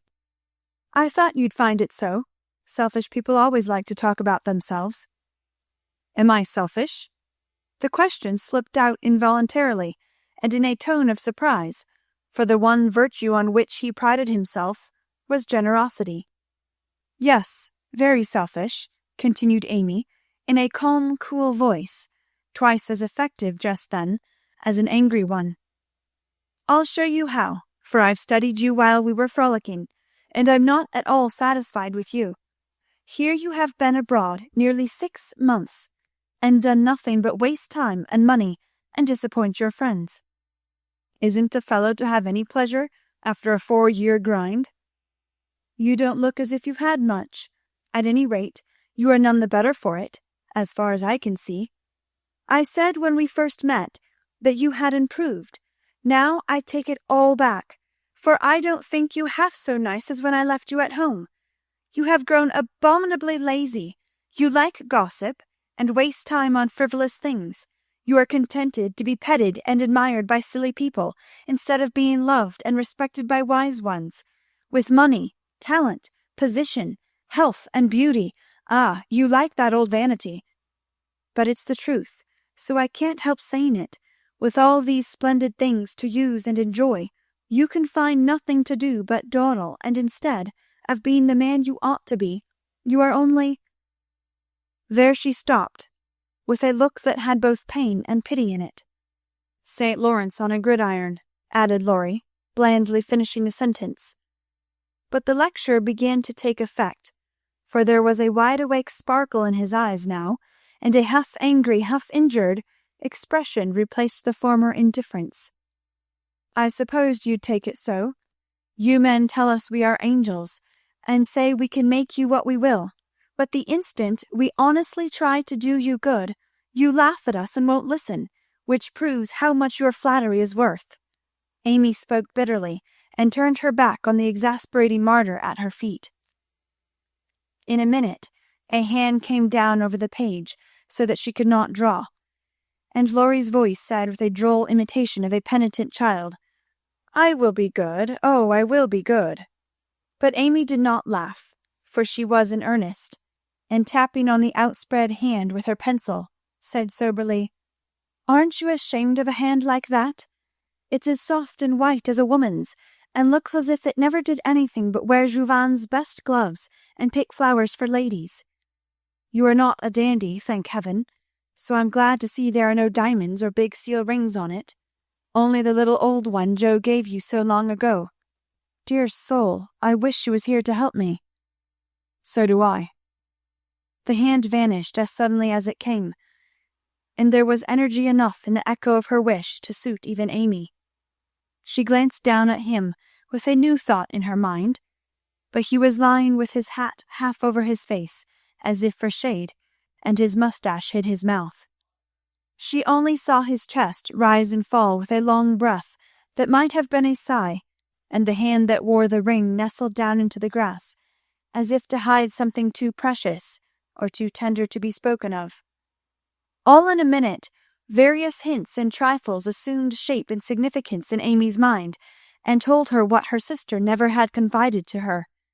She remembered that Laurie never spoke voluntarily of Joe. She recalled the shadow on his face just now, the change in his character, and the wearing of the little old ring, which was no ornament to a handsome hand. Girls are quick to read such signs and feel their eloquence. Amy had fancied that perhaps a love trouble was at the bottom of the alteration, and now she was sure of it. Her keen eyes filled, and when she spoke again, it was in a voice that could be beautifully soft and kind when she chose to make it so. "I know I have no right to talk so to you, Laurie, and if you weren't the sweetest tempered fellow in the world, you'd be very angry with me. But we are all so fond and proud of you. I couldn't bear to think they should be disappointed in you at home, as I have been, though perhaps they would understand the change better than I do." "I think they would," came from under the hat, in a grim tone, quite as touching as a broken one. "They ought to have told me, and not let me go blundering and scolding, when I should have been more kind and patient than ever. I never did like that Miss Randall, and now I hate her," said artful Amy, wishing to be sure of her facts this time. "Hang Miss Randall!" and Laurie knocked the hat off his face, with a look that left no doubt of his sentiments toward that young lady. "I beg pardon, I thought—" and there she paused diplomatically. "No, you didn't. You knew perfectly well I never cared for anyone but Joe." Laurie said that in his old impetuous tone, and turned his face away as he spoke. "I did think so, but as they never said anything about it, and you came away, I supposed I was mistaken. And Joe wouldn't be kind to you? Why, I was sure she loved you dearly." "She was kind, but not in the right way, and it's lucky for her she didn't love me, if I'm the good-for-nothing fellow you think me. It's her fault, though, and you may tell her so." The hard, bitter look came back again as he said that, and it troubled Amy, for she did not know what balm to apply. "I was wrong. I didn't know. I'm very sorry I was so cross, but I can't help wishing you'd bear it better, Teddy dear." "Don't. That's her name for me." And Laurie put up his hand with a quick gesture to stop the words spoken in Joe's half-kind, half-reproachful tone. "Wait till you've tried it yourself," he added in a low voice as he pulled up the grass by the handful. "I'd take it manfully, and be respected if I couldn't be loved," said Amy, with the decision of one who knew nothing about it. Now Laurie flattered himself that he had borne it remarkably well, making no moan, asking no sympathy, and taking his trouble away to live it down alone. Amy's lecture put the matter in a new light, and for the first time it did look weak and selfish to lose heart at the first failure, and shut himself up in a moody indifference. He felt as if suddenly shaken out of a pensive dream and found it impossible to go to sleep again. Presently he sat up and asked slowly, "Do you think Joe would despise me as you do?" "Yes, if she saw you now. She hates lazy people. Why don't you do something splendid, and make her love you?" "I did my best, but it was no use." "Graduating well, you mean? That was no more than you ought to have done, for your grandfather's sake. It would have been shameful to fail after spending so much time and money, when everyone knew that you could do so well." "I did fail. Say what you will, for Joe wouldn't love me," began Laurie, leaning his head on his hand in a despondent attitude. "No, you didn't, and you'll say so in the end, for it did you good, and proved that you could do something if you tried. If you'd only set about another task of some sort, you'd soon be your hearty, happy self again, and forget your trouble." "That's impossible." "Try it and see. You needn't shrug your shoulders and think, 'Much she knows about such things.' I don't pretend to be wise, but I am observing, and I see a great deal more than you'd imagine. I'm interested in other people's experiences and inconsistencies, and though I can't explain, I remember and use them for my own benefit. Love Joe all your days, if you choose, but don't let it spoil you, for it's wicked to throw away so many good gifts because you can't have the one you want. There, I won't lecture any more, for I know you'll wake up and be a man in spite of that hard-hearted girl." Neither spoke for several minutes. Laurie sat turning the little ring on his finger, and Amy put the last touches to the hasty sketch she had been working at while she talked. Presently she put it on his knee, merely saying, "How do you like that?" He looked, and then he smiled, as he could not well help doing, for it was capitally done, the long, lazy figure on the grass, with listless face, half-shut eyes, and one hand holding a cigar, from which came the little wreath of smoke that encircled the dreamer's head. "How well you draw," he said, with a genuine surprise and pleasure at her skill, adding with a half-laugh, "Yes, that's me." "As you are. This is as you were." And Amy laid another sketch beside the one he held. It was not nearly so well done, but there was a life and spirit in it which atoned for many faults, and it recalled the past so vividly that a sudden change swept over the young man's face as he looked. Only a rough sketch of Laurie taming a horse. Hat and coat were off, and every line of the active figure, resolute face, and commanding attitude was full of energy and meaning. The handsome brute, just subdued, stood arching his neck under the tightly drawn rein, with one foot impatiently pawing the ground, and ears pricked up as if listening for the voice that had mastered him. In the ruffled mane, the rider's breezy hair, and erect attitude, there was a suggestion of suddenly arrested motion, of strength, courage, and youthful buoyancy, that contrasted sharply with the supine grace of the dolce far niente sketch. Laurie said nothing, but as his eye went from one to the other, Amy saw him flush up and fold his lips together as if he read and accepted the little lesson she had given him. That satisfied her, and without waiting for him to speak, she said in her sprightly way, "Don't you remember the day you played rarey with Puck, and we all looked on? Meg and Beth were frightened, but Joe clapped and pranced, and I sat on the fence and drew you. I found that sketch in my portfolio the other day, touched it up, and kept it to show you." "Much obliged. You've improved immensely since then, and I congratulate you. May I venture to suggest, in a honeymoon paradise, that 5 o'clock is the dinner hour at your hotel?" Laurie rose as he spoke, returned the pictures with a smile and a bow, and looked at his watch, as if to remind her that even moral lectures should have an end. He tried to resume his former easy indifferent air, but it was in affectation now, for the rousing had been more efficacious than he would confess. Amy felt the shade of coldness in his manner, and said to herself, "Now I've offended him. Well, if it does him good, I'm glad. If it makes him hate me, I'm sorry. But it's true, and I can't take back a word of it." They laughed and chattered all the way home, and little Baptiste up behind thought that Monsieur and Mademoiselle were in charming spirits, but both felt ill at ease. The friendly frankness was disturbed, the sunshine had a shadow over it, and despite their apparent gaiety, there was a secret discontent in the heart of each. "Shall we see you this evening, mon frère?" asked Amy, as they parted at her aunt's door. "Unfortunately, I have an engagement. Au revoir, mademoiselle," and Laurie bent as if to kiss her hand, in the foreign fashion which became him better than many men.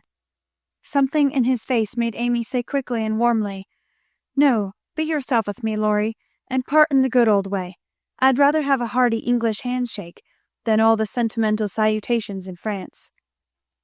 "Good-bye, dear." And with these words, uttered in the tone she liked, Laurie left her, after a handshake almost painful in its heartiness. Next morning, instead of the usual call, Amy received a note which made her smile at the beginning and sigh at the end.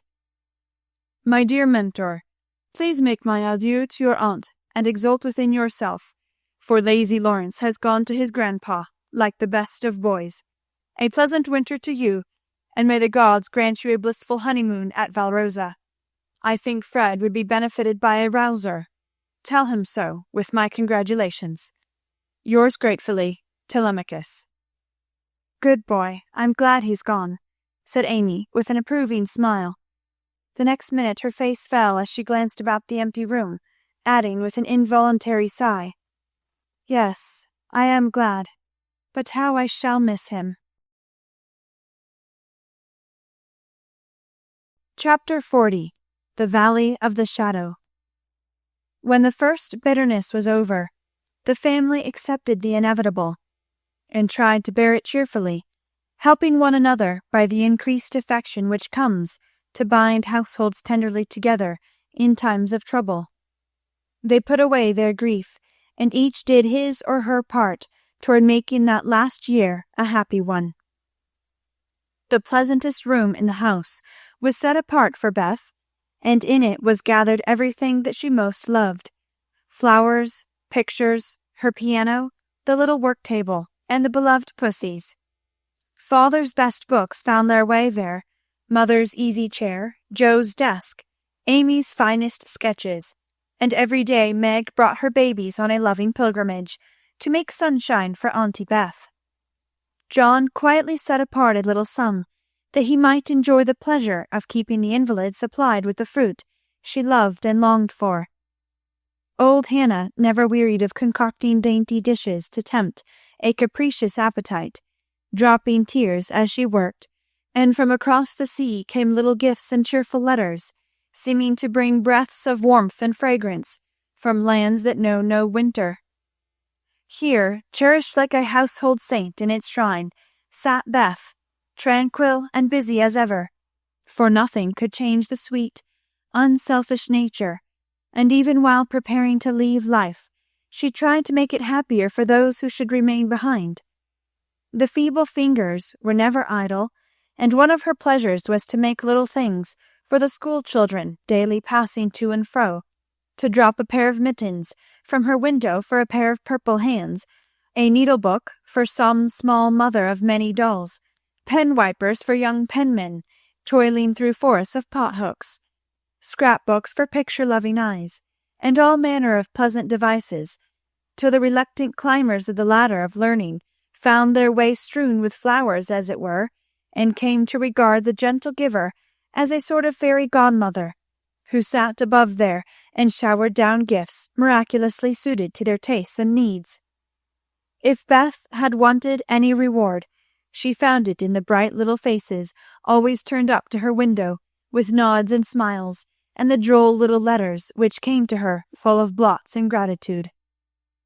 The first few months were very happy ones, and Beth often used to look round and say, "How beautiful this is," as they all sat together in her sunny room, the babies kicking and crowing on the floor, mother and sisters working near, and father reading in his pleasant voice from the wise old books, which seemed rich in good and comfortable words, as applicable now as when written centuries ago, a little chapel where a paternal priest taught his flock the hard lessons all must learn, trying to show them that hope can comfort love, and faith make resignation possible. Simple lessons that went straight to the souls of those who listened, for the Father's heart was in the minister's religion, and the frequent falter in the voice gave a double eloquence to the words he spoke or read.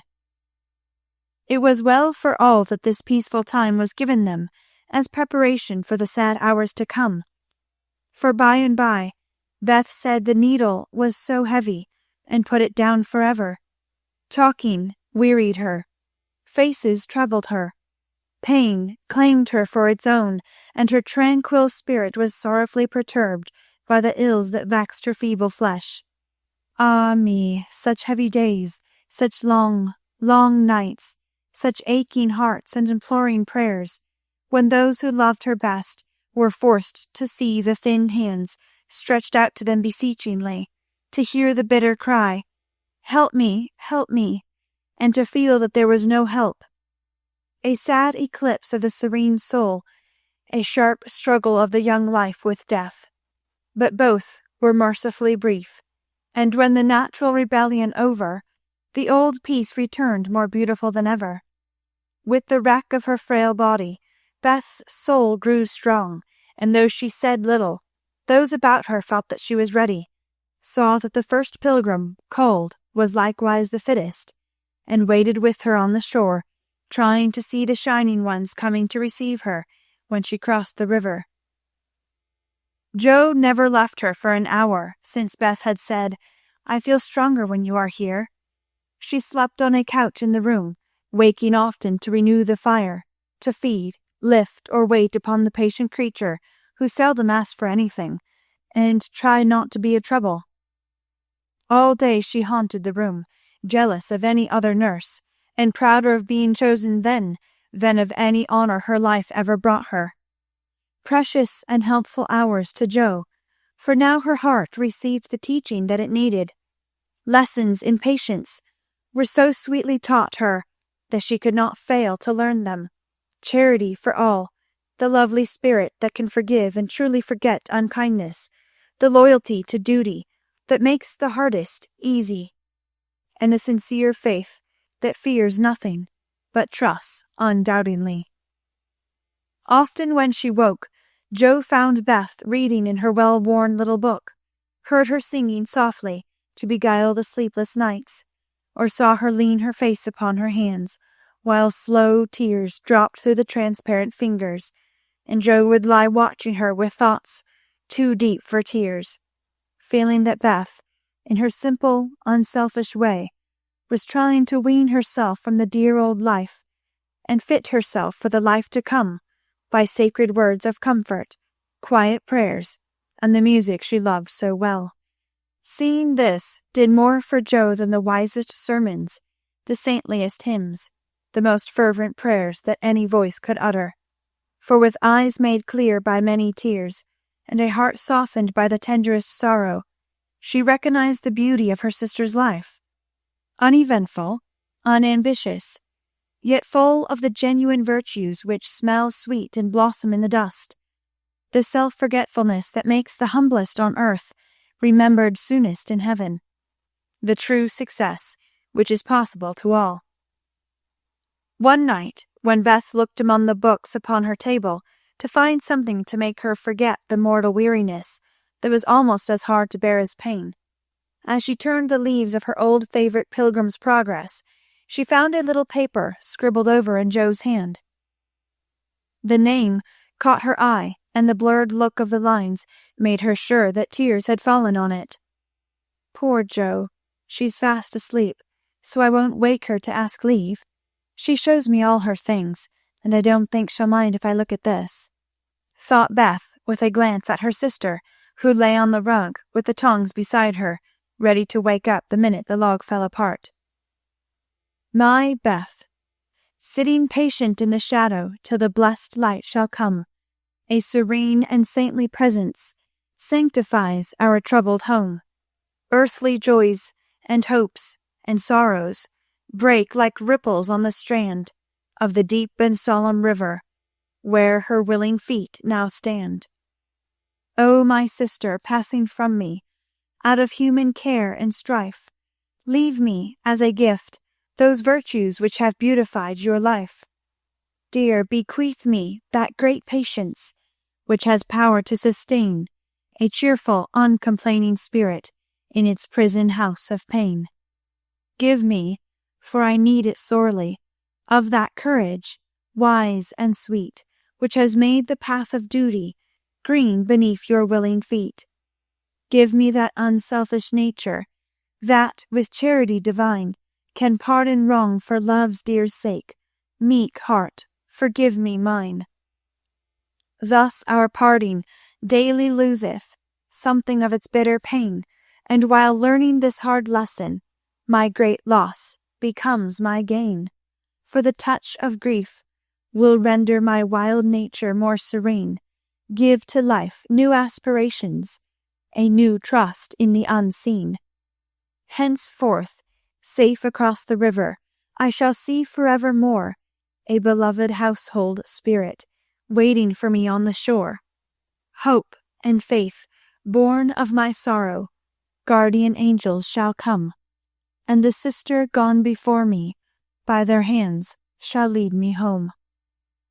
Blurred and blotted, faulty and feeble as the lines were, they brought a look of inexpressible comfort to Beth's face, for her one regret had been that she had done so little, and this seemed to assure her that her life had not been useless, that her death would not bring the despair she feared. As she sat with the paper folded between her hands, The charred log fell asunder. Joe started up, revived the blaze, and crept to the bedside, hoping Beth slept. "Not asleep, but so happy, dear. See, I found this and read it. I knew you wouldn't care. Have I been all that to you, Joe?" she asked, with wistful, humble earnestness. "Oh, Beth, so much, so much." And Joe's head went down upon the pillow beside her sister's. "Then I don't feel as if I'd wasted my life. I'm not so good as you make me, but I've tried to do right. And now, when it's too late to begin even to do better, it's such a comfort to know that someone loves me so much, and feels as if I'd helped them. More than anyone in the world, Beth. I used to think I couldn't let you go, but I'm learning to feel that I don't lose you, that you'll be more to me than ever, and death can't part us, though it seems to." "I know it cannot, and I don't fear it any longer, for I'm sure I shall be your Beth still, to love and help you more than ever. You must take my place, Joe, and be everything to father and mother when I'm gone. They will turn to you. Don't fail them, and if it's hard to work alone, remember that I don't forget you, and that you'll be happier in doing that than writing splendid books or seeing all the world, for love is the only thing that we can carry with us when we go, and it makes the end so easy." "I'll try, Beth." And then and there Jo renounced her old ambition, pledged herself to a new and better one, acknowledging the poverty of other desires, and feeling the blessed solace of a belief in the immortality of love. So the spring days came and went. The sky grew clearer and earth greener. The flowers were up fairly early, and the birds came back in time to say good-bye to Beth, who, like a tired but trustful child, clung to the hands that had led her all her life, as father and mother guided her tenderly through the valley of the shadow and gave her up to God. Seldom except in books do the dying utter memorable words, see visions, or depart with beatified countenances, and those who have sped many parting souls know that to most the end comes as naturally and simply as sleep. As Beth had hoped, the tide went out easily, and in the dark hour before dawn, on the bosom where she had drawn her first breath, she quietly drew her last, with no farewell, but one loving look, one little sigh.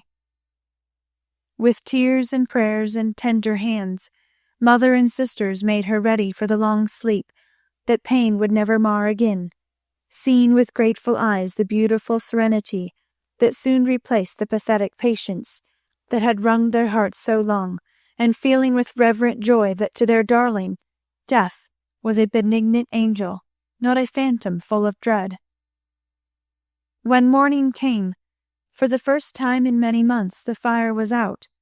Joe's place was empty, and the room was very still. But a bird sang blithely on a budding bough close by, the snowdrops blossomed freshly at the window, and the spring sunshine streamed in like a benediction over the placid face upon the pillow, a face so full of painless peace that those who loved it best smiled through their tears, and thanked God that Beth was well at last. Chapter 41.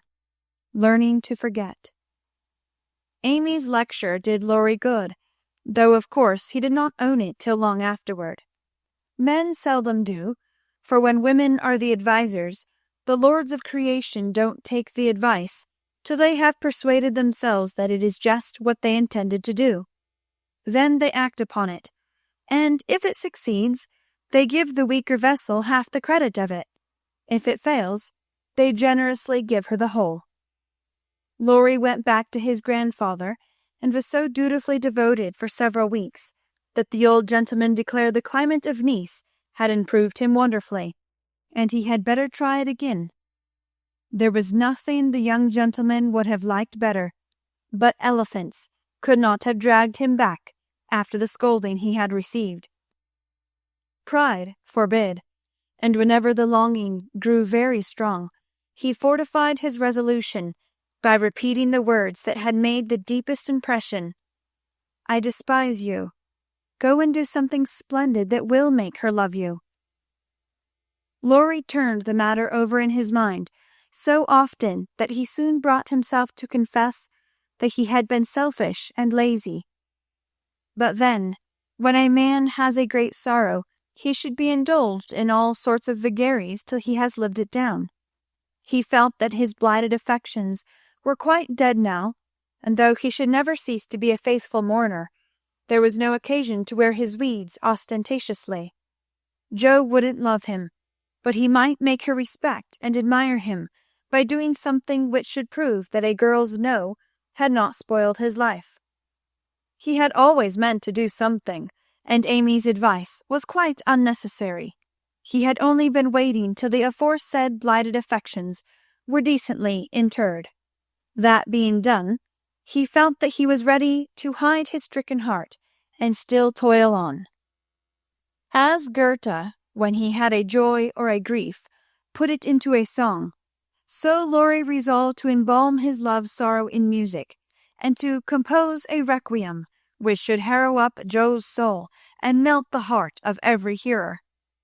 Therefore the next time the old gentleman found him getting restless and moody, and ordered him off, he went to Vienna, where he had musical friends, and fell to work with the firm determination to distinguish himself.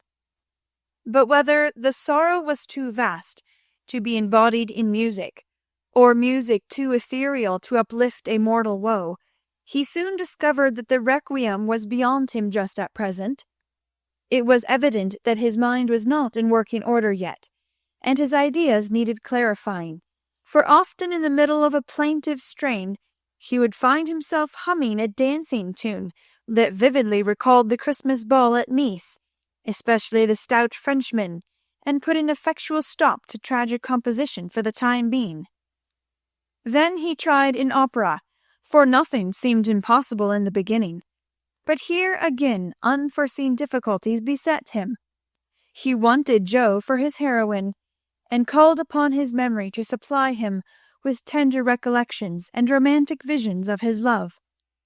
But memory turned traitor, and as if possessed by the perverse spirit of the girl, would only recall Jo's oddities, faults, and freaks, would only show her in the most unsentimental aspects, beating mats with her head tied up in a bandana, barricading herself with the sofa pillow, or throwing cold water over his passion a la Gummidge, and an irresistible laugh spoiled the pensive picture he was endeavouring to paint. Jo wouldn't be put into the opera at any price, and he had to give her up with a "Bless that girl, what a torment she is," and a clutch at his hair, as became a distracted composer. When he looked about him for another and a less intractable damsel to immortalize in melody, memory produced one with the most obliging readiness. This phantom wore many faces, but it always had golden hair, was enveloped in a diaphanous cloud, and floated airily before his mind's eye in a pleasing chaos of roses, peacocks, white ponies, and blue ribbons. He did not give the complacent wraith any name, but he took her for his heroine, and grew quite fond of her, as well as he might, for he gifted her with every gift and grace under the sun, and escorted her, unscathed, through trials which would have annihilated any mortal woman. Thanks to this inspiration, he got on swimmingly for a time, but gradually the work lost its charm, and he forgot to compose, while he sat musing, pen in hand, or roamed about the gay city to get some new ideas and refresh his mind, which seemed to be in a somewhat unsettled state that winter. He did not do much, but he thought a great deal, and was conscious of a change of some sort going on in spite of himself. "It's genius simmering, perhaps. I'll let it simmer and see what comes of it," he said, with a secret suspicion all the while that it wasn't genius, but something far more common. Whatever it was, it simmered to some purpose, for he grew more and more discontented with his desultory life, began to long for some real and earnest work to go at, soul and body, and finally came to the wise conclusion that everyone who loved music was not a composer. Returning from one of Mozart's grand operas, splendidly performed at the Royal Theatre, he looked over his own, played a few of the best parts, sat staring at the busts of Mendelssohn, Beethoven, and Bach, who stared benignly back again. Then suddenly he tore up his music sheets one by one, and as the last fluttered out of his hand, he said soberly to himself, "She is right. Talent isn't genius, and you can't make it so. That music has taken the vanity out of me, as Rome took it out of her, and I won't be a humbug any longer. Now what shall I do?" That seemed a hard question to answer, and Laurie began to wish he had to work for his daily bread.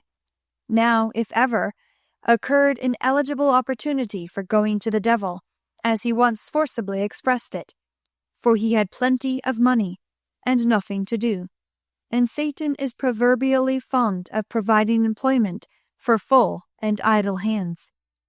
The poor fellow had temptations enough from without and from within, but he withstood them pretty well, for much as he valued liberty, he valued good faith and confidence more. So his promise to his grandfather and his desire to be able to look honestly into the eyes of the women who loved him and say, "All's well," kept him safe and steady. Very likely some Mrs. Grundy will observe, "I don't believe it. Boys will be boys. Young men must sow their wild oats, and women must not expect miracles." I dare say you don't, Mrs. Grundy, but it's true nevertheless. Women work a good many miracles, and I have a persuasion that they may perform even that of raising the standard of manhood by refusing to echo such sayings. Let the boys be boys, the longer the better, and let the young men sow their wild oats if they must.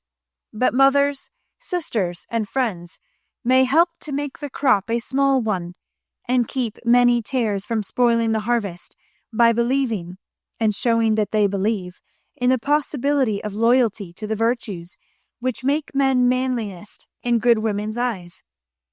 If it is a feminine delusion, leave us to enjoy it while we may, for without it half the beauty and the romance of life is lost, and sorrowful forebodings would embitter all our hopes of the brave, tender-hearted little lads who still love their mothers better than themselves and are not ashamed to own it.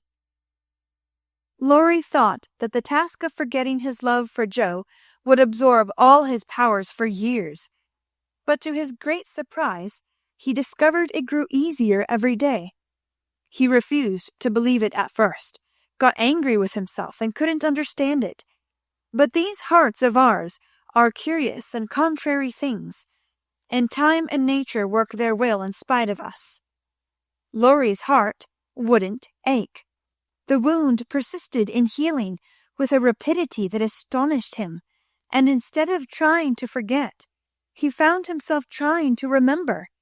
He had not foreseen this turn of affairs, and was not prepared for it. He was disgusted with himself, surprised at his own fickleness, and full of a queer mixture of disappointment and relief that he could recover from such a tremendous blow so soon.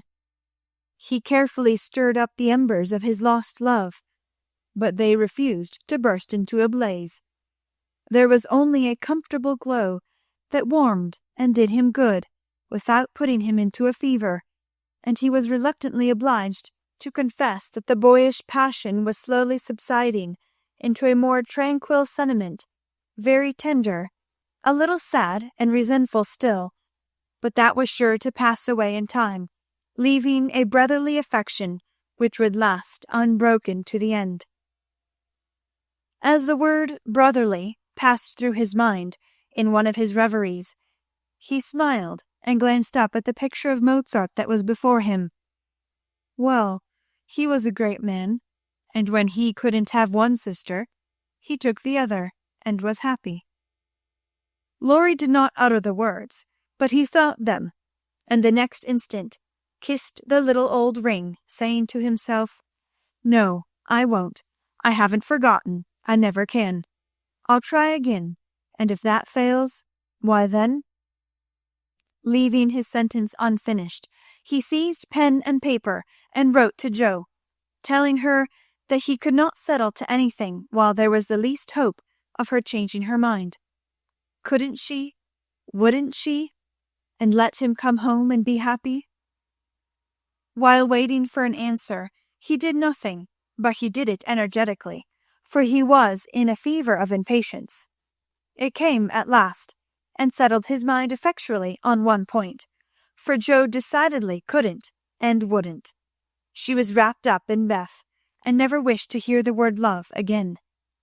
Then she begged him to be happy with somebody else, but always keep a little corner of his heart for his loving sister Jo. In a postscript, she desired him not to tell Amy that Beth was worse. She was coming home in the spring, and there was no need of saddening the remainder of her stay.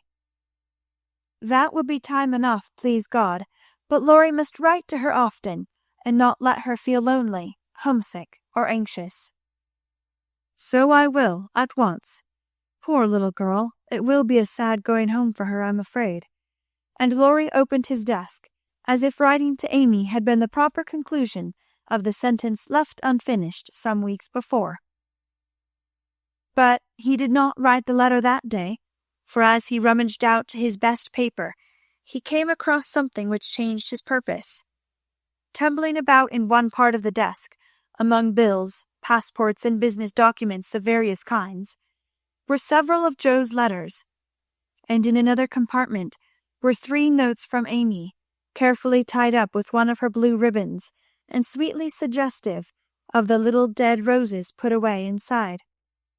With a half-repentant, half-amused expression, Laurie gathered up all Jo's letters, smoothed, folded, and put them neatly into a small drawer of the desk, stood a minute, turning the ring thoughtfully on his finger, then slowly drew it off, laid it with the letters, locked the drawer, and went out to hear High Mass at St. Stephen's, feeling as if there had been a funeral, and though not overwhelmed with affliction, this seemed a more proper way to spend the rest of the day than in writing letters to charming young ladies.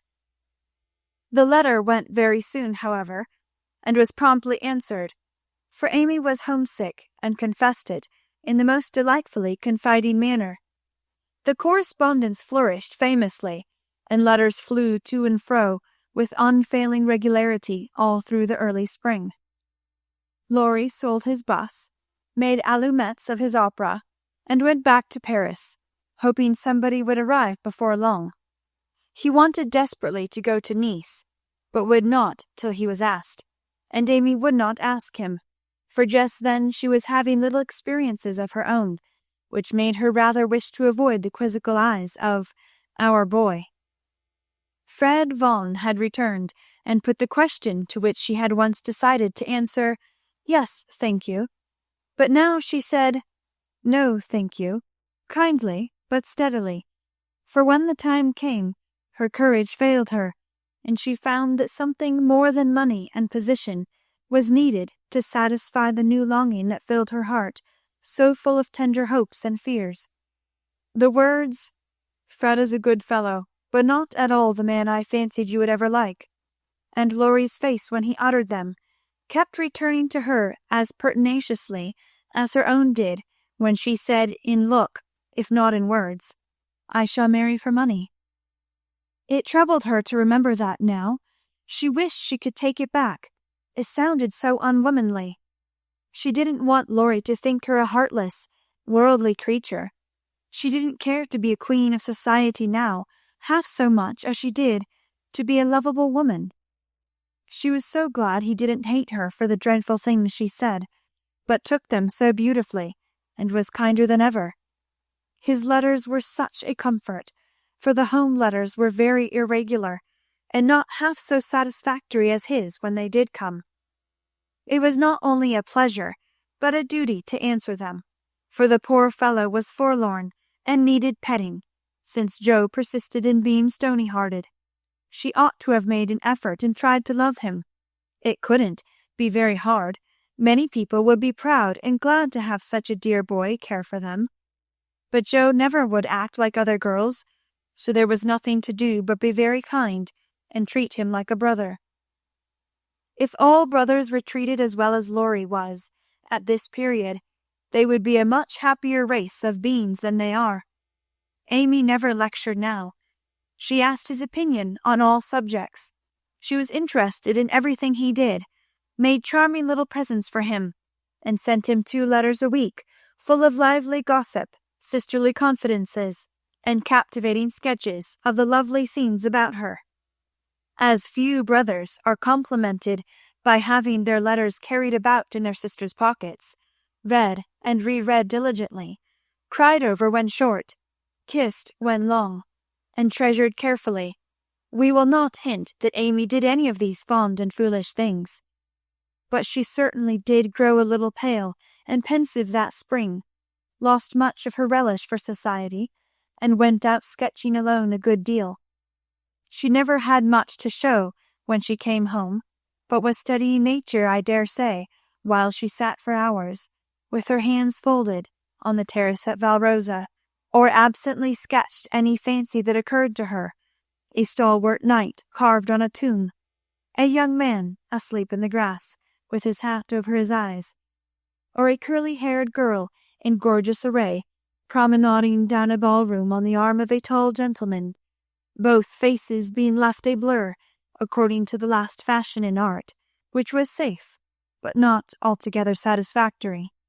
Her aunt thought that she regretted her answer to Fred, and finding denials useless and explanations impossible, Amy left her to think what she liked, taking care that Laurie should know that Fred had gone to Egypt. That was all, but he understood it, and looked relieved as he said to himself, with a venerable air, I was sure she would think better of it. Poor old fellow! I've been through it all, and I can sympathize. With that he heaved a great sigh, and then, as if he had discharged his duty to the past, put his feet up on the sofa and enjoyed Amy's letter luxuriously. While these changes were going on abroad, trouble had come at home, but the letter telling that Beth was failing never reached Amy, and when the next found her at Vevey, for the heat had driven them from Nice in May, and they had travelled slowly to Switzerland by way of Genoa and the Italian lakes, she bore it very well, and quietly submitted to the family decree that she should not shorten her visit, for since it was too late to say good-bye to Beth, she had better stay and let absence soften her sorrow. But her heart was very heavy. She longed to be at home, and every day looked wistfully across the lake, waiting for Laurie to come and comfort her. He did come very soon, for the same mail brought letters to them both, but he was in Germany, and it took some days to reach him.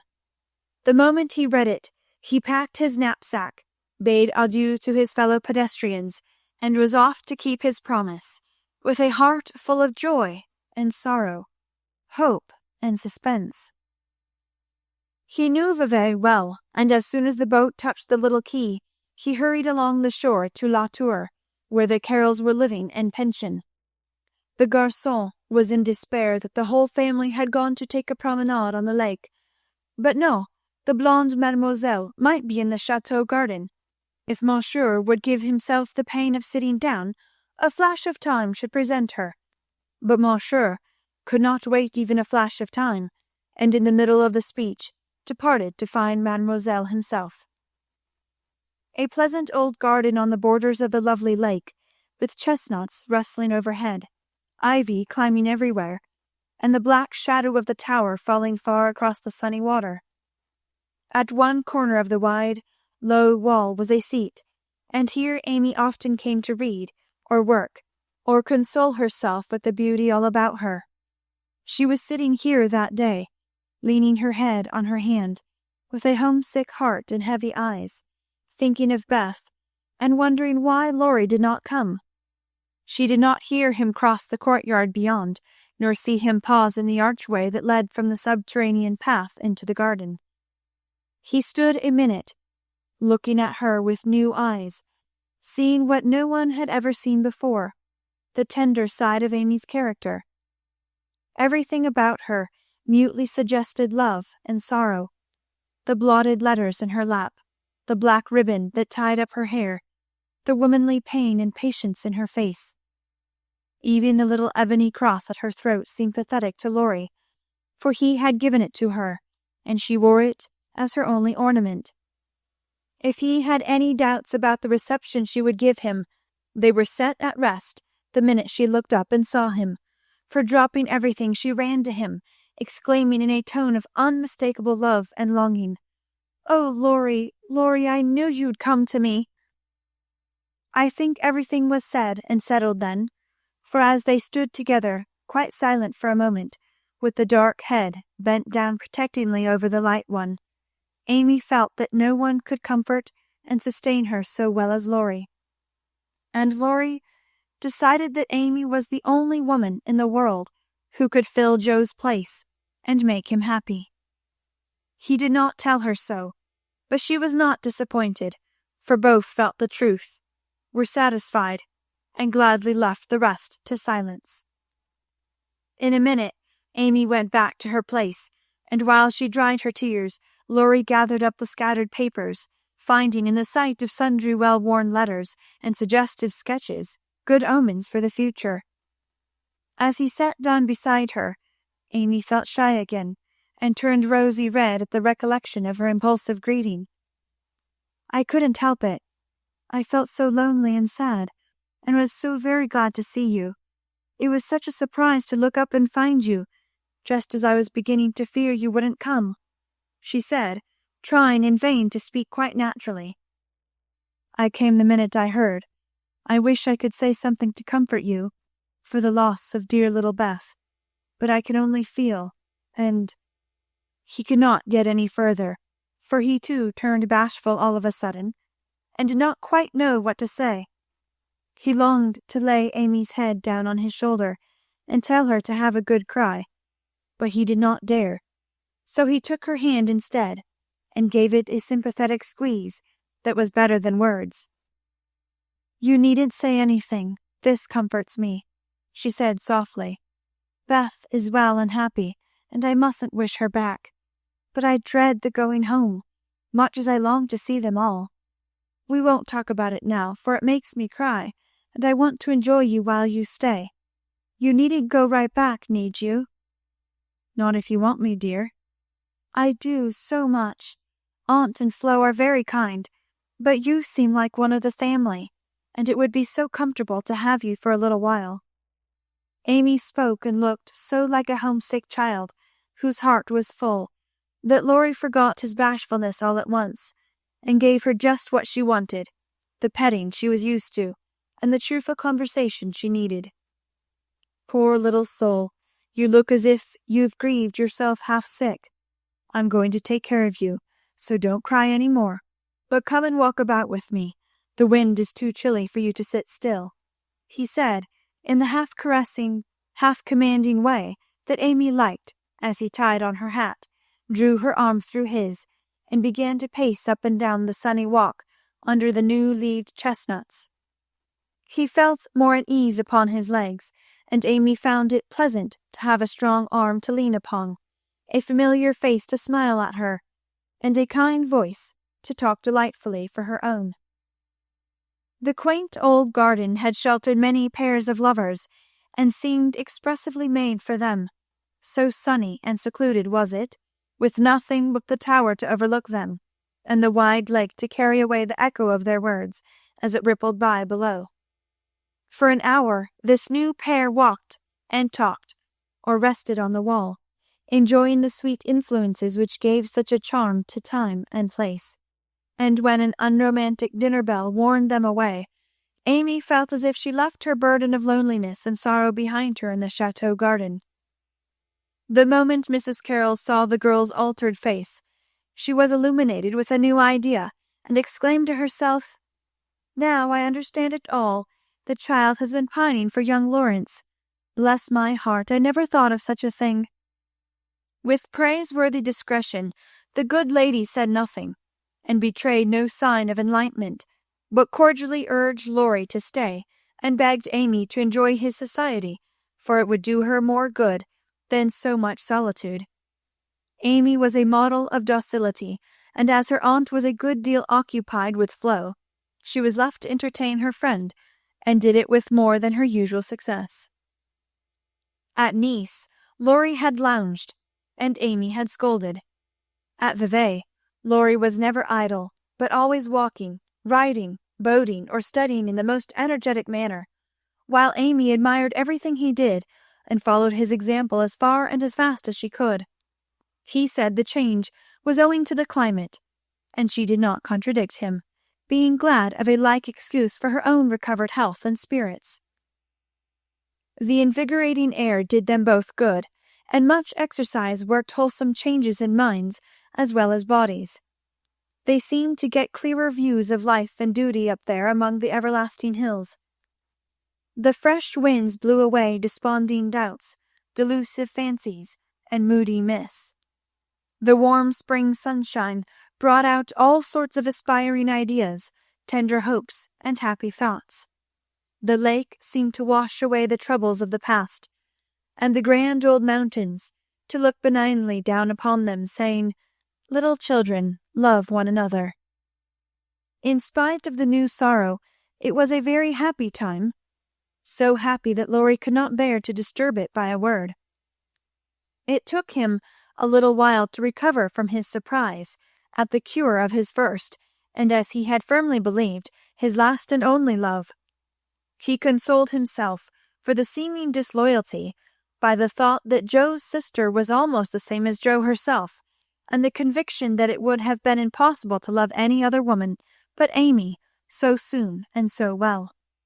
His first wooing had been of the tempestuous order, and he looked back upon it as if through a long vista of years, with a feeling of compassion blended with regret. He was not ashamed of it, but put it away as one of the bitter-sweet experiences of his life, for which he could be grateful when the pain was over. His second wooing, he resolved, should be as calm and simple as possible. There was no need of having a scene, hardly any need of telling Amy that he loved her. She knew it without words, and had given him his answer long ago. It all came about so naturally that no one could complain, and he knew that everybody would be pleased, even Joe. But when our first little passion has been crushed, we are apt to be wary and slow in making a second trial, so Laurie let the days pass, enjoying every hour, and leaving to chance the utterance of the word that would put an end to the first and sweetest parts of his new romance. He had rather imagined that the denouement would take place in the chateau garden by moonlight, and in the most graceful and decorous manner, but it turned out exactly the reverse, for the matter was settled on the lake at noonday in a few blunt words.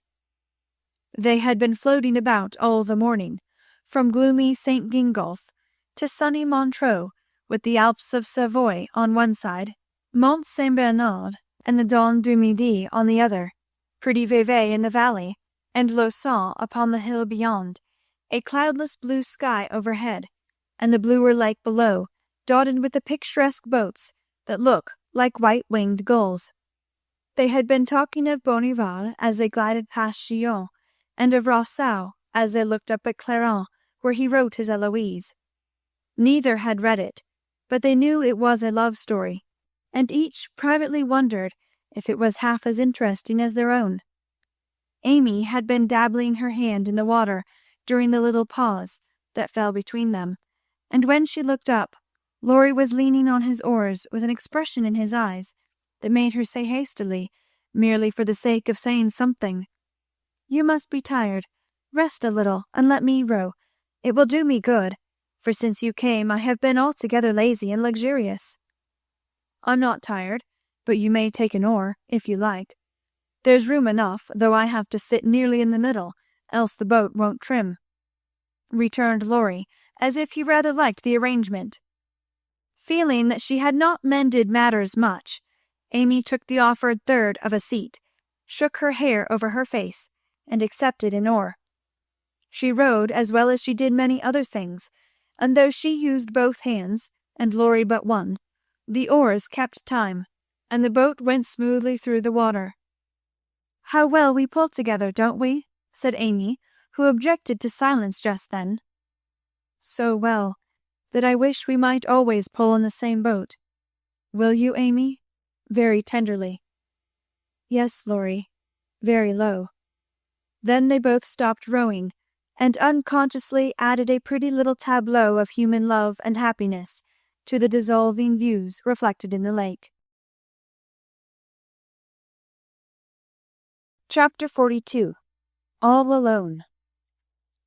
It was easy to promise self-abnegation when self was wrapped up in another, and heart and soul were purified by a sweet example. But when the helpful voice was silent, the daily lesson over, the beloved presence gone, and nothing remained but loneliness and grief, then Jo found her promise very hard to keep. How could she comfort father and mother when her own heart ached with a ceaseless longing for her sister?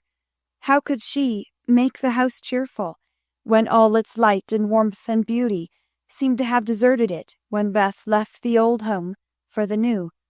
And where in all the world could she find some useful, happy work to do that would take the place of the loving service which had been its own reward? She tried in a blind, hopeless way to do her duty, secretly rebelling against it all the while, for it seemed unjust that her few joys should be lessened, her burdens made heavier, and life get harder and harder as she toiled along.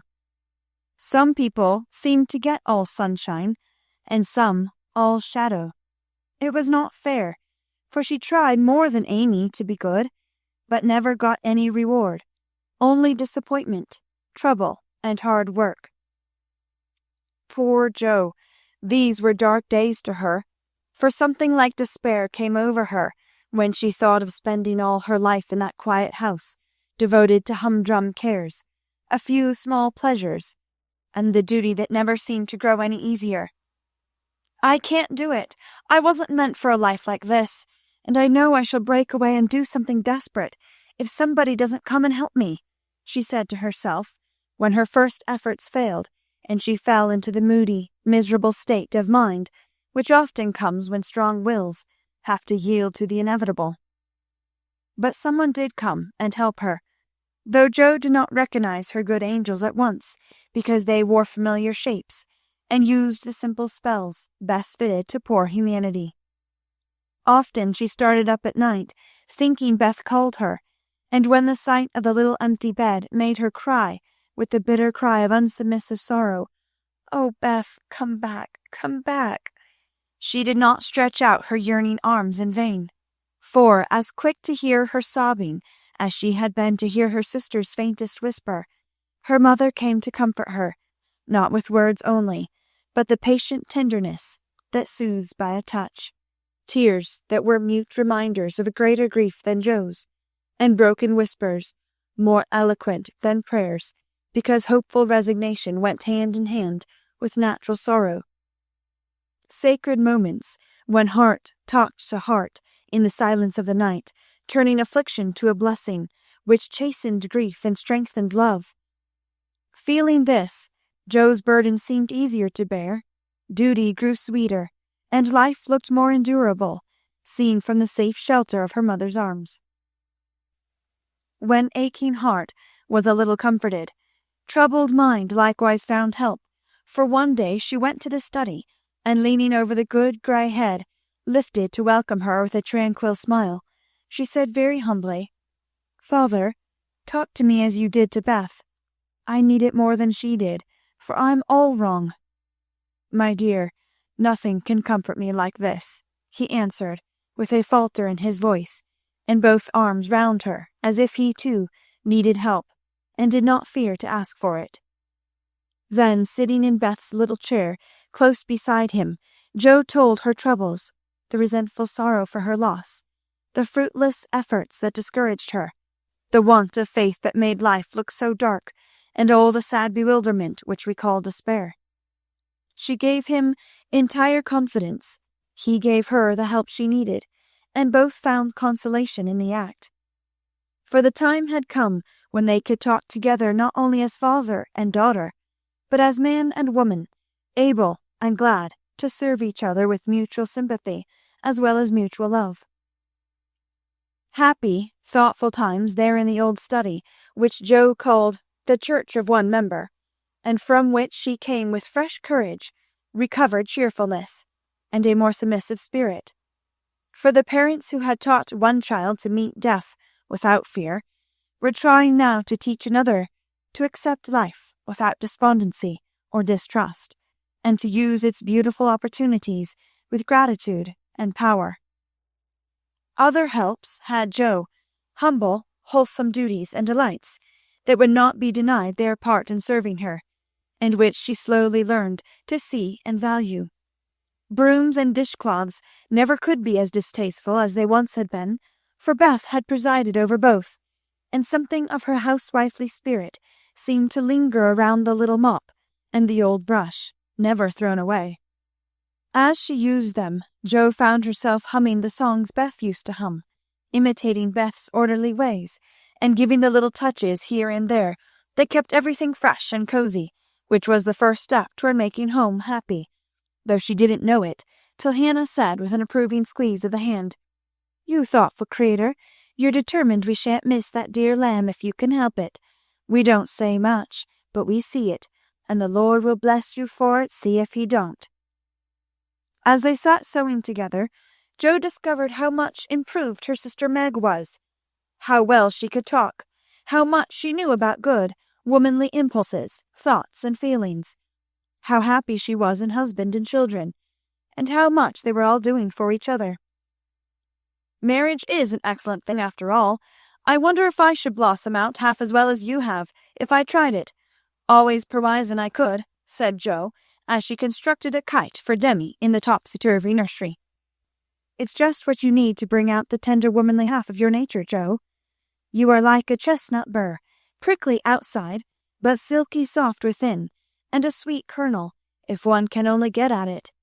Love will make you show your heart one day, and then the rough burr will fall off." "Frost opens chestnut burrs, ma'am, and it takes a good shaking to bring them down. Boys go nutting, and I don't care to be bagged by them," returned Jo, pasting away at the kite, which no wind that blows would ever carry up, for Daisy had tied herself on as a bob. Meg laughed, for she was glad to see a glimmer of Jo's old spirit, but she felt it her duty to enforce her opinion by every argument in her power, and the sisterly chats were not wasted, especially as two of Meg's most effective arguments were the babies, whom Jo loved tenderly. Grief is the best opener of some hearts, and Jo's was nearly ready for the bag. A little more sunshine to ripen the nut. Then, not a boy's impatient shake, but a man's hand reached up to pick it gently from the burr, and find the kernel sound and sweet. If she suspected this, she would have shut up tight and been more prickly than ever. Fortunately, she wasn't thinking about herself, so when the time came, down she dropped.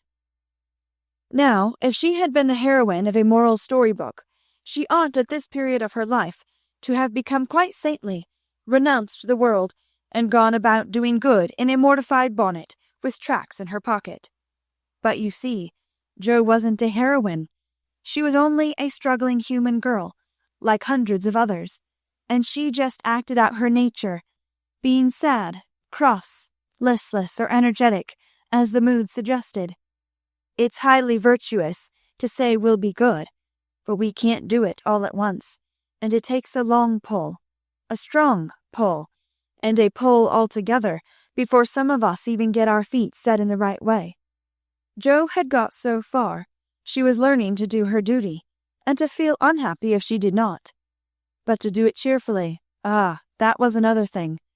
She had often said she wanted to do something splendid, no matter how hard, and now she had her wish, for what could be more beautiful than to devote her life to father and mother, trying to make home as happy to them as they had to her.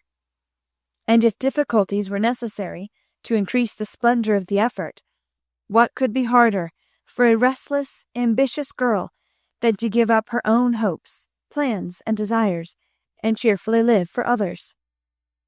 Providence had taken her at her word. Here was the task, not what she had expected, but better because self had no part in it. Now Could she do it? She decided that she would try, and in her first attempt she found the helps I have suggested. Still, another was given her, and she took it, not as a reward, but as a comfort, as Christian took the refreshment afforded by the little arbor, where he rested as he climbed the hill called Difficulty. "Why don't you write? That always used to make you happy," said her mother once, when the desponding fit overshadowed Joe. "I've no heart to write, and if I had, nobody cares for my things." "We do. Write something for us, and never mind the rest of the world. Try it, dear. I'm sure it would do you good, and please us very much." "Don't believe I can." But Jo got out her desk, and began to overhaul her half-finished manuscripts. An hour afterward her mother peeped in, and there she was, scratching away with her black pinafore on, and an absorbed expression which caused Mrs. March to smile and slip away, well pleased with the success of her suggestion.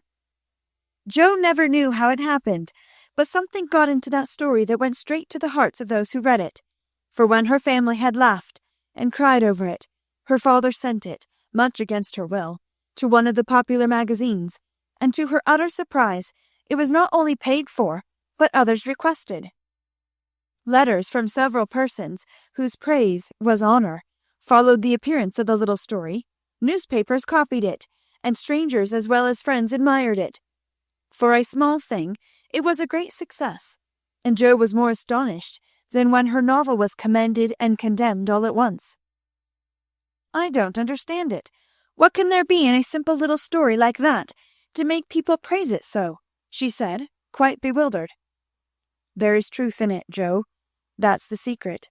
Humor and pathos make it alive, and you have found your style at last. You wrote with no thoughts of fame and money, and put your heart into it, my daughter. You have had the bitter, now comes the sweet. Do your best, and grow as happy as we are in your success." "If there is anything good or true in what I write, it isn't mine. I owe it all to you and mother and Beth," said Jo, more touched by her father's words than by any amount of praise from the world.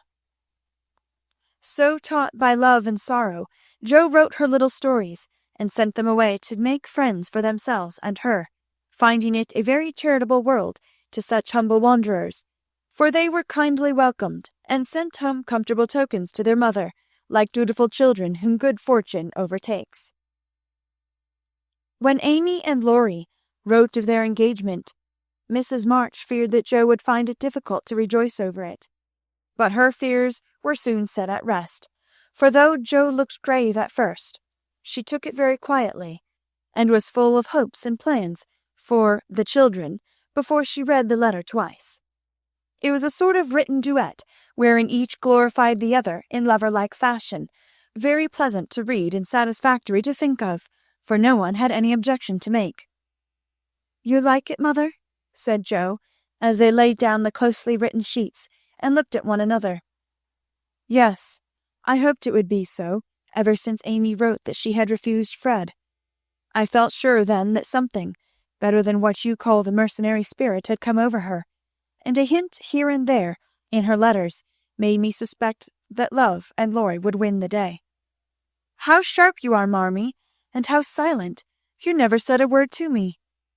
"Mothers have need of sharp eyes and discreet tongues when they have girls to manage.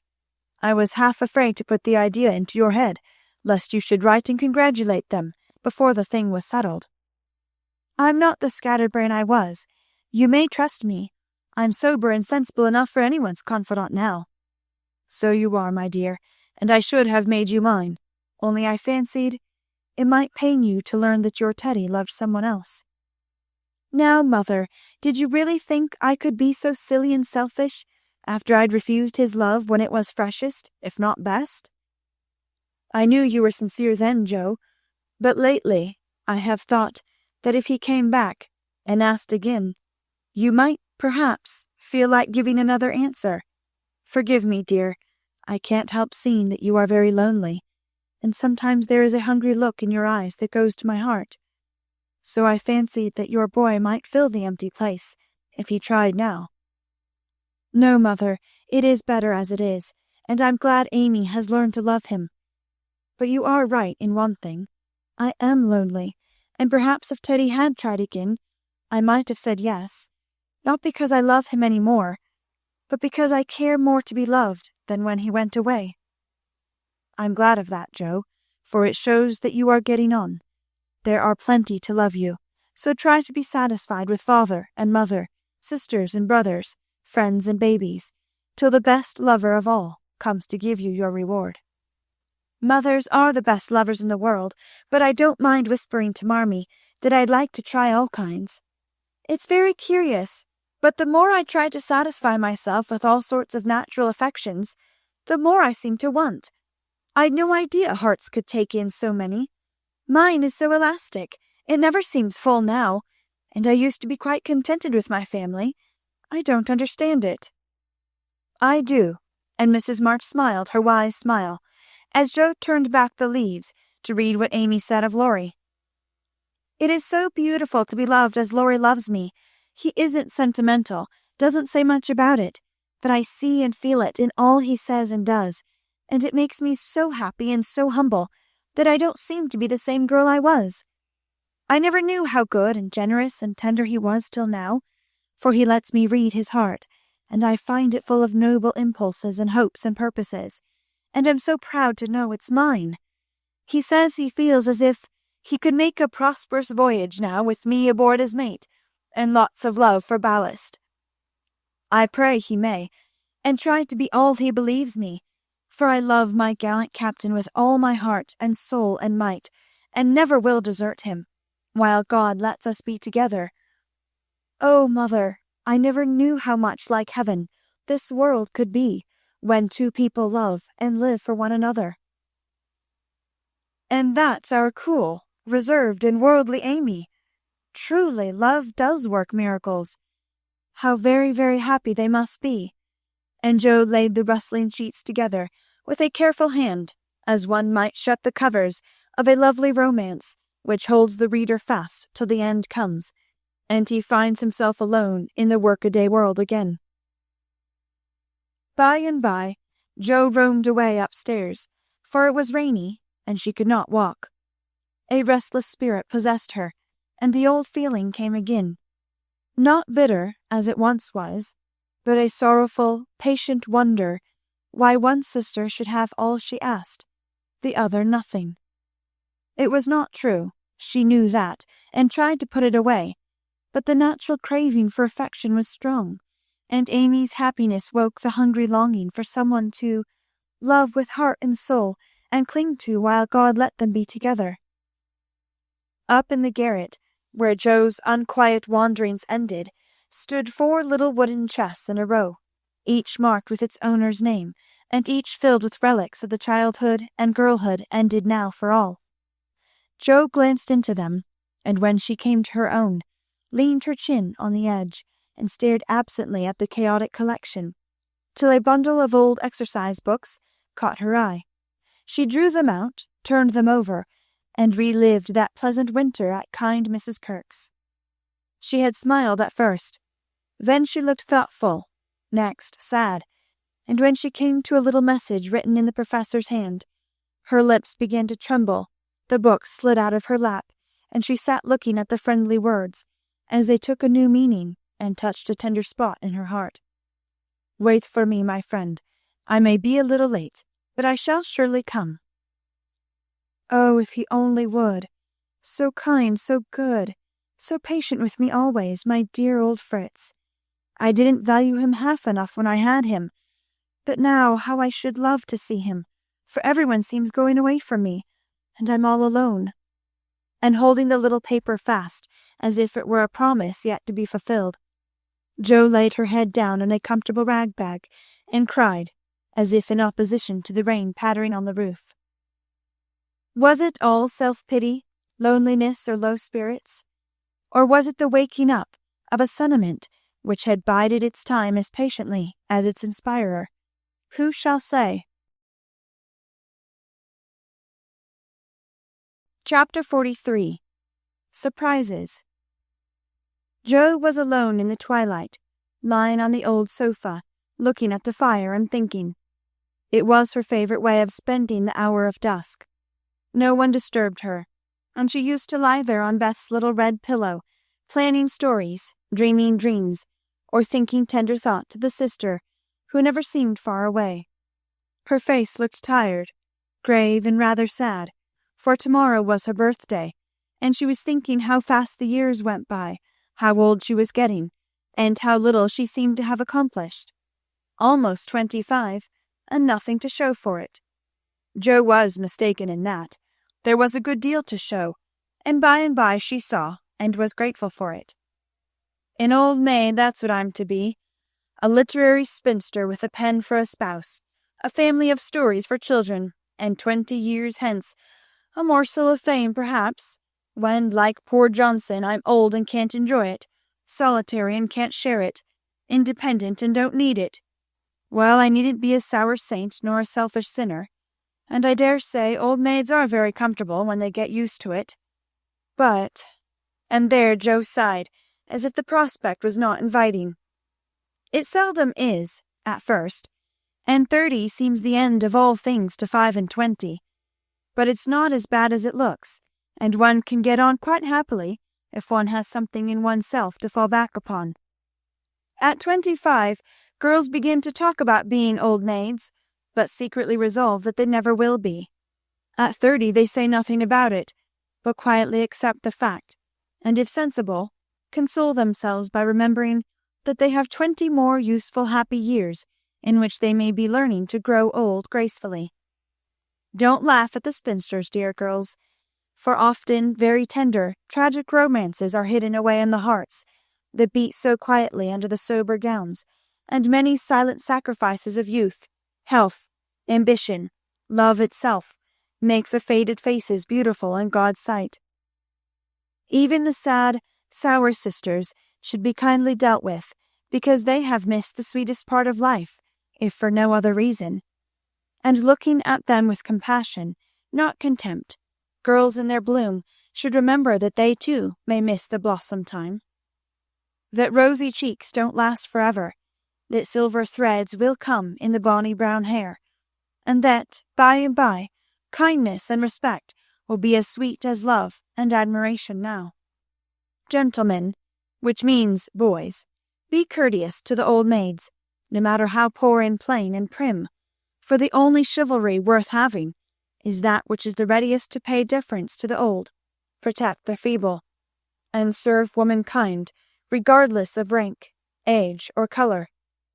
Just recollect the good aunts who have not only lectured and fussed, but nursed and petted, too often without thanks, the scrapes they have helped you out of, the tips they have given you from their small store, the stitches the patient old fingers have set for you, the steps the willing old feet have taken, and gratefully pay the dear old ladies the little attentions that women love to receive, as long as they live. The bright-eyed girls are quick to see such traits, and will like you all the better for them, and if death, almost the only power that can part mother and son, should rob you of yours, you will be sure to find a tender welcome and maternal cherishing from some Aunt Priscilla, who has kept the warmest corner of her lonely old heart for the best nevy in the world. Jo must have fallen asleep, as I dare say my reader has during this little homily, for suddenly Laurie's ghost seemed to stand before her, a substantial lifelike ghost, leaning over her with the very look he used to wear when he felt a good deal and didn't like to show it.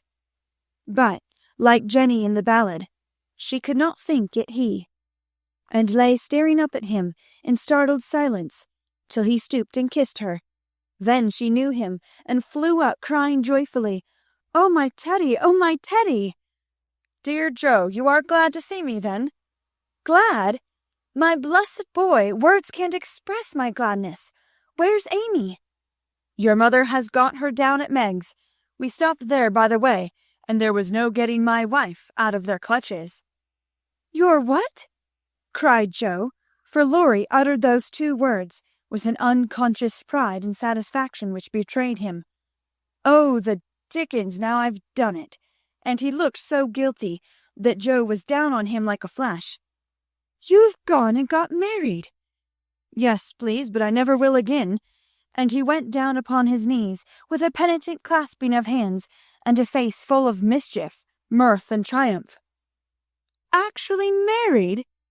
"Very much so, thank you." "Mercy on us! What dreadful thing will you do next?" And Jo fell into her seat with a gasp. "A characteristic, but not exactly complimentary congratulation," returned Laurie, still in an abject attitude, but beaming with satisfaction. "What can you expect when you take one's breath away, creeping in like a burglar, and letting cats out of the bag like that? Get up, you ridiculous boy, and tell me all about it." "Not a word unless you let me come in my old place, and promise not to barricade." Jo laughed at that, as she had not done for many a long day, and patted the sofa invitingly, as she said in a cordial tone, "The old pillow is up, Garrett, and we don't need it now. So come and fess, Teddy." "How good it sounds to hear you say Teddy. No one ever calls me that but you." And Laurie sat down with an air of great content. "What does Amy call you?" "My lord." "That's like her. Well, you look it." And Jo's eye plainly betrayed that she found her boy comelier than ever. The pillow was gone, but there was a barricade nevertheless, a natural one, raised by time, absence, and change of heart. Both felt it, and for a minute looked at one another as if that invisible barrier cast a little shadow over them. It was gone directly, however, for Laurie said, with a vain attempt at dignity, "Don't I look a married man and the head of a family?" "Not a bit, and you never will. You've grown bigger and bonnier, but you are the same scapegrace as ever." "Now really, Jo, you ought to treat me with more respect," began Laurie, who enjoyed it all immensely. "How can I, when the mere idea of you married and settled is so irresistibly funny that I can't keep sober?" answered Jo, smiling all over her face, so infectiously that they had another laugh, and then settled down for a good talk, quite in the pleasant old fashion. "It's no use your going out in the cold to get Amy, for they are all coming up presently. I couldn't wait. I wanted to be the one to tell you the grand surprise, and have first skim, as we used to say when we squabbled about the cream." "Of course you did, and spoiled your story by beginning at the wrong end. Now, start right, and tell me how it all happened. I'm pining to know." "Well, I did it to please Amy," began Laurie, with a twinkle that made Jo exclaim, "Fib number 1, Amy did it to please you. Go on and tell the truth if you can, sir." "Now she's beginning to marmot. Isn't it jolly to hear her?" said Laurie to the fire, and the fire glowed and sparkled, as if it quite agreed. "It's all the same, you know. She and I being one. We planned to come home with the Carrolls a month or more ago, but they suddenly changed their minds and decided to pass another winter in Paris. But Grandpa wanted to come home. He went to please me, and I couldn't let him go alone. Neither could I leave Amy, and Mrs. Carroll had got English notions about chaperones and such nonsense, and wouldn't let Amy come with us. So I just settled the difficulty by saying, 'Let's be married, and then we can do as we like.'" "Of course you did. You always have things to suit you."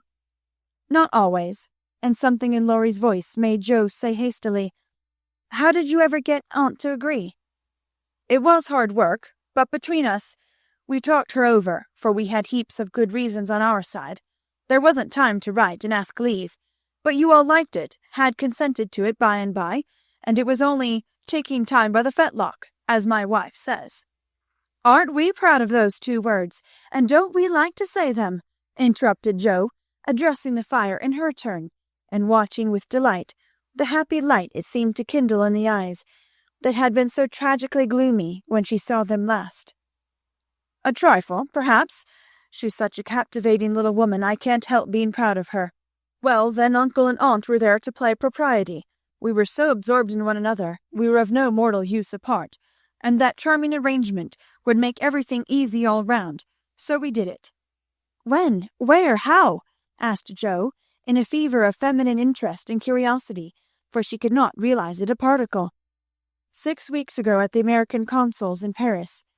A very quiet wedding, of course, for even in our happiness we didn't forget dear little Beth." Jo put her hand in his as he said that, and Laurie gently smoothed the little red pillow which he remembered well. "Why didn't you let us know afterward?" asked Jo, in a quieter tone, when they had sat quite still a minute. "We wanted to surprise you. We thought we were coming directly home at first, but the dear old gentleman, as soon as we were married, found he couldn't be ready under a month, at least, and sent us off to spend our honeymoon wherever we liked. Amy had once called Valrosa a regular honeymoon home, so we went there, and were as happy as people are but once in their lives. My faith, wasn't it love among the roses?" Laurie seemed to forget Jo for a minute, and Jo was glad of it, for the fact that he told her these things so freely and so naturally assured her that he had quite forgiven and forgotten. She tried to draw away her hand, but as if he guessed the thought that prompted the half involuntary impulse, Laurie held it fast, and said with a manly gravity she had never seen in him before, "Jo, dear, I want to say one thing, and then we'll put it by forever. As I told you in my letter, when I wrote that Amy had been so kind to me, I never shall stop loving you, but the love is altered, and I have learned to see that it is better as it is. Amy and you changed places in my heart, that's all. I think it was meant to be so, and would have come about naturally if I had waited, as you tried to make me, but I never could be patient, and so I got a heartache. I was a boy then, headstrong and violent, and it took a hard lesson to show me my mistake, for it was one, Jo, as you said, and I found it out after making a fool of myself. Upon my word, I was so tumbled up in my mind at one time that I didn't know which I loved best, you or Amy, and tried to love you both alike. But I couldn't. And when I saw her in Switzerland, everything seemed to clear up all at once. You both got into your right places, and I felt sure that it was well off with the old love, before it was on with the new, that I could honestly share my heart between sister Jo and wife Amy, and love them dearly. Will you believe it, and go back to the happy old times when we first knew one another?" "I'll believe it, with all my heart.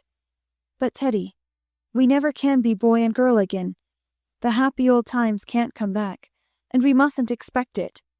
We are man and woman now, with sober work to do, for playtime is over, and we must give up frolicking. I'm sure you feel this. I see the change in you, and you'll find it in me. I shall miss my boy, but I shall love the man as much, and admire him more, because he means to be what I hoped he would. We can't be little playmates any longer, but we'll be brother and sister to love and help one another all our lives, won't we, Laurie?" He did not say a word, but took the hand she offered him, and laid his face down on it for a minute, feeling that out of the grave of a boyish passion there had risen a beautiful, strong friendship to bless them both.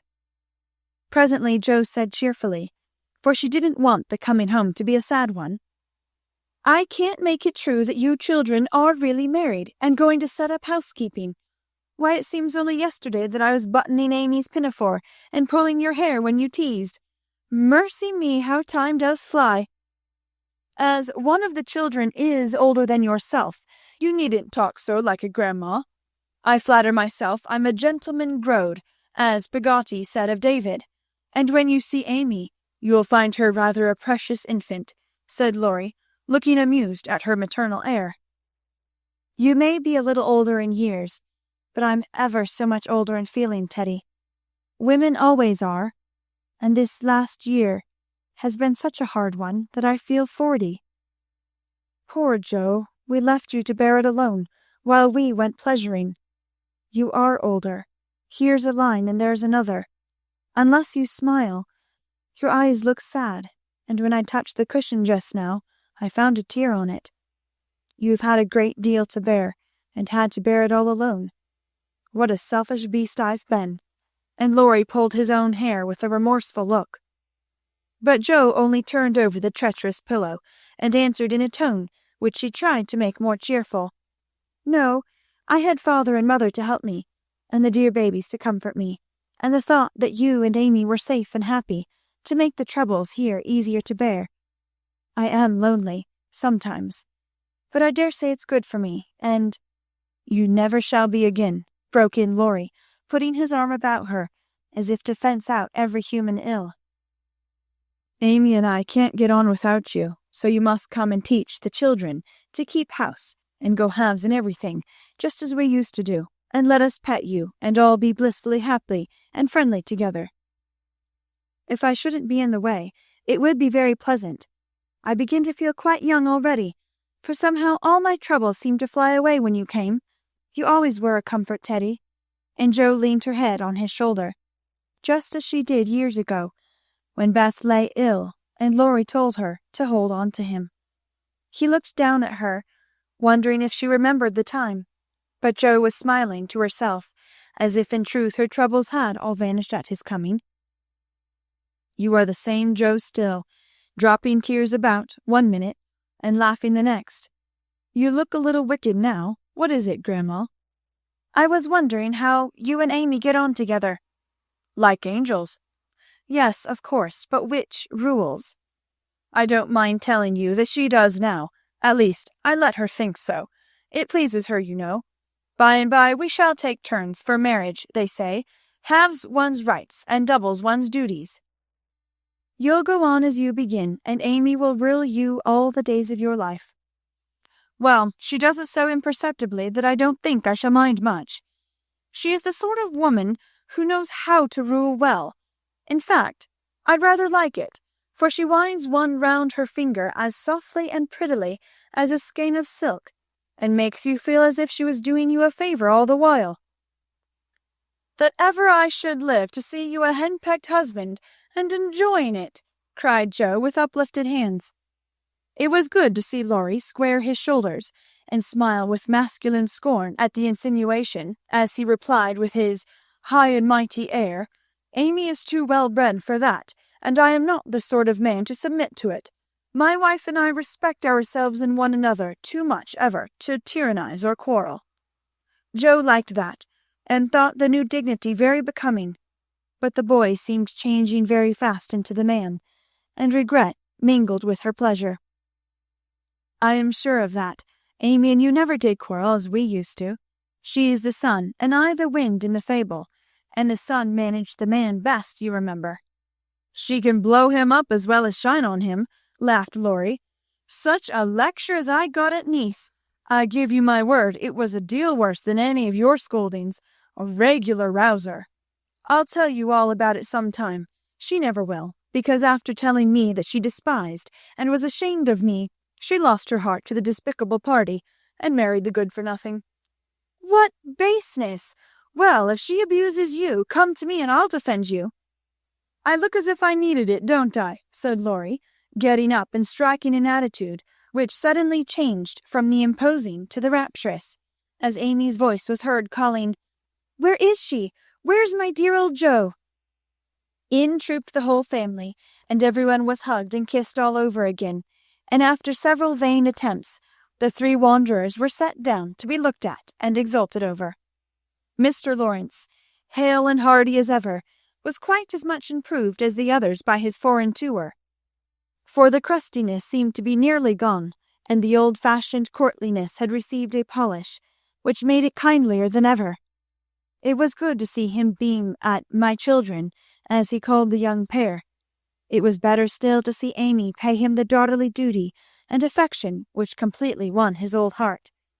And best of all, to watch Laurie revolve about the two, as if never tired of enjoying the pretty picture they made. The minute she put her eyes upon Amy, Meg became conscious that her own dress hadn't a Parisian air, that young Mrs. Moffat would be entirely eclipsed by young Mrs. Lawrence, and that her ladyship was altogether a most elegant and graceful woman. Jo thought, as she watched the pair, "How well they look together. I was right, and Laurie has found the beautiful, accomplished girl who will become his home better than clumsy old Jo, and be a pride, not a torment to him." Mrs. March and her husband smiled and nodded at each other with happy faces, for they saw that their youngest had done well, not only in worldly things, but the better wealth of love, confidence, and happiness. For Amy's face was full of the soft brightness which betokens a peaceful heart. Her voice had a new tenderness in it, and the cool, prim carriage was changed to a gentle dignity, both womanly and winning. No little affectations marred it, and the cordial sweetness of her manner was more charming than the new beauty or the old grace, for it stamped her at once with the unmistakable sign of the true gentlewoman she had hoped to become. "Love has done much for our little girl," said her mother softly. "She has had a good example before her all her life, my dear," Mr. March whispered back, with a loving look at the worn face and grey head beside him. Daisy found it impossible to keep her eyes off her pretty auntie, but attached herself like a lapdog to the wonderful chatelaine full of delightful charms. Demi paused to consider the new relationship before he compromised himself by the rash acceptance of a bribe which took the tempting form of a family of wooden bears from Berne. A flank movement produced an unconditional surrender, however, for Laurie knew where to have him. "Young man, when I first had the honor of making your acquaintance, you hit me in the face. Now I demand the satisfaction of a gentleman." And with that the tall uncle proceeded to toss and tussle a small nephew in a way that damaged his philosophical dignity as much as it delighted his boyish soul. "Blessed if she ain't in silk from head to foot. Ain't it a relishin' sight to see her settin' there as fine as fiddle, and to your folks calling little Amy Mrs. Lawrence," muttered old Hannah, who could not resist frequent peeks through the slide as she set the table in a most decidedly promiscuous manner. Mercy on us, how they did talk! First one, then the other, then all burst out together, trying to tell the history of 3 years in half an hour. It was fortunate that tea was at hand, to produce a lull and provide refreshment, for they would have been hoarse and faint if they had gone on much longer. Such a happy procession as filed away into the little dining room. Mr. March proudly escorted Mrs. Lawrence. Mrs. March as proudly leaned on the arm of my son. The old gentleman took Jo with a whispered, "You must be my girl now," and a glance at the empty corner by the fire that made Jo whisper back, "I'll try to fill her place, sir." The twins pranced behind, feeling that the millennium was at hand, for everyone was so busy with the newcomers that they were left to revel at their own sweet will, and you may be sure they made the most of the opportunity. Didn't they steal sips of tea, stuffed gingerbread ad libitum, get a hot biscuit apiece, and as a crowning trespass, didn't they each whisk a captivating little tart into their tiny pockets, there to stick and crumble treacherously, teaching them that both human nature and a pastry are frail? Burdened with the guilty consciousness of the sequestered tarts, and fearing that Dodo's sharp eyes would pierce the thin disguise of cambric and merino which hid their booty, the little sinners attached themselves to Grandpa, who hadn't his spectacles on. Amy, who was handed about like refreshments, returned to the parlour on Father Lawrence's arm. The others paired off as before, and this arrangement left Jo companionless. She did not mind it at the minute, for she lingered to answer Hannah's eager inquiry. "Will Miss Amy ride in her coupe, and use all them lovely silver dishes that's stored away over yonder?" "Shouldn't wonder if she drove 6 white horses, ate off gold plate, and wore diamonds and point lace every day. Teddy thinks nothing too good for her," returned Jo, with infinite satisfaction. "No more there is. Will you have hash or fish balls for breakfast?" asked Hannah, who wisely mingled poetry and prose. "I don't care," and Jo shut the door, feeling that food was an uncongenial topic just then. She stood a minute, looking at the party vanishing above, and as Demi's short plaid legs toiled up the last stair, a sudden sense of loneliness came over her, so strongly that she looked about her with dim eyes, as if to find something to lean upon, for even Teddy had deserted her. If she had known what birthday gift was coming every minute nearer and nearer, she would not have said to herself, I'll weep a little weep when I go to bed. It won't do to be dismal now." Then she drew her hand over her eyes, for one of her boyish habits was never to know where her handkerchief was, and had just managed to call up a smile when there came a knock at the porch door. She opened with hospitable haste, and started as if another ghost had come to surprise her, for there stood a tall bearded gentleman, beaming on her from the darkness like a midnight sun. "Oh, Mr. Bear, I'm so glad to see you!" cried Jo, with a clutch, as if she feared the night would swallow him up before she could get him in. "And I to see Miss March. But no, you have a party." And the Professor paused, as the sound of voices and the tap of dancing feet came down to them. "No, we haven't. Only the family. My sister and friends have just come home, and we are all very happy. Come in and make one of us." Though a very social man, I think Mr. Bear would have gone decorously away, and come again another day. But how could he, when Jo shut the door behind him and bereft him of his hat? Perhaps her face had something to do with it, for she forgot to hide her joy at seeing him, and showed it with a frankness that proved irresistible to the solitary man, whose welcome had far exceeded his boldest hopes. "If I shall not be Monsieur de Trop, I will so gladly see them all. You have been ill, my friend?" He put the question abruptly, for as Jo hung up his coat, the light fell on her face, and he saw a change in it.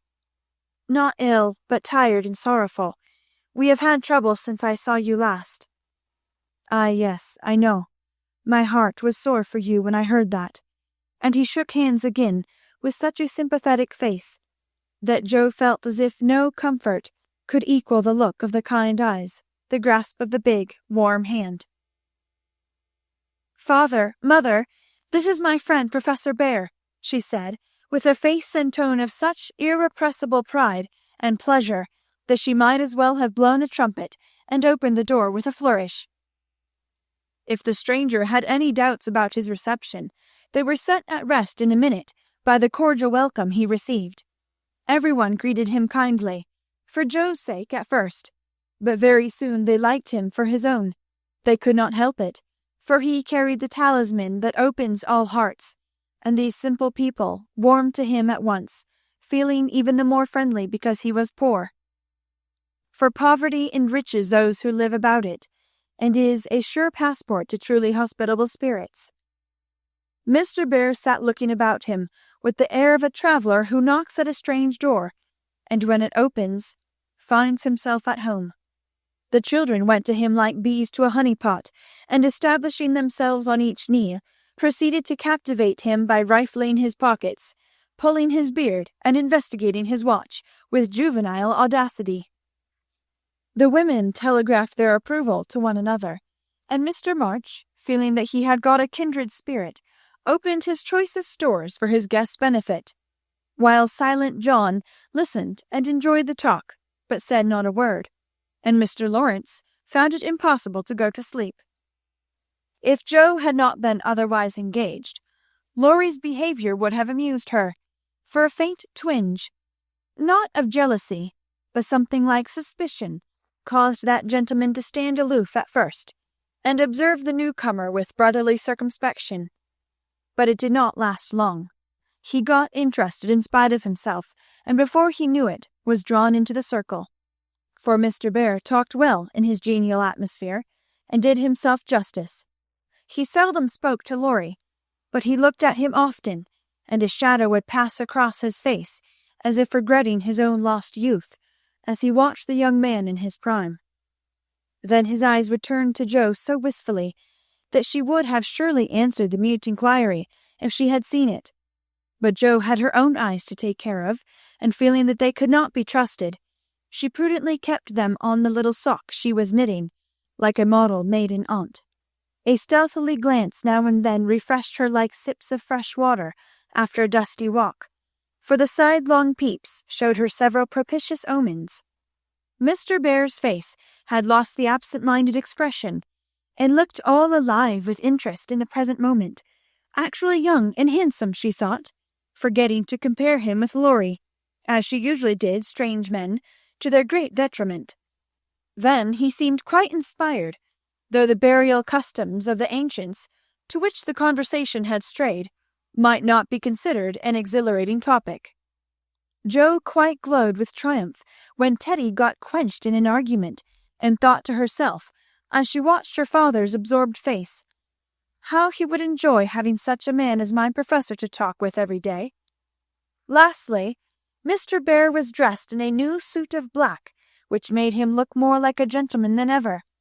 His bushy hair had been cut and smoothly brushed, but didn't stay in order long, for in exciting moments he rumpled it up in the droll way he used to do, and Jo liked it rampantly erect better than flat, because she thought it gave his fine forehead a Jove-like aspect. Poor Jo, how she did glorify that plain man, as she sat knitting away so quietly, yet letting nothing escape her, not even the fact that Mr. Bear actually had gold sleeve buttons in his immaculate wristbands. Dear old fellow, he couldn't have got himself up with more care if he'd been going a-wooing, said Jo to herself. And then a sudden thought born of words made her blush so dreadfully that she had to drop her ball and go down after it to hide her face. The maneuver did not succeed as well as she expected, however, for though just in the act of setting fire to a funeral pyre, the professor dropped his torch, metaphorically speaking, and made a dive after the little blue ball. Of course, they bumped their heads smartly together, saw stars, and both came up flushed and laughing without the ball, to resume their seats, wishing they had not left them. Nobody knew where the evening went to, for Hannah skilfully abstracted the babies at an early hour, nodding like two rosy poppies, and Mr. Lawrence went home to rest. The others sat round the fire, talking away, utterly regardless of the lapse of time, till Meg, whose maternal mind was impressed with a firm conviction that Daisy had tumbled out of her bed, and Demi set his nightgown afire, studying the structure of matches, made a move to go. "We must have our sing in the good old way, for we are all together again once more," said Jo, feeling that a good shout would be a safe and pleasant vent for the jubilant emotions of her soul. They were not all there, but no one found the words thoughtless or untrue, for Beth still seemed among them, a peaceful presence, invisible, but dearer than ever, since death could not break the household league that love made dissoluble. The little chair stood in its old place, the tidy basket with the bit of work she left unfinished when the needle grew so heavy was still on its accustomed shelf. The beloved instrument, seldom touched now, had not been moved, and above it Beth's face, serene and smiling as in the early days, looked down upon them, seeming to say, "Be happy, I am here." "Play something, Amy. Let them hear how much you have improved," said Laurie, with pardonable pride in his promising pupil. But Amy whispered, with full eyes as she twirled the faded stool, "Not tonight, dear, I can't show off tonight." But she did show something better than brilliancy or skill, for she sang Beth's songs with a tender music in her voice, which the best master could not have taught, and touched the listeners' hearts with a sweeter power than any other inspiration could have given her. The room was very still when the clear voice failed suddenly at the last line of Beth's favourite hymn. It was hard to say, "Earth hath no sorrow that heaven cannot heal," and Amy leaned against her husband, who stood behind her, feeling that her welcome home was not quite perfect without Beth's kiss. "Now we must finish with Mignon's song, for Mr. Bear sings that," said Jo, before the pause grew painful. And Mr. Bear cleared his throat with a gratified ahem as he stepped into the corner where Jo stood, saying, "You will sing with me. We go excellently well together." A pleasing fiction, by the way, for Jo had no more idea of music than a grasshopper, but she would have consented if he had proposed to sing a whole opera and warbled away blissfully regardless of time and tune. It didn't much matter, for Mr. Bear sang like a true German, heartily and well, and Jo soon subsided into a subdued hum, that she might listen to the mellow voice that seemed to sing for her alone. "Knowest thou the land where the citron blooms?" used to be the professor's favourite line, for Das Land meant Germany to him, but now he seemed to dwell with peculiar warmth and melody upon the words, "There, oh there, might I with thee, O my beloved, go." And one listener was so thrilled by the tender invitation that she longed to say she did know the land, and would joyfully depart thither whenever he liked.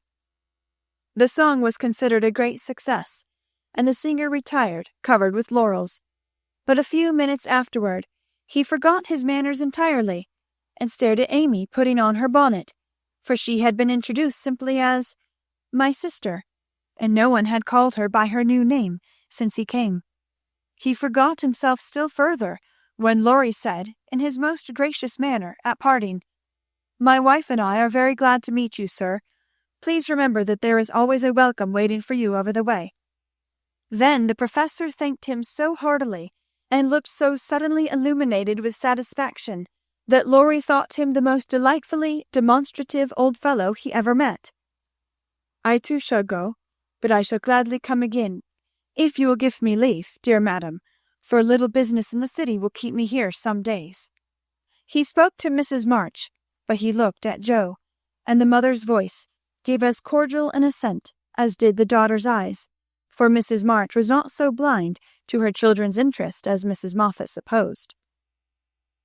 "I suspect that is a wise man," remarked Mr. March, with placid satisfaction, from the hearth-rug, after the last guest had gone.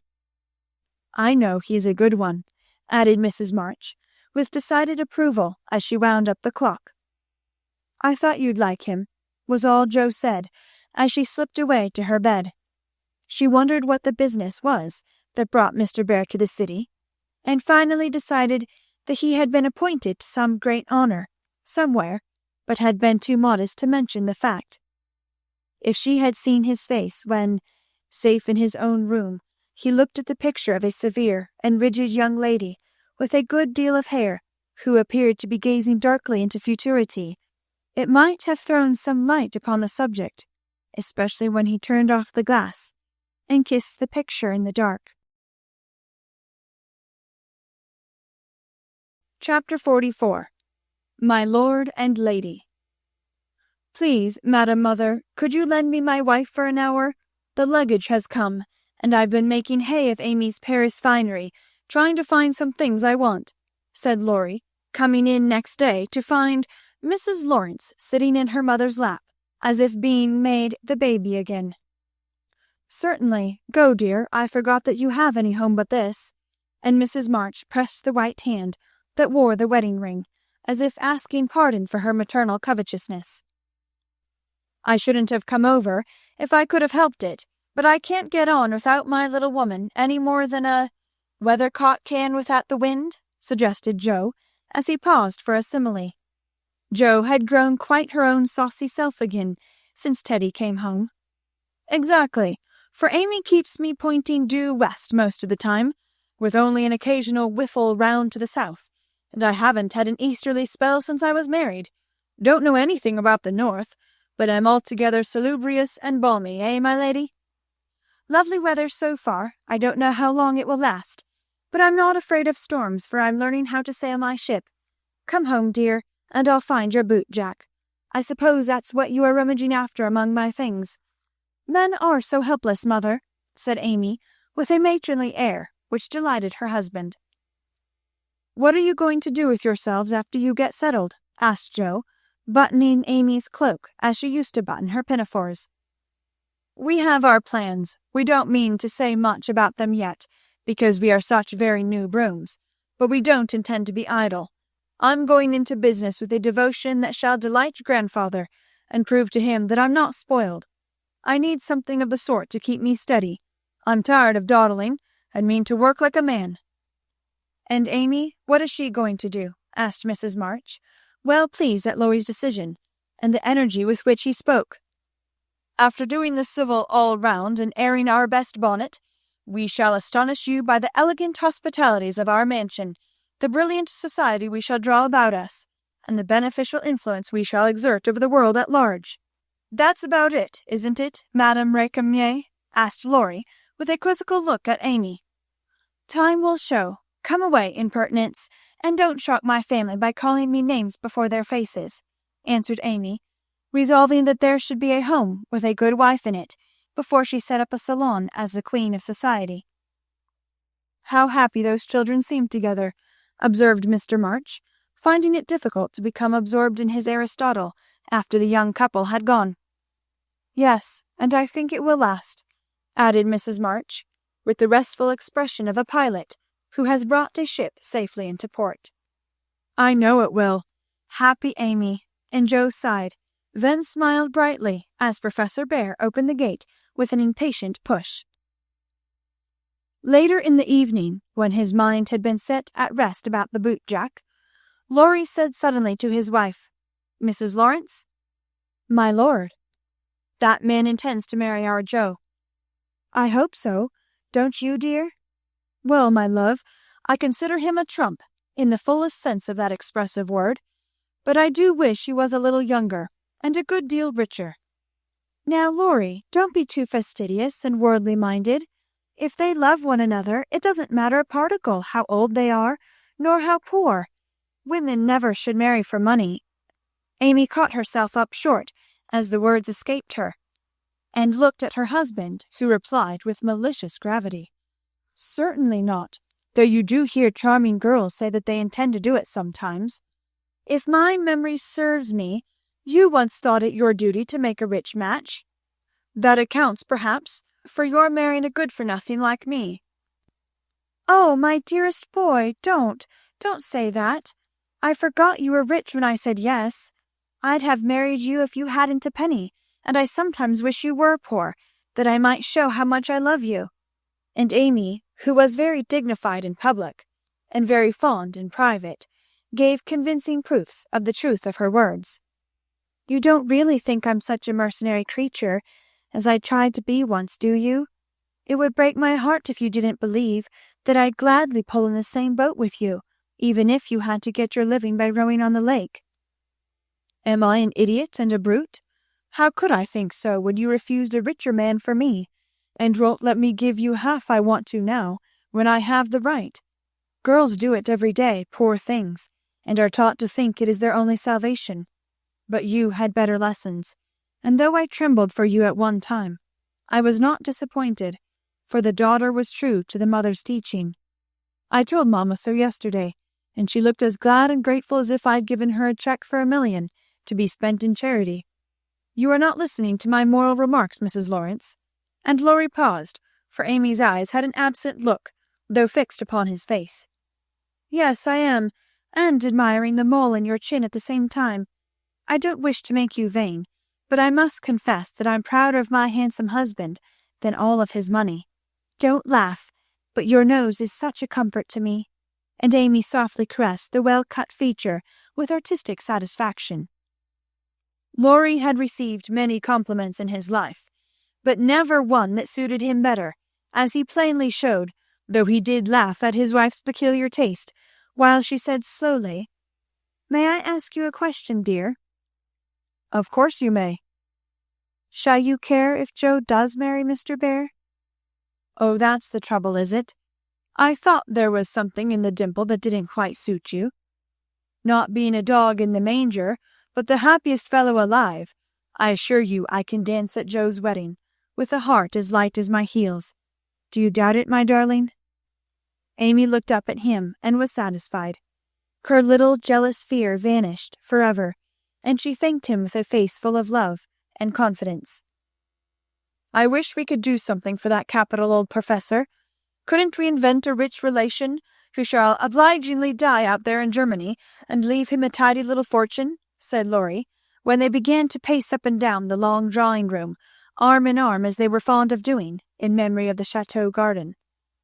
"Joe would find us out and spoil it all. She is very proud of him just as he is, and said yesterday that she thought poverty was a beautiful thing." "Bless her dear heart, she won't think so when she has a literary husband, and a dozen little professors and professorians to support. We won't interfere now, but watch our chance and do for them a good turn in spite of themselves. I owe Joe for a part of my education, and she believes in people's paying their honest debts, so I'll get round her in that way." How delightful it is to be able to help others, isn't it? That was always one of my dreams, to have the power of giving freely, and thanks to you, the dream has come true." "Ah, we'll do quantities of good, won't we? There's one sort of poverty that I'd particularly like to help. Out-and-out beggars get taken care of, but poor gentlefolks fare badly, because they won't ask, and people don't dare to offer charity. Yet there are 1,000 ways of helping them if one only knows how to do it, so delicately that it does not offend. I must say, I like to serve a decayed gentleman better than a blarneying beggar. I suppose it's wrong, but I do, though it is harder." "Because it takes a gentleman to do it," added the other member of the Domestic Admiration Society. "Thank you. I'm afraid I don't deserve that pretty compliment. But I was going to say that while I was dawdling about abroad, I saw a good many talented young fellows making all sorts of sacrifices, and enduring real hardships that they might realize their dreams. Splendid fellows, some of them, working like heroes, poor and friendless, but so full of courage, patience, and ambition, that I was ashamed of myself, and longed to give them a right good lift. Those are people whom it's a satisfaction to help, for if they've got genius, it's an honour to be allowed to serve them, and not let it be lost or delayed for want of fuel to keep the pot boiling. If they haven't, it's a pleasure to comfort the poor souls, and keep them from despair when they find it out." "Yes, indeed, and there's another class who can't ask, and who suffer in silence. I know something of it, for I belonged to it before you made a princess of me, as the king does the beggar maid in the old story. Ambitious girls have a hard time, Laurie, and often have to see youth, health, and precious opportunities go by, just for want of a little help at the right minute.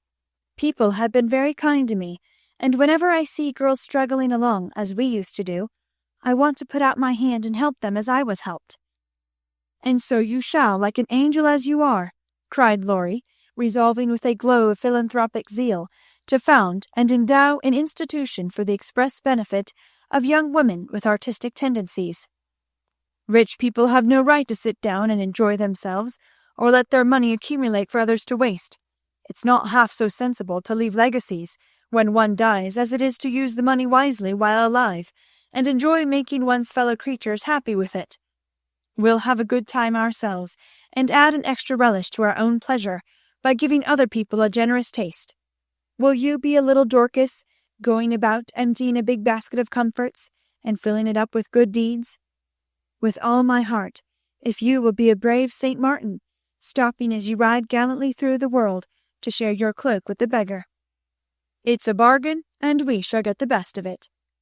So the young pair shook hands upon it, and then paced happily on again, feeling that their pleasant home was more homelike because they hoped to brighten other homes, believing that their own feet would walk more uprightly along the flowery path before them, if they smoothed rough ways for other feet, and feeling that their hearts were more closely knit together by a love which could tenderly remember those less blessed than they. Chapter 45.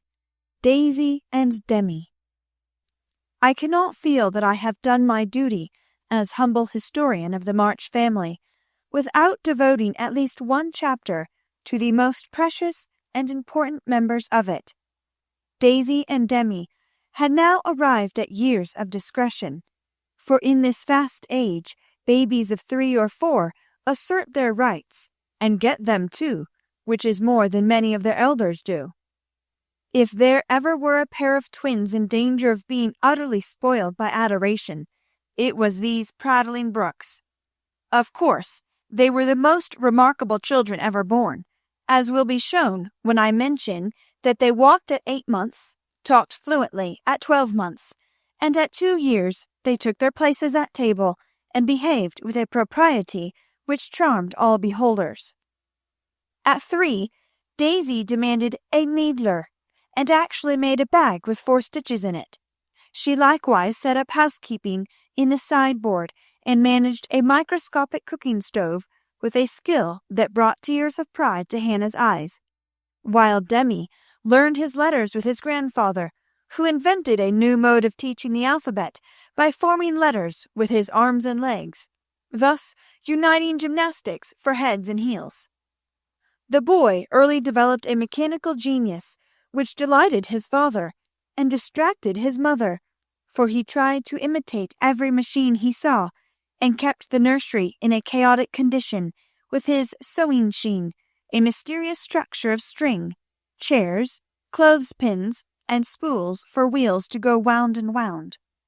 Also a basket hung over the back of a chair, in which he vainly tried to hoist his too confiding sister, who, with feminine devotion, allowed her little head to be bumped till rescued, when the young inventor indignantly remarked, "Why, Marmar, dat's my lily wader, and me's trying to pull her up."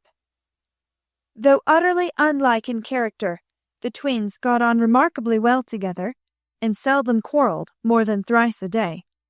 Of course, Demi tyrannized over Daisy, and gallantly defended her from every other aggressor, while Daisy made a galley slave of herself, and adored her brother as the one perfect being in the world. A rosy, chubby, sunshiny little soul was Daisy, who found her way to everybody's heart, and nestled there.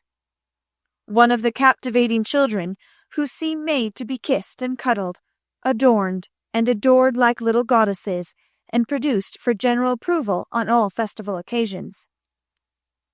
Her small virtues were so sweet that she would have been quite angelic if a few small naughtinesses had not kept her delightfully human. It was all fair weather in her world, and every morning she scrambled up to the window in her little nightgown to look out, and say, no matter whether it rained or shone, "Oh, pretty day! Oh, pretty day!" Everyone was a friend, and she offered kisses to a stranger so confidingly that the most inveterate bachelor relented, and baby lovers became faithful worshippers. "Me loves everybody," she once said, opening her arms with her spoon in one hand and her mug in the other, as if eager to embrace and nourish the whole world. As she grew, her mother began to feel that the dove-cote would be blessed by the presence of an inmate as serene and loving as that which had helped to make the old house home, and to pray that she might be spared a loss, like that which had lately taught them how long they had entertained an angel unawares. Her grandfather often called her Beth, and her grandmother watched over her with untiring devotion, as if trying to atone for some past mistake, which no eye but her own could see. Demi, like a true Yankee, was of an inquiring turn, wanting to know everything, and often getting much disturbed because he could not get satisfactory answers to his perpetual "What for?" He also possessed a philosophic bent, to the great delight of his grandfather, who used to hold Socratic conversations with him, in which the precocious pupil occasionally posed his teacher, to the undisguised satisfaction of the womenfolk. "What makes my legs go, Grandpa?" asked the young philosopher, surveying those active portions of his frame with a meditative air, while resting after a go-to-bed frolic one night. "It's your little mind, Demi," replied the sage, stroking the yellow head respectfully. "What is a little mind?" "It is something which makes your body move, as the spring made the wheels go in my watch when I showed it to you." "Open me! I want to see it go wound." "I can't do that any more than you could open the watch. God winds you up, and you go till he stops you." "Does I?" And Demi's brown eyes grew big and bright as he took in the new thought. "Is I wound up like the watch?" "Yes, but I can't show you how, for it is done when we don't see." Demi felt his back as if expecting to find it like that of the watch, and then gravely remarked, "I just Dodd does it when I sleep." A careful explanation followed, to which he listened so attentively that his anxious grandmother said, "My dear, do you think it wise to talk about such things to that baby?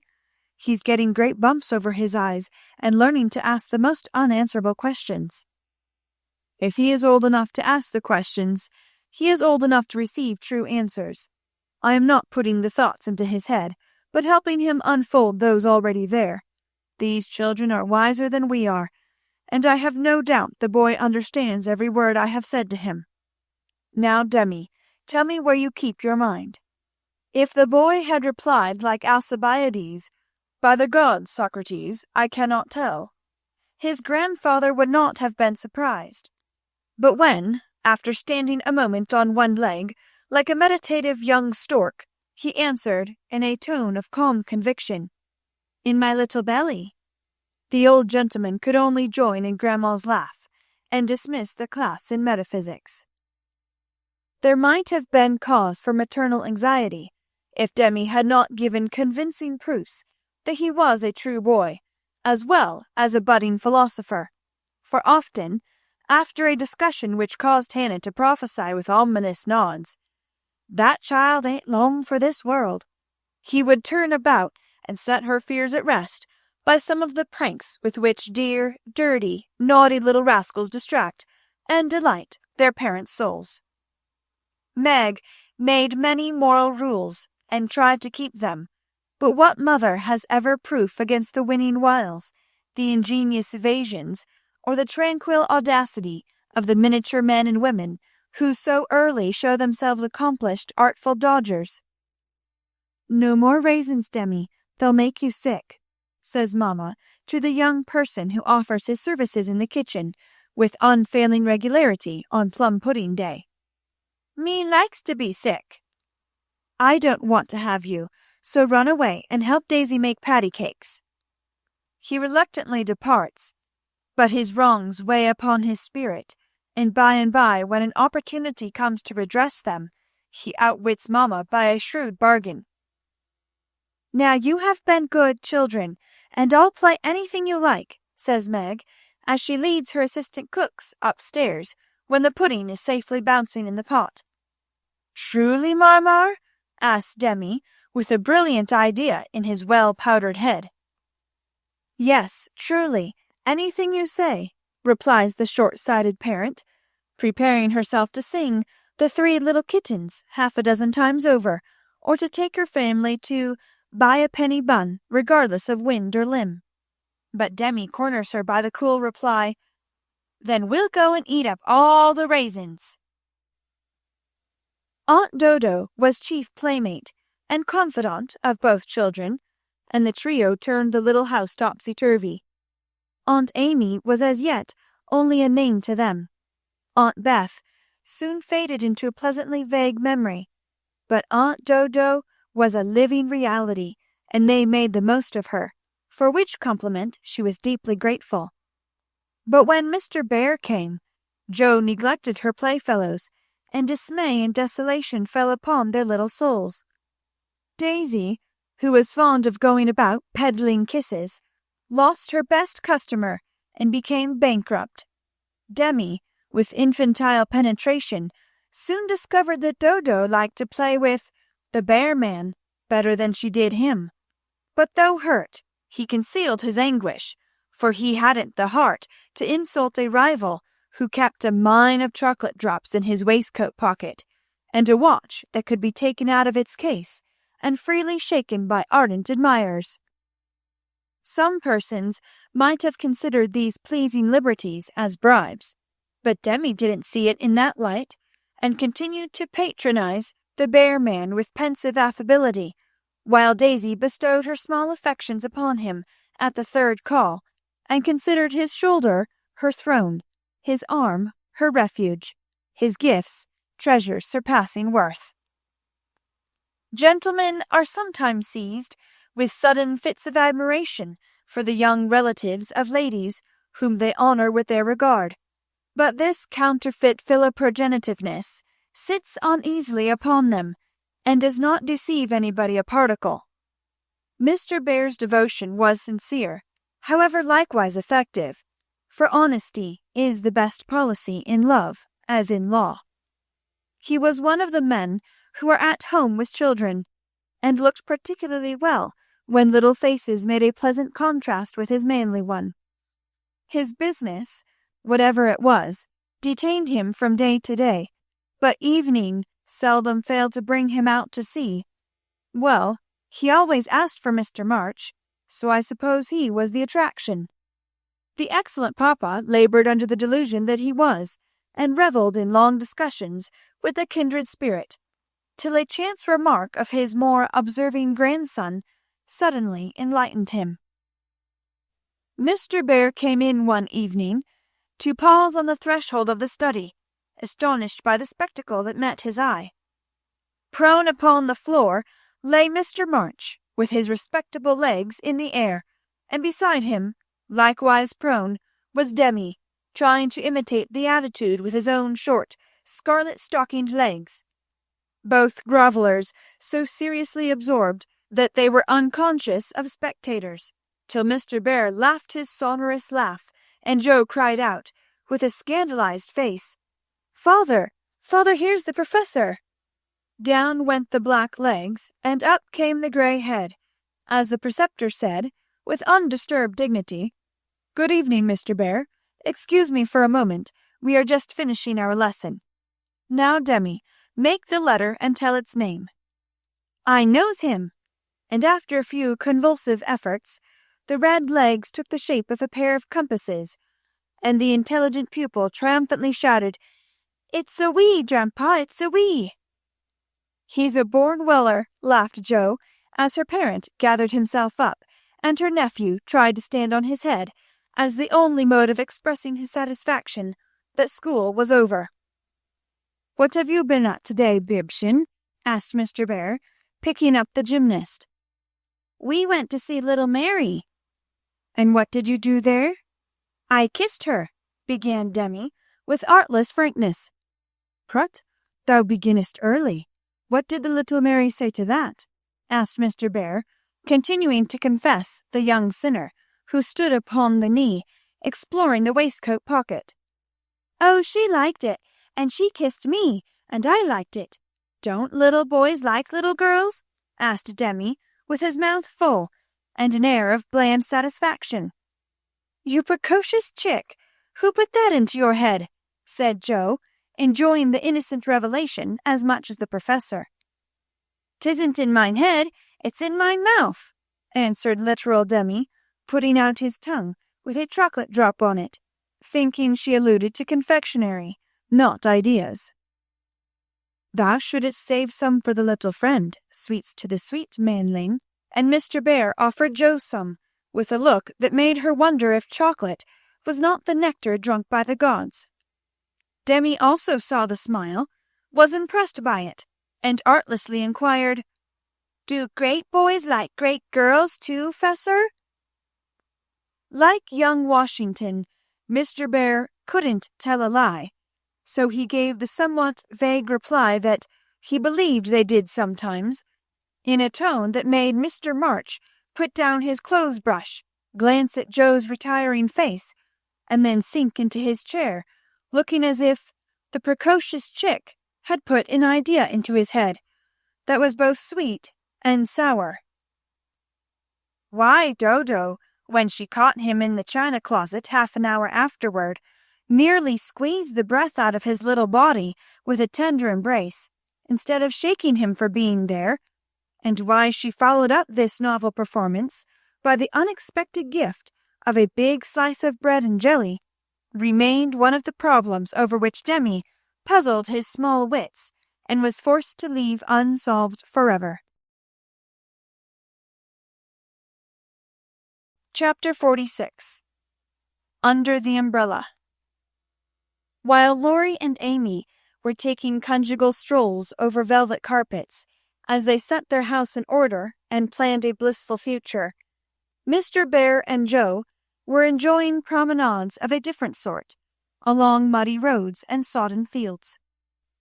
"I always do take a walk toward evening, and I don't know why I should give it up, just because I happened to meet the professor on his way out," said Joe to herself, after 2 or 3 encounters, for though there were 2 paths to Meg's, whichever one she took, she was sure to meet him, either going or returning. He was always walking rapidly, and never seemed to see her until quite close, when he would look as if his short-sighted eyes had failed to recognize the approaching lady till that moment. Then, if she was going to Meg's, he always had something for the babies. If her face was turned homeward, he had merely strolled down to see the river, and was just returning, unless they were tired of his frequent calls. Under the circumstances, what could Jo do but greet him civilly and invite him in? If she was tired of his visits, she concealed her weariness with perfect skill, and took care that there should be coffee for supper, as Mr. Bear, doesn't like tea. By the second week, everyone knew perfectly well what was going on, yet everyone tried to look as if they were stone blind to the changes in Jo's face. They never asked why she sang about her work, did up her hair 3 times a day, and got so blooming with her evening exercise. And no one seemed to have the slightest suspicion that Professor Bear, while talking philosophy with the father, was giving the daughter lessons in love. Jo couldn't even lose her heart in a decorous manner, but sternly tried to quench her feelings, and failing to do so, led a somewhat agitated life. She was mortally afraid of being laughed at for surrendering after her many and vehement declarations of independence. Laurie was her especial dread, but thanks to the new manager, he behaved with praiseworthy propriety, never called Mr. Bear a capital old fellow in public, never alluded in the remotest manner to Jo's improved appearance, or expressed the least surprise at seeing the professor's hat on the Marches' table nearly every evening. But he exulted in private, and longed for the time to come when he could give Jo a piece of plate with a bare and ragged staff on it as appropriate coat of arms. For a fortnight the professor came and went with lover-like regularity. Then he stayed away for 3 whole days, and made no sign, a proceeding which caused everybody to look sober, and Jo to become pensive at first, and then, alas for romance, very cross. Disgusted, I dare say, and gone home as suddenly as he came. It's nothing to me, of course, but I should think he would have come and bid us good-bye like a gentleman, she said to herself, with a despairing look at the gate, as she put on her things for the customary walk one dull afternoon. "You'd better take the little umbrella, dear. It looks like rain," said her mother, observing that she had on her new bonnet, but not alluding to the fact. "Yes, Marmee. Do you want anything in town?" "I've got to run in and get some paper," returned Jo, pulling at the bow under her chin before the glass, as an excuse for not looking at her mother. "Yes, I want some twilled silesia, a paper of No. 9 needles, and 2 yards of narrow lavender ribbon. Have you got your thick boots on, and something warm under your cloak?" "I believe so," answered Jo absently.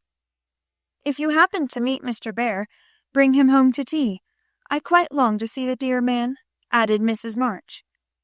Jo heard that, but made no answer, except to kiss her mother, and walk rapidly away, thinking with a glow of gratitude, in spite of her heartache, "How good she is to me!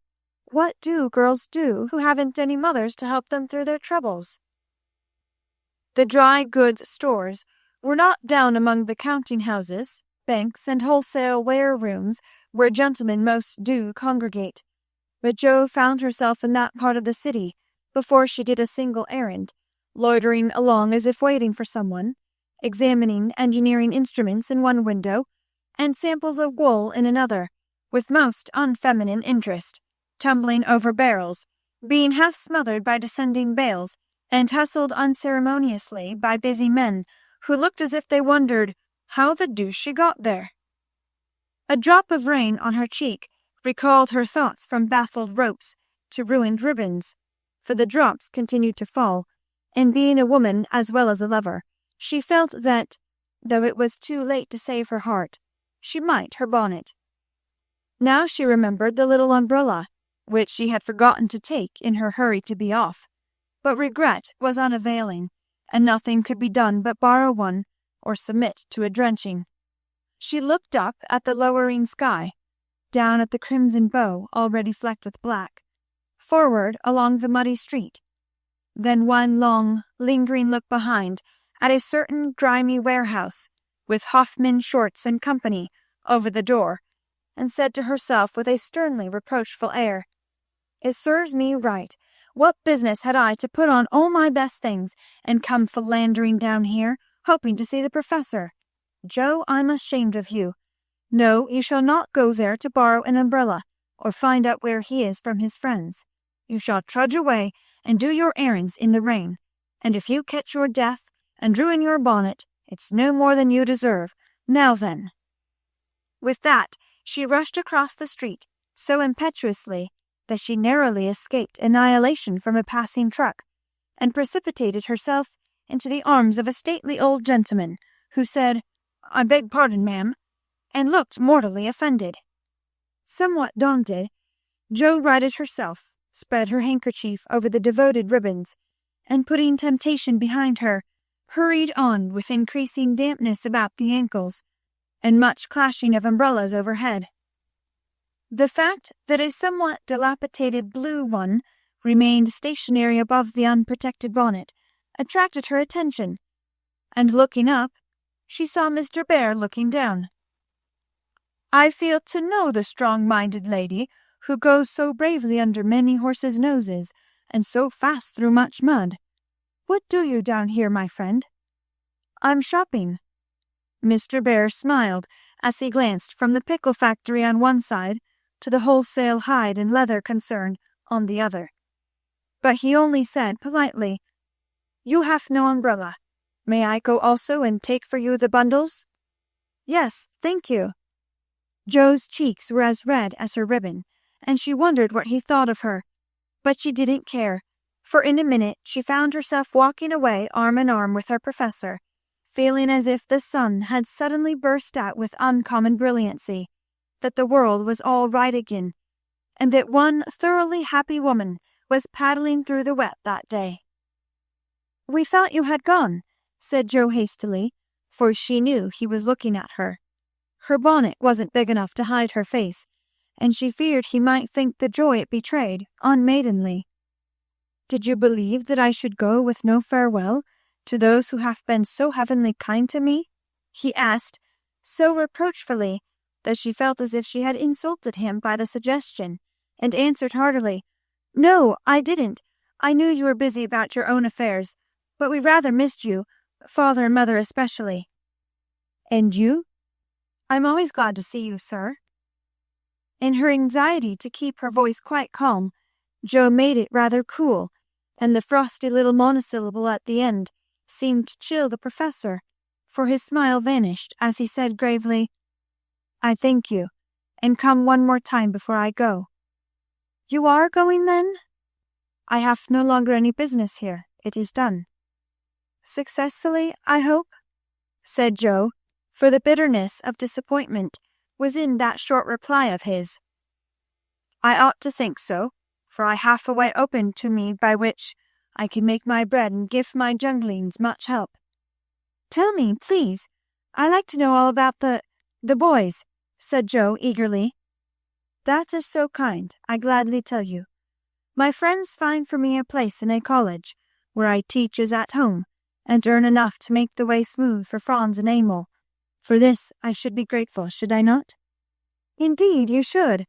How splendid it will be to have you doing what you like, and be able to see you often, and the boys," cried Jo, clinging to the lads as an excuse for the satisfaction she could not help betraying.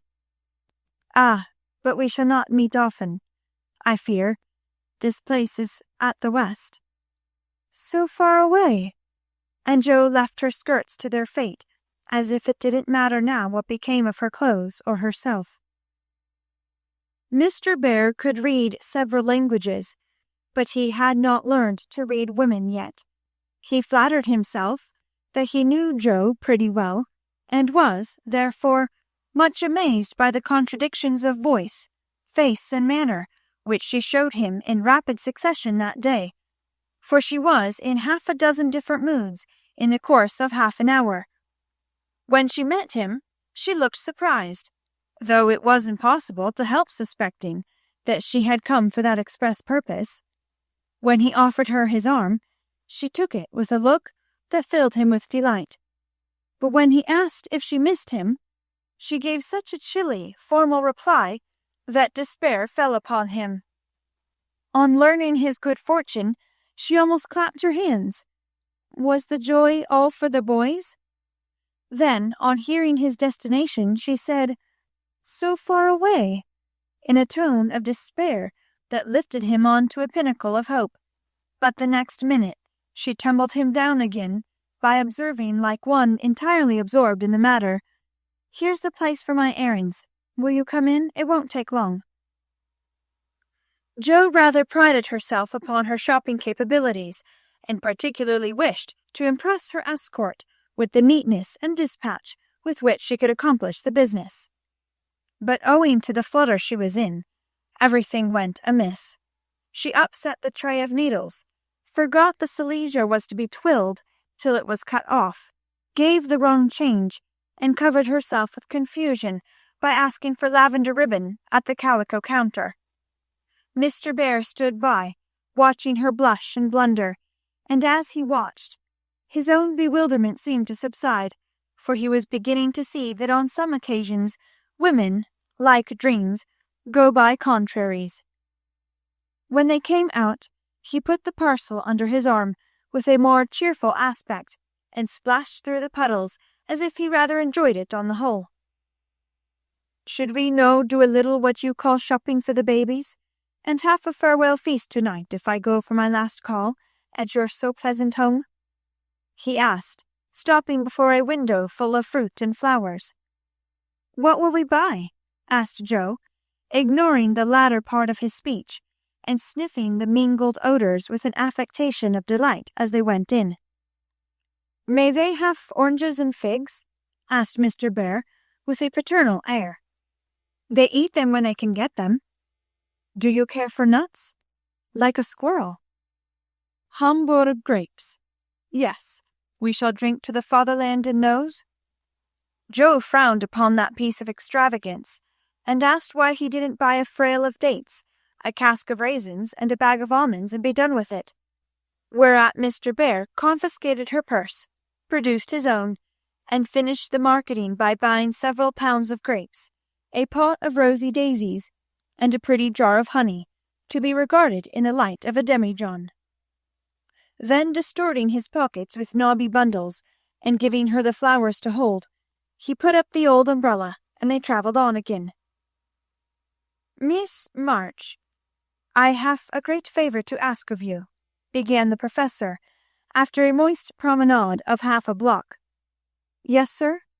And Jo's heart began to beat so hard she was afraid he would hear it. "I am bold to say it in spite of the rain, because so short a time remains to me." "Yes, sir," and Jo nearly crushed the small flower pot with the sudden squeeze she gave it. "I wish to get a little dress for my Tina, and I am too stupid to go alone. Will you kindly give me a word of taste and help?" "Yes, sir," and Jo felt as calm and cool all of a sudden as if she had stepped into a refrigerator. "Perhaps also a shawl for Tina's husband. She is so poor and sick, and the husband is such a care. Yes, a thick warm shawl would be a friendly thing to take the little mother." "I'll do it with pleasure, Mr. Bear." "I'm going very fast, and he's getting dearer every minute," added Jo to herself. Then, with a mental shake, she entered into the business with an energy that was pleasant to behold. Mr. Bear left it all to her, so she chose a pretty gown for Tina, and then ordered out the shawls. The clerk, being a married man, condescended to take an interest in the couple, who appeared to be shopping for their family. "Your lady may prefer this. It's a superior article, a most desirable colour, quite chaste and genteel," he said, shaking out a comfortable grey shawl and throwing it over Jo's shoulders. "Does this suit you, Mr. Bear?" she asked, turning her back to him and feeling deeply grateful for the chance of hiding her face. "Excellently well. We will have it," answered the professor, smiling to himself as he paid for it, while Jo continued to rummage the counters like a confirmed bargain hunter. "Now, shall we go home?" he asked, as if the words were very pleasant to him. "Yes, it's late, and I'm so tired." Jo's voice was more pathetic than she knew, for now the sun seemed to have gone in, as suddenly as it came out, and the world grew muddy and miserable again. And for the first time she discovered that her feet were cold, her head ached, and that her heart was colder than the former, fuller of pain than the latter. Mr. Bear was going away. He only cared for her as a friend. It was all a mistake, and the sooner it was over, the better.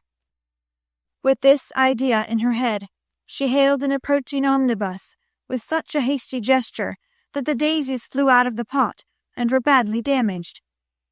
"This is not our omnibus," said the professor, waving the loaded vehicle away and stopping to pick up the poor little flowers. "I beg your pardon, I didn't see the name distinctly. Never mind, I can walk. I'm used to plodding in the mud," returned Jo, winking hard, because she would have died rather than openly wipe her eyes. Mr. Bear saw the drops on her cheeks, though she turned her head away. The sight seemed to touch him very much, for suddenly stooping down, he asked in a tone that meant a great deal, "Heart's dearest, why do you cry?" Now if Jo had not been new to this sort of thing, she would have said she wasn't crying, had a cold in her head, or told any other feminine fib proper to the occasion. Instead of which, that undignified creature answered with an irrepressible sob, "Because you're going away." "Och, mein Gott, this is so good," cried Mr. Bear, managing to clasp his hands in spite of the umbrella and the bundles. "Jo, I have nothing but much love to give you. I came to see if you could care for it, and I waited to be sure that I was something more than a friend. Am I? Can you make a little place in your heart for old Fritz?" he added, all in one breath. "Oh, yes," said Jo, and he was quite satisfied, for she folded both hands over his arm and looked up at him with an expression that plainly showed how happy she would be to walk through life beside him, even though she had no better shelter than the old umbrella if he carried it. It was certainly proposing under difficulties, for even if he had desired to do so, Mr. Bear could not go down upon his knees on account of the mud. Neither could he offer Jo his hand, except figuratively, for both were full. Much less could he indulge in tender remonstrations in the open street, though he was near it. So the only way in which he could express his rapture was to look at her with an expression which glorified his face to such degree that there actually seemed to be little rainbows in the drops that sparkled on his beard. If he had not loved Jo very much, I don't think he could have done it then, for she looked far from lovely, with her skirts in a deplorable state, her rubber boots splashed to the ankle, and her bonnet a ruin. Fortunately, Mr. Bear considered her the most beautiful woman living, and she found him more Jove-like than ever, though his hat brim was quite limp with the little rills trickling thence upon his shoulders, for he held the umbrella all over Jo, and every finger of his gloves needed mending. Passers-by probably thought them a pair of harmless lunatics, for they entirely forgot to hail a bus, and strolled leisurely along, oblivious of deepening dusk and fog. Little they cared what anybody thought, for they were enjoying the happy hour that seldom comes but once in any life, the magical moment which bestows youth on the old, beauty on the plain, wealth on the poor, and gives human hearts a foretaste of heaven. The professor looked as if he had conquered a kingdom, and the world had nothing more to offer him in the way of bliss. While Jo trudged beside him, feeling as if her place had always been there, and wondering how she ever could have chosen any other lot. Of course, she was the first to speak, intelligibly, I mean, for the emotional remarks which followed her impetuous, "Oh, yes," were not of a coherent or reportable character. "Friedrich, why didn't you—" "Ah, heaven, she gives me the name that no one speaks since Mina died," cried the professor, pausing in a puddle to regard her with a grateful delight. "I always call you so to myself. I forgot, but I won't unless you like it." "Like it? It is more sweet to me than I can tell. Say thou also, and I shall say your language is almost as beautiful as mine." "Isn't thou a little sentimental?" asked Joe, privately thinking it a lovely monosyllable. "Sentimental? Yes. Thank God we Germans believe in sentiment, and keep ourselves young with it. Your English you is so cold. Say thou, heart's dearest. It means so much to me," pleaded Mr. Bear, more like a romantic student than a grave professor. "Well, then, why didn't thou tell me all this sooner?" asked Joe bashfully. "Now I shall have to show thee all my heart, and I so gladly will, because thou must take care of it hereafter. See then, my Joe, the dear funny little name. I had a wish to tell something the day I said good-bye in New York, but I thought the handsome friend was betrothed to thee, and so I spoke not. Wouldst thou have said yes, then, if I had spoken?" "I don't know. I'm afraid not, for I didn't have any heart just then." "Prut! That I do not believe. It was asleep till the fairy prince came through the wood and waked it up. Oh well, die erste Liebe ist die beste. But that I should not expect." "Yes, the first love is the best, but be so contented, for I never had another. Teddy was only a boy, and soon got over his little fancy," said Joe, anxious to correct the professor's mistake. "Good. Then I shall rest happy, and be sure that thou givest me all. I have waited so long. I am grown selfish, as thou wilt find, Professorin." "I like that," cried Joe, delighted with her new name. "Tell me, what brought you, at last, just when I wanted you?" "This," and Mr. Bear took a little worn paper out of his waistcoat pocket. Joe unfolded it, and looked much abashed, for it was one of her own contributions to a paper that paid for poetry, which accounted for her sending it an occasional attempt. "How could that bring you?" she asked, wondering what he meant. "I found it by chance. I knew it by the names and the initials, and in it there was one little verse that seemed to call me. Read and find him. I will see that you go not in the wet. In the garret. 4 little chests, all in a row, dim with dust, and worn by time, all fashioned and filled long ago by children now in their prime. 4 little keys hung side by side, with faded ribbons, brave and gay, when fastened there with childish pride, long ago on a rainy day. 4 little names, one on each lid, carved out by a boyish hand, and underneath there lieth hid histories of the happy band, once playing here, and pausing oft to hear the sweet refrain that came and went on the roof aloft in the falling summer rain. Meg, on the first lid, smooth and fair, I look in with loving eyes, for folded here with well-known care a goodly gathering lies, the record of a peaceful life, gifts to gentle child and girl, a bridal gown, lines to a wife, a tiny shoe, a baby curl.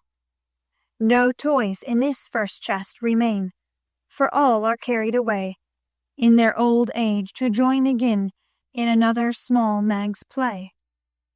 Ah, happy mother, well I know you hear, like a sweet refrain, lullabies ever soft and low in the falling summer rain. Joe, on the next lid, scratched and worn, and within a motley store of headless dolls, of school books torn, birds and beasts that speak no more, spoils brought home from the fairy ground, only trod by youthful feet, dreams of a future never found, memories of a past still sweet, half-writ poems, stories wild, April letters warm and cold, diaries of a wilful child, hints of a woman early old, a woman in a lonely home, hearing, like a sad refrain, be worthy, love, and love will come, in the falling summer rain. My Beth, the dust is always swept from the lid that bears your name, as if by loving eyes that wept, by careful hands that often came. Death canonized for us one saint, ever less human than divine, and still we lay, with tender plaint, relics in this household shrine, the silver bell so seldom rung, the little cap which last she wore, the fair, dead Catherine that hung by angels born above her door. The songs she sang without lament in her prison house of pain, forever are they sweetly blent with the falling summer rain. Upon the last lid's polished field, a legend now both fair and true, a gallant knight bears on his shield Amy in letters gold and blue. Within lie snoods that bound her hair, slippers that have danced their last, faded flowers laid by with care, fans whose airy toils are past, gay valentines, all ardent flames, trifles that have borne their part in girlish hopes and fears and shames. The record of a maiden heart, now learning fairer, truer spells, hearing, like a blithe refrain, the silver sound of bridal bells in the falling summer rain. 4 little chests, all in a row, dim with dust and worn by time.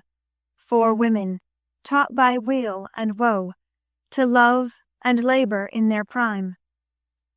4 sisters, parted for an hour, none lost, one only gone before, made by love's immortal power, nearest and dearest evermore. Oh, when these hidden stores of ours lie open to the Father's sight, may they be rich in golden hours, deeds that show fairer for the light, lives whose brave music long shall ring, like a spirit-stirring strain, souls that shall gladly soar and sing in the long sunshine after rain. It's very bad poetry, but I felt it when I wrote it, one day when I was very lonely, and had a good cry on a rag bag. I never thought it would go where it could tell tales, said Joe, tearing up the verses the professor had treasured so long. Let it go, it has done its duty, and I will have a fresh one when I read all the brown book in which she keeps her little secrets, said Mr. Bear, with a smile as he watched the fragments fly away on the wind. Yes, he added earnestly, I read that, and I think to myself, she has a sorrow, she is lonely, she would find comfort in true love. I have a heart full, full for her. Shall I not go and say, if this is not too poor a thing to give for what I shall hope to receive, take it in God's name? And so you came to find that it was not too poor, but the one precious thing I needed, whispered Joe. I had no courage to think that at first, heavenly kind as was your welcome to me. But soon I began to hope, and then I said, I will have her if I die for it, and so I will, cried Mr. Bear, with a defiant nod, as if the walls of mist closing round them were barriers, which he was to surmount or valiantly knock down. Joe thought that was splendid, and resolved to be worthy of her knight, though he did not come prancing on a charger in gorgeous array. What made you stay away so long? She asked, presently, finding it so pleasant to ask confidential questions and get delightful answers that she could not keep silent. It was not easy, but I could not find the heart to take you from that so happy home until I could have a prospect of one to give you, after much time, perhaps, and hard work. How could I ask you to give up so much for a poor old fellow who has no fortune but a little learning? I'm glad you are poor. I couldn't bear a rich husband, said Joe decidedly, adding in a softer tone, don't fear poverty. I've known it long enough to lose my dread, and be happy working for those I love. And don't call yourself old. 40 is the prime of life. I couldn't help loving you if you were 70. The professor found that so touching that he would have been glad for his handkerchief, if he could have got at it. As he couldn't, Joe wiped his eyes for him and said, laughing, as she took away a bundle or two, "I may be strong-minded, but no one can say I'm out of my sphere now, for a woman's special mission is supposed to be drying tears and bearing burdens. I'm to carry my share, Friedrich, and help to earn the home. Make up your mind to that, or I'll never go," she added resolutely, as he tried to reclaim his load. "We shall see. Have you patience to wait a long time, Joe? I must go away and do my work alone. I must help my boys first, because even for you, I may not break my word to Mina. Can you forgive that, and be happy while we hope and wait?"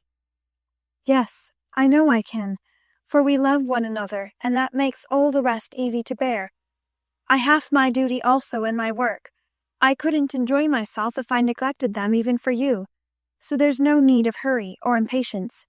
You can do your part at West, and I can do mine here, and both be happy, hoping for the best, and leaving the future to be as God wills." "Ah, thou givest me such hope and courage, and I have nothing to give back but a full heart in these empty hands," cried the professor, quite overcome.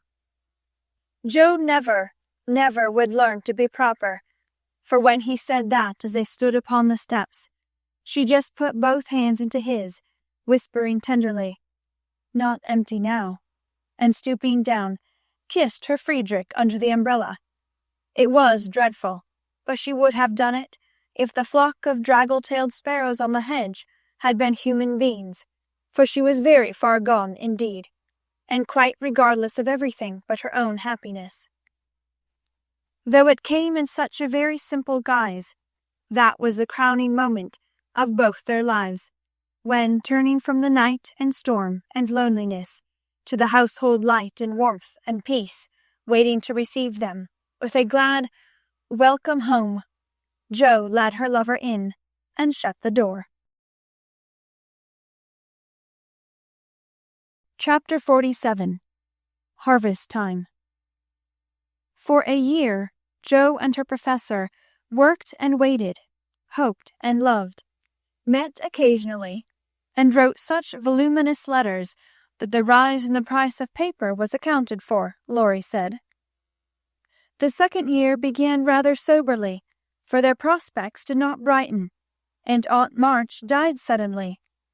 But when their first sorrow was over, for they loved the old lady in spite of her sharp tongue, they found they had cause for rejoicing, for she had left Plumfield to Joe, which made all sorts of joyful things possible. "It's a fine old place, and will bring a handsome sum, for of course you intend to sell it," said Laurie, as they were talking the matter over some weeks later. "No, I don't," was Joe's decided answer, as she petted the fat poodle, whom she had adopted out of respect to his former mistress. "You don't mean to live there?" "Yes, I do. But, my dear girl, it's an immense house, and will take a power of money to keep it in order. The garden and orchard alone need 2 or 3 men, and farming isn't in Bear's line, I take it." "He'll try his hand at it there, if I propose it." "And you expect to live on the produce of the place? Well, that sounds paradisaical, but you'll find it desperate hard work." "The crop we are going to raise is a profitable one," and Joe laughed.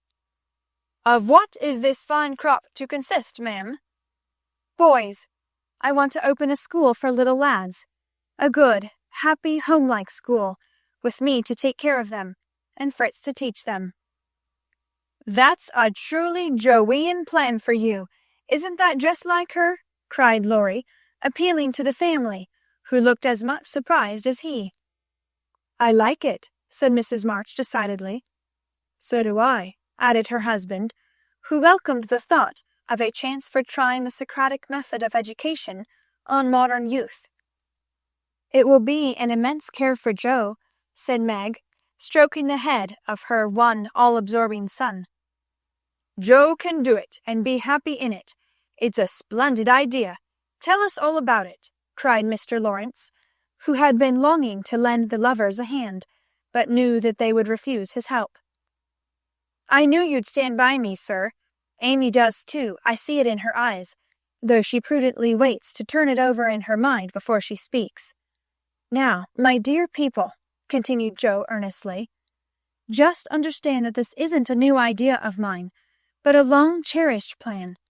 Before my Fritz came, I used to think how, when I'd made my fortune and no one needed me at home, I'd hire a big house and pick up some poor, forlorn little lads who hadn't any mothers, and take care of them, and make life jolly for them before it was too late. I see so many going to ruin for want of help at the right minute. I love so to do anything for them. I seem to feel their wants and sympathize with their troubles, and oh, I should so like to be a mother to them." Mrs. March held out her hand to Joe, who took it, smiling, with tears in her eyes, and went on in the old enthusiastic way, which they had not seen for a long while. "I told my plan to Fritz once, and he said it was just what he would like, and agreed to it when we got rich. Bless his dear heart, he's been doing it all his life. Helping poor boys, I mean, not getting rich. That he'll never be. Money doesn't stay in his pocket long enough to lay up any. But now, thanks to my good old aunt, who loved me better than I ever deserved, I'm rich. At least I feel so, and we can live at Plumfield perfectly well, if we have a flourishing school. It's just the place for boys. The house is big, and the furniture strong and plain. There's plenty of room for dozens inside, and splendid grounds outside. They could help in the garden and orchard. Such work is healthy, isn't it, sir? Then Fritz could train and teach in his own way, and father will help him. I can feed and nurse and pet and scold them, and mother will be my stand-by. I've always longed for lots of boys, and never had enough. Now I can fill the house full, and revel in the little dears to my heart's content. Think what luxury! Plumfield my own, and a wilderness of boys to enjoy it with me." As Joe waved her hands and gave a sigh of rapture, the family went off into a gale of merriment, and Mr. Lawrence laughed till they thought he'd have an apoplectic fit. "I don't see anything funny," she said gravely, when she could be heard. "Nothing could be more natural and proper than for my professor to open a school, and for me to prefer to reside in my own estate." "She is putting on airs already," said Laurie, who regarded the idea in the light of a capital joke. "But may I inquire how you intend to support the establishment? If all the pupils are little ragamuffins, I'm afraid your crop won't be profitable in a worldly sense, Mrs. Bear." "Now don't be a wet blanket, Teddy. Of course I shall have rich pupils also. Perhaps begin with such altogether. Then, when I've got a start, I can take in a ragamuffin or two just for a relish. Rich people's children often need care and comfort as well as poor. I've seen unfortunate little creatures left to servants, or backward ones pushed forward when it's real cruelty. Some are naughty through mismanagement or neglect, and some lose their mothers. Besides, the best have to get through the hobbledehoy age, and that's the very time they need most patience and kindness. People laugh at them and hustle them about, try to keep them out of sight, and expect them to turn all at once from pretty children into fine young men. They don't complain much, plucky little souls, but they feel it. I've been through something of it, and I know all about it. I've a special interest in such young bears, and like to show them that I see the warm, honest, well-meaning boys' hearts in spite of the clumsy arms and legs and the topsy-turvy heads. I've had experience, too, for haven't I brought up one boy to be a pride and honor to his family?" "I'll testify that you tried to do it," said Laurie with a grateful look. "And I've succeeded beyond my hopes, for here you are, a steady, sensible businessman, doing heaps of good with your money, and laying up the blessings of the poor instead of dollars. But you are not merely a businessman. You love good and beautiful things, enjoy them yourself, and let others go halves as you always did in the old times. I am proud of you, Teddy, for you get better every year, and everyone feels it, though you won't let them say so. Yes, and when I have my flock, I'll just point to you and say, There's your model, my lads." Poor Laurie didn't know where to look, for man though he was, something of the old bashfulness came over him as this burst of praise made all faces turn approvingly upon him. "I say, Joe, that's rather too much," he began, just in his old boyish way. "You have all done more for me than I can ever thank you for, except by doing my best not to disappoint you. You have rather cast me off lately, Joe, but I've had the best of help nevertheless. So, if I've got on at all, you may thank these two for it." And he laid one hand gently on his grandfather's head, and the other on Amy's golden one, for the three were never far apart. "I do think that families are the most beautiful thing in all the world," burst out Joe, who was in an unusually uplifted frame of mind just then. "When I have one of my own, I hope it will be as happy as the three I know and love the best. If John and my Fritz were only here, it would be quite a little heaven on earth," she added, more quietly. And that night when she went to her room, after a blissful evening of family counsels, hopes, and plans, her heart was so full of happiness that she could only calm it by kneeling beside the empty bed, always near her own, and thinking tender thoughts of Beth. It was a very astonishing year altogether, for things seemed to happen in an unusually rapid and delightful manner. Almost before she knew where she was, Jo found herself married and settled at Plumfield. Then a family of 6 or 7 boys sprung up like mushrooms and flourished surprisingly, poor boys as well as rich, for Mr. Lawrence was continually finding some touching case of destitution, and begging the Bears to take pity on the child, and he would gladly pay a trifle for its support. In this way the sly old gentleman got round proud Jo, and furnished her with the style of boy in which she most delighted.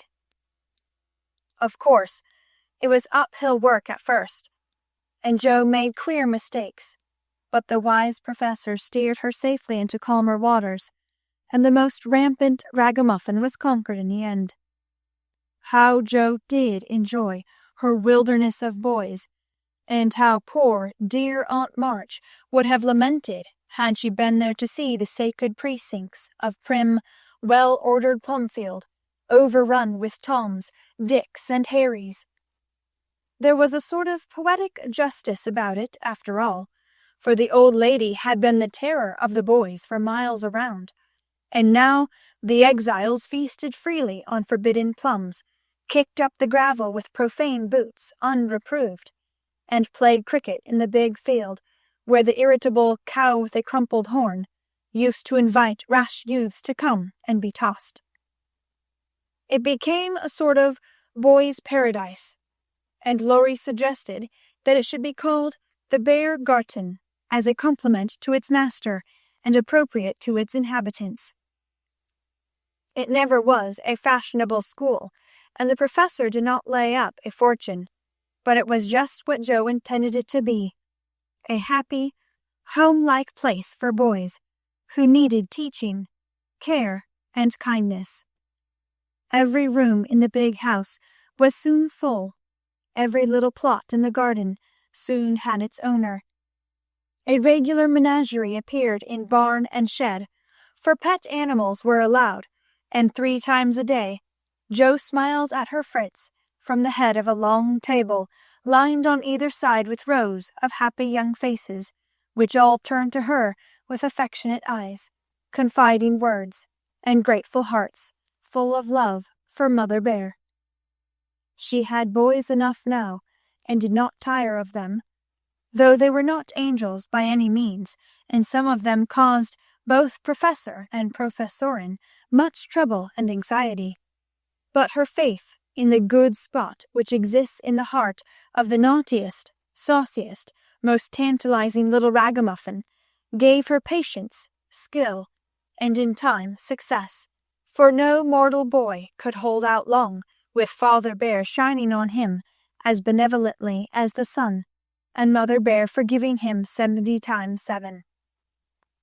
Very precious to Joe was the friendship of the lads, their penitent sniffs and whispers after wrongdoing, their droll or touching little confidences, their pleasant enthusiasms, hopes and plans, even their misfortunes, for they only endeared them to her all the more.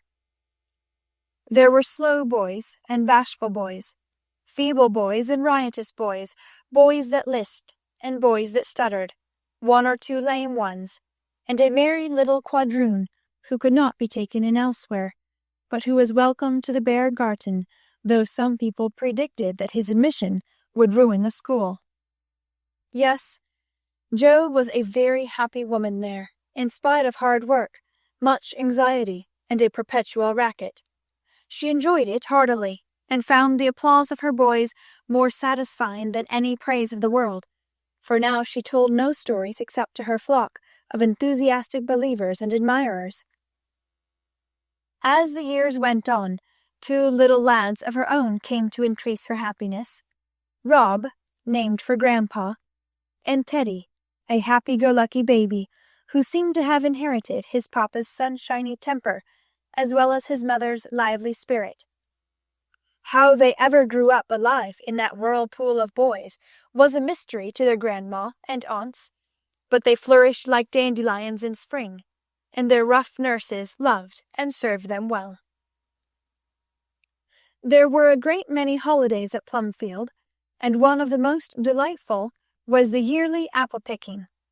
For then the Marches, Lawrences, Brooks, and Bears turned out in full force and made a day of it. 5 years after Joe's wedding, one of these fruitful festivals occurred, a mellow October day when the air was full of an exhilarating freshness which made the spirits rise and the blood dance healthily in the veins. The old orchard wore its holiday attire. Goldenrod and asters fringed the mossy walls. Grasshoppers skipped briskly in the sere grass, and crickets chirped like fairy pipers at a feast. Squirrels were busy with their small harvesting. Birds twittered their adieu from the alders in the lane, and every tree stood ready to send down its shower of red or yellow apples at the first shake. Everybody was there. Everybody laughed and sang, climbed up and tumbled down. Everybody declared that there never had been such a perfect day or such a jolly set to enjoy it. And everyone gave themselves up to the simple pleasures of the hour as freely as if there were no such things as care or sorrow in the world. Mr. March strolled placidly about, quoting Tusser, Cowley, and Columella to Mr. Lawrence, while enjoying the gentle apple's winy juice.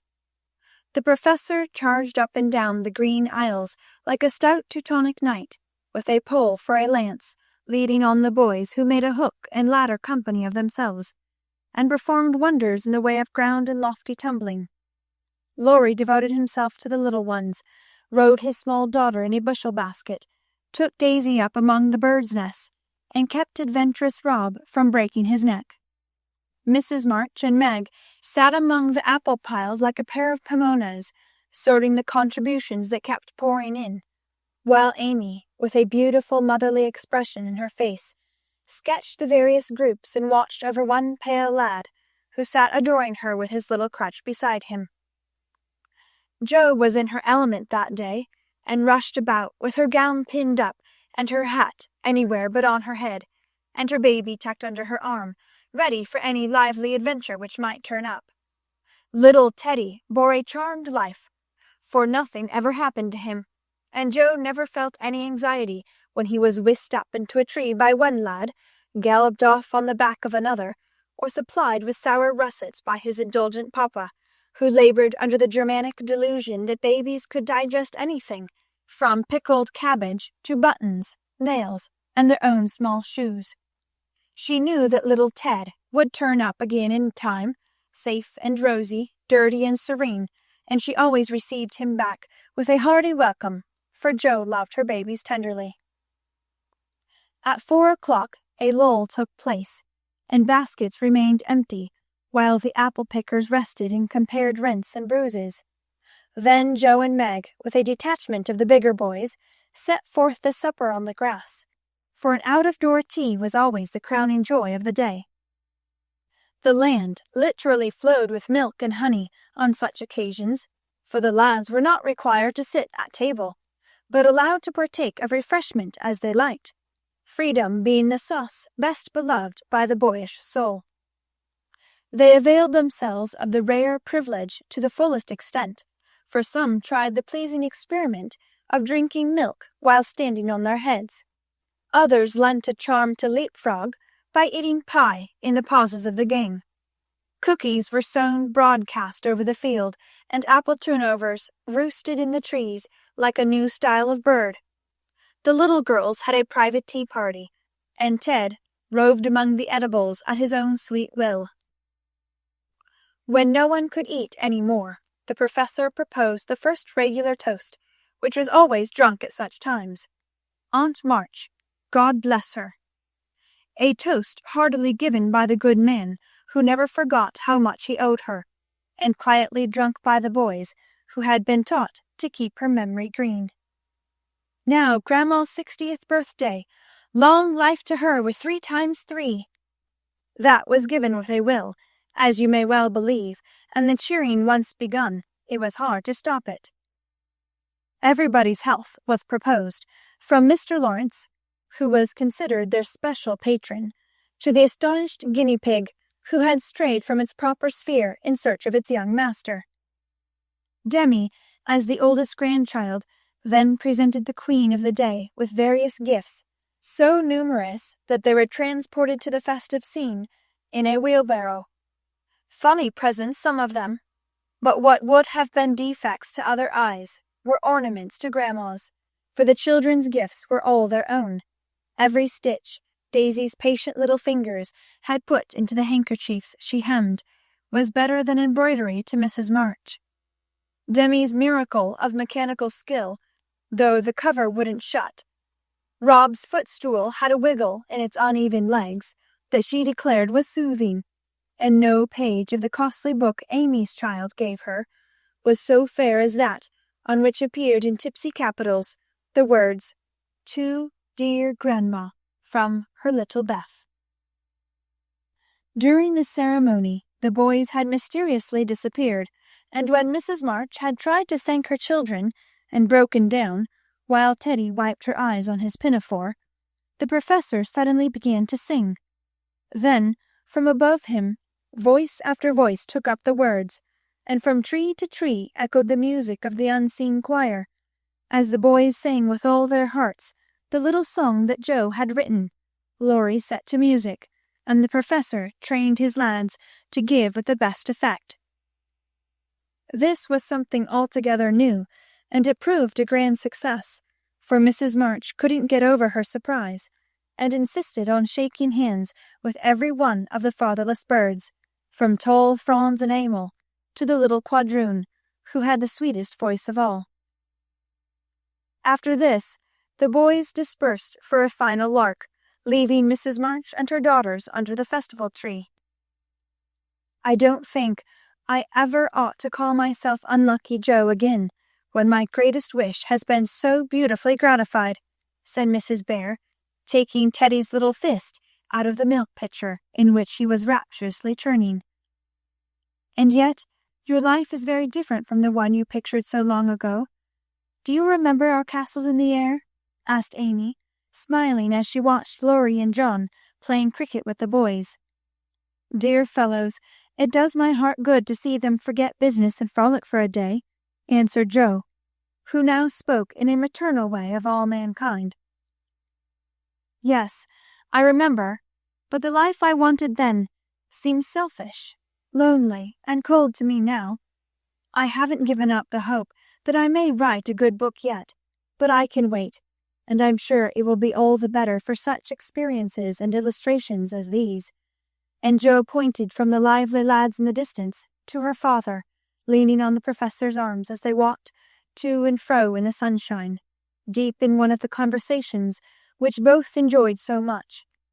And then to her mother, sitting enthroned among her daughters, with their children in her lap and at her feet, as if all found help and happiness in the face which never could grow old to them. My castle was the most nearly realized of all. I asked for splendid things, to be sure, but in my heart I knew I should be satisfied if I had a little home, and John, and some dear children like these. I've got them all, thank God, and am the happiest woman in the world." And Meg laid her hand on her tall boy's head with a face full of tender and devout content. "My castle is very different from what I planned, but I would not alter it, though, like Joe, I don't relinquish all my artistic hopes, or confine myself to helping others fulfill their dreams or beauty. I've begun to model a figure of baby, and Laurie says it is the best thing I've ever done. I think so myself, and mean to do it in marble, so that, whatever happens, I may at least keep the image of my little angel." As Amy spoke, a great tear dropped on the golden hair of the sleeping child in her arms, for her one well-beloved daughter was a frail little creature, and the dread of losing her was the shadow over Amy's sunshine. This cross was doing much for both father and mother, for one love and sorrow bound them together closely. Amy's nature was growing sweeter, deeper, and more tender. Laurie was growing more serious, strong, and firm, and both were learning that beauty, youth, good fortune, even love itself, cannot keep care and pain, loss and sorrow from the most blessed, for into each life some rain must fall, some days must be dark and sad and dreary. "She is growing better, I am sure of it, my dear. Don't despond, but hope and keep happy," said Mrs. March, as tender-hearted Daisy stooped from her knee to lay her rosy cheek against her little cousin's pale one. "I never ought to, while I have you to cheer me up, Marmee, and Laurie to take more than half of every burden," replied Amy warmly. "He never lets me see his anxiety, but is so sweet and patient with me, so devoted to Beth, and such a stay and comfort to me always, that I can't love him enough. So in spite of my one cross, I can say with Meg, 'Thank God, I'm a happy woman.'" "There's no need for me to say it, for everyone can see that I'm far happier than I deserve," added Jo, glancing from her good husband to her chubby children tumbling on the grass beside her. "Fritz is getting gray and stout. I'm growing as thin as a shadow and am 30. We never shall be rich, and Plumfield may burn up any night, for that incorrigible Tommy Bangs will smoke sweet fern cigars under the bedclothes, though he's set himself afire 3 times already. But in spite of these unromantic facts, I have nothing to complain of, and never was so jolly in my life. Excuse the remark, but living among boys, I can't help using their expressions now and then." "Yes, Jo, I think your harvest will be a good one," began Mrs. March, frightening away a big black cricket that was staring Teddy out of countenance. "Not half so good as yours, mother. Here it is, and we never can thank you enough for the patient sowing and reaping you have done," cried Jo, with the loving impetuosity which she never would outgrow. "I hope there will be more wheat and fewer tares every year," said Amy softly. "A large sheaf, but I know there's room in your heart for it, Marmee dear," added Meg's tender voice. Touched to the heart, Mrs. March could only stretch out her arms as if to gather children and grandchildren to herself, and say, with face and voice full of motherly love, gratitude, and humility, "Oh, my girls, however long you may live, I never can wish you a greater happiness than this." End of Little Women.